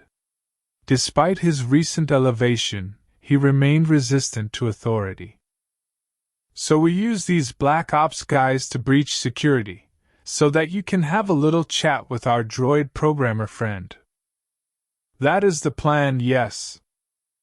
Do we really need their help? Avaryss gave the girl an arch look. She expected resistance from Rink, but not from the engineer. The girl blushed as red as her hair. If this man is a businessman, perhaps we could offer him a deal. Why involve Imperial intelligence if we do not have to? Rink chuckled. You did hear the part about the guy being a Republic spy, yeah? If he is, it is likely doing it for money. You said it yourself, my lord, he had never shown any political leanings. Avaryss nodded. Holly was not the first to suggest such an action. In fact, War Master Feer had tried to set up a meeting between her and Thun, supposedly to set up a deal to upgrade the droids serving the Empire and the Itae system. Such a large contract should have been too lucrative for a man like Thun to resist, but apparently he had. His droid responded to my request. He said his master was unavailable and we would need to be put on a waiting list. Avaryss had sneered when she heard that. He is aware that we are Sith, yes? That was made clear to the droid, yes. She had laughed. Clearly the man does not value his life, does he? Another Sith might have ordered his execution for ignoring them. Feer had agreed with her. It was a risk on the man's part, and now seemed to support the fact that he was likely a Republic agent. Only someone who had protection would dare risk angering a Lord of the Sith. We have no choice. Thun has rebuffed our request to speak, so we must employ more direct methods. Rink grinned. You gonna make him pull his eyes out with your spells, boss? I would prefer a more civilized conversation. But if he gives me no choice, I will respond accordingly. An alarm chimed softly above them. Rink nodded and rose from his seat. We are coming up on Taris. I'll get us ready to come out of hyperspace. He left without another word. Avaryss looked at Holly. You will accompany me on this mission. I need someone who is familiar with this world. Holly sighed and shook her head. She did not look happy. You sure you do not wish to take Rink? As you said, you have been here before. Your experience may come in handy. I assume you know how to defend yourself. I saw you with that carbine on Nar Shaddaa. I've had basic training, sure, but... She looked at the look on Avaryss's face. She knew in that moment that she had lost. She nodded glumly. As you wish, my lord. Her green eyes looked pained.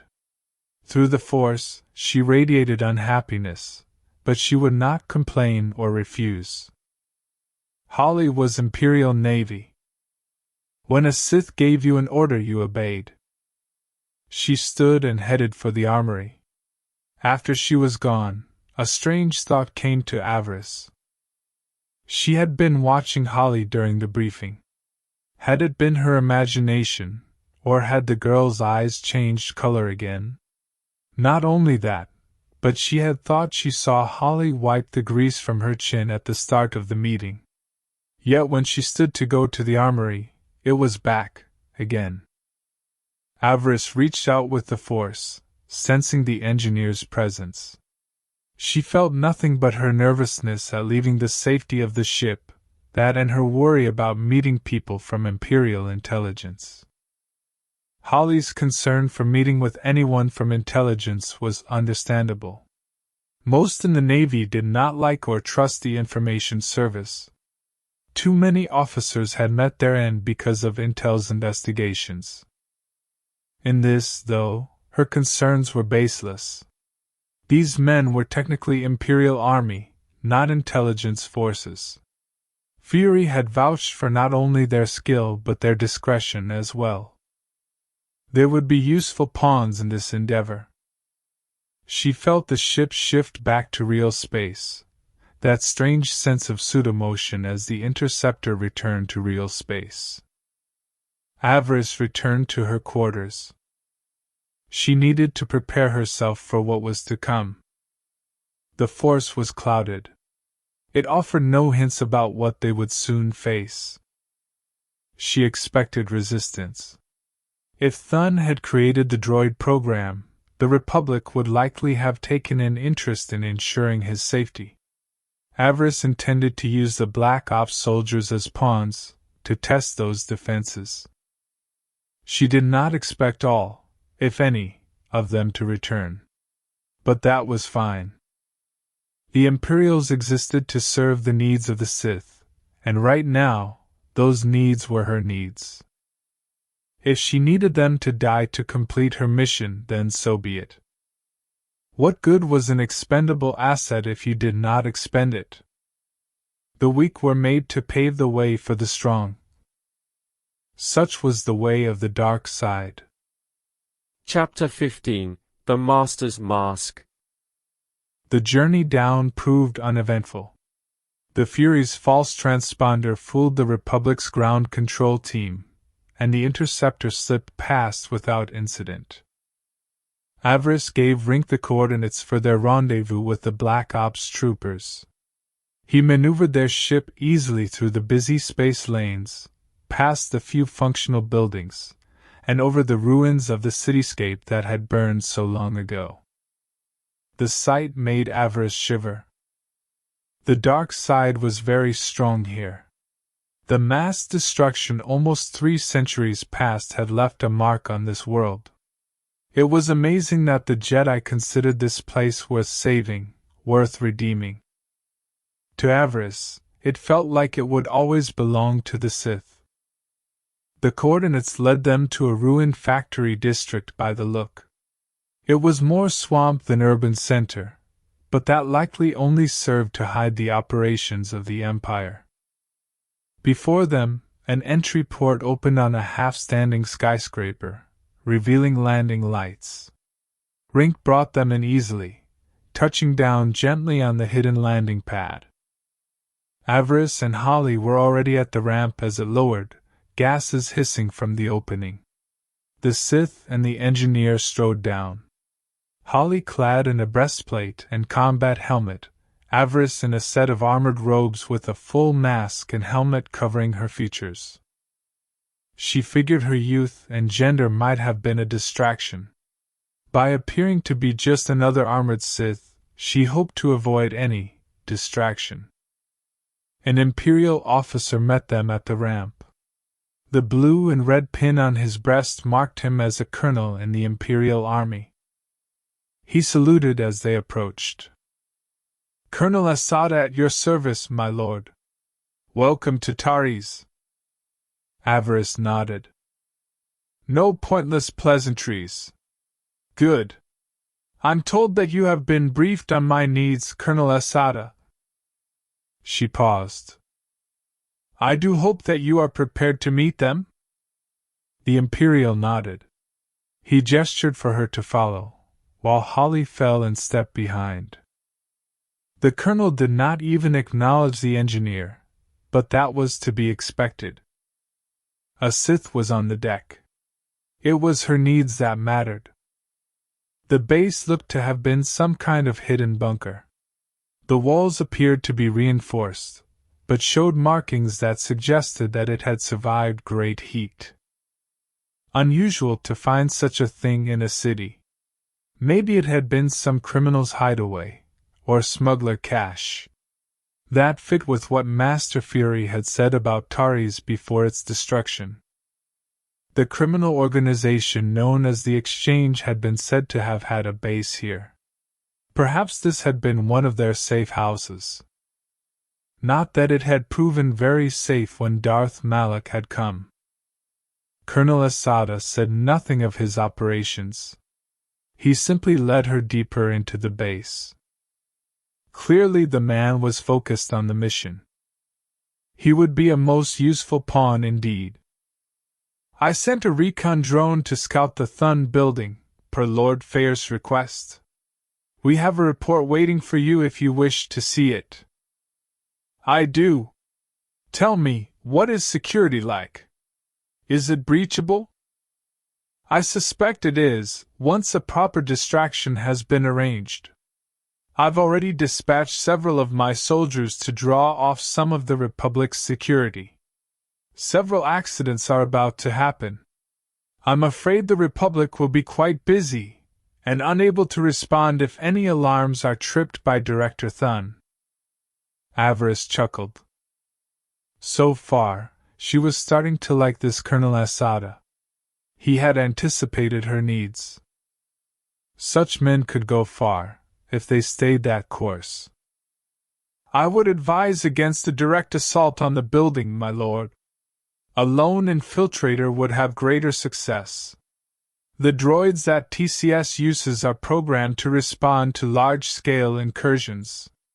There have been several incidents involving large packs of Rakhals in the area. Rakhals? Local predator. Pale-skinned monsters, diseased and extremely dangerous. Thun is quite paranoid about them, I've heard. Perhaps we can use that. Perhaps so, my lord. Avaryss shivered in anticipation. It seemed that Feer had been right to involve these men. They seemed more than professional. Perhaps they were not so expendable after all. She would still send them to their deaths if needed, but for now, she was willing to give them the benefit of the doubt. I would like to bring one of your troopers with me. Perhaps a trained sniper, that may prove useful. She grinned beneath her mask. He may not make it back. The colonel nodded, considering her needs. Finally, he smiled. I have just the man, my lord. One of the finest snipers in my command, and with some skill in demolition as well. He should prove most useful, I'm sure. Sounds good. I hope he will not be missed. Think nothing of it, my lord. My men understand what the Empire is asking of them. And more to the point, this man seems to have been courting his own death. He is a good soldier, but seems eager to meet his end. He is suicidal? He will not kill himself, no. But he will not hold back if you need for him to leap into a position where escape is impossible. He is willing to die for the Empire. In fact, I think he wants to. Avaryss nodded. A fanatically loyal soldier did have his uses. And if he was determined to die for the Empire, so much the better. She would feel no shame in sending him to his death. The colonel led her into a large chamber, filled with both weapons crates and what looked to be espionage gear. It appeared that Colonel Asada and his men were more than prepared to hamper the Republic's recovery efforts here. A group of 6 soldiers sat around a table playing cards. They barely acknowledged their commander's entrance. Avaryss was about to comment on that, but Asada beat her to it. They are fighting men and women, Sith. They need their diversions. She said nothing. It was Asada's command after all. He could run it as he saw fit. He whistled loudly. That got his soldiers' attention. And in that moment, he said a name that Avaryss had never wanted to hear again, one that she prayed to never hear again. Lilos. Avaryss froze. What? Lilos. Front and center, man! This Sith has need of you. A soldier rose from the group, and made his way over to them. Avaryss felt the bow rise in her throat. No. It couldn't be? The soldier saluted and stood at attention. He looked the spitting image of his father, the same hair, the same cool eyes, and easy competence. He moved like a man born to serve in the military, just like their father had. She had not seen him in years, thought that she would never see him again. But here he was. He was here, standing before her. Damn! She was grateful for the mask and helmet in that moment. He could not see her face. He could not see the shock that was there. Lieutenant Beric Lillos reporting for duty. Avaryss shivered. Oh no. Kill him. The phrase repeated with every beat of her heart, every breath she took.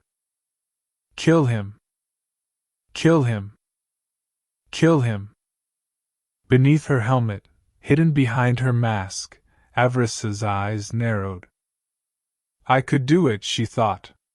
It would be easy. She was riding in an airspeeder. Ensign Holly was driving, with Beric sitting next to her. Avaryss rode in the back, her eyes focused on the young Black Ops soldier sitting in front of her. The force roiled within her, like a pot of boiling oil ready to run over. Once again, the Sith's hand dipped to her belt, her fingers drifting over the hilt of her lightsaber. She frowned. It would be so easy. All she would have to do was raise her lightsaber, hold it against the back of the soldier's seat, and hit the activator button. The blade would extend and punch through the seat and the young man's back. He would be dead before he even realized it. It would be so easy. The Force has offered you this gift, the dark side whispered. You wished to free yourself of the last tie to the life of Kira Lillos, and now you can. Beric Lillos sits right in front of you. All you have to do now is take the initiative. Use your weapon, the silky voice whispered. Kill him. Is everything well, my lord? Her hand jerked away from her blade. The question had come from the soldier, from Beric Lillos. From her brother. I'm fine. Merely preparing to do what must be done. He nodded, and said no more. Avaryss hissed. Damn you, Beric, she thought. Damn you. He had not recognized her. The helmet and mask she wore hid her identity. He had stood before her, answering her questions, and had not even realized that it was her. It is more than that, she realized. Beric was almost 4 years her senior. When he had enlisted at the age of 16, she had been only 10 years old. She had been a girl in shorts and pigtails. It was no wonder that he did not know her. Avaryss was a far different person than Kira had been. When Beric looked at her now, all he saw was just another Sith in armor and black robes. He does not know who I am, she realized. He wouldn't recognize me even if he did. The thought made her shiver. He is a stranger to you. Why is it so difficult to contemplate killing a stranger? When he had first stood before her, she had thought of killing him right then and there. Shock and surprise had given way to anger and excitement. Beric was here. The Force had brought him into her grip. She should have crushed him. She should have freed herself. Yet she had hesitated. He still has use. He can aid you on your mission. Would you break your weapon before you brought it into battle? Such a move would be foolish. Her desire to free herself from Kira was at war with her need to complete her master's mission. In truth, seeing Beric again, it had left her unsettled. He stood before her, a symbol and living proof of what she had once been. Uncomfortable emotions rose when she looked at him. Yet, at the same time, she felt fear. Worried what would happen to her state of mind if she killed him. Would she be liberated? Would she feel the dark side reward her for such an act? Would it flow freely knowing that she had cast aside one of the last links to her past? Or would the act break her in two? Would it leave the part of her that was still Kira at war with the being that was Avaryss? It was a confusing conundrum, to be sure. I don't have time to deal with this now, she realized. Beric, these men and women, they have value. She would focus on that. She had come here intending to use these Black Ops soldiers to help her breach Thun's cyber systems. Murdering one of their number for simply sharing a blood tie with her would definitely put a bit of a dampener on their relationship. Who cares what they think? They are your pawns. If you wish one to die, that is your choice. Their choice is either to obey or die. Such is the way of the Sith. She knew that to be true, but still she stayed her hand. Right now, the soldiers were determined to serve her needs. She would not distract them. Colonel Asada briefed her on the security that his men had observed protecting Thun's cyber systems. Much of it was pretty standard. Alarms, some security guards, and assault droids that were on standby mode in the building's lobby, with more patrolling the building's lower level watching out for would-be thieves and the rack hull packs that prowled the wasteland that were the planet's lower levels. The building itself was one of the tallest in the sector, one of the few that had been restored. Given the value of Thun's company, the Republic had wished it to stand as a symbol of the slow revitalization of Taris. A symbol of Republic arrogance, Avaryss thought with a sneer. What of Thun himself? Are we sure that he is inside the building? Do we know if he is even on planet? According to all the data we have collected, he is. His private ship is still docked on the roof. All of his messages remain routed to his private apartment in the tower. None of the transmissions we have intercepted suggest that he is planning to leave, or has left. That will change. Especially after I breach the tower. The colonel nodded. When Lord Feer first issued our orders, I had my men do a thorough examination of the tower, looking for any escape points that might have allowed us to slip in unnoticed, or that might need to be blocked to prevent the quarry from fleeing. And your conclusion? There are some bolt holes, but my men will have them covered. If this man tries to run, he will be ours. In truth, our main concern is his private starship. Once he learns of any trouble in the building, he would be able to be aboard and away in a matter of minutes. Then we have to make sure that he cannot reach the ship.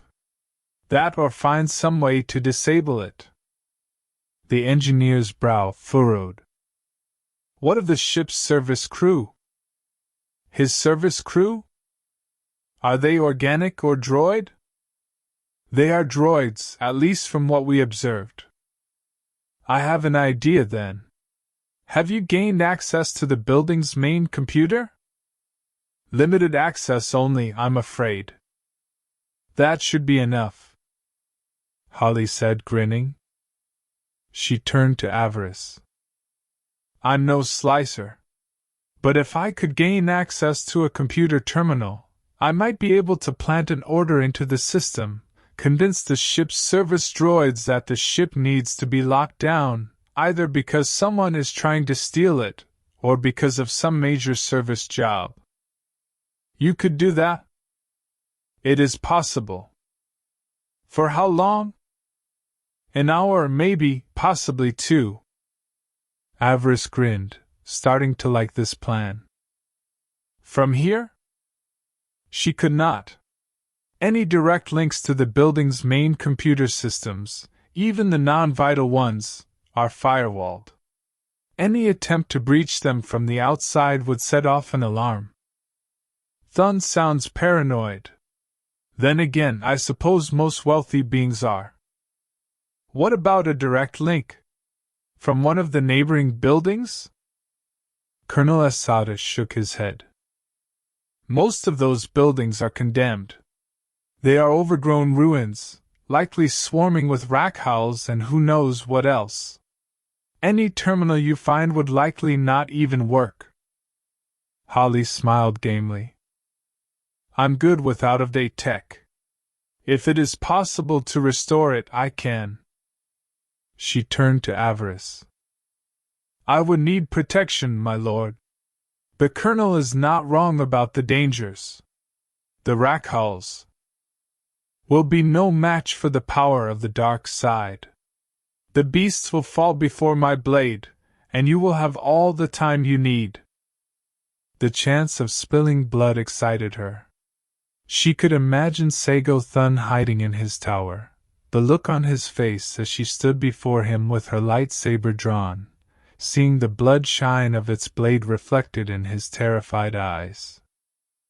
A lovely thought. She turned to Beric. He continued to look at her like she was a stranger. That look helped keep her centered. Are you up for a little side mission, Lieutenant? I go where I'm ordered, my lord. She nodded, pleased. She turned back to Asada. You said the Republic forces here are being drawn away? They are being kept occupied, or will be once we are ready to make our move. Good. She paused. How long will it take to get everything ready? Most of my men are on standby. When you give the order, it should take about 20 minutes for the Republic forces to be distracted. Are you sure about that time? The colonel chuckled. Their best response time is 10 minutes. They will be late. We have observed that the forces here are not the pub's best. So much the better. She once again turned to her brother. We will need to cover our tracks when this is done. I trust you are prepared to make that so? Beric smiled coldly. Detonators erase most everything, my lord. Avaryss nodded. This could work. She would need to send word to Rink first, make sure that the ship was ready to go if they needed to make a quick exit. But if everything went as planned, she should have time to have a nice hour to 2-hour conversation with Sago Thun. He would not enjoy that. She turned to the Black Ops commander. A shiver of anticipation ran down her spine. Prepare your men, Colonel. We will strike just after dark. You will send word when the Republic forces here are otherwise engaged. It will be done, my lord. He glanced over at Holly. If you manage to breach the main computer, I have a data spike prepared that will allow you to disable the building's alarms. Once that is done, you should have no problem avoiding security. He looked at Avaryss. I have seen other Sith engage the enemy during the war. I trust that TCS's security forces will offer little challenge for you, my lord. Avaryss chuckled. You assume correctly, Colonel. They will fall. Chapter 16, The Quarren's Secret. Killshot 1 to Killshot Leader, you have incoming. Avaryss turned and ignited her blade. The dark, overgrown office lit with crimson light. 20 minutes had passed since they had arrived. It had taken Holly 5 of those to find a terminal that was still intact enough to receive orders, another 2 to get it powered up, and now she was trying to establish a connection. Still trying to establish a link with target. Stand by. Beric, or Killshot 1, had fallen back to find a proper nest to cover them with his sniper rifle. As they had come down, they had noticed several pale-shaped forms moving through the ruins below them. Rakhals, the locals called them. Beric had told her it was only a matter of time until they found their way up to them. As it turned out, that matter of time was only 20 minutes. Avaryss stood before Holly, ready to shield the engineer from attack. "Do not let them touch you, Lead. One infects you with the disease they carry and you will turn into one in a matter of hours." "Understood," Avaryss said, dropping into a combat stance. She reached out with the force. She could sense the Rakhals approaching. What she felt surprised her. She sensed the dark side. Sith magic? Had the Sith created these creatures? Had it created the disease they carried? She did not have time to contemplate it. The monsters fell upon her. They were extremely fast. Behind her mask, Avaryss's eyes narrowed. Ugly beasts, she thought. And even that was an understatement. The Rakhals were hideous. Pale monsters with wide, hungry mouths jumped out of the shadows, lunging at her with teeth and roaring snarls. Beric fired his rifle. The two at the head of the pack fell, a single bolt striking them both in the temple. Avaryss did not let the bodies fall. She reached out with the force. She propelled them back into their fellows. The Rakhals howled in rage and confusion. They did not know what was going on. Avaryss intended to keep it that way. She sent them bouncing back and forth. The bodies had become a pair of organic wrecking balls, their tough hides serving her purpose as they battered their fellow monsters. Beric's rifle fired again and again. 2 more Rakhals fell. The force screamed a warning. Avaryss looked up at Beric's sniper nest. A Rakhal lunged from the broken level above. Through the force, in that moment, she got a glimpse of the future, of a Rakhal stumbling along inside this ruin, a Rakhal wearing the tattered remnant of her brother's uniform. "Let it happen," the dark side whispered. "Such is the fate of all who oppose you, who threaten your rise to true power." Avaryss did not listen. She lashed out. Jags of blue-violet lightning flashed from her upraised hand. It struck the Rakhal leaping at her brother, flinging the monster back. Beric released his rifle, spun with his sidearm, and shot the beast twice in the head. And then, with barely any pause, he was back at his post, firing at the creatures trying to assault Avaryss. It had been a matter of seconds. He should not have been able to do that. Avaryss had no time to contemplate what happened. The Rakhals had come in close. Her lightsaber flashed, turning their pale skin pink with its light as she severed limbs and heads. The young Sith let go. She let her anger and frustration at the whole Beric situation flow. In that moment, she became death itself. And death was hungry for Rakhal's souls. Her blade became an extension of the Force. She howled with rage, a howl that none of these monsters could ever hope to match.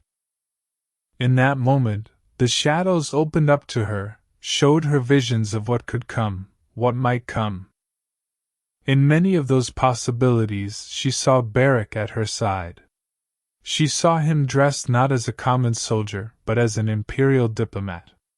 She saw her brother as a Moff of the Empire, a Grand Moff. The vision gave her pause. She saw herself sitting on a throne, with her brother standing behind her. And there, before them, she saw children, her brother's children. The future, she thought. It is the future of our family. She owed it to the Empire to see her bloodline continue. But the same could be said for Beric. Like her, he was a child of Ander and Maya Lillos. Their union had produced her. Why could Beric not produce the same level of offspring? He was not Force-sensitive, but he carried the potential to produce more Force-sensitives. The realization surprised her. Perhaps the Force had not brought him back to her for her to slay him. Maybe he was meant to join her. He was skilled, she could see that, and loyal. When he found out whom she was, that loyalty might be reinforced even more. You will need to tread lightly, the Force advised. He would never understand the whole siding with her family's murderer thing. He would not understand. Yes, she would need to be careful, but she could do it. She. Kill shot lead, respond. Avaryss blinked. Her brother's words bringing her out of her dark side trance. She looked around her in amazement. No Rakhals remained. Only burnt meat that had once been Rakhals. She giggled, drunk on the destruction she had caused, that and the realization she had come to. She had a reason to keep her brother alive. Family could be a chain, yes, but they could also be a shield. What defense was better against betrayal than blood? He would serve her well. Are you planning on killing every Rakhal on Tari's lead? I think there might be a few million more down among the ruins. Avaryss chuckled. You are insolent, kill shot one. But given our success, I will forgive it, this time. That, and one other reason, she thought. You have value to me, though you do not know it yet. Are we clear? For the moment, lead. Then let us finish this business and be away. She turned back to Holly. The ensign's attention was still on the terminal in front of her. Are you finished? Just introducing the Colonel's data spike now, Holly said, grinning triumphantly. The pad the engineer carried beeped loudly. It is done. We are done. Avaryss nodded. Get down here, kill shot one. Phase 1 complete. As ordered, lead. Avaryss brought her comm link to her lips. Kill shot team, this is lead. Acknowledge, lead. Begin phase 2. A few moments later, the airspeeder carrying Avaryss and her two allies sped away from the ruined skyscraper. As soon as they had cleared it, Beric Lillos pressed a button on his belt. The detonators he had brought triggered. The ruins crumbled, compacting down in a cloud of debris and smoke. Avaryss grinned as she looked down. They would circle the block and come back. By then, the destruction of the building should have stirred up every Rakhal for a kilometer. The beasts would be scattering, looking for something to attack. The lower sections of the TCS building would soon find itself in a great deal of trouble, distracting the security forces inside even more. And thanks to the data spike that Holly had uploaded, there would be no outside alarm. Even if the Republic did have someone to send, they would not realize that anything was wrong until it was far too late. Avaryss was more than pleased. So far, the plan was going smoothly. Soon she would be having her conversation with Sago Thun. The man had a lot of explaining to do. They landed before the main doors, and they waited. It did not take long until only a single receptionist droid remained in the lobby, standing behind a large desk. As one, Avaryss and her two companions made their way inside. The droid turned its photoreceptors towards them. Receptionist droid. Welcome to Thun Cyber Systems. We are unfortunately closed for the day. If you would like to make an appointment, I can. Avaryss threw her lightsaber. It took the droid's head off before returning to her hand, and was quickly deactivated and back on her belt. Beric leapt behind the desk as it fell. His fingers danced over the controls. It did not manage to alert security, my lord. We are still undetected. She nodded. That would not last for long, she knew. Destroy the droid's head and upper torso. Leave no sign of lightsaber damage. Beric did as he was told, and followed them to the turbolift. Holly had her pad out again, and was already interfacing with the lift's systems. It took her only a minute or two to gain control of the lift, and start them on their journey toward Thun's penthouse. Avaryss readied herself. Who knew what she was about to face? If Thun was a Republic agent, she would have to secure him quickly. She remembered all those holonovels she had read as a kid, about captured spies taking poison rather than be interrogated. He would not get that chance. He will tell me what I want to know. He will explain what is going on with this droid espionage program, and he will give me the carrier frequency it is using. He will not die until I decide it is time.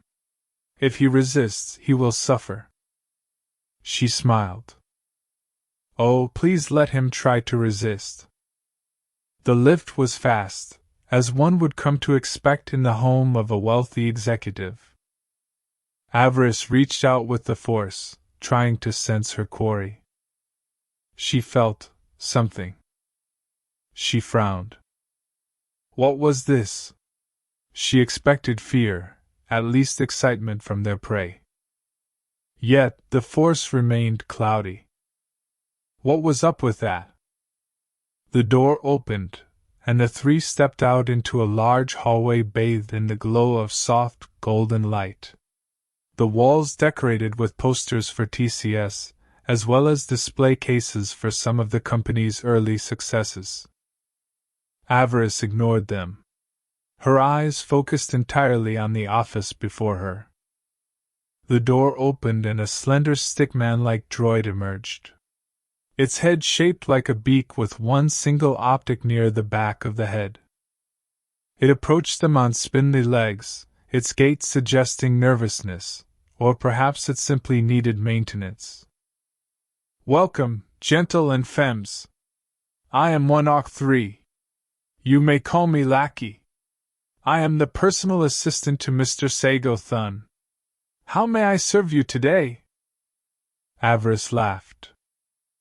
I'm here to see your master, Lackey. You will let me pass or be scrapped. The droid took a step back.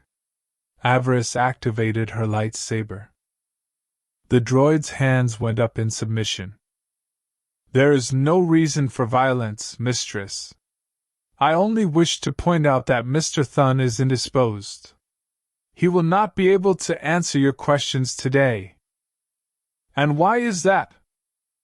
The droid paused, clearly trying to come up with an answer. Avaryss frowned. She had never seen a droid left speechless before. My master is indisposed. He will not be able to speak with you today. I, however, have been authorized to lend my full assistance. Whatever you need, I can tell you. Avaryss rolled her eyes. She had no time for this. What the droid knew did not interest her. She wanted to speak with Thun. Clear the path, Lieutenant. I'm done speaking with this droid. Beric stepped forward, and Lackey backed up to the wall. Out of the way, Clanker. A Sith will not be denied. Avaryss smiled. She could not have said it better herself. She passed the droid without another word.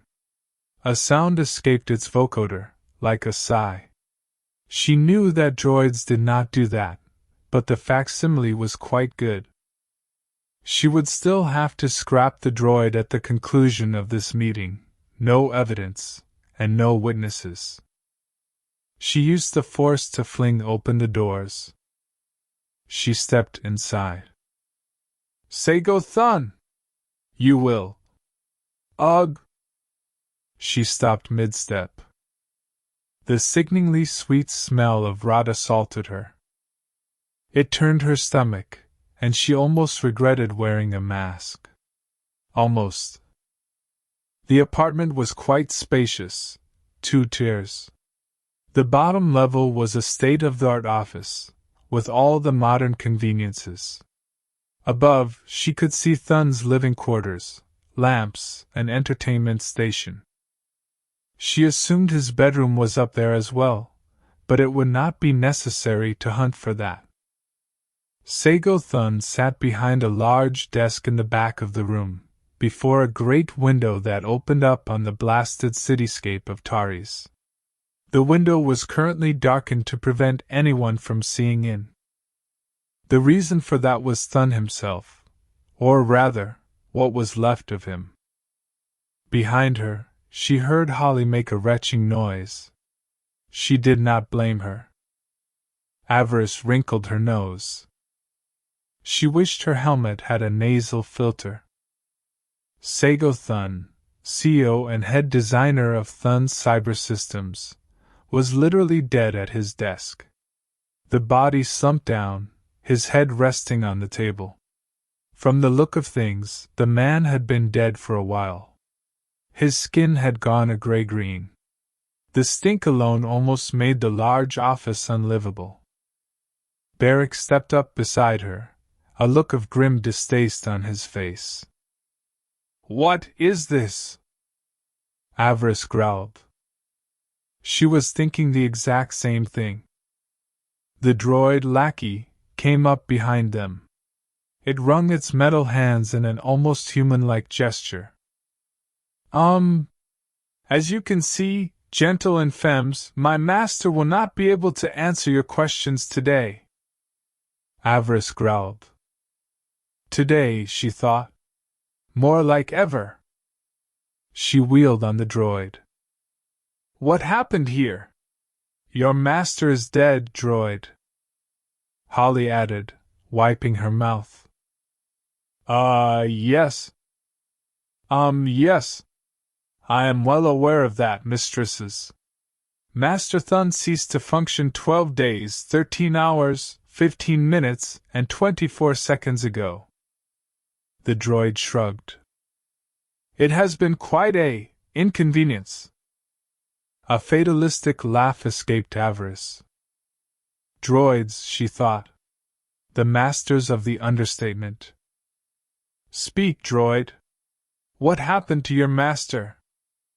It is a long story, mistress. With the termination of Master Thun, I am no longer bound to keep his secrets. If you so desire, I can tell you what I know. Avaryss's hand drifted to the hilt of her lightsaber.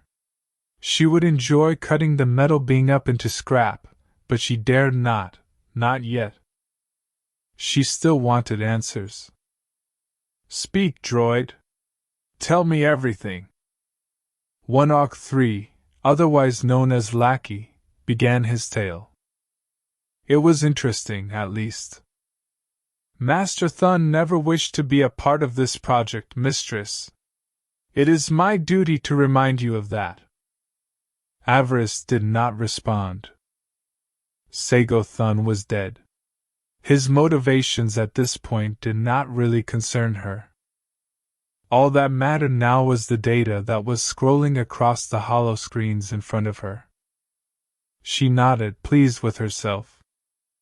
1-3 had given her the carrier frequency that the droid spy program was broadcasting to. She was not surprised to find that it was encoded. But the sheer amount of data, all the various reports filtering in from who knew how many droids scattered throughout the Sith Empire, was enough to tell her what she needed to know. This breach was far bigger than Lord Feer had realized. Whoever was behind this had access to an untold amount of Imperial data, data that was crucial to the Sith and the Empire as a whole. There were thousands of reports from droids all over the Empire, perhaps even 1 million different reports. It was not a pleasant realization. She shook her head. Is this how the Empire would die? She sat in a small conference room off of Thun's main office. After using her powers to dispose of the body, the smell in here had improved significantly. Holly was now working at the late CEO's desk, going through his personal computer, while Barrick stood guard by the entrance. The communications blackout that they had used to blind the TCS remained in effect. The Republic had offered a token response to this, sending a squad to the lobby, just to make sure that everything was fine.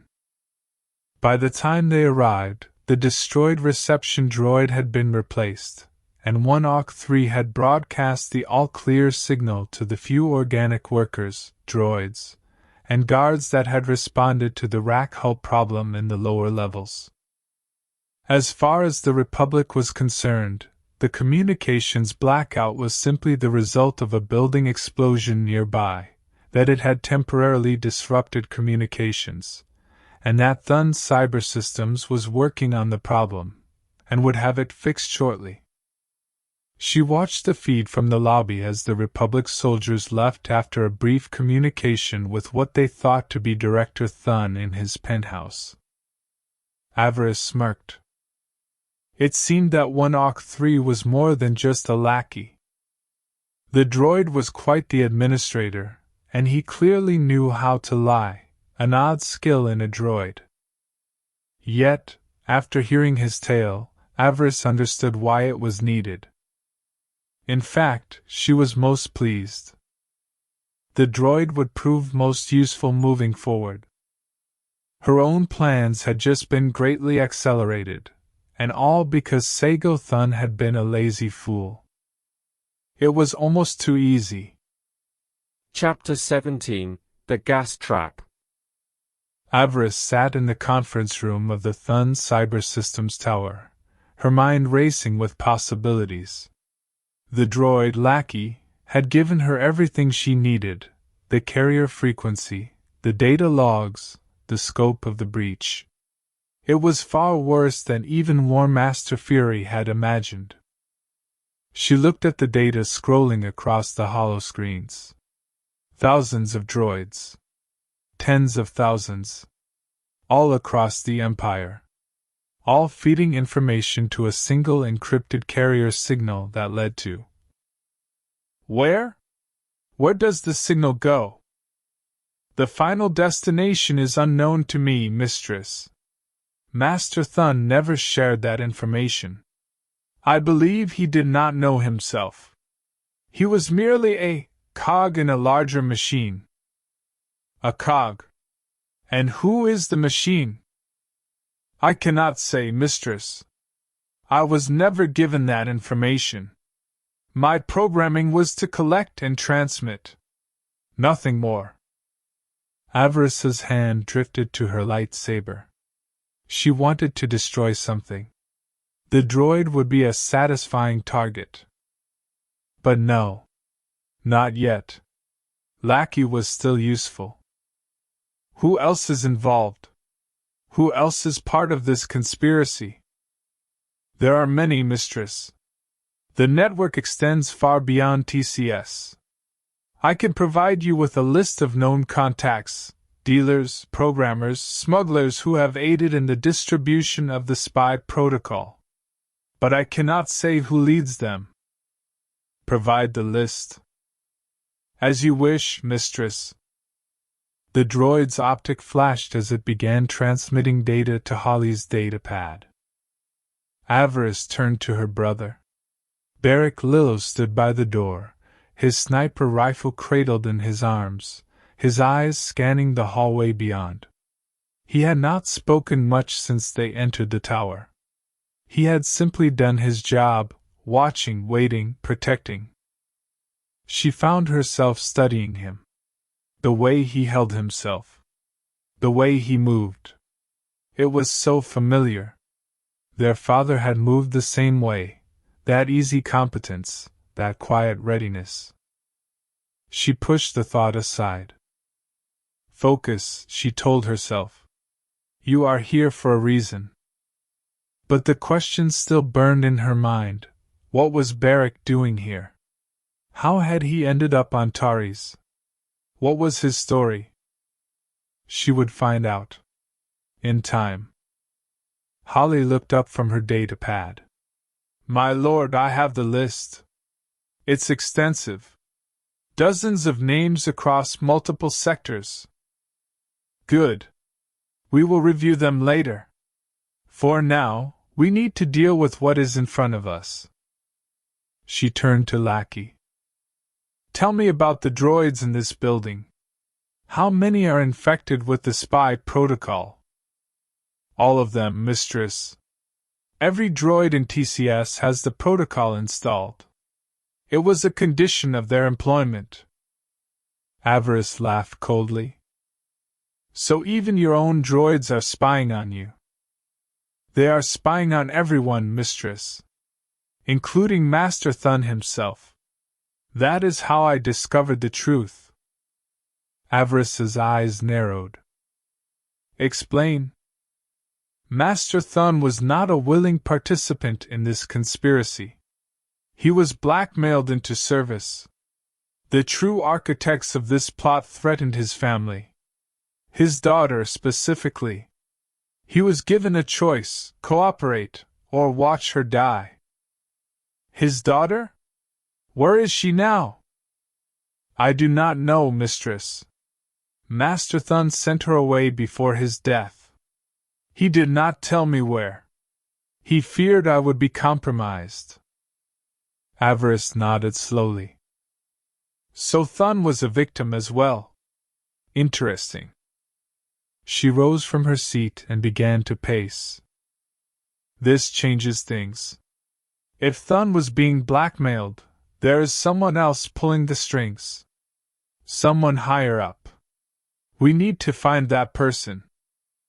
My lord, I may have found something. Avaryss turned. What is it? In Thun's personal files, there is a name that appears repeatedly. Someone he was communicating with in the months before his death. The communications are encrypted, but I can see the name, the Master of Whispers. Avaryss's eyes widened. The Master of Whispers? A code name, I assume. There are no additional details. But the frequency of communication suggests this person was directing Thun's activities. Avaryss smiled. A lead. Good. We will pursue it once we return to Dromund Kaas. She turned to Beric. Lieutenant, we are done here. Secure the building's records. We are taking everything. As you wish, my lord. Avaryss paused. She felt a disturbance in the force. A familiar presence. Someone was approaching. Wait. We have company. Beric stopped, his rifle coming up. Who? I'm not sure yet. But they are coming up the building. Fast. She reached out with the force, trying to identify the approaching presence. It was powerful, a trained force user. And it was radiating anger. Cold, focused anger. She knew that anger. She had felt it before. A Jedi. A Jedi is coming. Beric moved to the door, his weapon ready. Orders, my lord? Avaryss smiled. We welcome them. Holly, secure the data. Lieutenant, with me. She strode towards the door, her lightsaber in hand. She did not ignite it, not yet. She wanted to see who was coming. The turbolift door opened. A figure stepped out. He was tall and lean, with blue-green skin and dark eyes that burned with intensity. He wore the simple robes of a Jedi Knight, and carried a light saber at his belt. His face was set in hard lines, his jaw tight with barely contained anger. Rad Loro. I know you. The Jedi Knight stopped.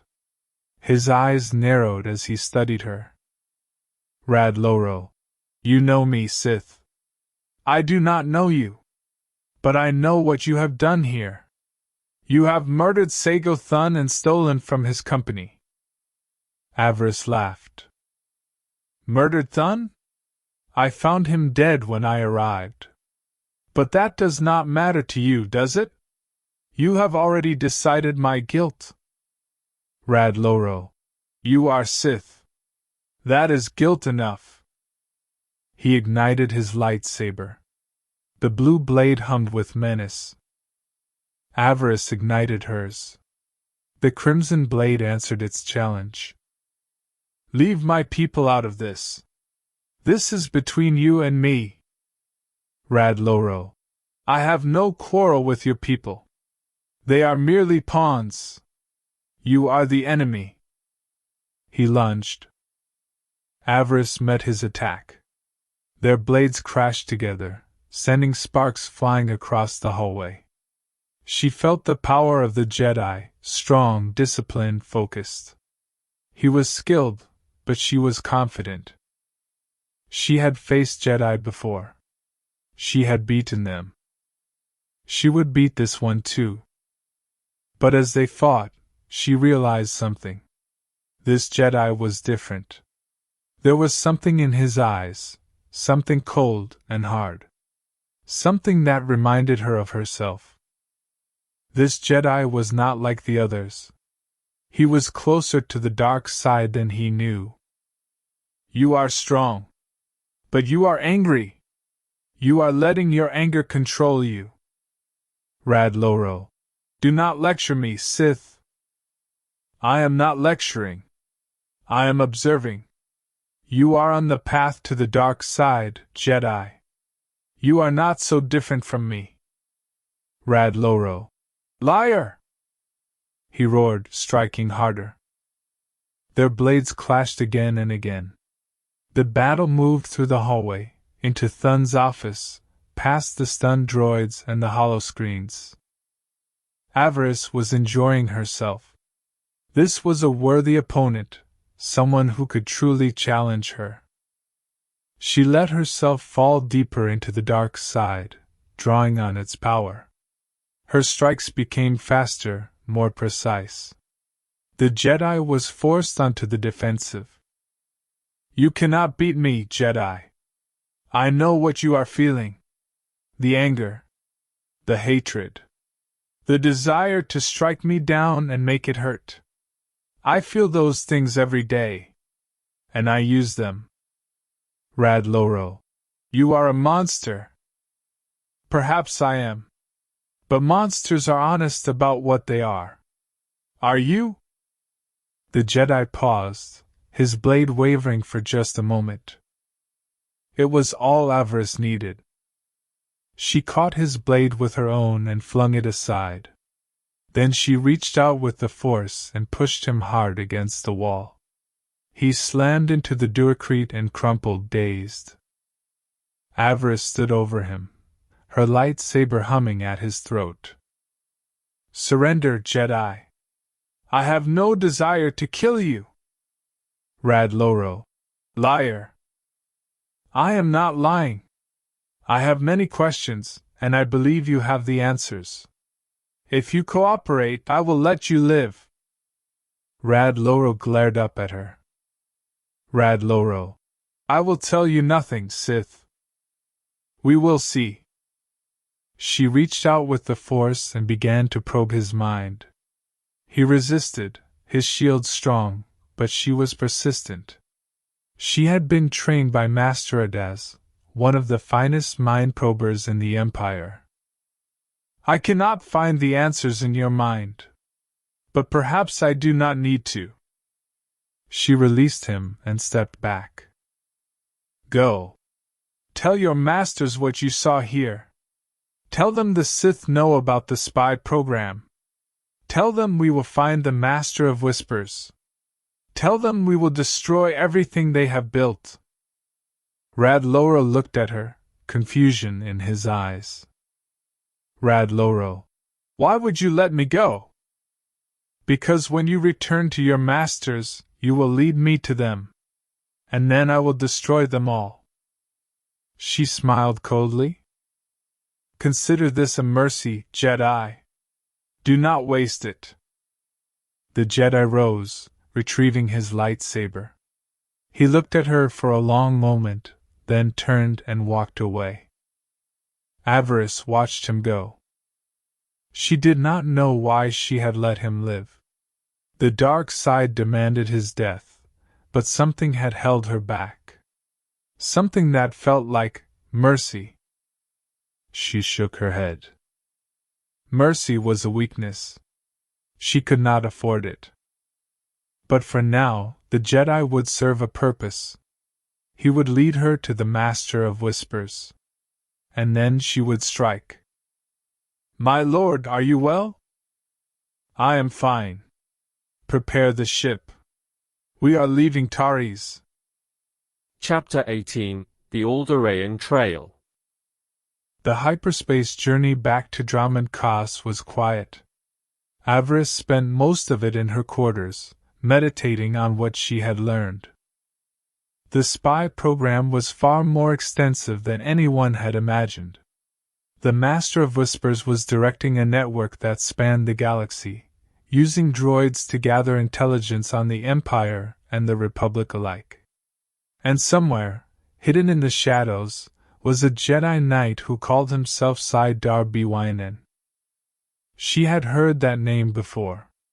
In whispered conversations. In old records. He was a legend among the Sith, a Jedi who had turned to the dark side only to reject it, and who now walked a path between light and dark. But what did he have to do with this conspiracy? Was he the Master of Whispers? Or was he something else? Avaryss did not have the answers. But she would find them. When the Fury arrived back at Dromund Kaas, she was met by War Master Fury. The old Sith looked troubled, his weathered face lined with worry. "Lord Feer is not here. He has been called to a meeting of the Dark Council." "A meeting? About what?" "The spy program. It has been discovered. Not by us, by Darth Avaryss. He has presented evidence to the Council that the Empire has been infiltrated. The Council is in an uproar." Avaryss's eyes widened. "Avaryss? How did he find out?" "I do not know. But he is using it to his advantage. He has accused several of his rivals of being part of the conspiracy." "And Feer?" "Feer is under suspicion as well. Avaryss has presented evidence that ties House Feer to the spy program." "What evidence?" "Your mission to Tatooine. Your retrieval of the carbonite slab. He claims that you were working for the Master of Whispers." Avaryss laughed coldly. "That is absurd." "Perhaps. But Avaryss is persuasive. And the Dark Council is frightened. They are desperate for someone to blame." Avaryss's mind raced. This was a disaster. If Feer was disgraced, her own position would be compromised. She needed to act quickly. "Where is Feer now?" "At the Citadel. The meeting is still in progress." "Then that is where we are going. Prepare the shuttle." "Are you sure, my lord? This could be dangerous." "It is already dangerous. But I will not let Avaryss destroy everything we have built." She strode towards the shuttle, her mind already working on a plan. She would clear Feer's name. She would expose Avaryss's lies. and then she would find the Master of Whispers and destroy him. The shuttle ride to the Citadel was short. Avaryss strode through the halls with purpose, ignoring the stares of the guards and servants who recognized her. She found the dark council chamber in chaos. The 12 members of the council were arguing among themselves, their voices raised in accusation and counter-accusation. Darth Feer stood at the center of it all, his face pale with anger. He was surrounded by his enemies, Avarice, teetering, and others who sought his destruction. Avaryss pushed through the crowd. "Stop! This is madness!" The council members turned to look at her. Their eyes were cold and suspicious.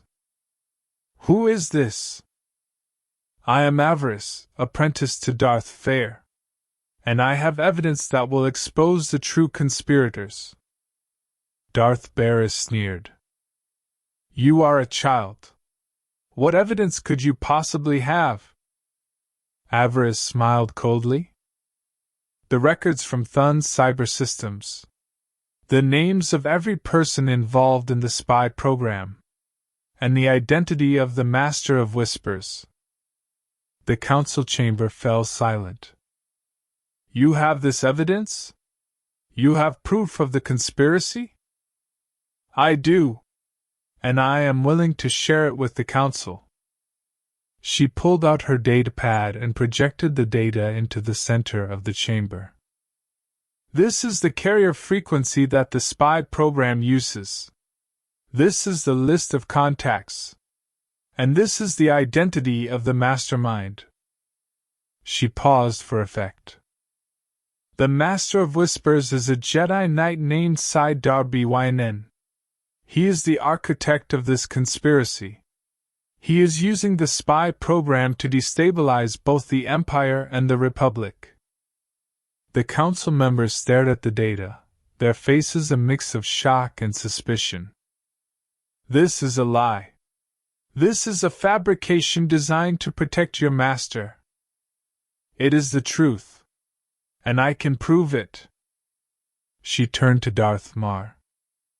"Lord Mar, you know who I am. You know my history. I have served the Empire faithfully. I would not betray it." Mar studied her for a long moment. Then he nodded slowly. "I believe you. But the evidence must be verified." "It will be verified. I am willing to cooperate fully with the Council's investigation." She looked at Avarice, her eyes burning with hatred. "And when the truth is revealed, we will see who the real traitor is." Avarice's face twisted with rage. He stepped forward, his hand reaching for his lightsaber. "Careful, Lord Avarice. Striking a Sith in the council chamber is a crime. Even for you." Avarice stopped, his hand hovering over his hilt. "This is not over." "No. It is not." She turned to Darth Mar. "Lord Mar, I request permission to pursue the Master of Whispers. I will find him and bring him to justice." Mar considered her request. Then he nodded. "Granted. You will have the full resources of the Empire at your disposal." Avaryss bowed. "Thank you, Lord Mar." She straightened and looked at the council members. "I will not fail the Empire. I will not fail the Sith. The Master of Whispers will be found. And he will be destroyed." The council members nodded, their suspicion replaced by grudging respect. Avaryss knew that she had won this battle. But the war was far from over. Avarice was still a threat. And somewhere, in the shadows, the Master of Whispers was still pulling the strings. She would find him. She would stop him. No matter what it cost. Chapter 19, The Lady's Gambit. The Alderaanian sky was a brilliant shade of blue, dotted with the white clouds that seemed to perpetually grace this world. Avaryss stood at the viewport of her shuttle, watching the planet below as they descended through the atmosphere. She had never been to Alderaan before. She had read about it, of course, every Sith had. It was one of the most prominent worlds in the Republic, a center of culture, diplomacy, and political intrigue. It was also home to House Thull, one of the most powerful noble houses in the galaxy. And it was the home of Ilana Thull. Avaryss had heard of Ilana Thull. Everyone had. She was the matriarch of House Thull, a woman of ruthless ambition and political cunning. She had rebuilt her house from the ashes of the Great War, turning it into one of the most influential forces in the Republic. And now, according to War Master Feer's intelligence, Ilana Thull was connected to the Master of Whispers. Avaryss did not know how. She did not know why. But she was determined to find out. Prepare for landing. We are approaching the Thull estate. Avaryss nodded, checking her weapons and armor. She did not expect a fight, not yet. Ilana Thull was too cunning for that. She would want to talk first, to gauge her opponent. And Avaryss was ready to talk. The shuttle landed on a private platform overlooking the Thull estate. The estate was a magnificent structure, built in the classical Alderaanian style with sweeping towers and elegant gardens. It was a palace fit for a queen. And Ilana Thull was a queen in all but name. Avaryss descended the ramp, flanked by Beric and Holly. She was greeted by a servant in formal attire, who bowed low. Lady Thull is waiting for you in the Great Hall. Please follow me. Avaryss followed the servant through the estate, taking in the opulence around her. The walls were adorned with priceless artworks, the floors were polished marble, and the air was thick with the scent of exotic flowers. This was power, she thought. Not the raw power of the Sith, but the subtle power of wealth and influence. It was a different kind of power, but no less potent. The Great Hall was a vast chamber with vaulted ceilings and stained glass windows.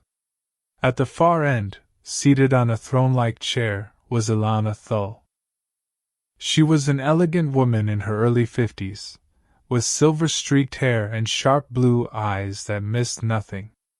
She wore a gown of deep blue silk, and a diadem of sapphires and diamonds rested on her brow. She looked like a queen. Lady Avaryss, welcome to House Thull. I have heard much about you. Lady Thull, I am honored to be received by you. Honored? How diplomatic. But we both know that this is not a social call. You are here for a reason. Let us dispense with the pleasantries and speak plainly. Avaryss nodded. Very well. I am here because I believe you have information about a Jedi Knight called Sidar Bwinen. Ilana's expression did not change, but Avaryss sensed a flicker of something in her eyes. Surprise? Fear? She could not tell. Sidar Bwinen. That is a name I have not heard in many years. Then you know him. I know of him. He was a Jedi Knight, once. A powerful one. But he fell to the dark side, and then, he vanished. I have not heard his name mentioned in decades. Until now. He is back. And he is leading a conspiracy that threatens both the Empire and the Republic. Ilana's eyes narrowed. A conspiracy? What kind of conspiracy? A spy program. Using droids to gather intelligence on both sides of the war. The Master of Whispers is behind it. Ilana was silent for a long moment. Then she nodded slowly. I see. And you believe I am connected to this Master of Whispers. I believe you have information. Information that could help me find him. Ilana studied her for a long moment. And what would you offer in return? If I help you, what do I gain? Avaryss smiled. You gain an ally. A powerful ally, who can help House Thul in its ambitions. Ilana laughed softly. You are very confident for a young Sith. You speak of ambitions as if you understand them. I understand ambition very well. I have rebuilt myself from nothing. I have clawed my way to power. I know what it takes to survive and to thrive in a world that wants to destroy you. Ilana's expression softened slightly. Perhaps you do. Very well. I will tell you what I know. She rose from her chair and walked to a window, looking out at the gardens below. Saidar Byanin was a Jedi Knight who was captured by the Sith during the Great War. He was tortured and broken, but he did not fall to the dark side. Instead, he found a different path. A path that walked the line between light and dark. He escaped his captors and vanished into the shadows. Where did he go? To a place called the Nexus. A place where the Force flows strongly and where the barriers between light and dark are thin. It is said that he found enlightenment there. But he also found something else. Something that changed him. What was it? Ilana turned to face Avaryss.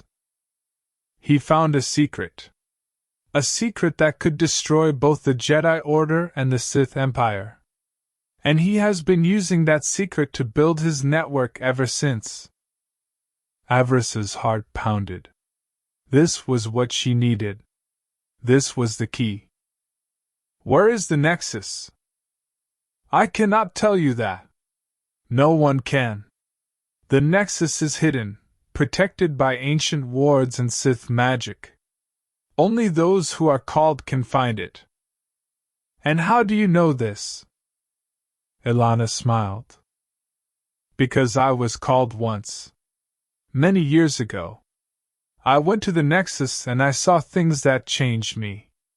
But I chose not to stay. I chose to return to the world and build my house. She looked at Avaryss with a knowing gaze. You will be called too, I think. The Force moves through you, Avaryss. It has a purpose for you. You will find the Nexus, whether you seek it or not. Avaryss considered her words. Then I will seek it. And when I find it, I will stop Saidar Byanin. Or you will join him. That is the danger of the Nexus. It shows you the truth, but the truth is often more than we can bear. You may not like what you find there. Avaryss smiled coldly. I am not afraid of the truth.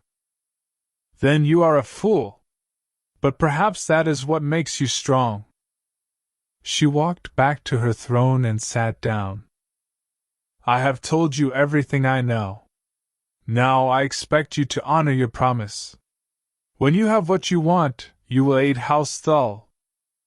You have my word. Ilana nodded. Then go.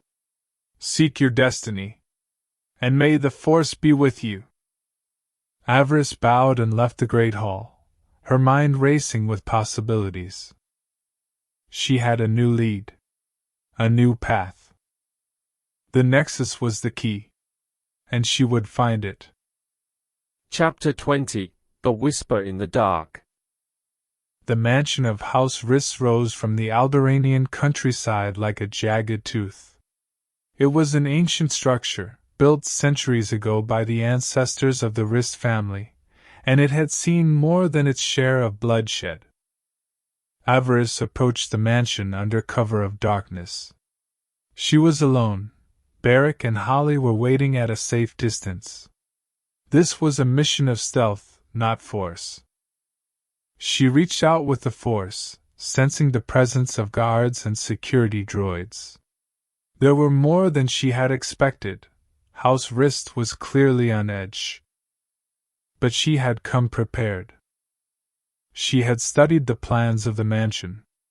She knew the weaknesses, the blind spots. She moved like a shadow, slipping through the defenses with practiced ease.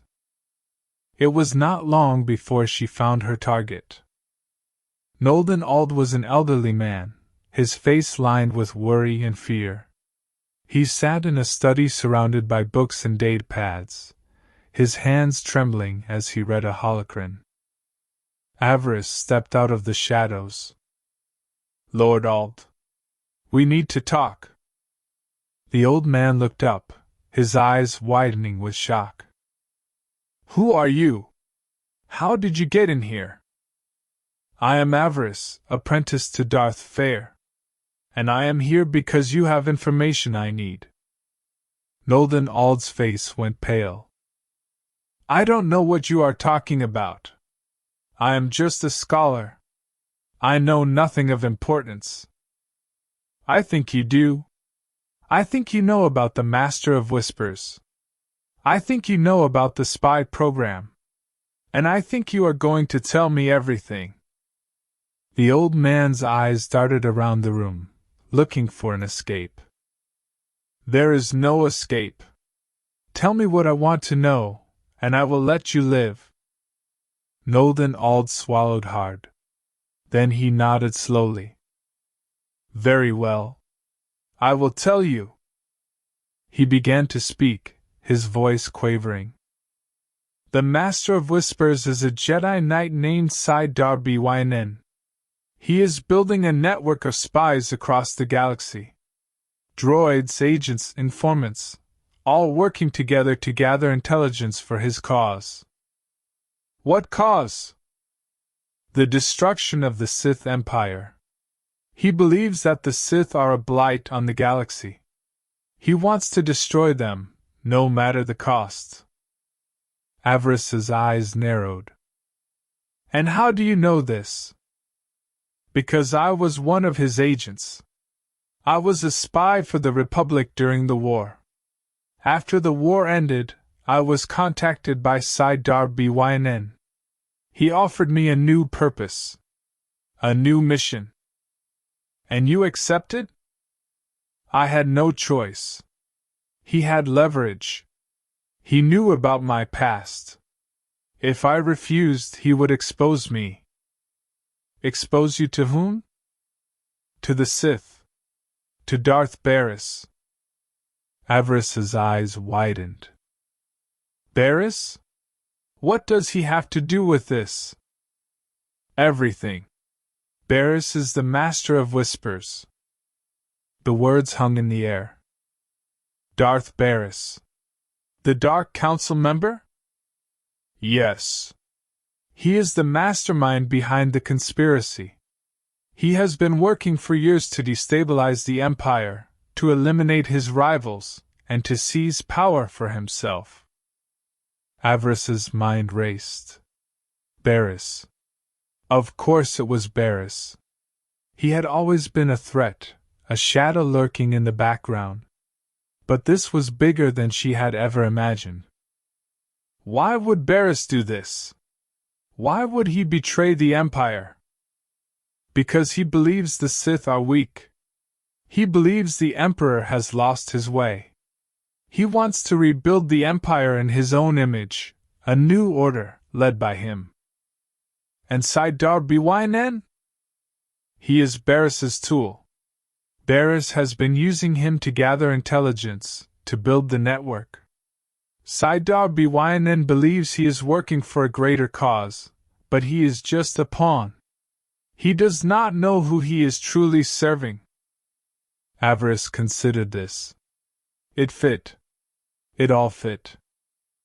Darth Barriss was the Master of Whispers. He was the one pulling the strings. And Sidar Bynen was just a pawn. She smiled coldly. "Thank you, Lord Ald. You have been most helpful." She reached out with the force and wrapped it around his throat. You said you would let me live.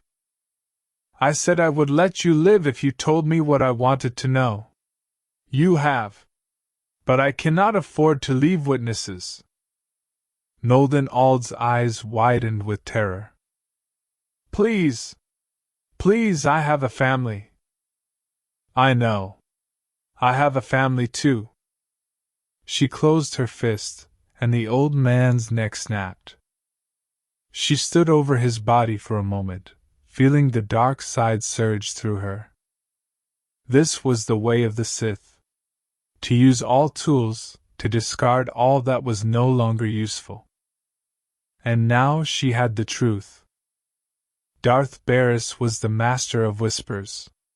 He was the enemy. And she would destroy him. She left the mansion, slipping back into the shadows. She had a lot of work to do. Chapter 21, The Reckoning. The return to Dromund Kaas was a blur. Avaryss's mind was consumed with what she had learned, with what she knew she had to do. Darth Avaryss was the master of whispers. He was the architect of the conspiracy. He was the enemy. And she was going to destroy him. But first, she had to deal with her master.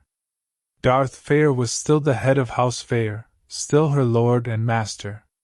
She could not move against Avaryss without his support.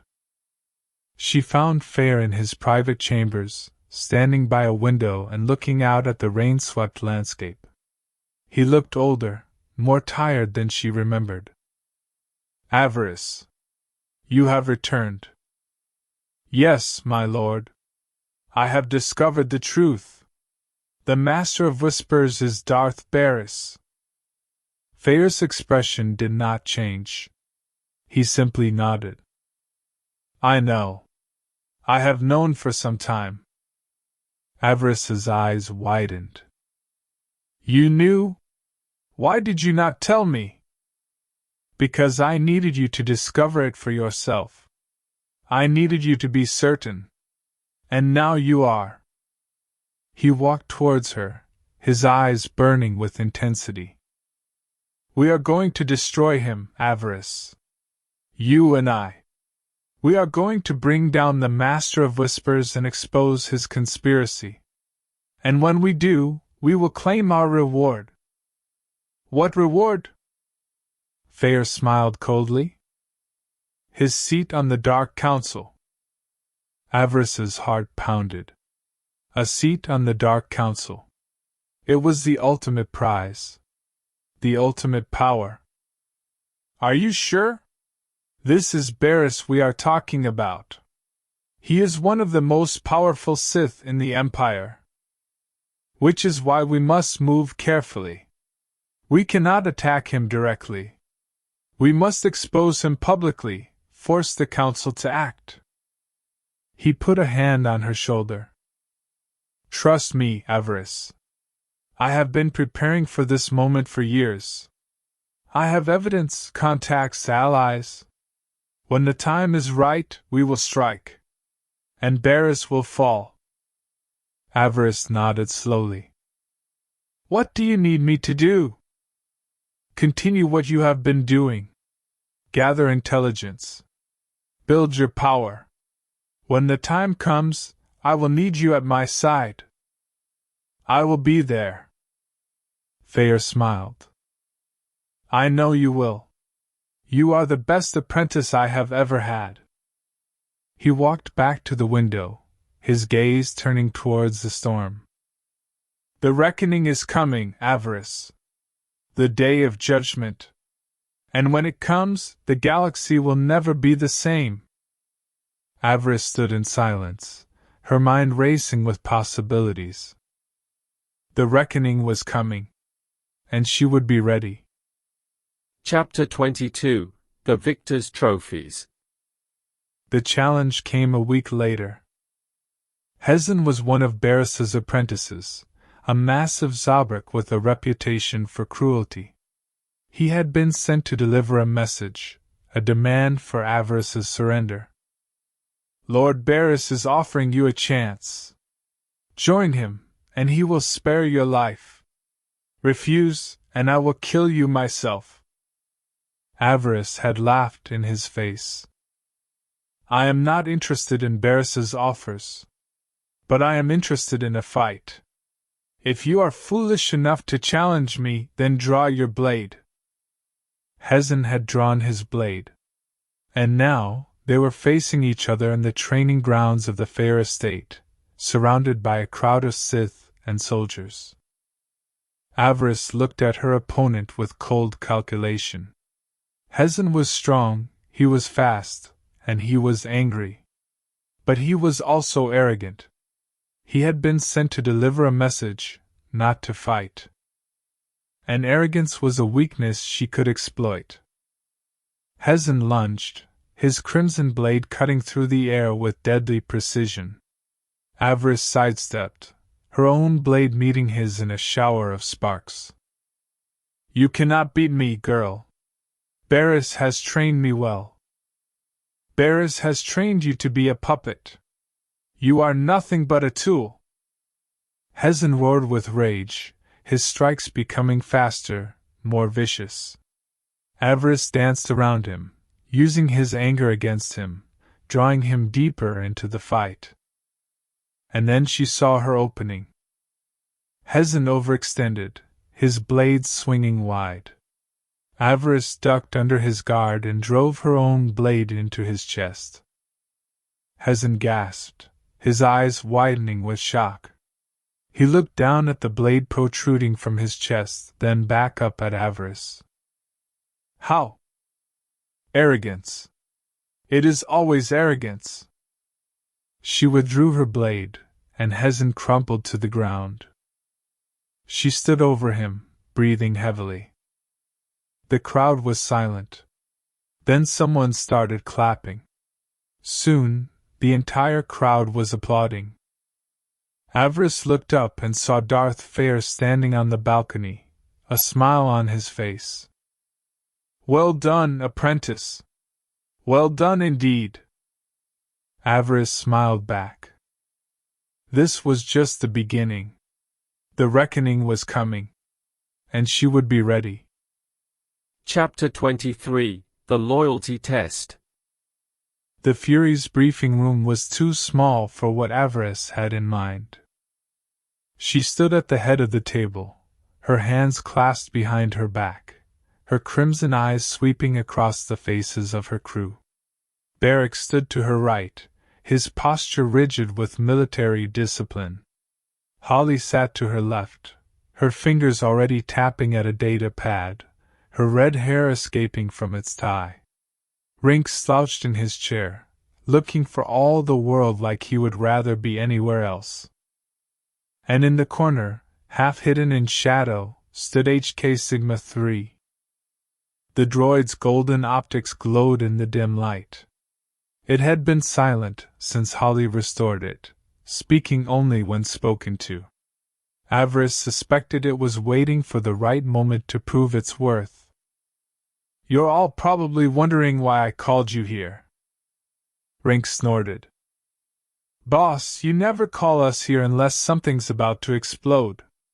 And I don't just mean the ship. Avaryss allowed herself a thin smile. Perceptive, as always. She pressed a button on the table. A hologram flickered to life, a small, gray-green world, its surface pockmarked with mining operations and forgotten settlements. This is MYRNN8. A Republic world near the Imperial border. It is also the location of a Jedi enclave, and the next step in our investigation. Beric leaned forward, his eyes narrowing. The Jedi enclave? I thought we were hunting the conspiracy. We are. She zoomed in on the hologram, revealing a cluster of buildings on the southern tip of the largest city. This is the enclave where Master Ponder, the Kahar we've been tracking, has been operating. He's been training Jedi, sending them out to destabilize the Empire.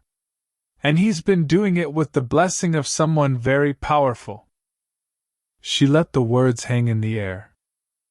Master Quenya sa Malak. Deveronian female. Storied lineage. Her uncle was a hero on Alderaan. Her great-uncle bested a Hutt crime lord. She's considered one of the rising stars of the Jedi Order. Avaryss nodded. And she is also the key to everything.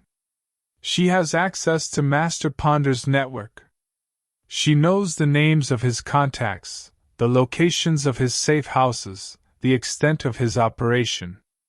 If we can turn her, we can end this conspiracy in one stroke. Rink sat up straighter. Turn her? As in? Corrupt her. Convert her. Bring her to our side. Whatever you want to call it. Berick's jaw tightened. And if she refuses? Then we find another way. But she won't refuse. I've studied her recordings. I know what she wants. And I am very good at giving people what they want. The briefing continued for another hour. Avaryss laid out the plan in precise detail. The shuttle approach, the infiltration, the extraction. Every step was accounted for. Every contingency was planned. Holly would handle the technical side, jamming communications, spoofing sensors, creating a window for their approach. Berick would provide overwatch, his sniper rifle ready to eliminate any threats. Rink would stay with the ship, ready to extract them at a moment's notice. And HK, if the droid could be trusted, would serve as backup, its assassin protocols primed for violence. HK, you will remain with the ship until I call for you. Do not engage the enemy unless I give the order. Is that understood? HK Sigma 3. Statement: I understand, Master. But I must register my displeasure. I am an assassin droid. I was built for wanton slaughter.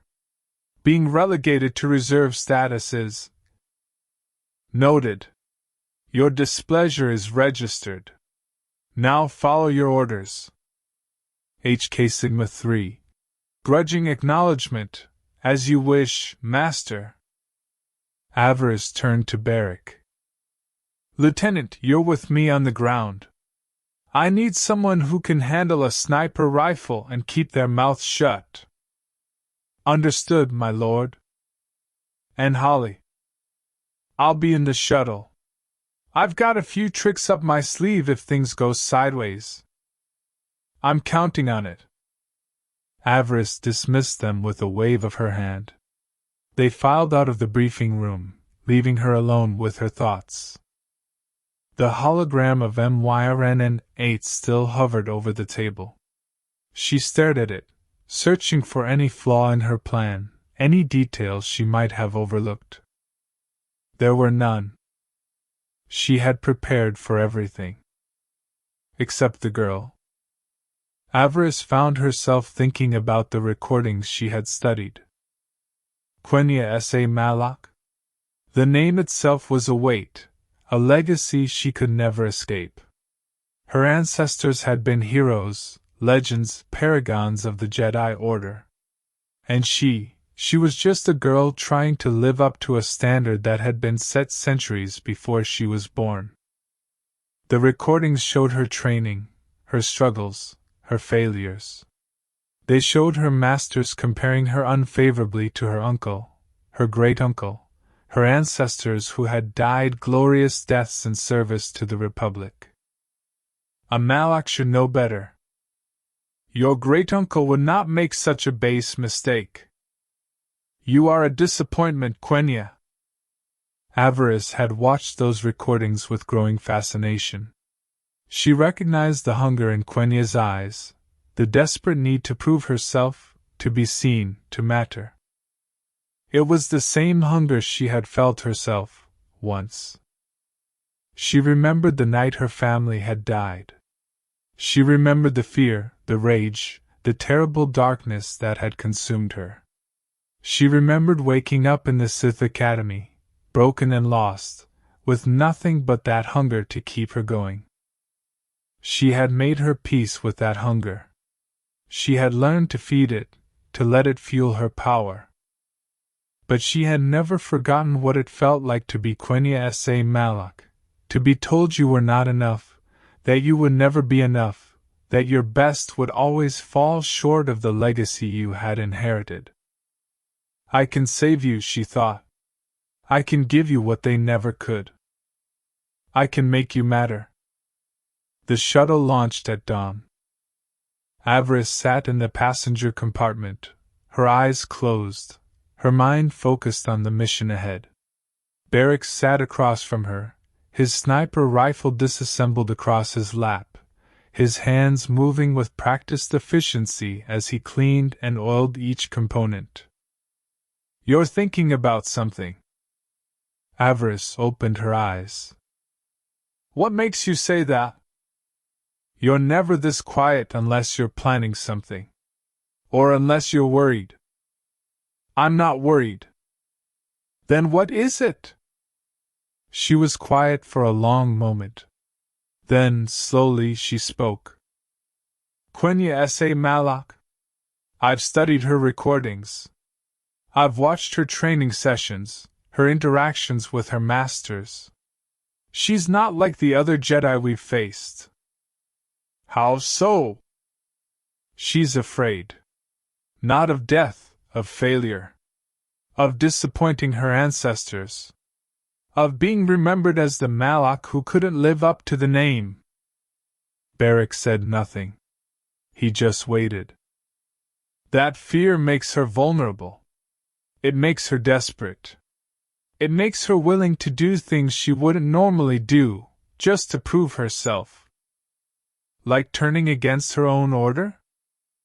Exactly. Beric considered that. Then, slowly, he nodded. So this isn't just about the conspiracy. This is about her. Avaryss met his gaze. This is about giving her a choice. A real choice. The kind no one ever gave her before. And if she chooses wrong? Then she dies. And we find another way. Beric returned his attention to his rifle. You're a complicated woman, Kira. Avaryss smiled, a sad, distant smile. I'm a Sith. Complicated comes with the territory. MYRNN8 was a gray-green bruise on the face of the galaxy. Avaryss stood at the shuttle's viewport, watching the world grow larger as they descended through the clouds. The city below was a patchwork of industry and decay, mining operations that had long since stripped the land bare, settlements that clung to life like barnacles on a sinking ship. The Jedi Enclave sat at the southern tip, a cluster of buildings that had once been a payroll office. It was unremarkable, ordinary, exactly what you would expect from a group that specialized in hiding in plain sight. We're coming up on the landing zone. No signs of pursuit. Looks like we slipped through their defenses. Avaryss nodded. Good. Keep the engines warm. I don't want to be stuck here any longer than necessary. She turned to Beric. Ready? Ready, my lord. They descended the ramp together, their boots crunching on the dead grass. The air was thin and cold, carrying the scent of industry and decay. In the distance, the enclave rose from the gray landscape like a promise of something better. Avaryss reached out with the Force, feeling the presence of the Jedi within. 7 of them. Strong. Confident. Unaware of the danger that was about to descend upon them. Perfect. She smiled and began to walk. The park was dying. Avaryss stood in the shadow of a skeletal tree, watching the Jedi Padawan approach through the gloom. Quenya Sa Malak moved cautiously, her yellow eyes scanning the shadows, her hand never straying far from her lightsaber. She was afraid. Avaryss could taste it through the Force, sharp and bitter, like unripe fruit. Good. Fear makes people predictable. You are being the Sith, yes? You are being the one who contacted me? Avaryss stepped out of the shadows, letting the dim light fall across her face. She had chosen her appearance carefully, disheveled, bruised, her eyes wide with manufactured terror. She clutched the data pad to her chest like a lifeline. Master Jedi. Thank the Force you came. Quenia's hand tightened on her lightsaber. You are being the one who was claiming defection? Yes. Yes, I. Avaryss let her voice crack. She let tears well in her eyes. She let her body tremble. My master, he is planning something terrible. I have proof. I have evidence. But I can't go back. He will kill me. Please. Please help me. She offered the data pad with shaking hands. Quenya hesitated. The conflict in her was palpable, the Jedi training warring with the ambition that had always burned beneath the surface. Avaryss had chosen her carefully. She had studied the recordings of Quenya's training sessions, watched the way her masters spoke down to her, the way they compared her unfavorably to her storied ancestors. She wants to be seen, Avaryss thought. She wants to matter. And I am going to give her exactly that. Quenya reached for the data pad. And Avaryss struck. The stun bolt caught Quenya square in the chest. Her eyes went wide with shock as her body seized and crumpled. She tried to draw her lightsaber, but Beric was already there, his rifle trained on her head. Don't move, Jedi. Avaryss straightened. The terror melted from her face, replaced by something far more dangerous, triumph. Why, you are being a Sith. Yes. But I am also a woman of my word. She knelt beside the fallen Jedi and brushed a strand of dark hair from her face. I offered you a chance, Quenya Sa Malak. I offered you a choice. And you made it. You came here alone. You did not tell your masters. You did not trust the light. She leaned in close, her lips brushing the Devaronian's ear. You chose ambition. You chose power. You chose me. Quenya's eyes burned with fury, but beneath the anger, Avaryss saw something else. Something far more interesting. Fear. Not of death. Not of pain. Fear of what she was becoming.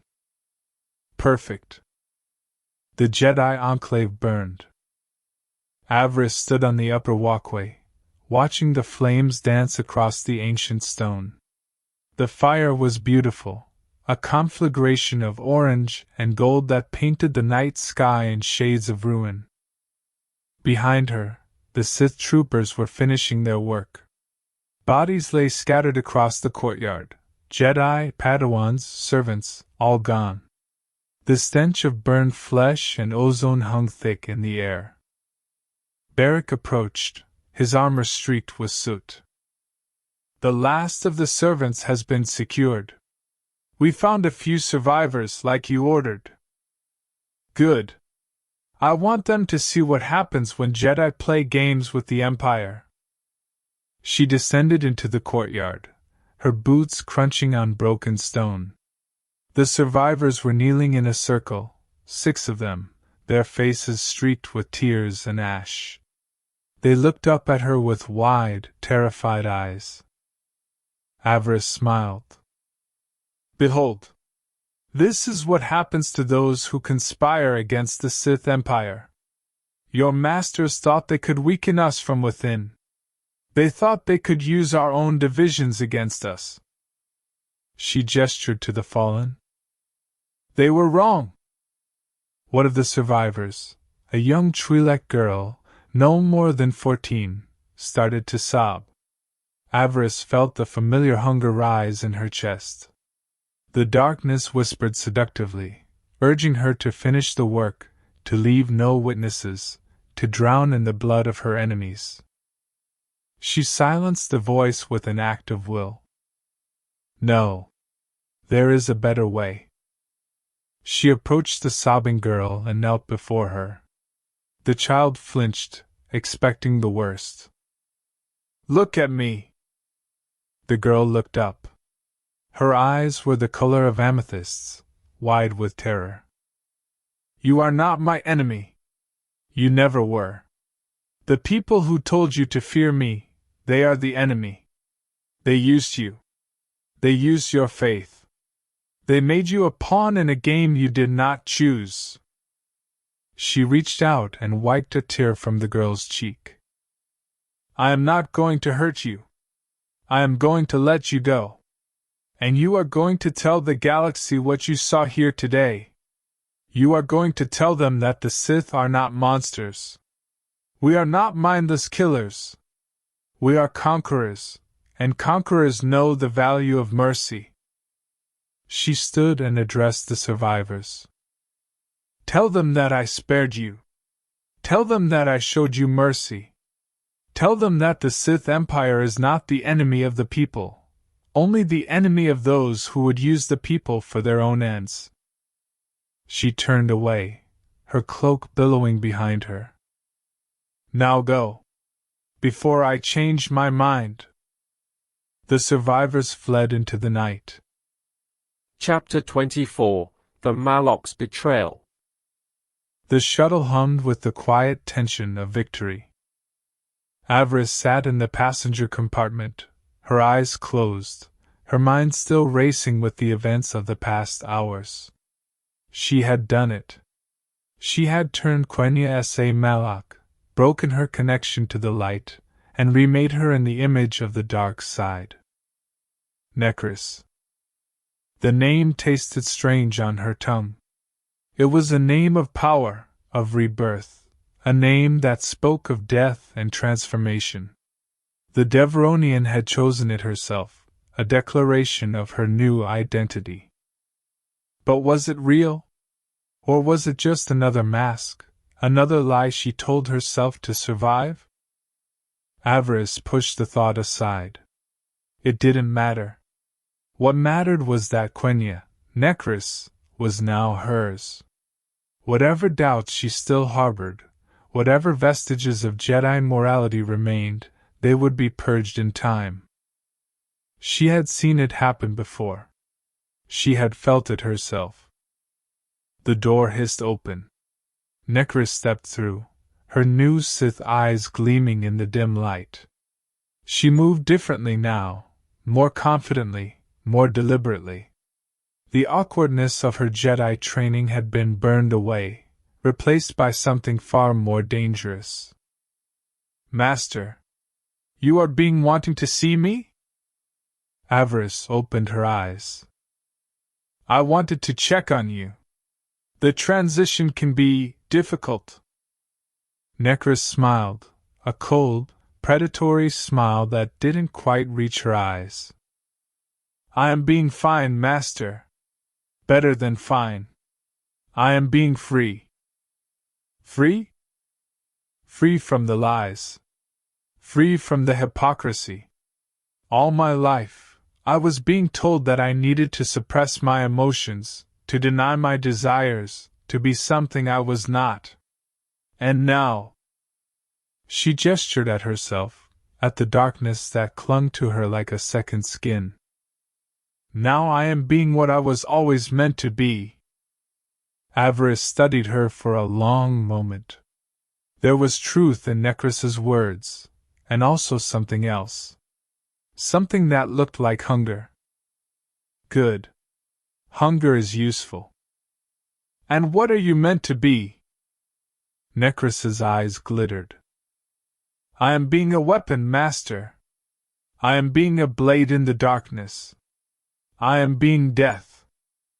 She laughed, a bright, joyous sound that echoed through the shuttle. I am being the thing that Jedi fear. I am being the thing that makes them tremble. I am being Necris. Avaryss allowed herself a thin smile. Excellent. Then let's put that to the test. The training chamber was small, barely large enough for 2 people to spar. Avaryss stood at one end, her lightsaber in hand, her crimson eyes fixed on her new apprentice. Necris stood at the other end, her own blade crackling with dark energy. Her Sith eyes burned with hunger. Show me what you can do! Necris lunged. The Devaronian moved with a speed that surprised her, a blur of crimson light and dark energy that crashed against Avaryss's defenses like a tidal wave. She gave ground, letting Necris push her back, testing the limits of her new apprentice's skill. She was good. Better than she had been as a Jedi. The dark side had unlocked something in her, a ferocity, a hunger, a willingness to embrace the violence that had always simmered beneath the surface. She's a natural. Avaryss parried a strike and countered, driving Necris back across the chamber. The Devaronian recovered quickly, her blades spinning in a defensive arc. She met Avaryss's next strike head-on, their blades locking in a shower of sparks. You are being testing me. Yes. Why? Because I need to know what I'm working with. She pushed her back and disengaged. You have talent. But talent alone is not enough. You need discipline. Control. You need to learn how to channel your anger, not just let it consume you. Necris's eyes narrowed. I am being in control. Are you? Then why did you just try to kill me? Necris blinked. The question caught her off guard. She looked down at her blade, still crackling with dark energy, and seemed to see it for the first time. I was not being trying to. Yes, you were. And that's fine. That's natural. But you need to learn how to direct that hunger, not just let it run wild. Avaryss deactivated her lightsaber. We'll work on it. For now, we have other matters to discuss. They sat in the briefing room, the hologram of MYRN-8 still hovering over the table.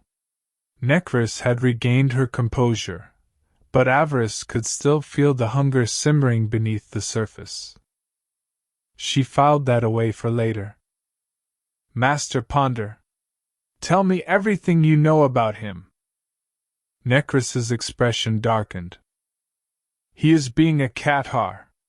He trained under Master Sidar Bynen, the one who was being the architect of the conspiracy. And your relationship with him? He was being my master's master. He visited the Enclave often. He trained me, sometimes. He always said I was being disappointing. Avaryss heard the bitterness in her voice. Why? Because I was not being like my ancestors. Because I was not being a hero. Because I was not being perfect. Necris laughed, a cold, hollow sound. He was being right, in a way. I was not being perfect. I was being nothing. Until now. Necris looked up, her yellow eyes meeting Avaryss's crimson ones. Yes. Until now. Avaryss nodded. Good. Then you know what we have to do. Necris's smile was pure ice. We are going to destroy him. We are going to destroy everything he built. We are going to tear down his enclave, scatter his followers, and leave nothing but ash and memory. She leaned forward. And you are going to help me do it? Necris's eyes blazed with dark fire. I am being ready, Master. The interrogation chamber was cold. Avaryss stood before the table where Quenya Sa Malak lay bound. The Devaronian's face was bruised, her yellow eyes defiant. She had not broken, not yet. But she would. They always did. The Jedi will be coming for me. They will be knowing what you did here. Avaryss laughed. They will know what you did here. You, Quenya Sa Malak, led the Sith into the Enclave. You betrayed your masters. You are the traitor, not me. Quenya's eyes widened. No. They will not be believing that. Are you certain? Your masters never trusted you.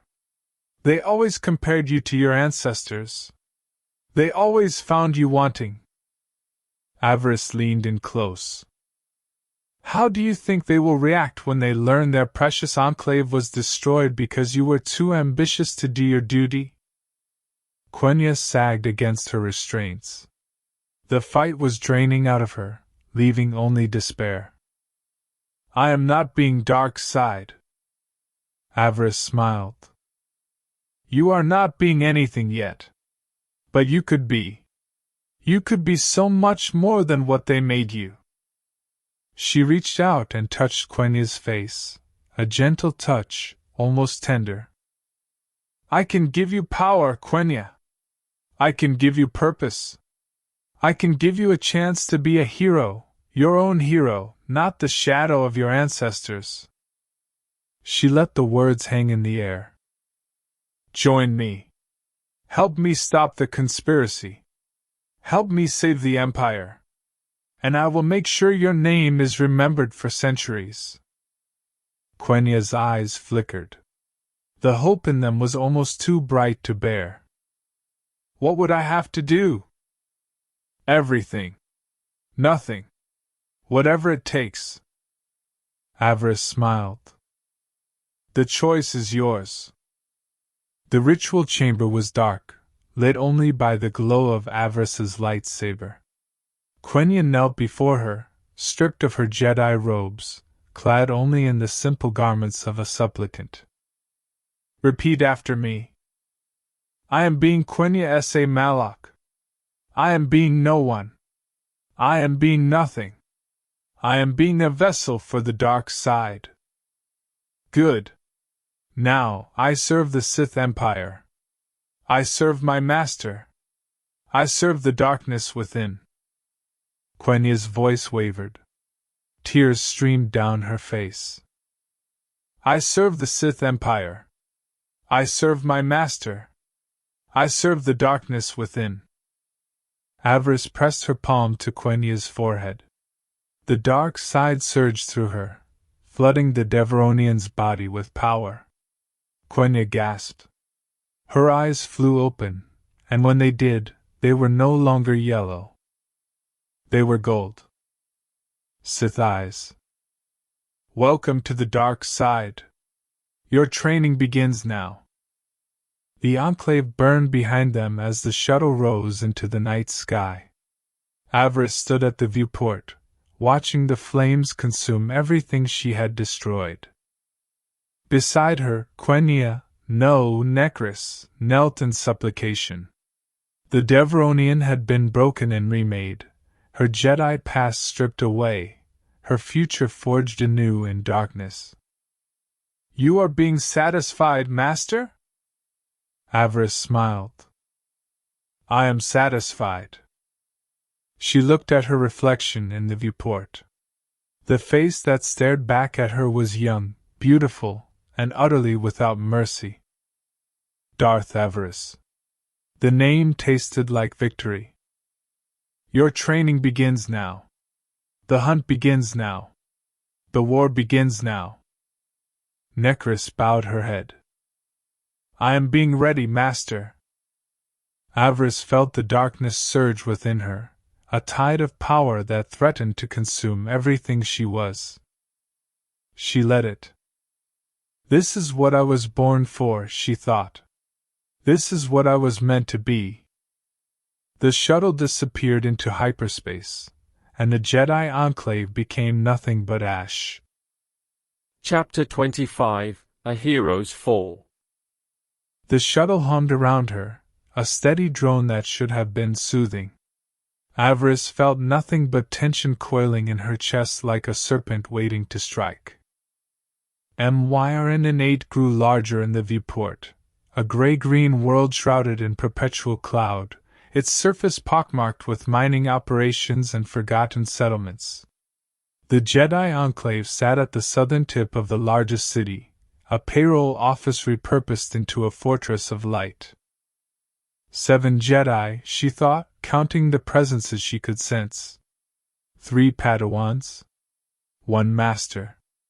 And the girl I came for. Quenya S.A. Malak? The name echoed in her mind. A Devaronian female from a storied Jedi lineage. Her uncle had been a hero on Alderaan. Her great-uncle had bested a Hutt crime lord single-handedly. The weight of that legacy pressed down on her shoulders like a crown of thorns. Avaryss understood that weight. She had felt it herself, once. You are being quiet, Master. She turned. Quenya sat in the corner of the shuttle, her reddish skin pale beneath the dim lights, her yellow eyes watchful.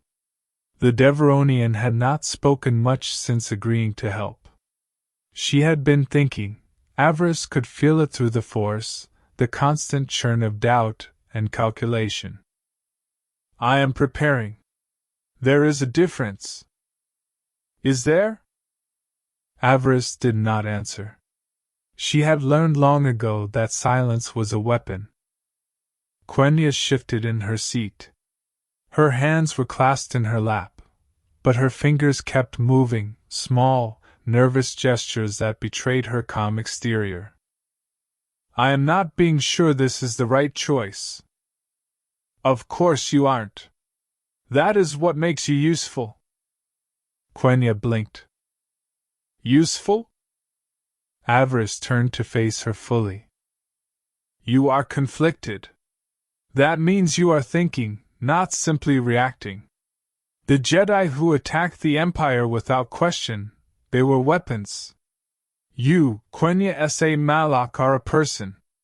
That makes you far more valuable. She watched the words sink in. Watched Quenya's yellow eyes flicker with something that might have been hope. I am not being a weapon. No. You are being a choice. Avaryss let the silence stretch. When she spoke again, her voice was softer, almost gentle. Your ancestors were heroes, Quenya. They stood against the darkness and won. But they never had to make the choice you are making now. They never had to look at the Empire and see not monsters, but people. They never had to look at the Jedi and see not saints, but hypocrites. She stood and moved closer, her voice dropping to a whisper. You are not your ancestors. You are not your masters. You are Quenya S.A. Malak, and you are the only one who gets to decide what that means. The Devaronian's eyes glistened. She did not cry, but she came close. I am not being dark side. Avaryss smiled. And I am not yet a lord. Not yet. But I can be a guide. I can show you the way, if you let me. She held out her hand. Quenya stared at it for a long moment. Then, slowly, she reached out and took it. I will be helping you. But I will not be killing innocents. That is a compromise I can accept.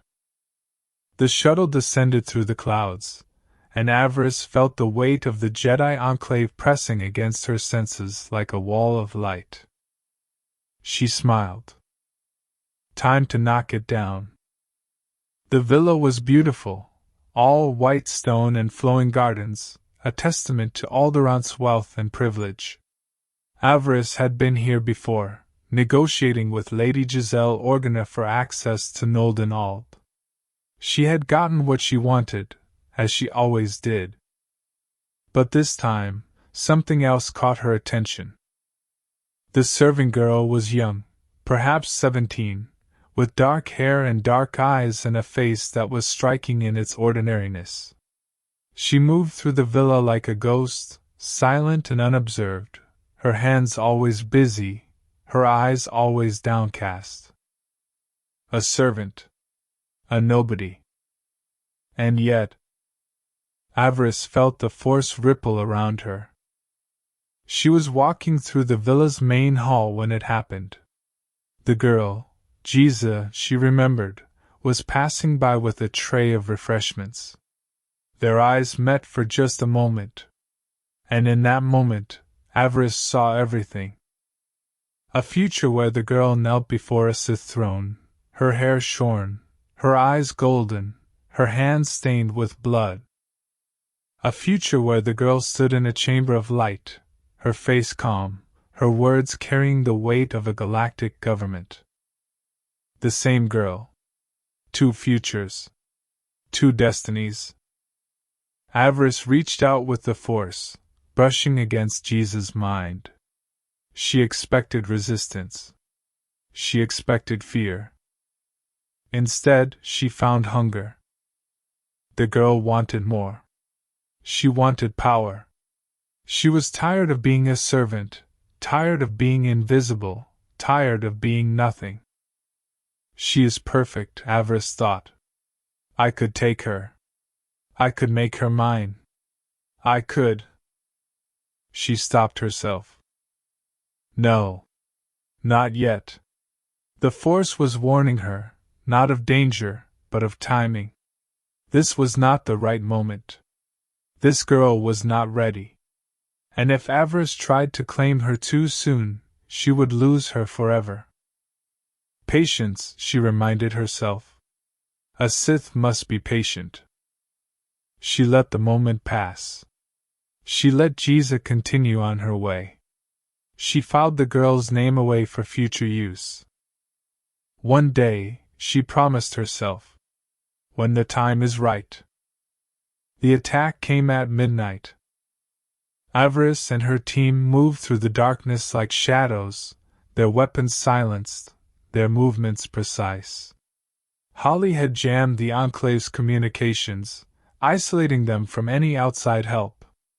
Beric had set up his sniper position, his rifle trained on the main entrance. And Necris moved among the sleeping Jedi like a ghost, her blades seeking out targets with cold, methodical precision. She killed the first one before he even woke. The second one screamed, a brief, cut-off sound that was silenced almost immediately. The third one managed to draw his lightsaber, but he was too slow, too surprised, too weak. By the time the alarm sounded, 4 Jedi were dead. Avaryss entered the Enclave through the main gate, her own blade crackling with dark energy. She could feel the panic spreading through the Force, the fear and confusion that had replaced the calm certainty of the Jedi. Perfect. She cut down the first 2 Jedi who tried to stop her. They were young, barely more than Padawans, their skills no match for hers. They died quickly. Where is Master Ponder? The surviving Jedi backed away, their eyes wide with terror. One of them pointed toward the central chamber. He's there. He's waiting for you. Avaryss smiled. Good. She walked toward the central chamber, the sounds of battle fading behind her. She could feel Ponder's presence through the Force, a wall of light that burned against her senses like a furnace. He was strong. Stronger than she had expected. Good. I need a challenge. Master Ponder stood in the center of the chamber, his lightsaber blazing in the darkness. He was tall for a Kahar, his fur streaked with gray, his amber eyes blazing with righteous fury. Avaryss. I knew you would come. Then you should have been ready for me. I was. I've been ready for you since I heard your name. They clashed in the center of the chamber, their blades meeting with a shower of sparks. Avaryss felt the power of the light side washing over her, pressing against her defenses like a tide. She pushed back, drawing on the darkness, letting it fuel her strength. You killed my master. You destroyed my enclave. You turned my students against me. And I'm going to do so much more. They broke apart and clashed again. Ponder was fast, faster than she had expected, his movements fluid and precise. He had been trained by one of the best, Sidar Byn, the architect of the conspiracy. But Avaryss had been trained by Darth Feer. She had faced enemies far more dangerous than a Jedi Master. She parried his strike and countered, driving him back across the chamber. He tried to use the Force to push her away, but she absorbed the attack and turned it back on him. You're afraid. I can feel it. Ponder's eyes flickered. I'm not afraid of you. Yes, you are. You're afraid of what I represent. You're afraid of what I'm going to do to your precious order. She pressed her advantage, driving him back toward the wall. His defenses were crumbling, his strikes growing wilder, less controlled. Your conspiracy is over. Your master is dead. Your students are scattered. And you... She smiled. You are nothing. Ponder roared and lunged at her. Avaryss sidestepped and brought her blade down. His head separated from his body in a shower of sparks. He crumpled to the ground, his lightsaber clattering across the stone floor. Avaryss stood over his body, panting. The dark side surged through her, a wave of power that left her breathless. Victory. The enclave burned behind them as the shuttle rose into the night sky. Avaryss stood at the viewport, watching the flames consume everything she had destroyed. Your ancestors would be proud. Nekra stood beside her, her eyes fixed on the burning enclave. Her expression was unreadable. My ancestors were being fools. Perhaps. But they were being powerful fools. And they left you a legacy. Nekra turned to face her. What legacy? Avaryss smiled. The legacy of choice. Chapter 26, The Fell Legacy. The Furies' conference room was silent. Avaryss sat at the head of the table, her hands folded before her, her eyes fixed on the hologram floating above the table. It was a simple document, a few lines of text, a signature, a date. But it represented everything she had ever wanted. The Fell Inheritance. She had discovered it in the archives of the Sith Academy, buried in a subfile that had been marked for deletion. It was a legal document, a formal declaration of inheritance that had been filed centuries ago, long before she was born. And it named her as the heir. She had read it 100 times. She had memorized every word. But she still couldn't quite believe it. It's real. It's actually real. Nekra stood behind her, her yellow eyes fixed on the hologram. What is being real, Master? Avaryss looked up. The Fell Inheritance. It's a legal claim to the Fell estate, lands, holdings, titles. Everything that was taken from me when I was exiled to Korriban. Nekra's eyes widened. You are being the rightful heir? I am. Avaryss smiled, a cold, predatory smile. And I'm going to claim it. The shuttle descended through the clouds of Dromund Kaas, the familiar storm-tossed landscape unfolding beneath them. Avaryss stood at the viewport, her hands clasped behind her back, her eyes fixed on the horizon. It had been months since she had last been here. Months of hunting, fighting, surviving. Months of becoming something more than she had ever been. And now she was coming home. Not as a broken apprentice, not as a desperate orphan, but as a Darth. As the rightful heir to one of the most powerful houses in the Empire. Fel's house. She smiled at the thought. Necris stood beside her, her presence a quiet comfort in the chaos. She had proven herself loyal, capable, hungry. She had embraced the dark side with a fervor that surprised even Avaryss. She will be useful, Avaryss thought. Very useful. Master. We are being here. Avaryss nodded. Good. The shuttle touched down on the landing pad, and Avaryss stepped out into the rain. The manor was smaller than she remembered. Avaryss walked through the main hall, her boots echoing on the marble floor. The walls were lined with portraits of Fel's ancestors, a long line of Sith Lords, each one more imposing than the last. They stared down at her with cold, judgmental eyes. She didn't flinch. She had faced worse than paintings. Who are you? Avaryss turned. Lord Kaas stood in the doorway, his silver eyes blazing with fury. He was tall, imposing, the very image of a Sith Lord. But beneath the anger, Avaryss could feel something else. Fear. She smiled. I am Avaryss. And I have come to claim what is mine. Kaas's eyes narrowed. You have no claim here. This house belongs to House Fel, and I am the sole heir.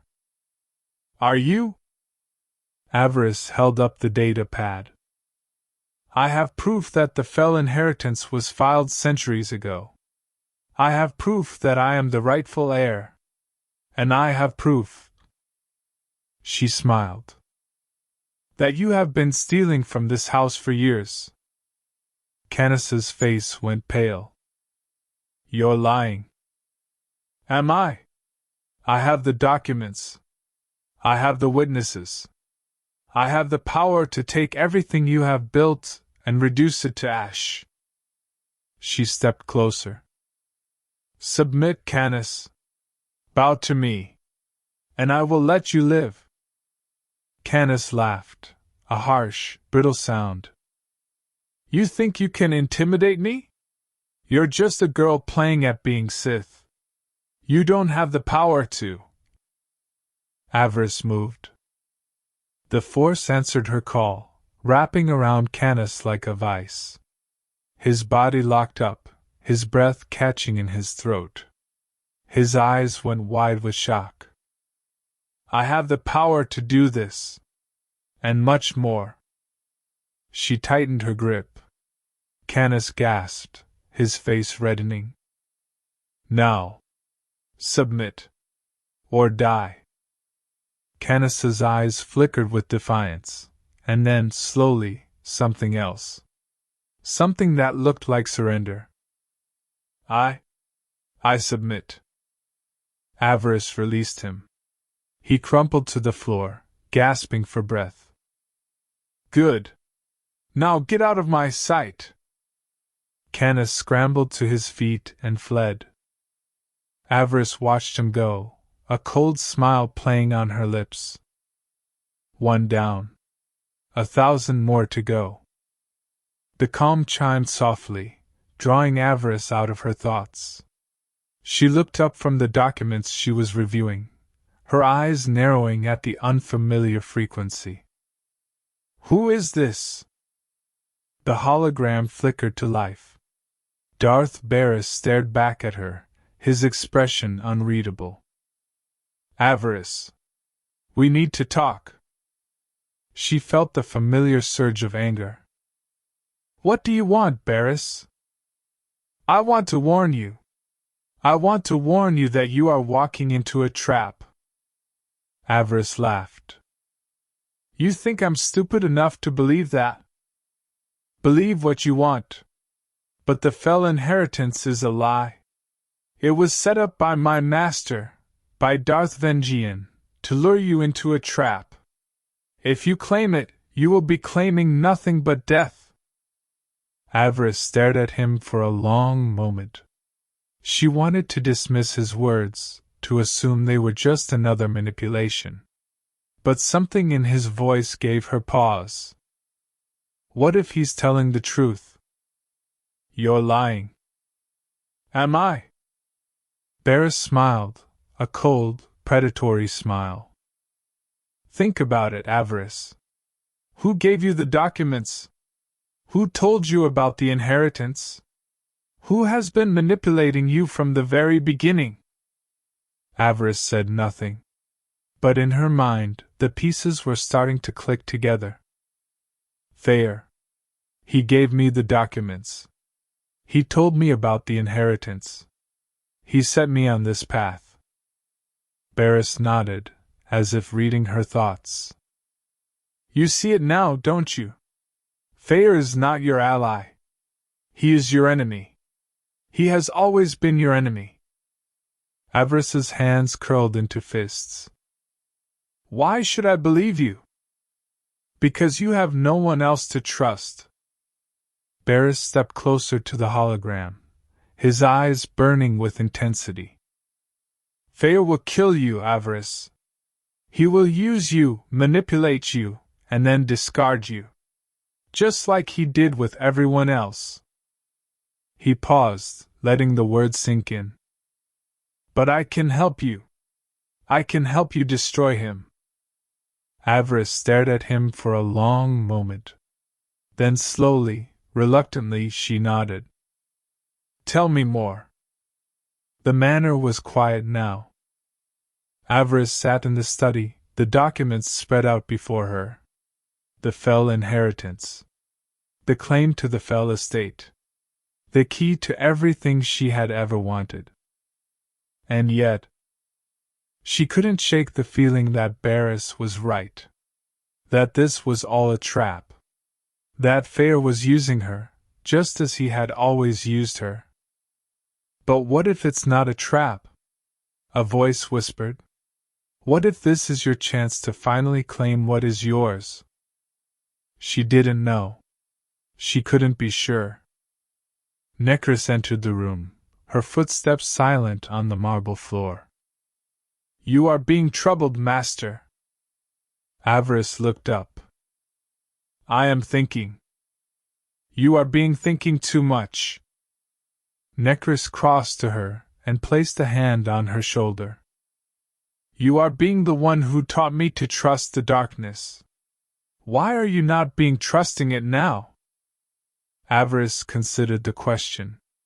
She had trusted the darkness. She had embraced it, let it consume her, let it remake her into something more. But trust was different. Trust required vulnerability. Trust required letting go. No. Trust is strength. Trust is power. She looked up at Necris and smiled. You're right. I've been thinking too much. It's time to act. She stood and gathered the documents. It's time to claim my inheritance. The ceremony was simple. Avaryss stood before the gathered crowd, the documents held high above her head. She could feel the eyes of the Sith Lords upon her, curious, calculating, hungry. But she was not afraid. She had come too far to be afraid. I, Avaryss, do hereby claim the fell inheritance. I claim the lands, the holdings, the titles. I claim this house as my own. A murmur rippled through the crowd. Avaryss ignored it. I am the rightful heir to House Fel, and I will not be denied. The council rose to their feet. Darth Feer stepped forward, his eyes glittering with cold fury. You have no right. You are not Fel's blood. Blood is not the only thing that matters. I am Fel's chosen. I am Fel's heir. And I am more than you will ever be. She met his gaze, unflinching. Bow to me, Feer. Bow to the rightful heir. For a long moment, Feer did nothing. Then slowly, reluctantly, he bowed his head. The crowd erupted in applause. Avaryss allowed herself a smile. Finally. Chapter 27, Father's Judgment. The datapad arrived at dawn. Avaryss had been meditating, her mind drifting through the dark currents of the Force, when the chime of the calm unit drew her back to the present. She opened her eyes, irritated by the interruption, and reached for the device. The message was brief, formal, and cold. Lord Kaas requests your presence at the Fel estate. The matter of the inheritance requires immediate attention. Come alone. Avaryss read it twice, searching for the trap. There was always a trap. Master? She looked up. Necris stood in the doorway, her yellow eyes watchful. The Devish had been hovering since their return from Amidst, her hunger for violence barely contained. It's a summons. From Lord Kaas. Necris's eyes narrowed. That is being the one who claims your inheritance. The same. You are going alone? Avaryss smiled. I am going prepared. There's a difference. She rose from her meditation mat and crossed to the armory. Her lightsaber was already on her belt, but she wanted more. A vibroblade for close quarters. A stun grenade for emergencies. A compact blaster for range. Master, I am coming with you. No. I am your apprentice. It is my place. Avaryss turned to face her. The Devish's expression was stubborn, her jaw set with determination. She had changed since their first meeting. The fear was gone, replaced by something harder. Something that looked almost like loyalty. But loyalty could be a trap too. If I die today, I want someone left to avenge me. Stay here. Watch the ship.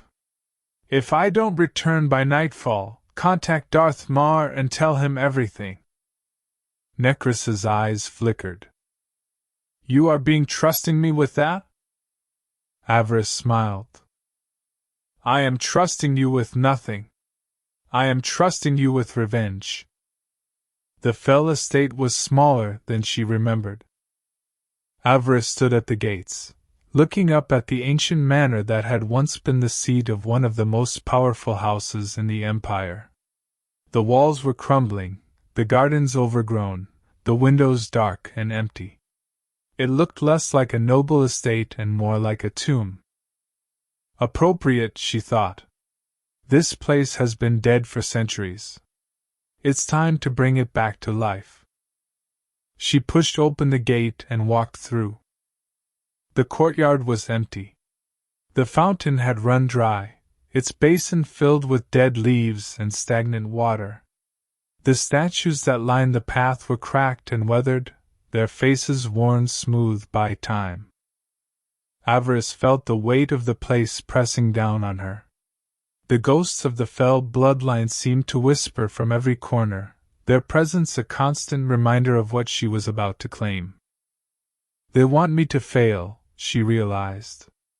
They want me to prove myself unworthy. She smiled. Too bad I don't care what they want. The manor's main hall was lit by a single torch. Avaryss walked through the darkness, her footsteps echoing on the stone floor. The portraits of Fel's ancestors watched her from the walls, their painted eyes following her every move. She reached the center of the hall and stopped. "Lord Kaas, I've come as you requested." For a long moment, nothing happened. Then, from the shadows at the far end of the hall, a figure emerged. Lord Kaas was taller than she remembered, his silver hair streaked with gray, his face lined with age and bitterness. He wore the robes of a Sith Lord, but they hung loosely on his frame, as if he had lost weight in recent months. "You came. I didn't think you would actually come. You summoned me." "I did. But I didn't think you would actually come." He stepped closer, his eyes burning with a feverish intensity. "Do you know what you're doing, girl? Do you understand what you're claiming?" Avaryss met his gaze. "I'm claiming what's mine." "Your inheritance, you mean? The Fel inheritance." Kaas laughed, a harsh, brittle sound. "You think that document gives you the right to this house? You think a few words on a piece of parchment can undo centuries of tradition? I think a few words on a piece of parchment can give me the legal right to everything you own." She smiled. "And I think you're afraid." Kaas's eyes flickered. "I'm not afraid of you." "Then why did you summon me here? Why not fight me in the courts, where you have all the advantages?" She stepped closer, her voice dropping to a whisper. "You know you can't win. You know the document is valid. And you know I will take everything from you." Kaas stared at her for a long moment. Then, slowly, his expression shifted. "You're right. I can't win in the courts." He smiled, a cold, predatory smile. "So I won't bother with the courts." The trap sprang. The shadows came alive. Avaryss felt the shift in the force a moment before the attack, a surge of dark energy that rippled through the hall like a shockwave.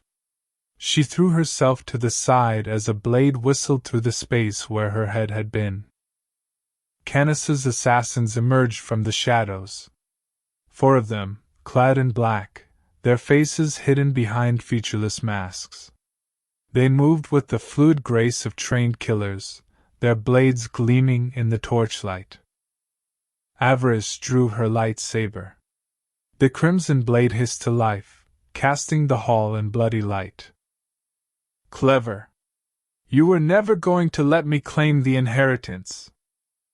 I was never going to let you leave this place alive. You think I would let a nobody like you take everything I've built? You think I would let you destroy my legacy?" "Your legacy? Your legacy is theft. Your legacy is murder. Your legacy is everything that's wrong with this empire." She lunged. The first assassin died before he could react, her blade cutting through his torso like paper. The second tried to flank her, but she was faster, spinning to meet his attack with a counter that sent his head rolling across the floor. The remaining 2 hesitated. Avaryss gave them no chance to recover. She reached out with the force, wrapping it around their throats like a vice. They dropped their weapons, clawing at their necks, their eyes bulging with terror. "Please! Please, we were just following orders." "Then you should have followed better orders." She tightened her grip. Their necks snapped in unison. Kaas stared at her, his face pale. You can't." "I can. I just did." She walked toward him, her blade still humming in her hand. "Now, where were we?" Kaas fell to his knees. Avaryss stood over him, her lightsaber pointed at his throat. She could see the fear in his eyes, the desperation that had replaced his earlier arrogance. Please! Please don't kill me! I'll give you anything. Everything.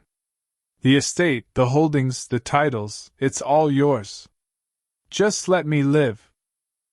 Avaryss considered the offer. It was tempting. Killing him would mean a clean break, a fresh start. But keeping him alive would mean leverage, a puppet she could control. No. He's too dangerous to keep alive. Why did you do it? Why did you steal my inheritance? Kaas's eyes flickered. It wasn't personal. It was business.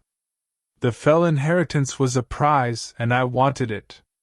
Your bloodline was dead, so I took what was left. My bloodline isn't dead. You're not a fell. He spat the words. You're a nobody. A farm girl from nowhere. You don't deserve this inheritance. You don't deserve any of it. Avaryss smiled. Maybe I don't. But that doesn't matter. What matters is that I have the power to take it. She raised her blade. Any last words? Kaas stared at her. For a moment, she thought he would beg again. But instead, something shifted in his expression. Something that looked almost like peace. I always knew it would end like this. I always knew someone would come for me eventually. I just thought I would have more time. Time is a luxury none of us can afford. She brought her blade down. Kaas's head separated from his body in a shower of sparks. He crumpled to the floor, his eyes still open, his expression frozen in a mask of surprise. Avaryss stood over him, breathing hard. The dark side surged through her, a wave of power that left her breathless. Victory. The ceremony was brief. Avaryss stood in the great hall of the Fell estate, surrounded by the servants and retainers who had served Lord Kaas. They watched her with wary eyes, uncertain of what would come next. Lord Kaas is dead. I have killed him! And I have claimed this estate as my own. A murmur rippled through the crowd. Avaryss ignored it. I am Avaryss of House Feer. I am the rightful heir to the fell inheritance. And I am now the head of this house.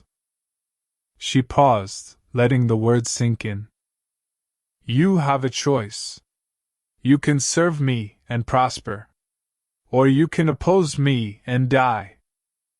The servants exchanged glances.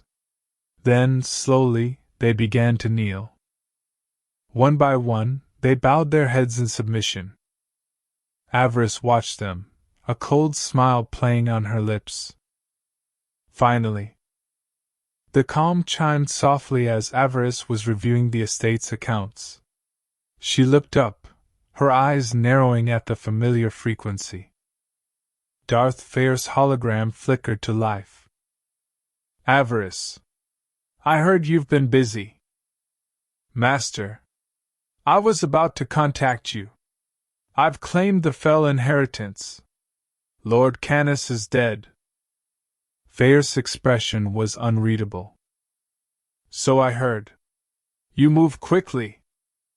When opportunity presents itself, I take it. Indeed. He paused, his eyes boring into her. But you've made a mistake, Avaryss. Lord Kaas was a vassal of House Feer. His holdings were tied to my holdings. By killing him, you've disrupted the balance of power in this sector. Avaryss felt the familiar surge of anger. I claimed what was mine. By right, yes. But the Empire doesn't run on rights. It runs on power. Feer leaned closer to the hologram. And you have just made a very powerful enemy. You. No. Sinestra. Avaryss blinked. Sinestra? She has been watching you. Waiting for you to make a mistake. Feer's smile was cold. And you just gave her one. Avaryss's hands curled into fists. She has no claim on me. She has a claim on my house. And through me, she has a claim on you. Feer shook his head. You should have consulted me before acting, Avaryss. You should have asked for my guidance. Your guidance would have told me to wait. Yes.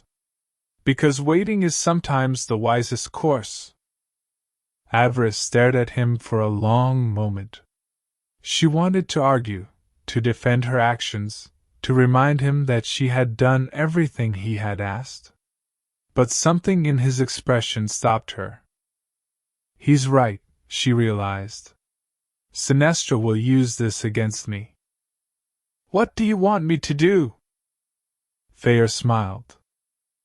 Come to the manor. Tonight. We'll discuss this further. The hologram flickered and died. Avaryss stood in the silence, her heart pounding in her chest. Father's judgment, she thought. This is Father's judgment. The Feer manor was silent. Avaryss walked through the familiar halls, her footsteps echoing on the marble floors. The portraits of Feer's ancestors watched her from the walls, their painted eyes cold and judgmental. She reached the study and paused. The door was ajar, and she could hear voices from within. Can't just let her get away with this. Sinestra's voice. Sharp and angry. She won't. I've already summoned her. Feer's voice. Calm and measured. Summoned her? You should have executed her. You should have killed her the moment she stepped foot on this estate. Would you have preferred a dead apprentice? Or a dead heir? Both. Both would have been better than this. Avaryss pushed open the door. Sinestra spun around, her eyes blazing with fury. Feer sat behind his desk, his expression unreadable. Avaryss. Come in. She stepped into the room, her gaze flickering between them. You wanted to see me, Master? I wanted to discuss your recent activities. He gestured to the chair across from his desk. Sit. She sat. Sinestra stood behind her, a constant presence of barely contained rage. Avaryss could feel her eyes on the back of her neck. Lord Kaas was a vassal of House Feer. His holdings were tied to my holdings. By killing him and claiming his estate, you've disrupted the balance of power in this sector. I claimed what was mine. By right, yes. But rights don't matter in the Empire. Only power matters. He leaned forward. And you have just made Sinestra very angry. Avaryss felt a cold smile play on her lips. I've made her angry before. This is different. She sees you as a threat. A threat to her son. A threat to her legacy. Feer shook his head. And she's right. You are a threat. I'm not a threat to this house. Of course you are. You're ambitious. Intelligent. Powerful. You're everything she fears her son will never be. Sinestra stepped forward. I am not afraid of this girl. Then why are you so angry? Sinestra opened her mouth to respond, but Feer cut her off with a raised hand. Enough. I will not have my house torn apart by petty squabbles. Avaryss has claimed her inheritance. That is done. Sinestra will accept it. Sinestra's eyes blazed. I will not. You will. Or you will leave this house. Sinestra fell silent. Avaryss watched the exchange with a mixture of satisfaction and unease. Feer had defended her, but she knew it wasn't out of kindness. He was using her, just as he had always used her. Keep your enemies close, she reminded herself, and your friends even closer. The night air was cold. Avaryss stood on the balcony, looking out over the Feer estate. The lights of Kaas City flickered in the distance, a constant reminder of the power she had yet to claim. Footsteps behind her. She didn't need to turn to know who it was.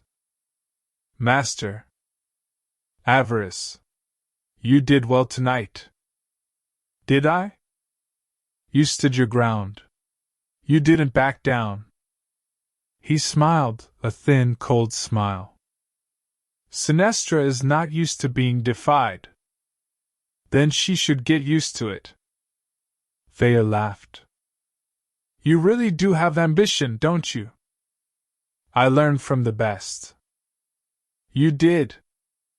He turned to face her, his eyes glittering in the darkness. But ambition is a dangerous thing, Avaryss. It can lift you up. Or it can destroy you. She met his gaze. I know the risks. Do you? He stepped closer. Do you really know what you're risking? The power you're seeking? It will cost you everything. Your friends. Your family. Your soul. I have nothing left to lose. Then you're more dangerous than I thought. He turned away, his cloak billowing in the wind. Enjoy your inheritance, Avaryss. You've earned it. She watched him go, a cold smile playing on her lips. Earned it, she thought. Yes. I did earn it. But the price has only just begun. Chapter 28 The Frozen Grave. The transport shuddered as it pierced Hoth's atmosphere, its hull groaning against the sudden pressure. Avaryss gripped the armrest of her seat, her jaw tight, her crimson eyes fixed on the viewport. Outside, the world was a blur of white and gray, snow, ice, and sky all bleeding together into a single frozen canvas. She had been here before. Not on Hoth, but on worlds like it. Fury 9 had been a frozen wasteland too, a place where the cold seeped into your bones and the silence was loud enough to drown out your thoughts. She had survived there. She would survive here. The shuttle bucked violently. Alarms blared. Holly's voice crackled over the calm, strained but controlled. We've lost primary stabilizers. I'm trying to compensate, but the descent rate. The shuttle lurched. Avaryss was thrown against her restraints, the impact stealing her breath. Through the viewport, she saw the ice field rushing up to meet them. She reached out with the force, trying to slow their fall, but it was like trying to hold back an avalanche. The dark side was strong here, but it was also chaotic, unpredictable. She could feel it swirling around them like a blizzard, obscuring her vision, clouding her judgment. No, she thought. I will not die here. Not like this. She closed her eyes and let go. The shuttle struck the ice with a sound like thunder. Metal shrieked, glass shattered, and for a moment, there was nothing but chaos. Then silence. Avaryss opened her eyes. She was still alive. Her body ached, her head pounded, but she was alive. She unbuckled her restraints and staggered to her feet. The shuttle was a wreck, its hull torn open, its systems dead. Snow was pouring in through the gaping holes, driven by a wind that howled like a wounded animal. Report. Is everyone alive? Holly's voice came from somewhere nearby, weak but steady. I'm here. I think I broke something. Stay put. I'll find you. She stumbled through the wreckage, her boots crunching on broken glass and twisted metal. The cold was already seeping through her clothes, gnawing at her skin like hungry teeth. She found Holly pinned beneath a collapsed support beam, her face pale, her leg twisted at an unnatural angle. Don't move. I'm going to get you out. She reached out with the force, wrapping it around the beam like a second pair of hands. She pulled, straining against the weight, and the beam shifted. Holly gasped, sliding free. Can you walk? I can try. Avaryss helped her to her feet. The engineer winced, favoring her injured leg, but she managed to stand. We need to find shelter. There's a cave nearby. I saw it on the descent. They stumbled through the snow, the wind tearing at their clothes, the cold seeping into their bones. The cave was a dark maw in the ice, a pocket of relative warmth that offered a brief respite from the storm. Avaryss helped Holly inside, then collapsed against the wall, breathing hard. The darkness of the cave pressed in on her, but for the first time in what felt like hours, she was safe. The cave was silent save for their breathing. Holly sat with her back against the wall, her injured legs stretched out before her. She had found a medkit in the wreckage and was doing her best to treat the wound, her movements precise despite her obvious pain. Avaryss watched her, fascinated despite herself. There was something different about the engineer, something she couldn't quite put her finger on. A sense of otherness that she hadn't noticed before. Holly, is there something you want to tell me? The engineer froze. Her hands, which had been steady moments before, began to tremble. I don't know what you mean, my lord. I think you do. Avaryss stepped closer. I've been watching you. The way you move. The way you speak. The way you seem to shift when you think no one is looking. Holly's face went pale. I can explain. Then explain. The engineer took a deep breath, then reached up and touched her face. Avaryss watched as her features seemed to flow, her skin rippling like water, her hair changing from red to brown to black before settling on a pale, wispy white. I'm a changeling. I can shift my shape. I've been hiding it for years. Avaryss stared at her. The face that looked back at her was familiar, but also strange, the features of a woman she had known for months, twisted into something alien. Why are you telling me this now? Because you already know. Because there's no point hiding anymore. Holly's voice was soft, almost pleading.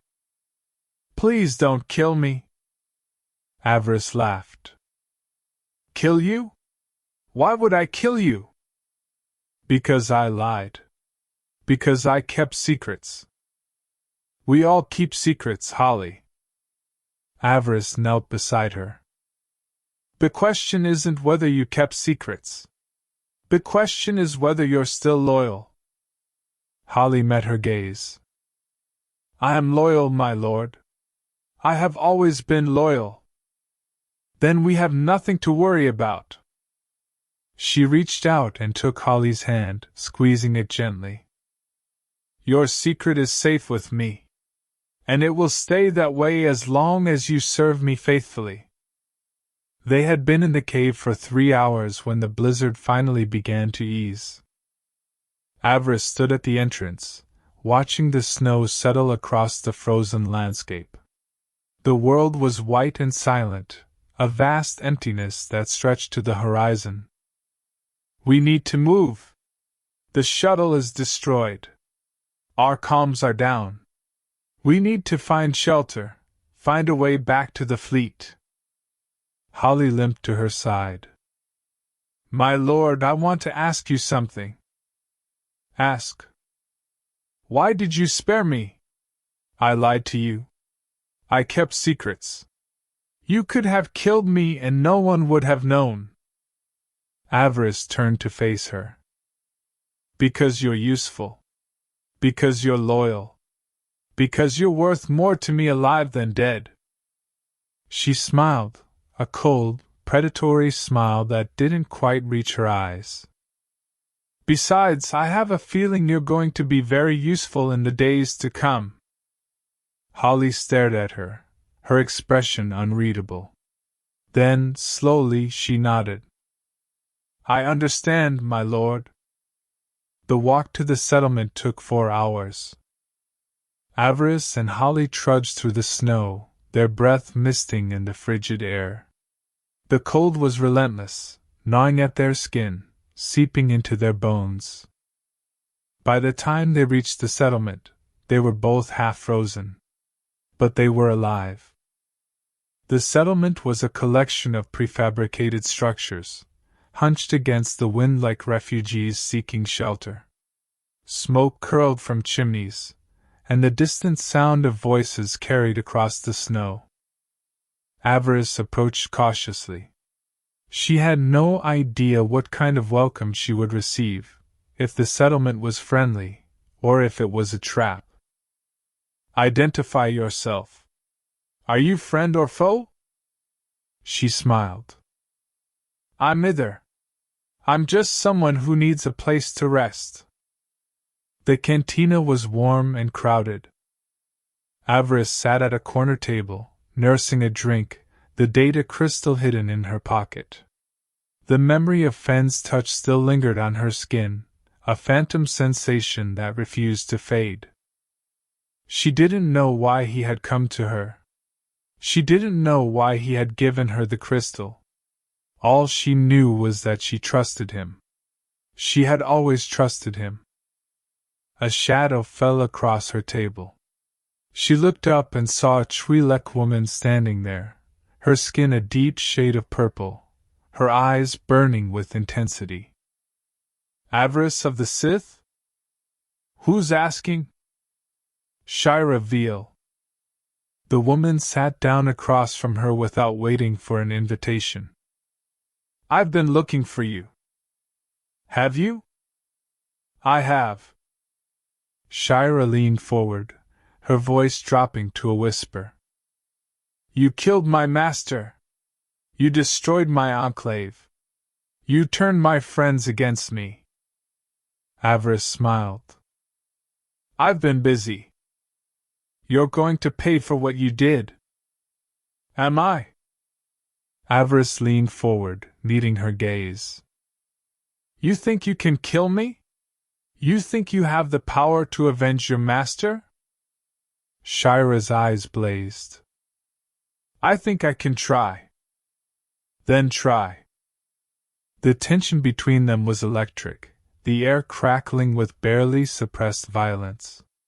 But neither of them moved. You're making a mistake. You're not as powerful as you think you are. Neither are you. Shira stood. This isn't over, Avaryss. We'll meet again. And when we do, I'll be ready. She turned and walked away. Avaryss watched her go, a cold smile playing on her lips. I look forward to it. Beric found her an hour later. Who was that? He asked, nodding in the direction Shira had gone. A ghost from the past. She wants revenge. Don't they all? She laughed. Yes. They all do. Beric sat down across from her. What did Jazdar Bewinen want? He gave me a gift. The location of the Nexus. The Nexus?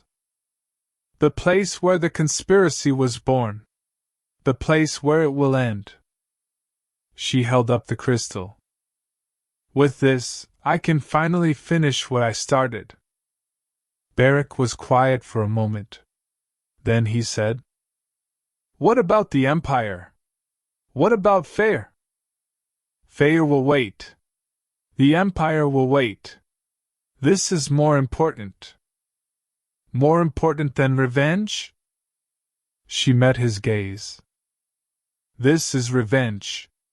This is the revenge I've been seeking since the day I was born. The night was cold, but Avaryss didn't feel it.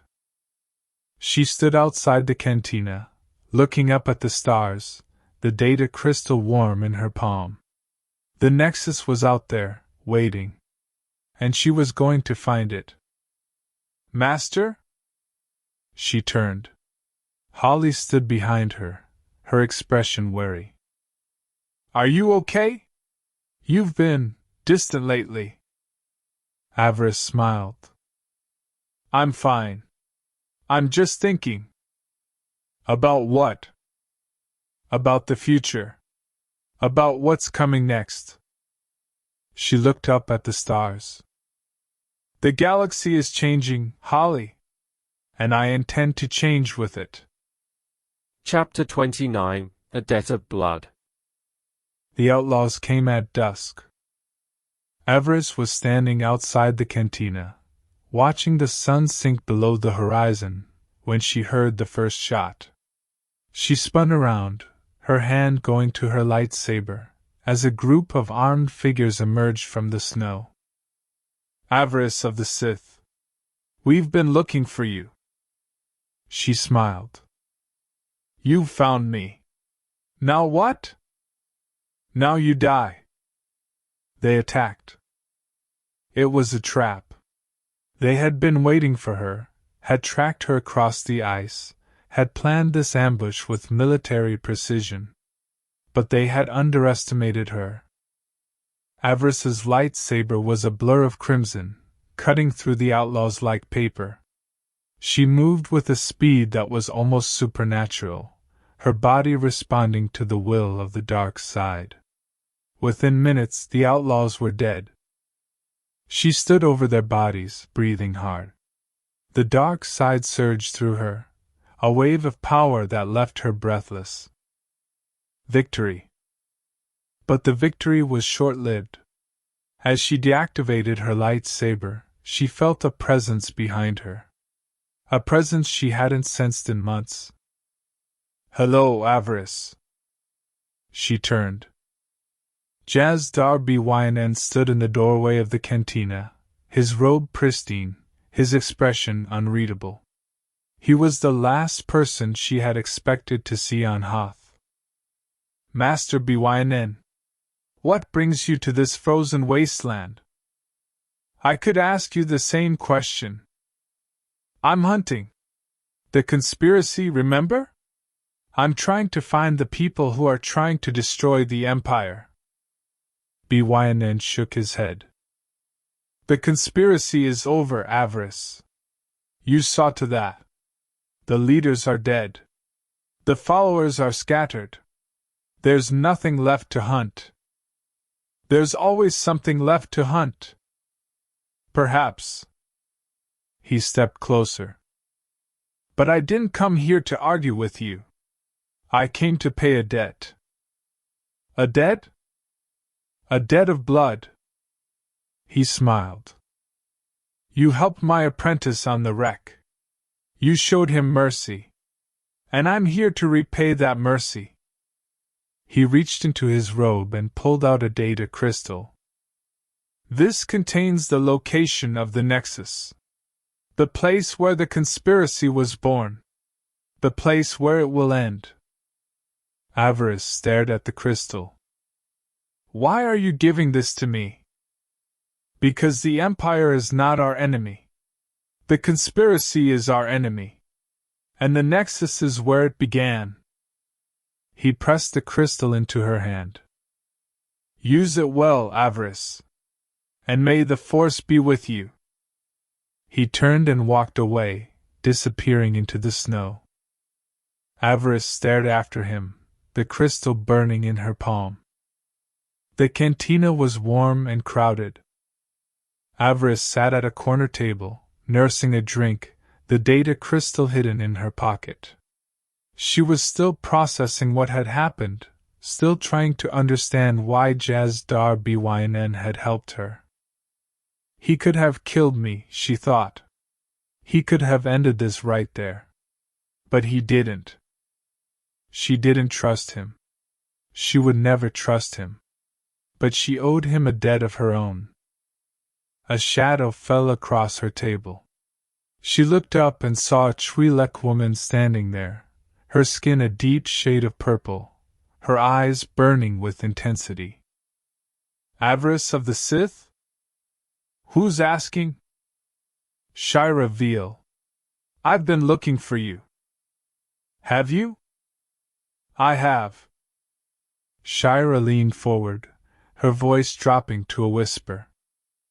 You killed my master. You destroyed my enclave.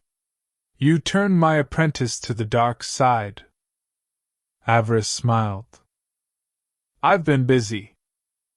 You're going to pay for what you did. Am I? Avaryss leaned forward, meeting her gaze. You think you can kill me? You think you have the power to avenge your master? Shira's eyes blazed. I think I can try. Then try. The tension between them was electric, the air crackling with barely suppressed violence. But neither of them moved. You're making a mistake.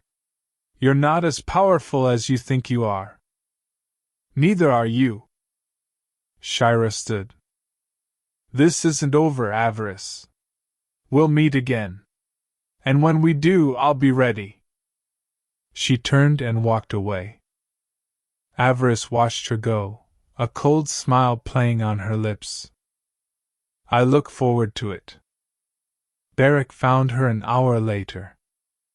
Who was that? He asked, nodding in the direction Shira had gone. A ghost from the past. She wants revenge. Don't they all? She laughed. Yes. They all do. Beric sat down across from her. What did Jazdar Byn want? He gave me a gift. The location of the Nexus. The Nexus? The place where the conspiracy was born. The place where it will end. She held up the crystal. With this, I can finally finish what I started. Beric was quiet for a moment. Then he said, What about the Empire? What about Feer? Feer will wait. The Empire will wait. This is more important. More important than revenge? She met his gaze. This is revenge. This is the revenge I've been seeking since the day I was born. The night was cold, but Avaryss didn't feel it.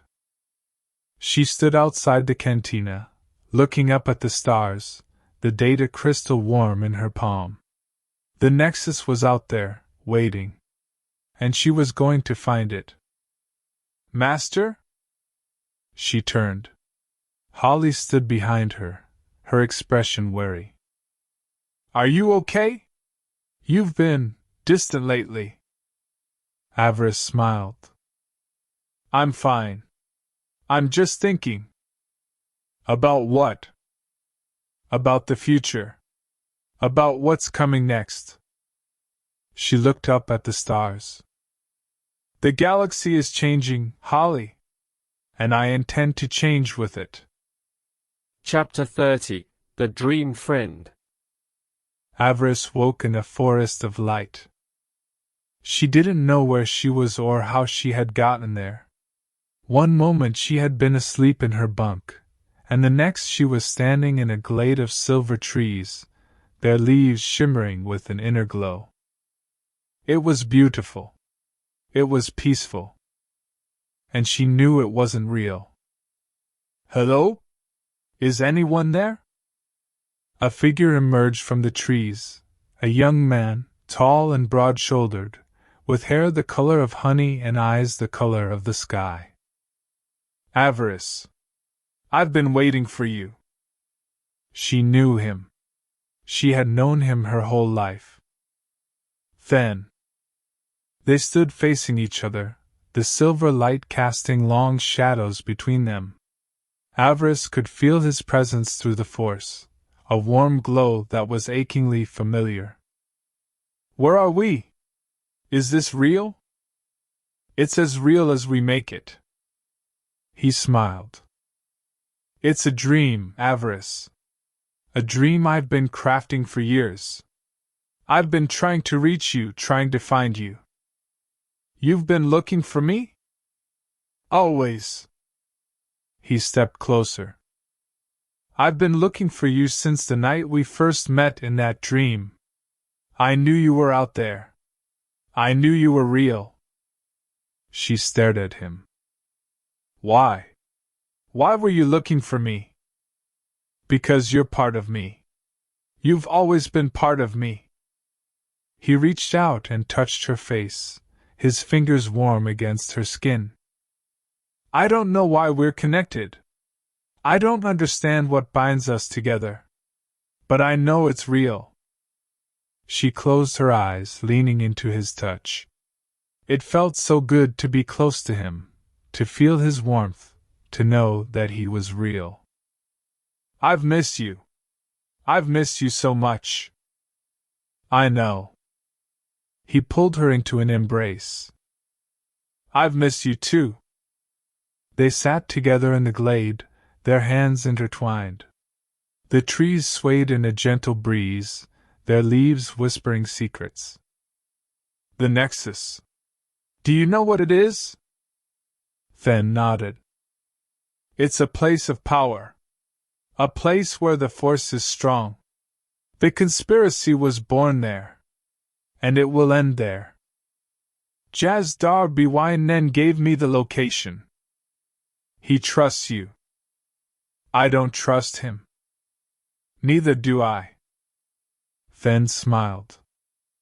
But I trust you. He reached into his robe and pulled out a small crystal, its surface glowing with an inner light. This is a memory crystal. It contains everything I know about the Nexus.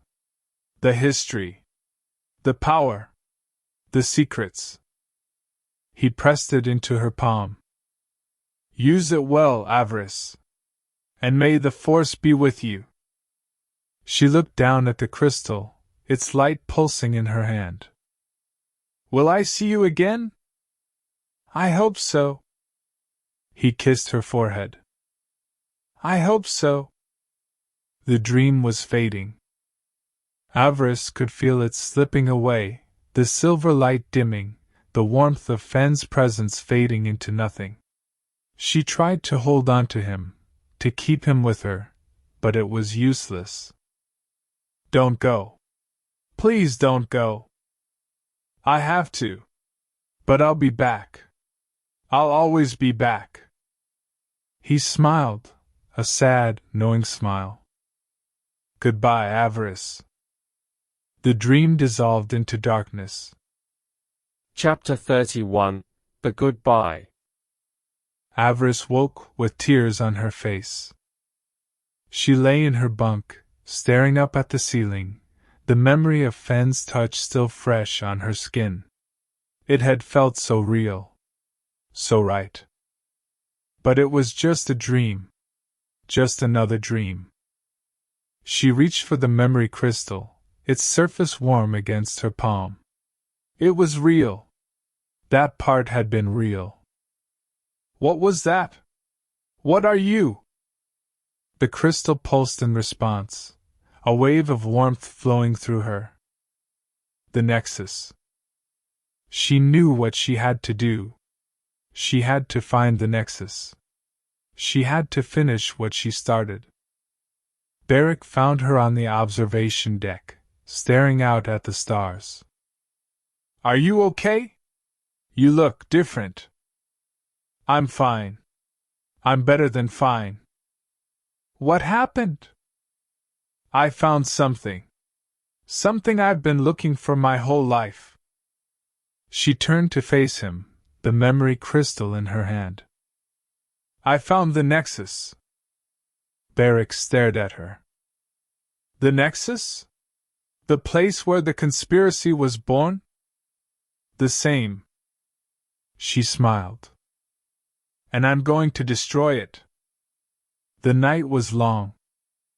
Avaryss stood on the observation deck, the memory crystal in her hand, the stars wheeling overhead.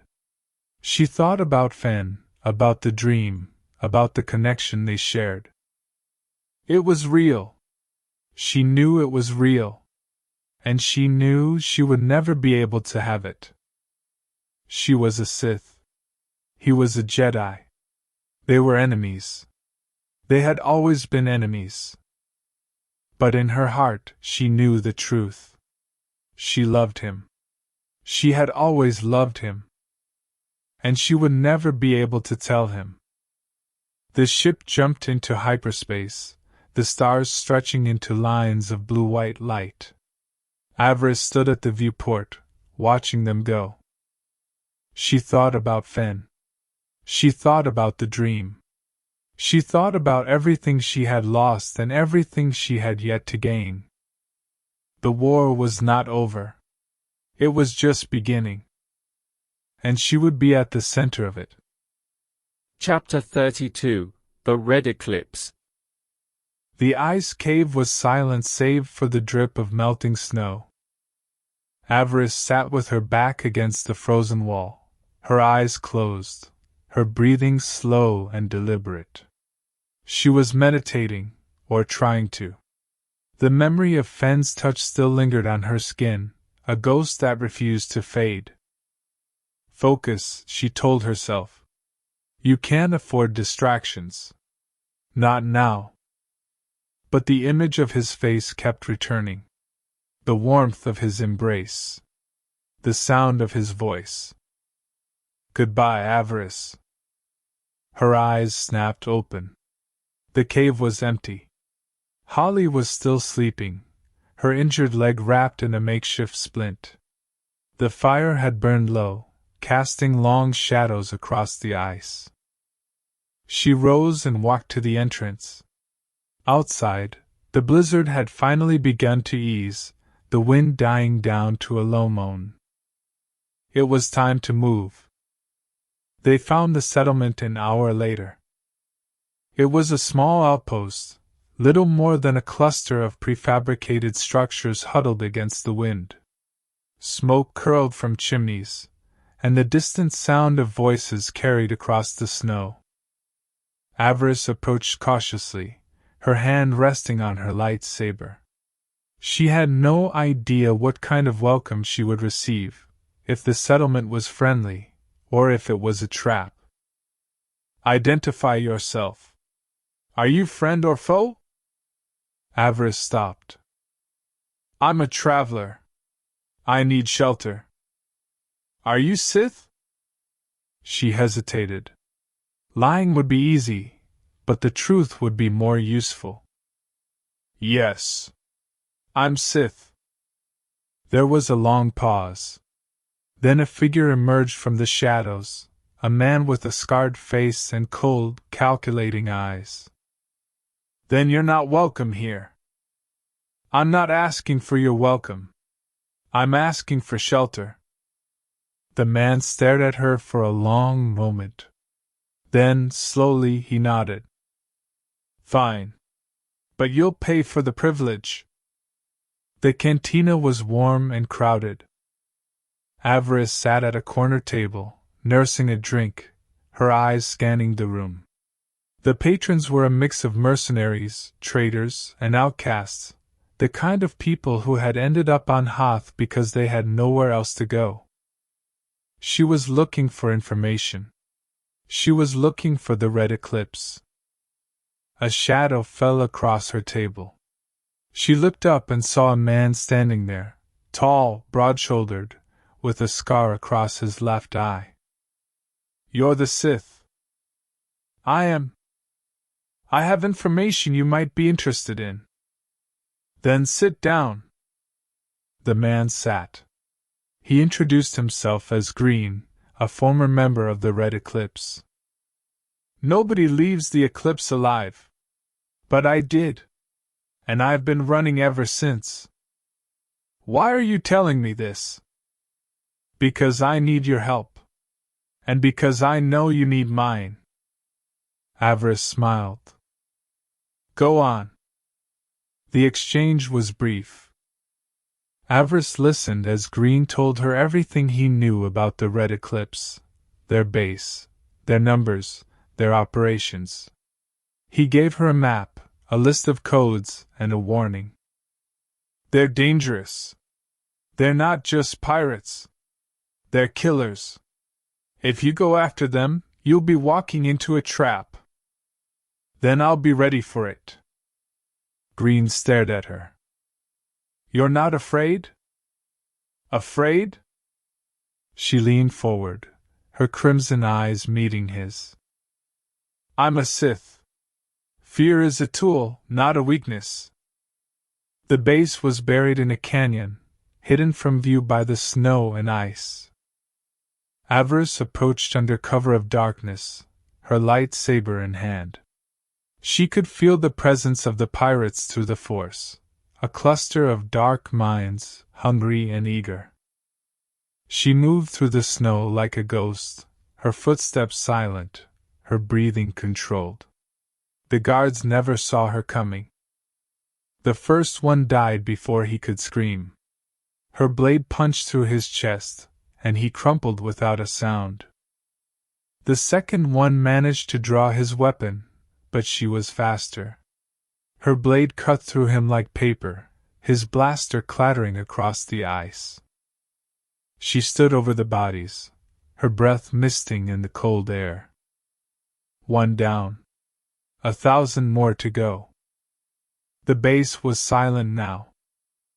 Avaryss walked through the corridors, her lightsaber humming at her side. The bodies of the pirates lay scattered behind her, their blood staining the snow. She was looking for something. A name. A location. A lead. She found it in the main command center, on a data pad left behind by the leader. Gubik. Nal Hutta. The exchange. She smiled. Finally.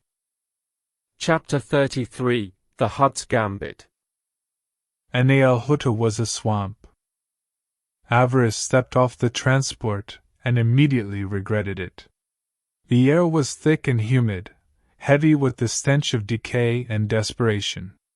The ground was soft and muddy, sucking at her boots with every step. She hated this planet. She hated everything about it. But she had a job to do.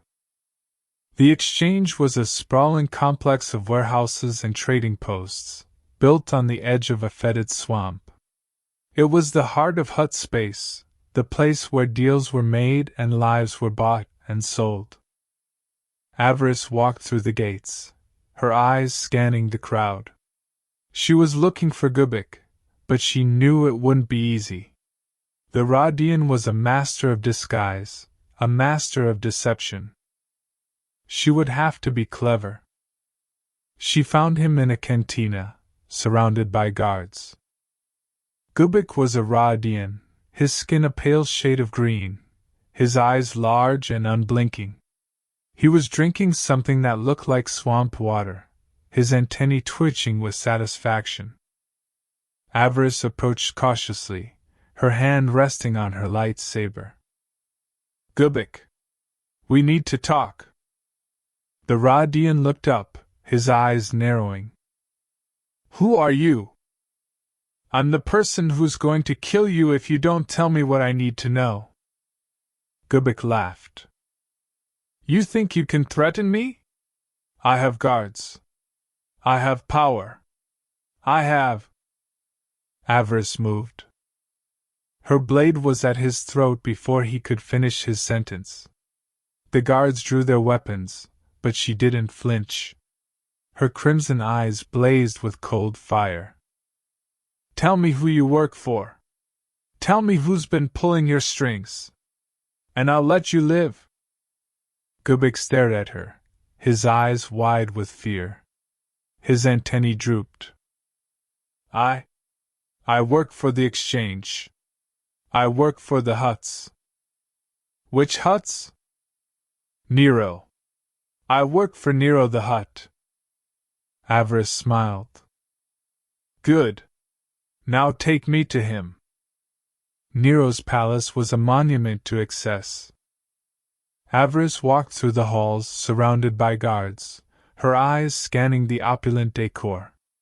The Hutt was lounging on a throne of gold and velvet, his massive bulk spilling over the edges. "Avarice of the Sith. I've been expecting you." "Have you?" "Yes." He smiled, a wide, gaping smile that showed rows of yellow teeth. "I knew you would come. I knew you would find me." "Why?" "Because you're predictable. You're a Sith. You always do the same thing. You always try to take what you want by force." Avaryss laughed. "And you think you can stop me?" "I think I can try." The trap was sprung.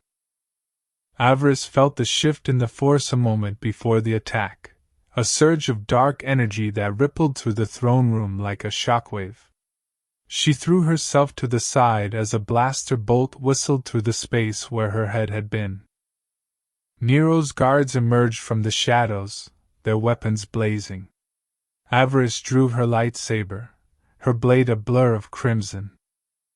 She cut through them like paper. One fell. Then another. Then another.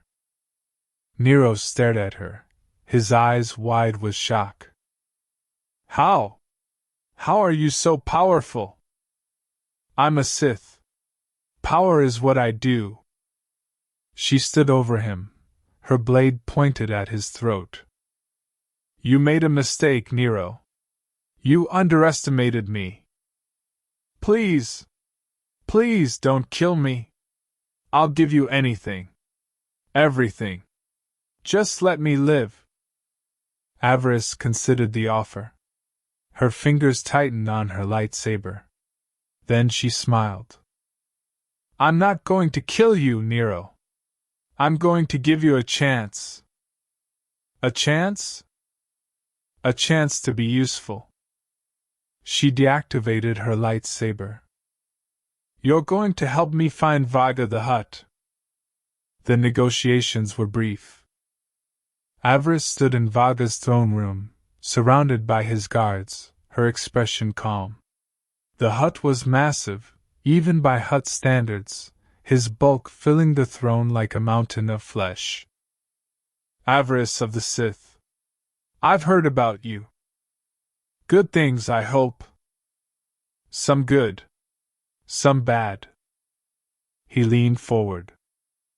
"You killed Nero. You destroyed his operation. You made a very powerful enemy." "I've made a lot of powerful enemies. I'm still alive." Vaga laughed. "You have courage, Sith. I'll give you that. I have something else, too." She reached into her robe and pulled out a detonator. "I have leverage." She pressed the button. A distant explosion echoed from the city. Vaga's face went pale. "What did you do?" "I planted bombs in your safe houses." She smiled. "If you want them to survive, you'll help me find Gubik." Vaga stared at her for a long moment. Then, slowly, he nodded. "You're a dangerous woman, Avaryss." "I know." The exchange was made. Avaryss walked through the streets of Enel Huda, the data crystal in her pocket. Inside was the location of the Nexus, the place where the conspiracy had been born. She had done it. She had found what she was looking for. but the cost had been high. She had made enemies. She had killed innocents. She had sacrificed everything she had ever loved. And she would do it again. The meeting with Vaga had been a gamble. Avaryss had walked into the hut's throne room knowing she might not walk out. But she had also known that the only way to get what she wanted was to take a risk. She had planted the bombs as insurance, a promise that if she died, Vaga's empire would die with her. It was a threat the hut couldn't ignore. And now she had what she came for. The data crystal was heavy in her palm, its surface warm against her skin. Inside was the location of the Nexus, the place where the conspiracy had been born, the place where it would end. She tucked it into her pocket and walked out into the night. The streets of Nal Huda were dark and dangerous.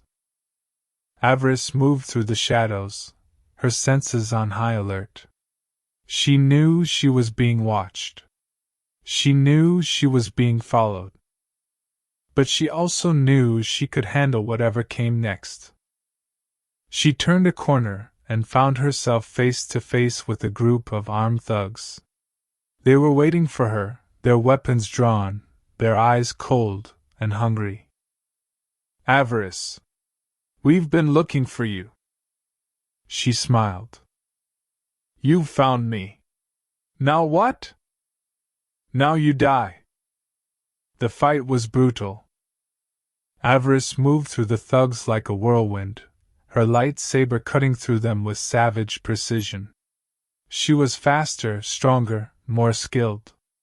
But there were too many of them, and they were pressing her from all sides. She felt the force surge through her, dark and powerful. She reached out with it, wrapping it around the thugs like a vice. They dropped their weapons, clutching their throats, their eyes wide with terror. "Please! Please don't kill us!" Avaryss smiled. "Why not? We have information. Information you need. Then talk." The information was simple. Nero had betrayed her. He had been working with the conspiracy all along, feeding them information, helping them plan their attacks. And he was planning to do it again. Avaryss felt the familiar surge of anger. Her hands curled into fists. She had trusted Nero. She had made a deal with him. And he had stabbed her in the back. She would make him pay. She found Nero in his palace, surrounded by his guards. He was lounging on his throne, his expression calm, his eyes watching her with cold amusement. "Avaryss, I was wondering when you would come." "Were you?" "Yes." He smiled. "I knew you would figure it out eventually. I knew you would come for me. Then you know why I'm here." "Revenge." He laughed. "You want revenge for the betrayal. I want justice." "Justice?" He laughed again. "There is no justice, Sith. Only power. And you don't have enough power to stop me." Avaryss smiled. "You're wrong." The fight was quick. Avaryss moved with a speed that was almost supernatural, her blade a blur of crimson. Nero's guards fell like wheat before a scythe, their bodies crumpling to the ground. Nero stared at her, his eyes wide with shock. "How? How are you so powerful?" "I'm a Sith. Power is what I do." She stood over him, her blade pointed at his throat. "Any last words?" Nero stared at her. Then, slowly, he smiled. "You'll never win, Avaryss. You'll never defeat the conspiracy. They're too powerful. Too well connected. They'll destroy you." "Maybe. But I'll destroy them first. She brought her blade down. Chapter 34: The Exchange. The hologram flickered to life in the center of the briefing room. Avaryss stood at the head of the table, her hands clasped behind her back, her crimson eyes fixed on the image floating before her. War Master Feer's face was pale, his expression grim. We've traced the carrier signal. It's coming from a space station on the edge of Hutt space. A space station? A listening post. Used by the Exchange to monitor traffic in the sector. He paused. But it's also being used by someone else. Someone who's been feeding information to the conspiracy. Avaryss's eyes narrowed. Who? We don't know yet. But we have a name. A contact. Someone who's been working with the conspiracy from the inside. Who? Feer hesitated. Then he said, Zen Lor. Avaryss blinked. Zen Lor? The Jedi Padawan? The same. Feer's expression was unreadable. She's been working with the conspiracy for months. Feeding them information. Helping them plan their attacks. Avaryss felt the familiar surge of anger. Why? Why would she betray her own order? We don't know. But we're going to find out. The briefing continued for another hour. Avaryss listened as Feer laid out the details of the operation.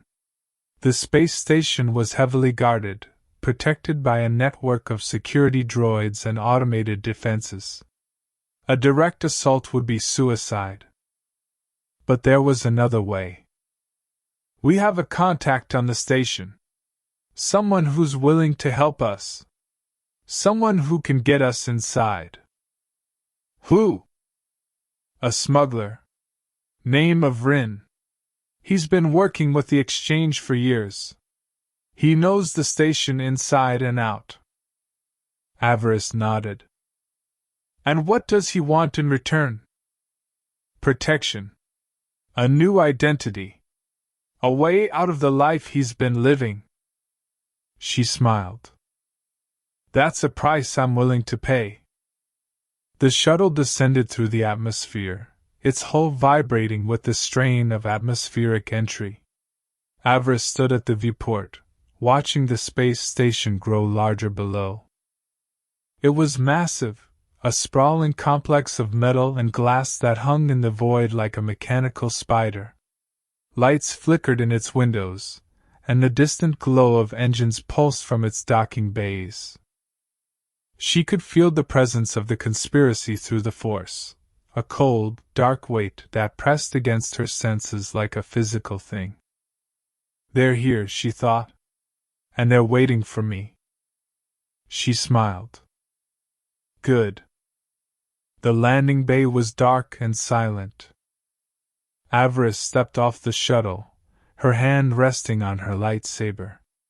The air was cold and stale, heavy with the smell of ozone and machine oil.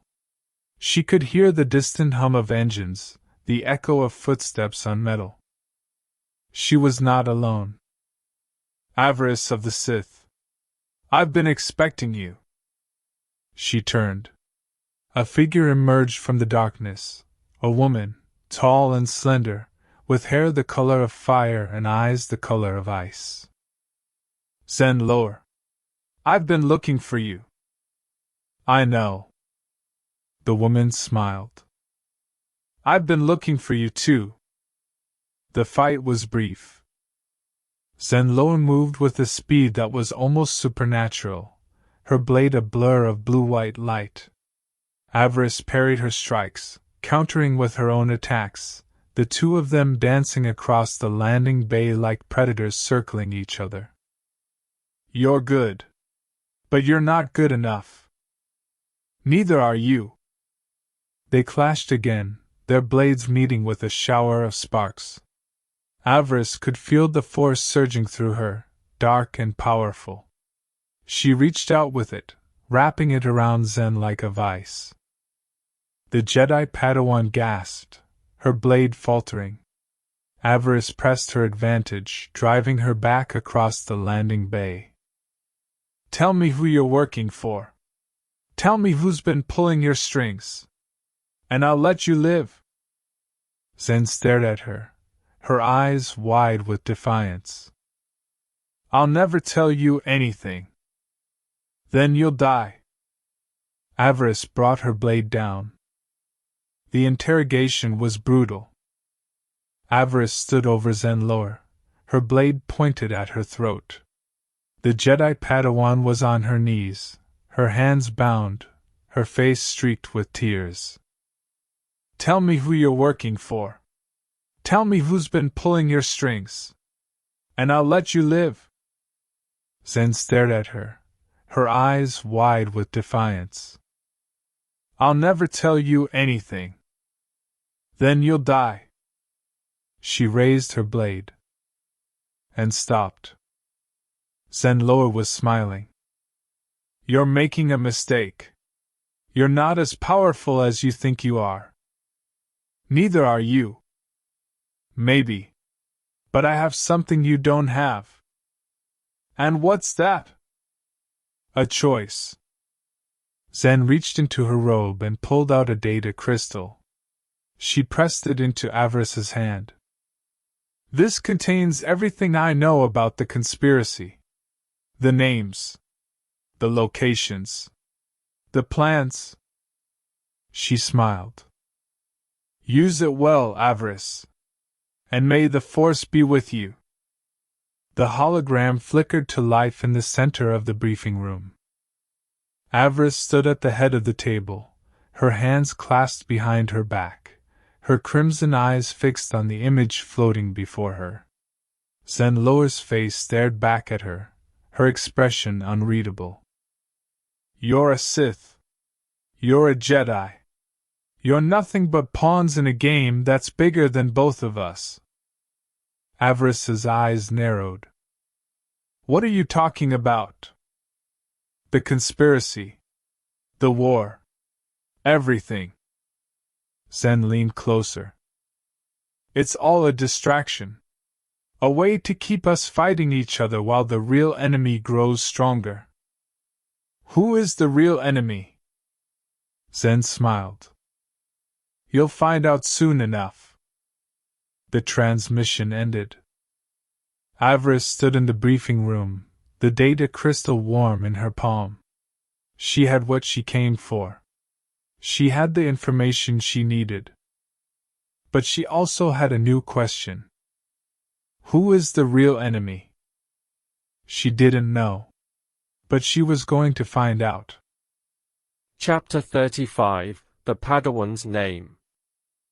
The name echoed in her mind like a distant thunderclap. Zen lower. Avaryss had heard it before, in passing, in whispers. But now it carried weight. Now it meant something. She sat in her quarters, the data crystal in her hand, her eyes fixed on the flickering hologram. The information it contained was vast, names, locations, plans. But one name stood out above all others. Brandel Venari. She had heard that name before, too. A Jedi Master. A member of the High Council. A man who had been missing for years. And now she knew where he was. The journey was long. Avaryss stood at the viewport, watching the stars stretch into lines of blue-white light. She was traveling to a planet on the edge of the galaxy, a world that had been forgotten by time. She was going to find Brandel Venari. The planet was a wasteland. Avaryss stepped off the shuttle and immediately regretted it. The air was thin and cold, heavy with the smell of ash and decay. The ground was rocky and barren, dotted with the ruins of ancient buildings.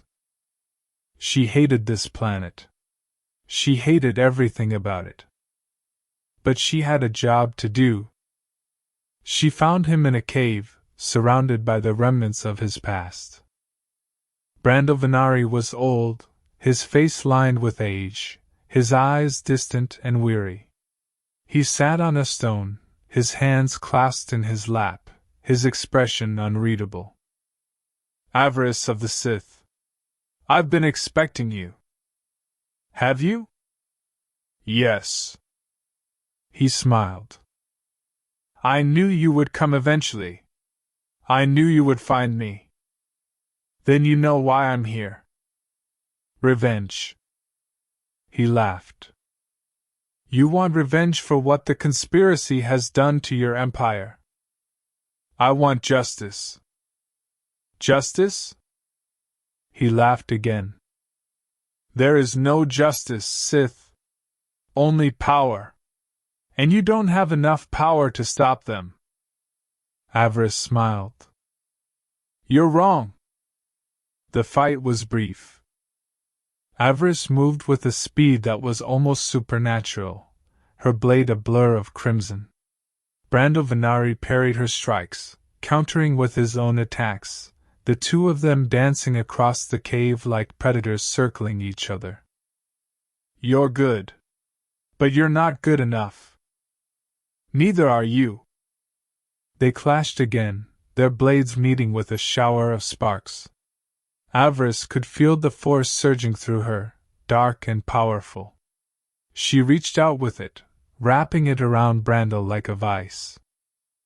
The Jedi Master gasped, his blade faltering. Avaryss pressed her advantage, driving him back across the cave. Tell me who you're working for. Tell me who's been pulling your strings. And I'll let you live. Brando stared at her, his eyes wide with defiance. I'll never tell you anything. Then you'll die. She raised her blade. And stopped. Brando was smiling. You're making a mistake. You're not as powerful as you think you are. Neither are you. Maybe. But I have something you don't have. And what's that? A choice. Brando reached into his robe and pulled out a data crystal. He pressed it into Avaryss's hand. This contains everything I know about the conspiracy. The names. The locations. The plans.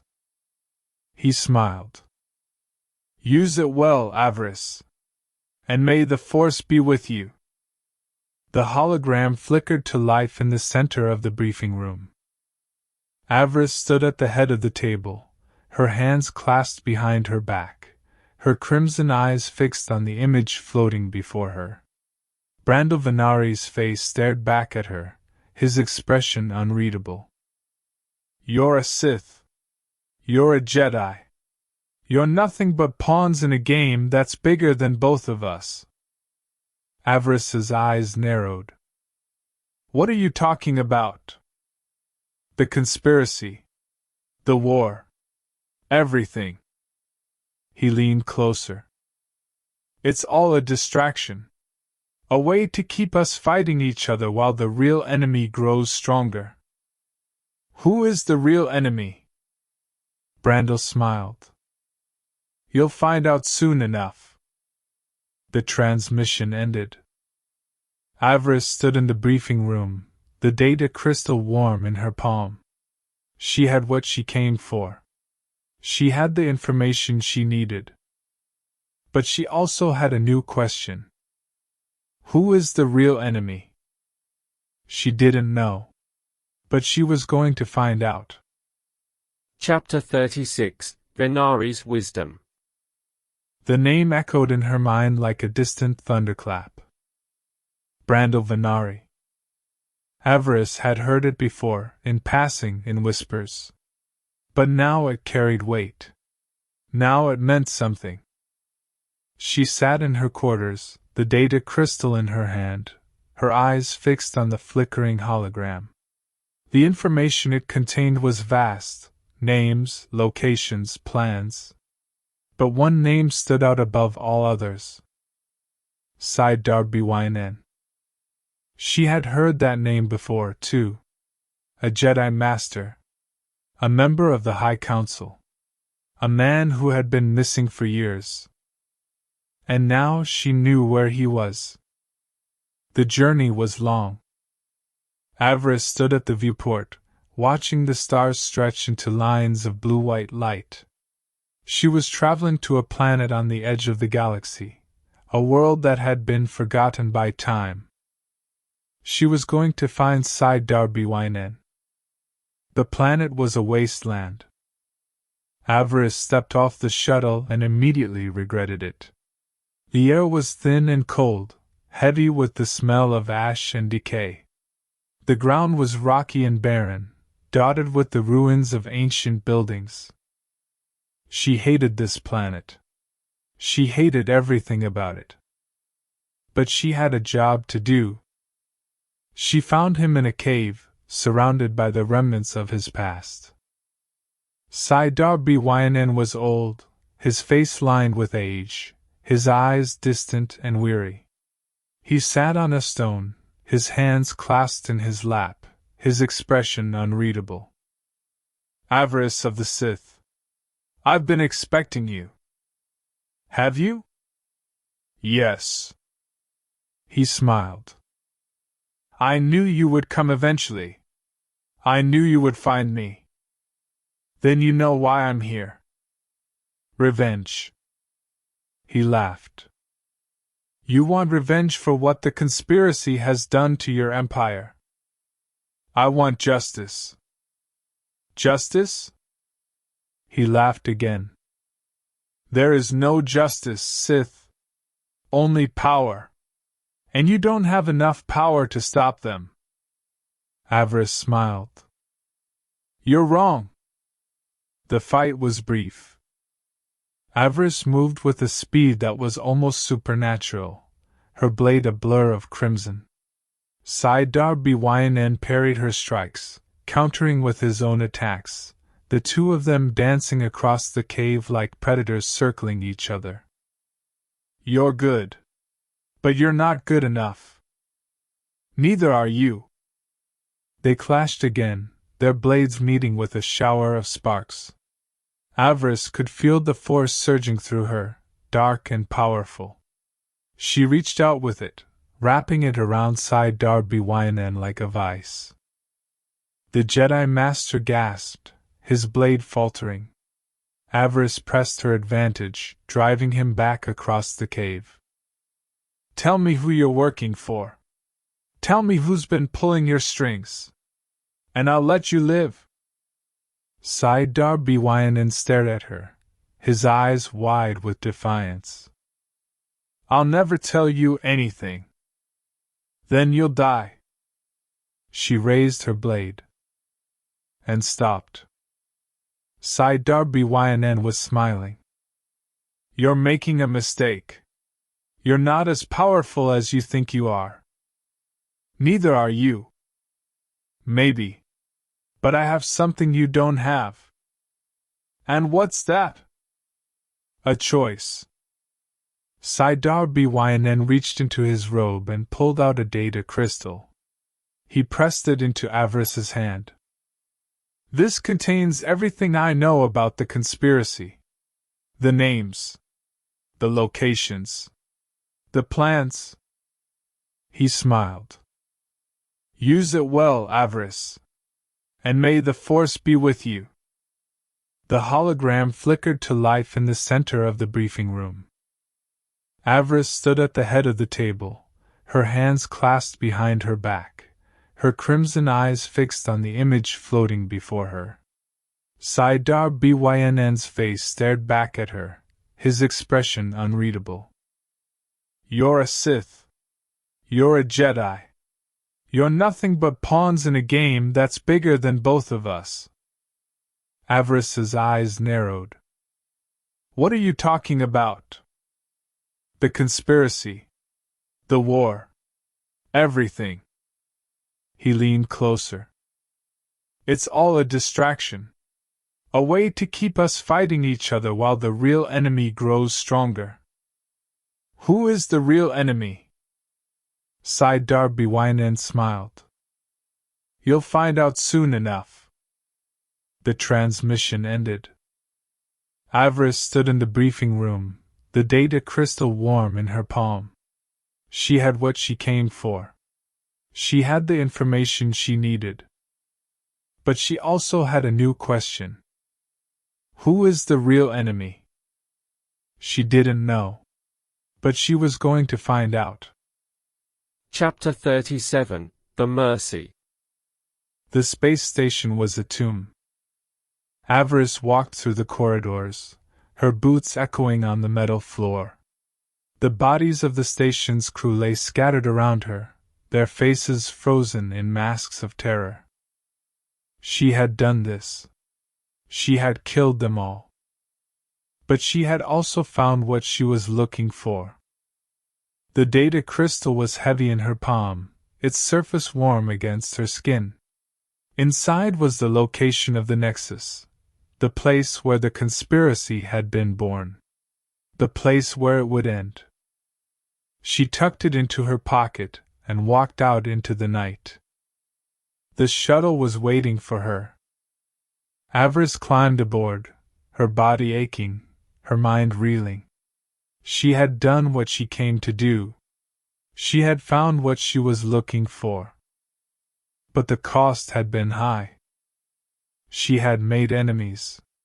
She had killed innocents. She had sacrificed everything she had ever loved. And she would do it again. The hologram flickered to life in the center of the briefing room. Avaryss stood at the head of the table, her hands clasped behind her back, her crimson eyes fixed on the image floating before her. Darth Barris's face stared back at her, his expression unreadable.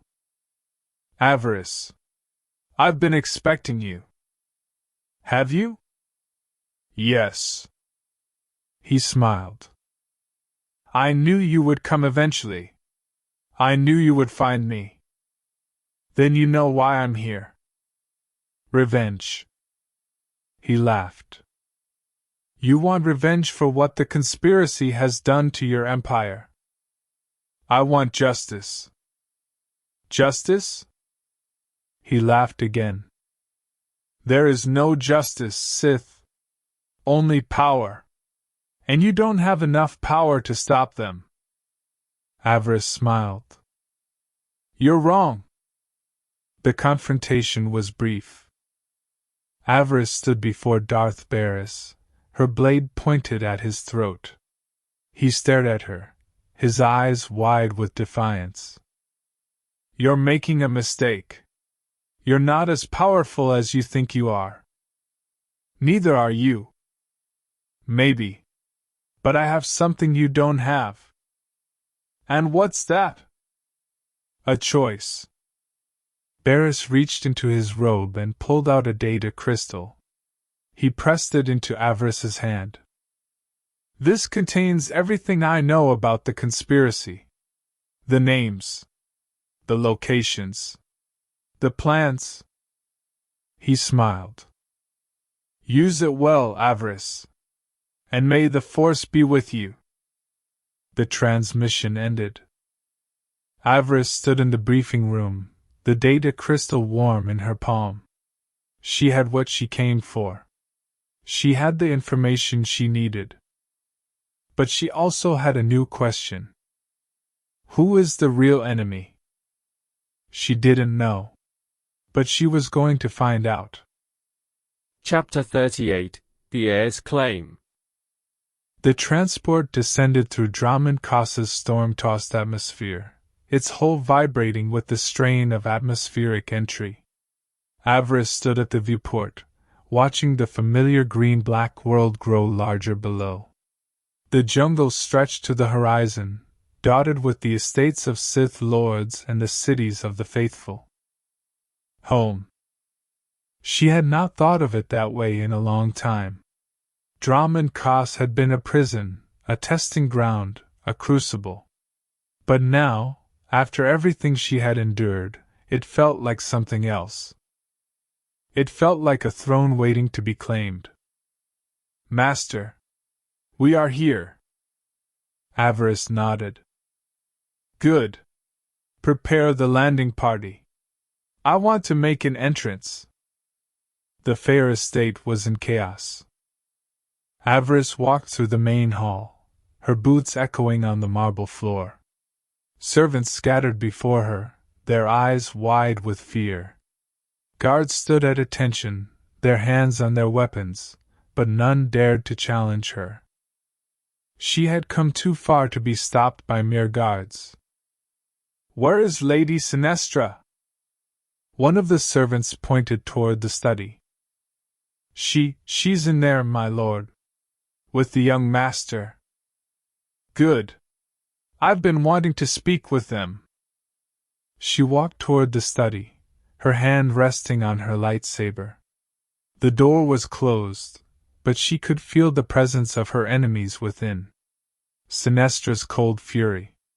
Bael's petulant anger. And beneath it all, fear. She pushed open the door. Sinestra Feer stood behind her desk, her face a mask of cold fury. Bael stood beside her, his hand on his own lightsaber, his eyes burning with barely contained rage. Avaryss. I should have known you would come crawling back. Crawling? I'm not crawling, Lady Sinestra. I'm claiming what's mine. You have no claim here. This house belongs to my husband. It belongs to my son. It belongs to me. Does it? Avaryss stepped closer. I've spoken with Lord Feer. He has acknowledged my claim. I am the rightful heir to House Feer. Sinestra's face went pale. You're lying. I never lie. Avaryss smiled. It's beneath me. She reached into her robe and pulled out a data crystal. The hologram flickered to life, revealing a document signed by Darth Feer himself. By the authority of the Dark Council and the will of Darth Feer, I, Avaryss of the Sith, am hereby declared the rightful heir to House Feer. All holdings, titles, and lands shall pass to me upon my ascension. Sinestra stared at the hologram, her face white with shock. This is impossible. Nothing is impossible for a Sith. Avaryss deactivated the hologram. Now, you have a choice. You can submit to my authority and live, or you can resist and die. Bael lunged. His lightsaber blazed to life, a flash of crimson in the dim light. He moved with surprising speed, his blade aimed at Avaryss's throat. She didn't flinch. She caught his blade with her own, the two weapons meeting with a shower of sparks. She pushed him back, her strength far greater than his. You're not ready for this, boy. You never were. Bael snarled and attacked again. His strikes were wild, uncontrolled, fueled by rage and desperation. Avaryss parried them with ease, her movements precise and unhurried. You've been trained by your mother. But she trained you to win duels, not wars. She trained you to be a weapon, not a leader. I am a leader. I am the heir to House Feer. Not anymore. She brought her blade down. Bael's lightsaber clattered to the floor. His hand was gone, severed at the wrist. He stared at the stump, his eyes wide with shock. No. No, no, no. Bael! Sinestra rushed to her son's side, her face a mask of horror. You monster! You! I gave you a choice. You chose wrong. She raised her blade. Sinestra knelt in the center of the room, her face streaked with tears. Bael lay beside her, his wound cauterized, his eyes glassy with shock. I can still kill you both. I can end your line here and now. But I'm not going to do that. Sinestra looked up, her eyes burning with hatred. Why? Why would you spare us? Because you're more useful to me alive. Avaryss smiled. You're going to serve me. Both of you. You're going to bow to me, pledge your loyalty to me, and spend the rest of your lives making up for the crimes of your family. Sinestra laughed, a harsh, bitter sound. You think we would ever serve you? I think you have no choice. Avaryss stepped closer. If you refuse, I will kill you. If you try to flee, I will hunt you down. If you even think about betraying me, I will make your death so slow and painful that you will beg for the mercy I'm offering you now. She knelt and met Sinestra's gaze. So, what's it going to be? The ceremony was brief. Avaryss stood in the great hall of the Feer estate, surrounded by the servants and retainers of House Feer. Sinestra knelt before her face pale, her eyes hollow. Bail knelt beside his mother, his stump bandaged, his expression sullen. By the authority of the Dark Council and the will of Darth Feer, I, Avarice of the Sith, do hereby claim House Feer as my own. She raised her hand. The servants and retainers rose to their feet. Bow to your new master. They bowed. Avaryss smiled. Finally. Chapter 39, The Balance. The Nexus was silent. Avaryss stood in the center of the chamber, the mass of crystal pulsing behind her. The walls were covered in ancient carvings, their meaning lost to time. The air was cold and still, carrying the faint smell of ozone and old stone. She had come here to destroy the conspiracy, to tear down everything the Master of Whispers had built. But now that she was here, she felt something else. Something that felt almost like peace. You've come a long way, Avaryss. She turned. Sidar Byn stood in the doorway, his expression unreadable. He wore the robes of a Jedi Master, but there was something different about him. Something that looked almost like defeat. Sidar Byn, the Master of Whispers. The same. He stepped closer. I've been watching you, Avaryss. I've seen what you've become. What you're becoming. And what is that? Something more than a Sith. He smiled. Something more than a Jedi. Something balanced. Avaryss laughed. Balance? I'm not interested in balance. I'm interested in power. Power without balance is destruction. You've seen that yourself. You've seen what the dark side does to those who embrace it too fully. He gestured to the crystal. This place was built by Sith who wanted to destroy the Empire from within. They believed that the only way to save the galaxy was to tear it down and rebuild it in their image. And they were wrong. Avaryss frowned. Why are you telling me this? Because I've seen what you're going to become. I've seen the power you're going to wield. And I know that you can use it for good, if you choose to. Good? I'm not interested in good. Good is for Jedi. Good is for the weak. Good is for the strong. The strong know when to show mercy. The strong know when to hold back. He met her gaze. The strong know that balance is the only path to true power. Avaryss stared at him for a long moment. She wanted to dismiss his words. She wanted to laugh in his face, tell him he was a fool, and destroy everything he had built. But something in his eyes gave her pause. He wasn't trying to manipulate her. He wasn't trying to trick her. He was telling her the truth, as he saw it. You're not trying to stop me. You're trying to help me. I'm trying to save you. He smiled. From yourself. From the darkness that's consuming you. She felt the familiar surge of anger. I don't need saving. Everyone needs saving. Even Sith Lords. He reached into his robe and pulled out a small crystal, identical to the one Fen had given her. This contains the memories of everyone who has ever come to this place. Everyone who has ever faced the Nexus and walked away. I want you to see what they saw. I want you to understand what they understood.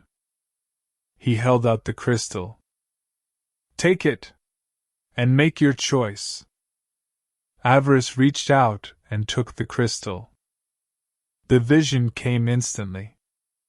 She saw the galaxy. She saw the Empire, corrupt and decaying, its leaders fighting for power while its people suffered.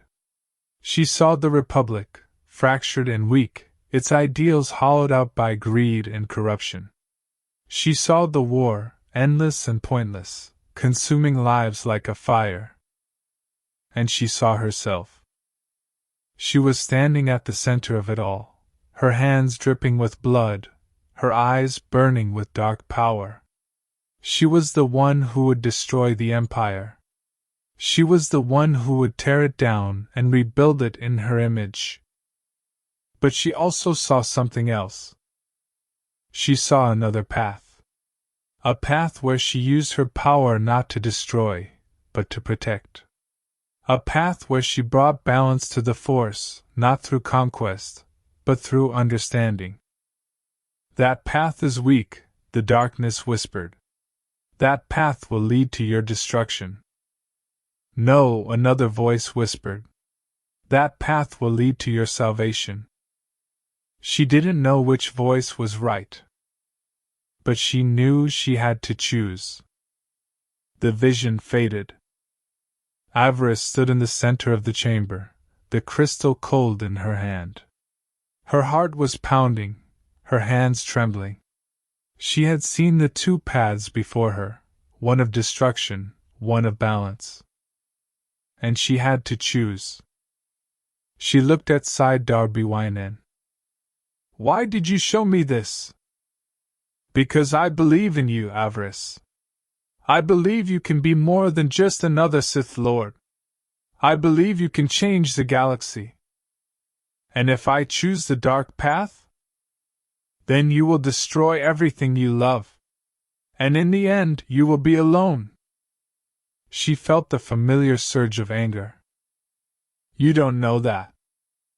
I do know that. He stepped closer.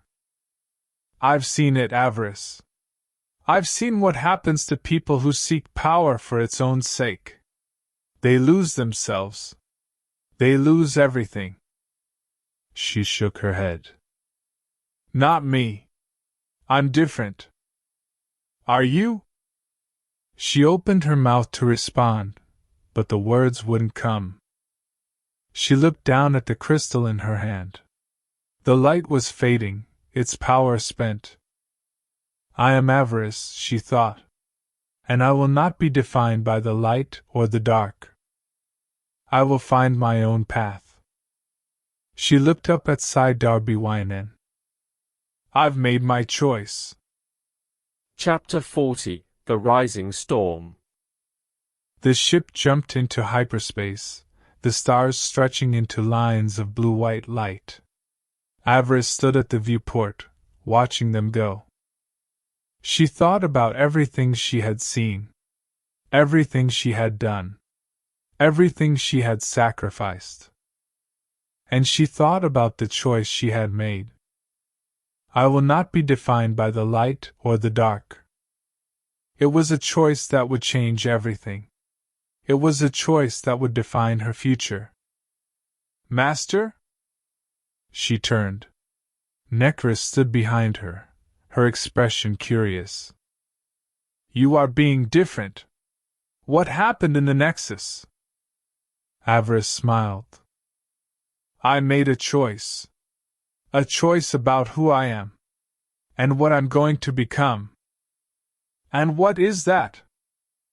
Avaryss turned back to the viewport. I'm going to save the Empire. Not by destroying it. Not by conquering it. But by changing it. She felt the darkness surge within her, but this time, she didn't let it consume her. She held it at bay, keeping it in balance with the light. I am Avaryss, she thought, and I will not be defined by the light or the dark. I will find my own path. The crew gathered in the briefing room. Beric, Holly, Rink, Necris. Even HK Sigma 3 stood in the corner, its golden optics watching her with unblinking intensity. You're all probably wondering why I called you here. Rink grinned. Boss, you never call us here unless something's about to explode. So what's about to explode? Avaryss smiled. The Empire. She let the words hang in the air. The Empire is corrupt. The Empire is decaying. And if we don't do something, it's going to tear itself apart. Beric frowned. And what do you propose we do about it? We change it. She met his gaze. We tear down the old order and build something new in its place. Something stronger. Something better. Rink whistled. That's a big plan, boss. Everything I do is big. She stood and walked to the viewport. The stars stretched before her, a sea of infinite possibility. The war is not over. It's just beginning. And we're going to be at the center of it. The ship emerged from hyperspace into darkness. Avaryss stood at the viewport, staring out at the void ahead. The galaxy was waiting for her to make her mark. Waiting for her to claim her destiny. She felt the darkness surging within her. She felt the light pushing back. She felt the balance between them, fragile but strong. This is who I am, she thought. This is what I was meant to be. She turned to face her crew. The storm is rising. And we will ride it to victory. We will save the Empire. We will save the galaxy. And we will build a future worth fighting for. Beric nodded. We're with you, my lord. Holly grinned. Always, my lord. Rink saluted. Wherever you go, boss, we're right behind you. Necris bowed her head. I am ready, master. HK Sigma 3's optics flickered. HK Sigma 3. Statement. I am prepared for wanton slaughter, master. Avaryss laughed. Then let's get started. The ship shot forward into the darkness, its engines blazing with light. Avaryss stood at the viewport, watching the stars stretch into lines of blue-white fire. She thought about Fen. She thought about Fel. She thought about everyone she had loved and lost. And she thought about the future she was going to build. A storm was rising, she thought. A storm that would sweep across the galaxy. And she would be at the center of it. Thank you for listening to Feer and Avarice. Book 2 in the Darth Avaryss series. Written by Dominic Grimm. Audio production by Makati Productions. May the Force be with you, always.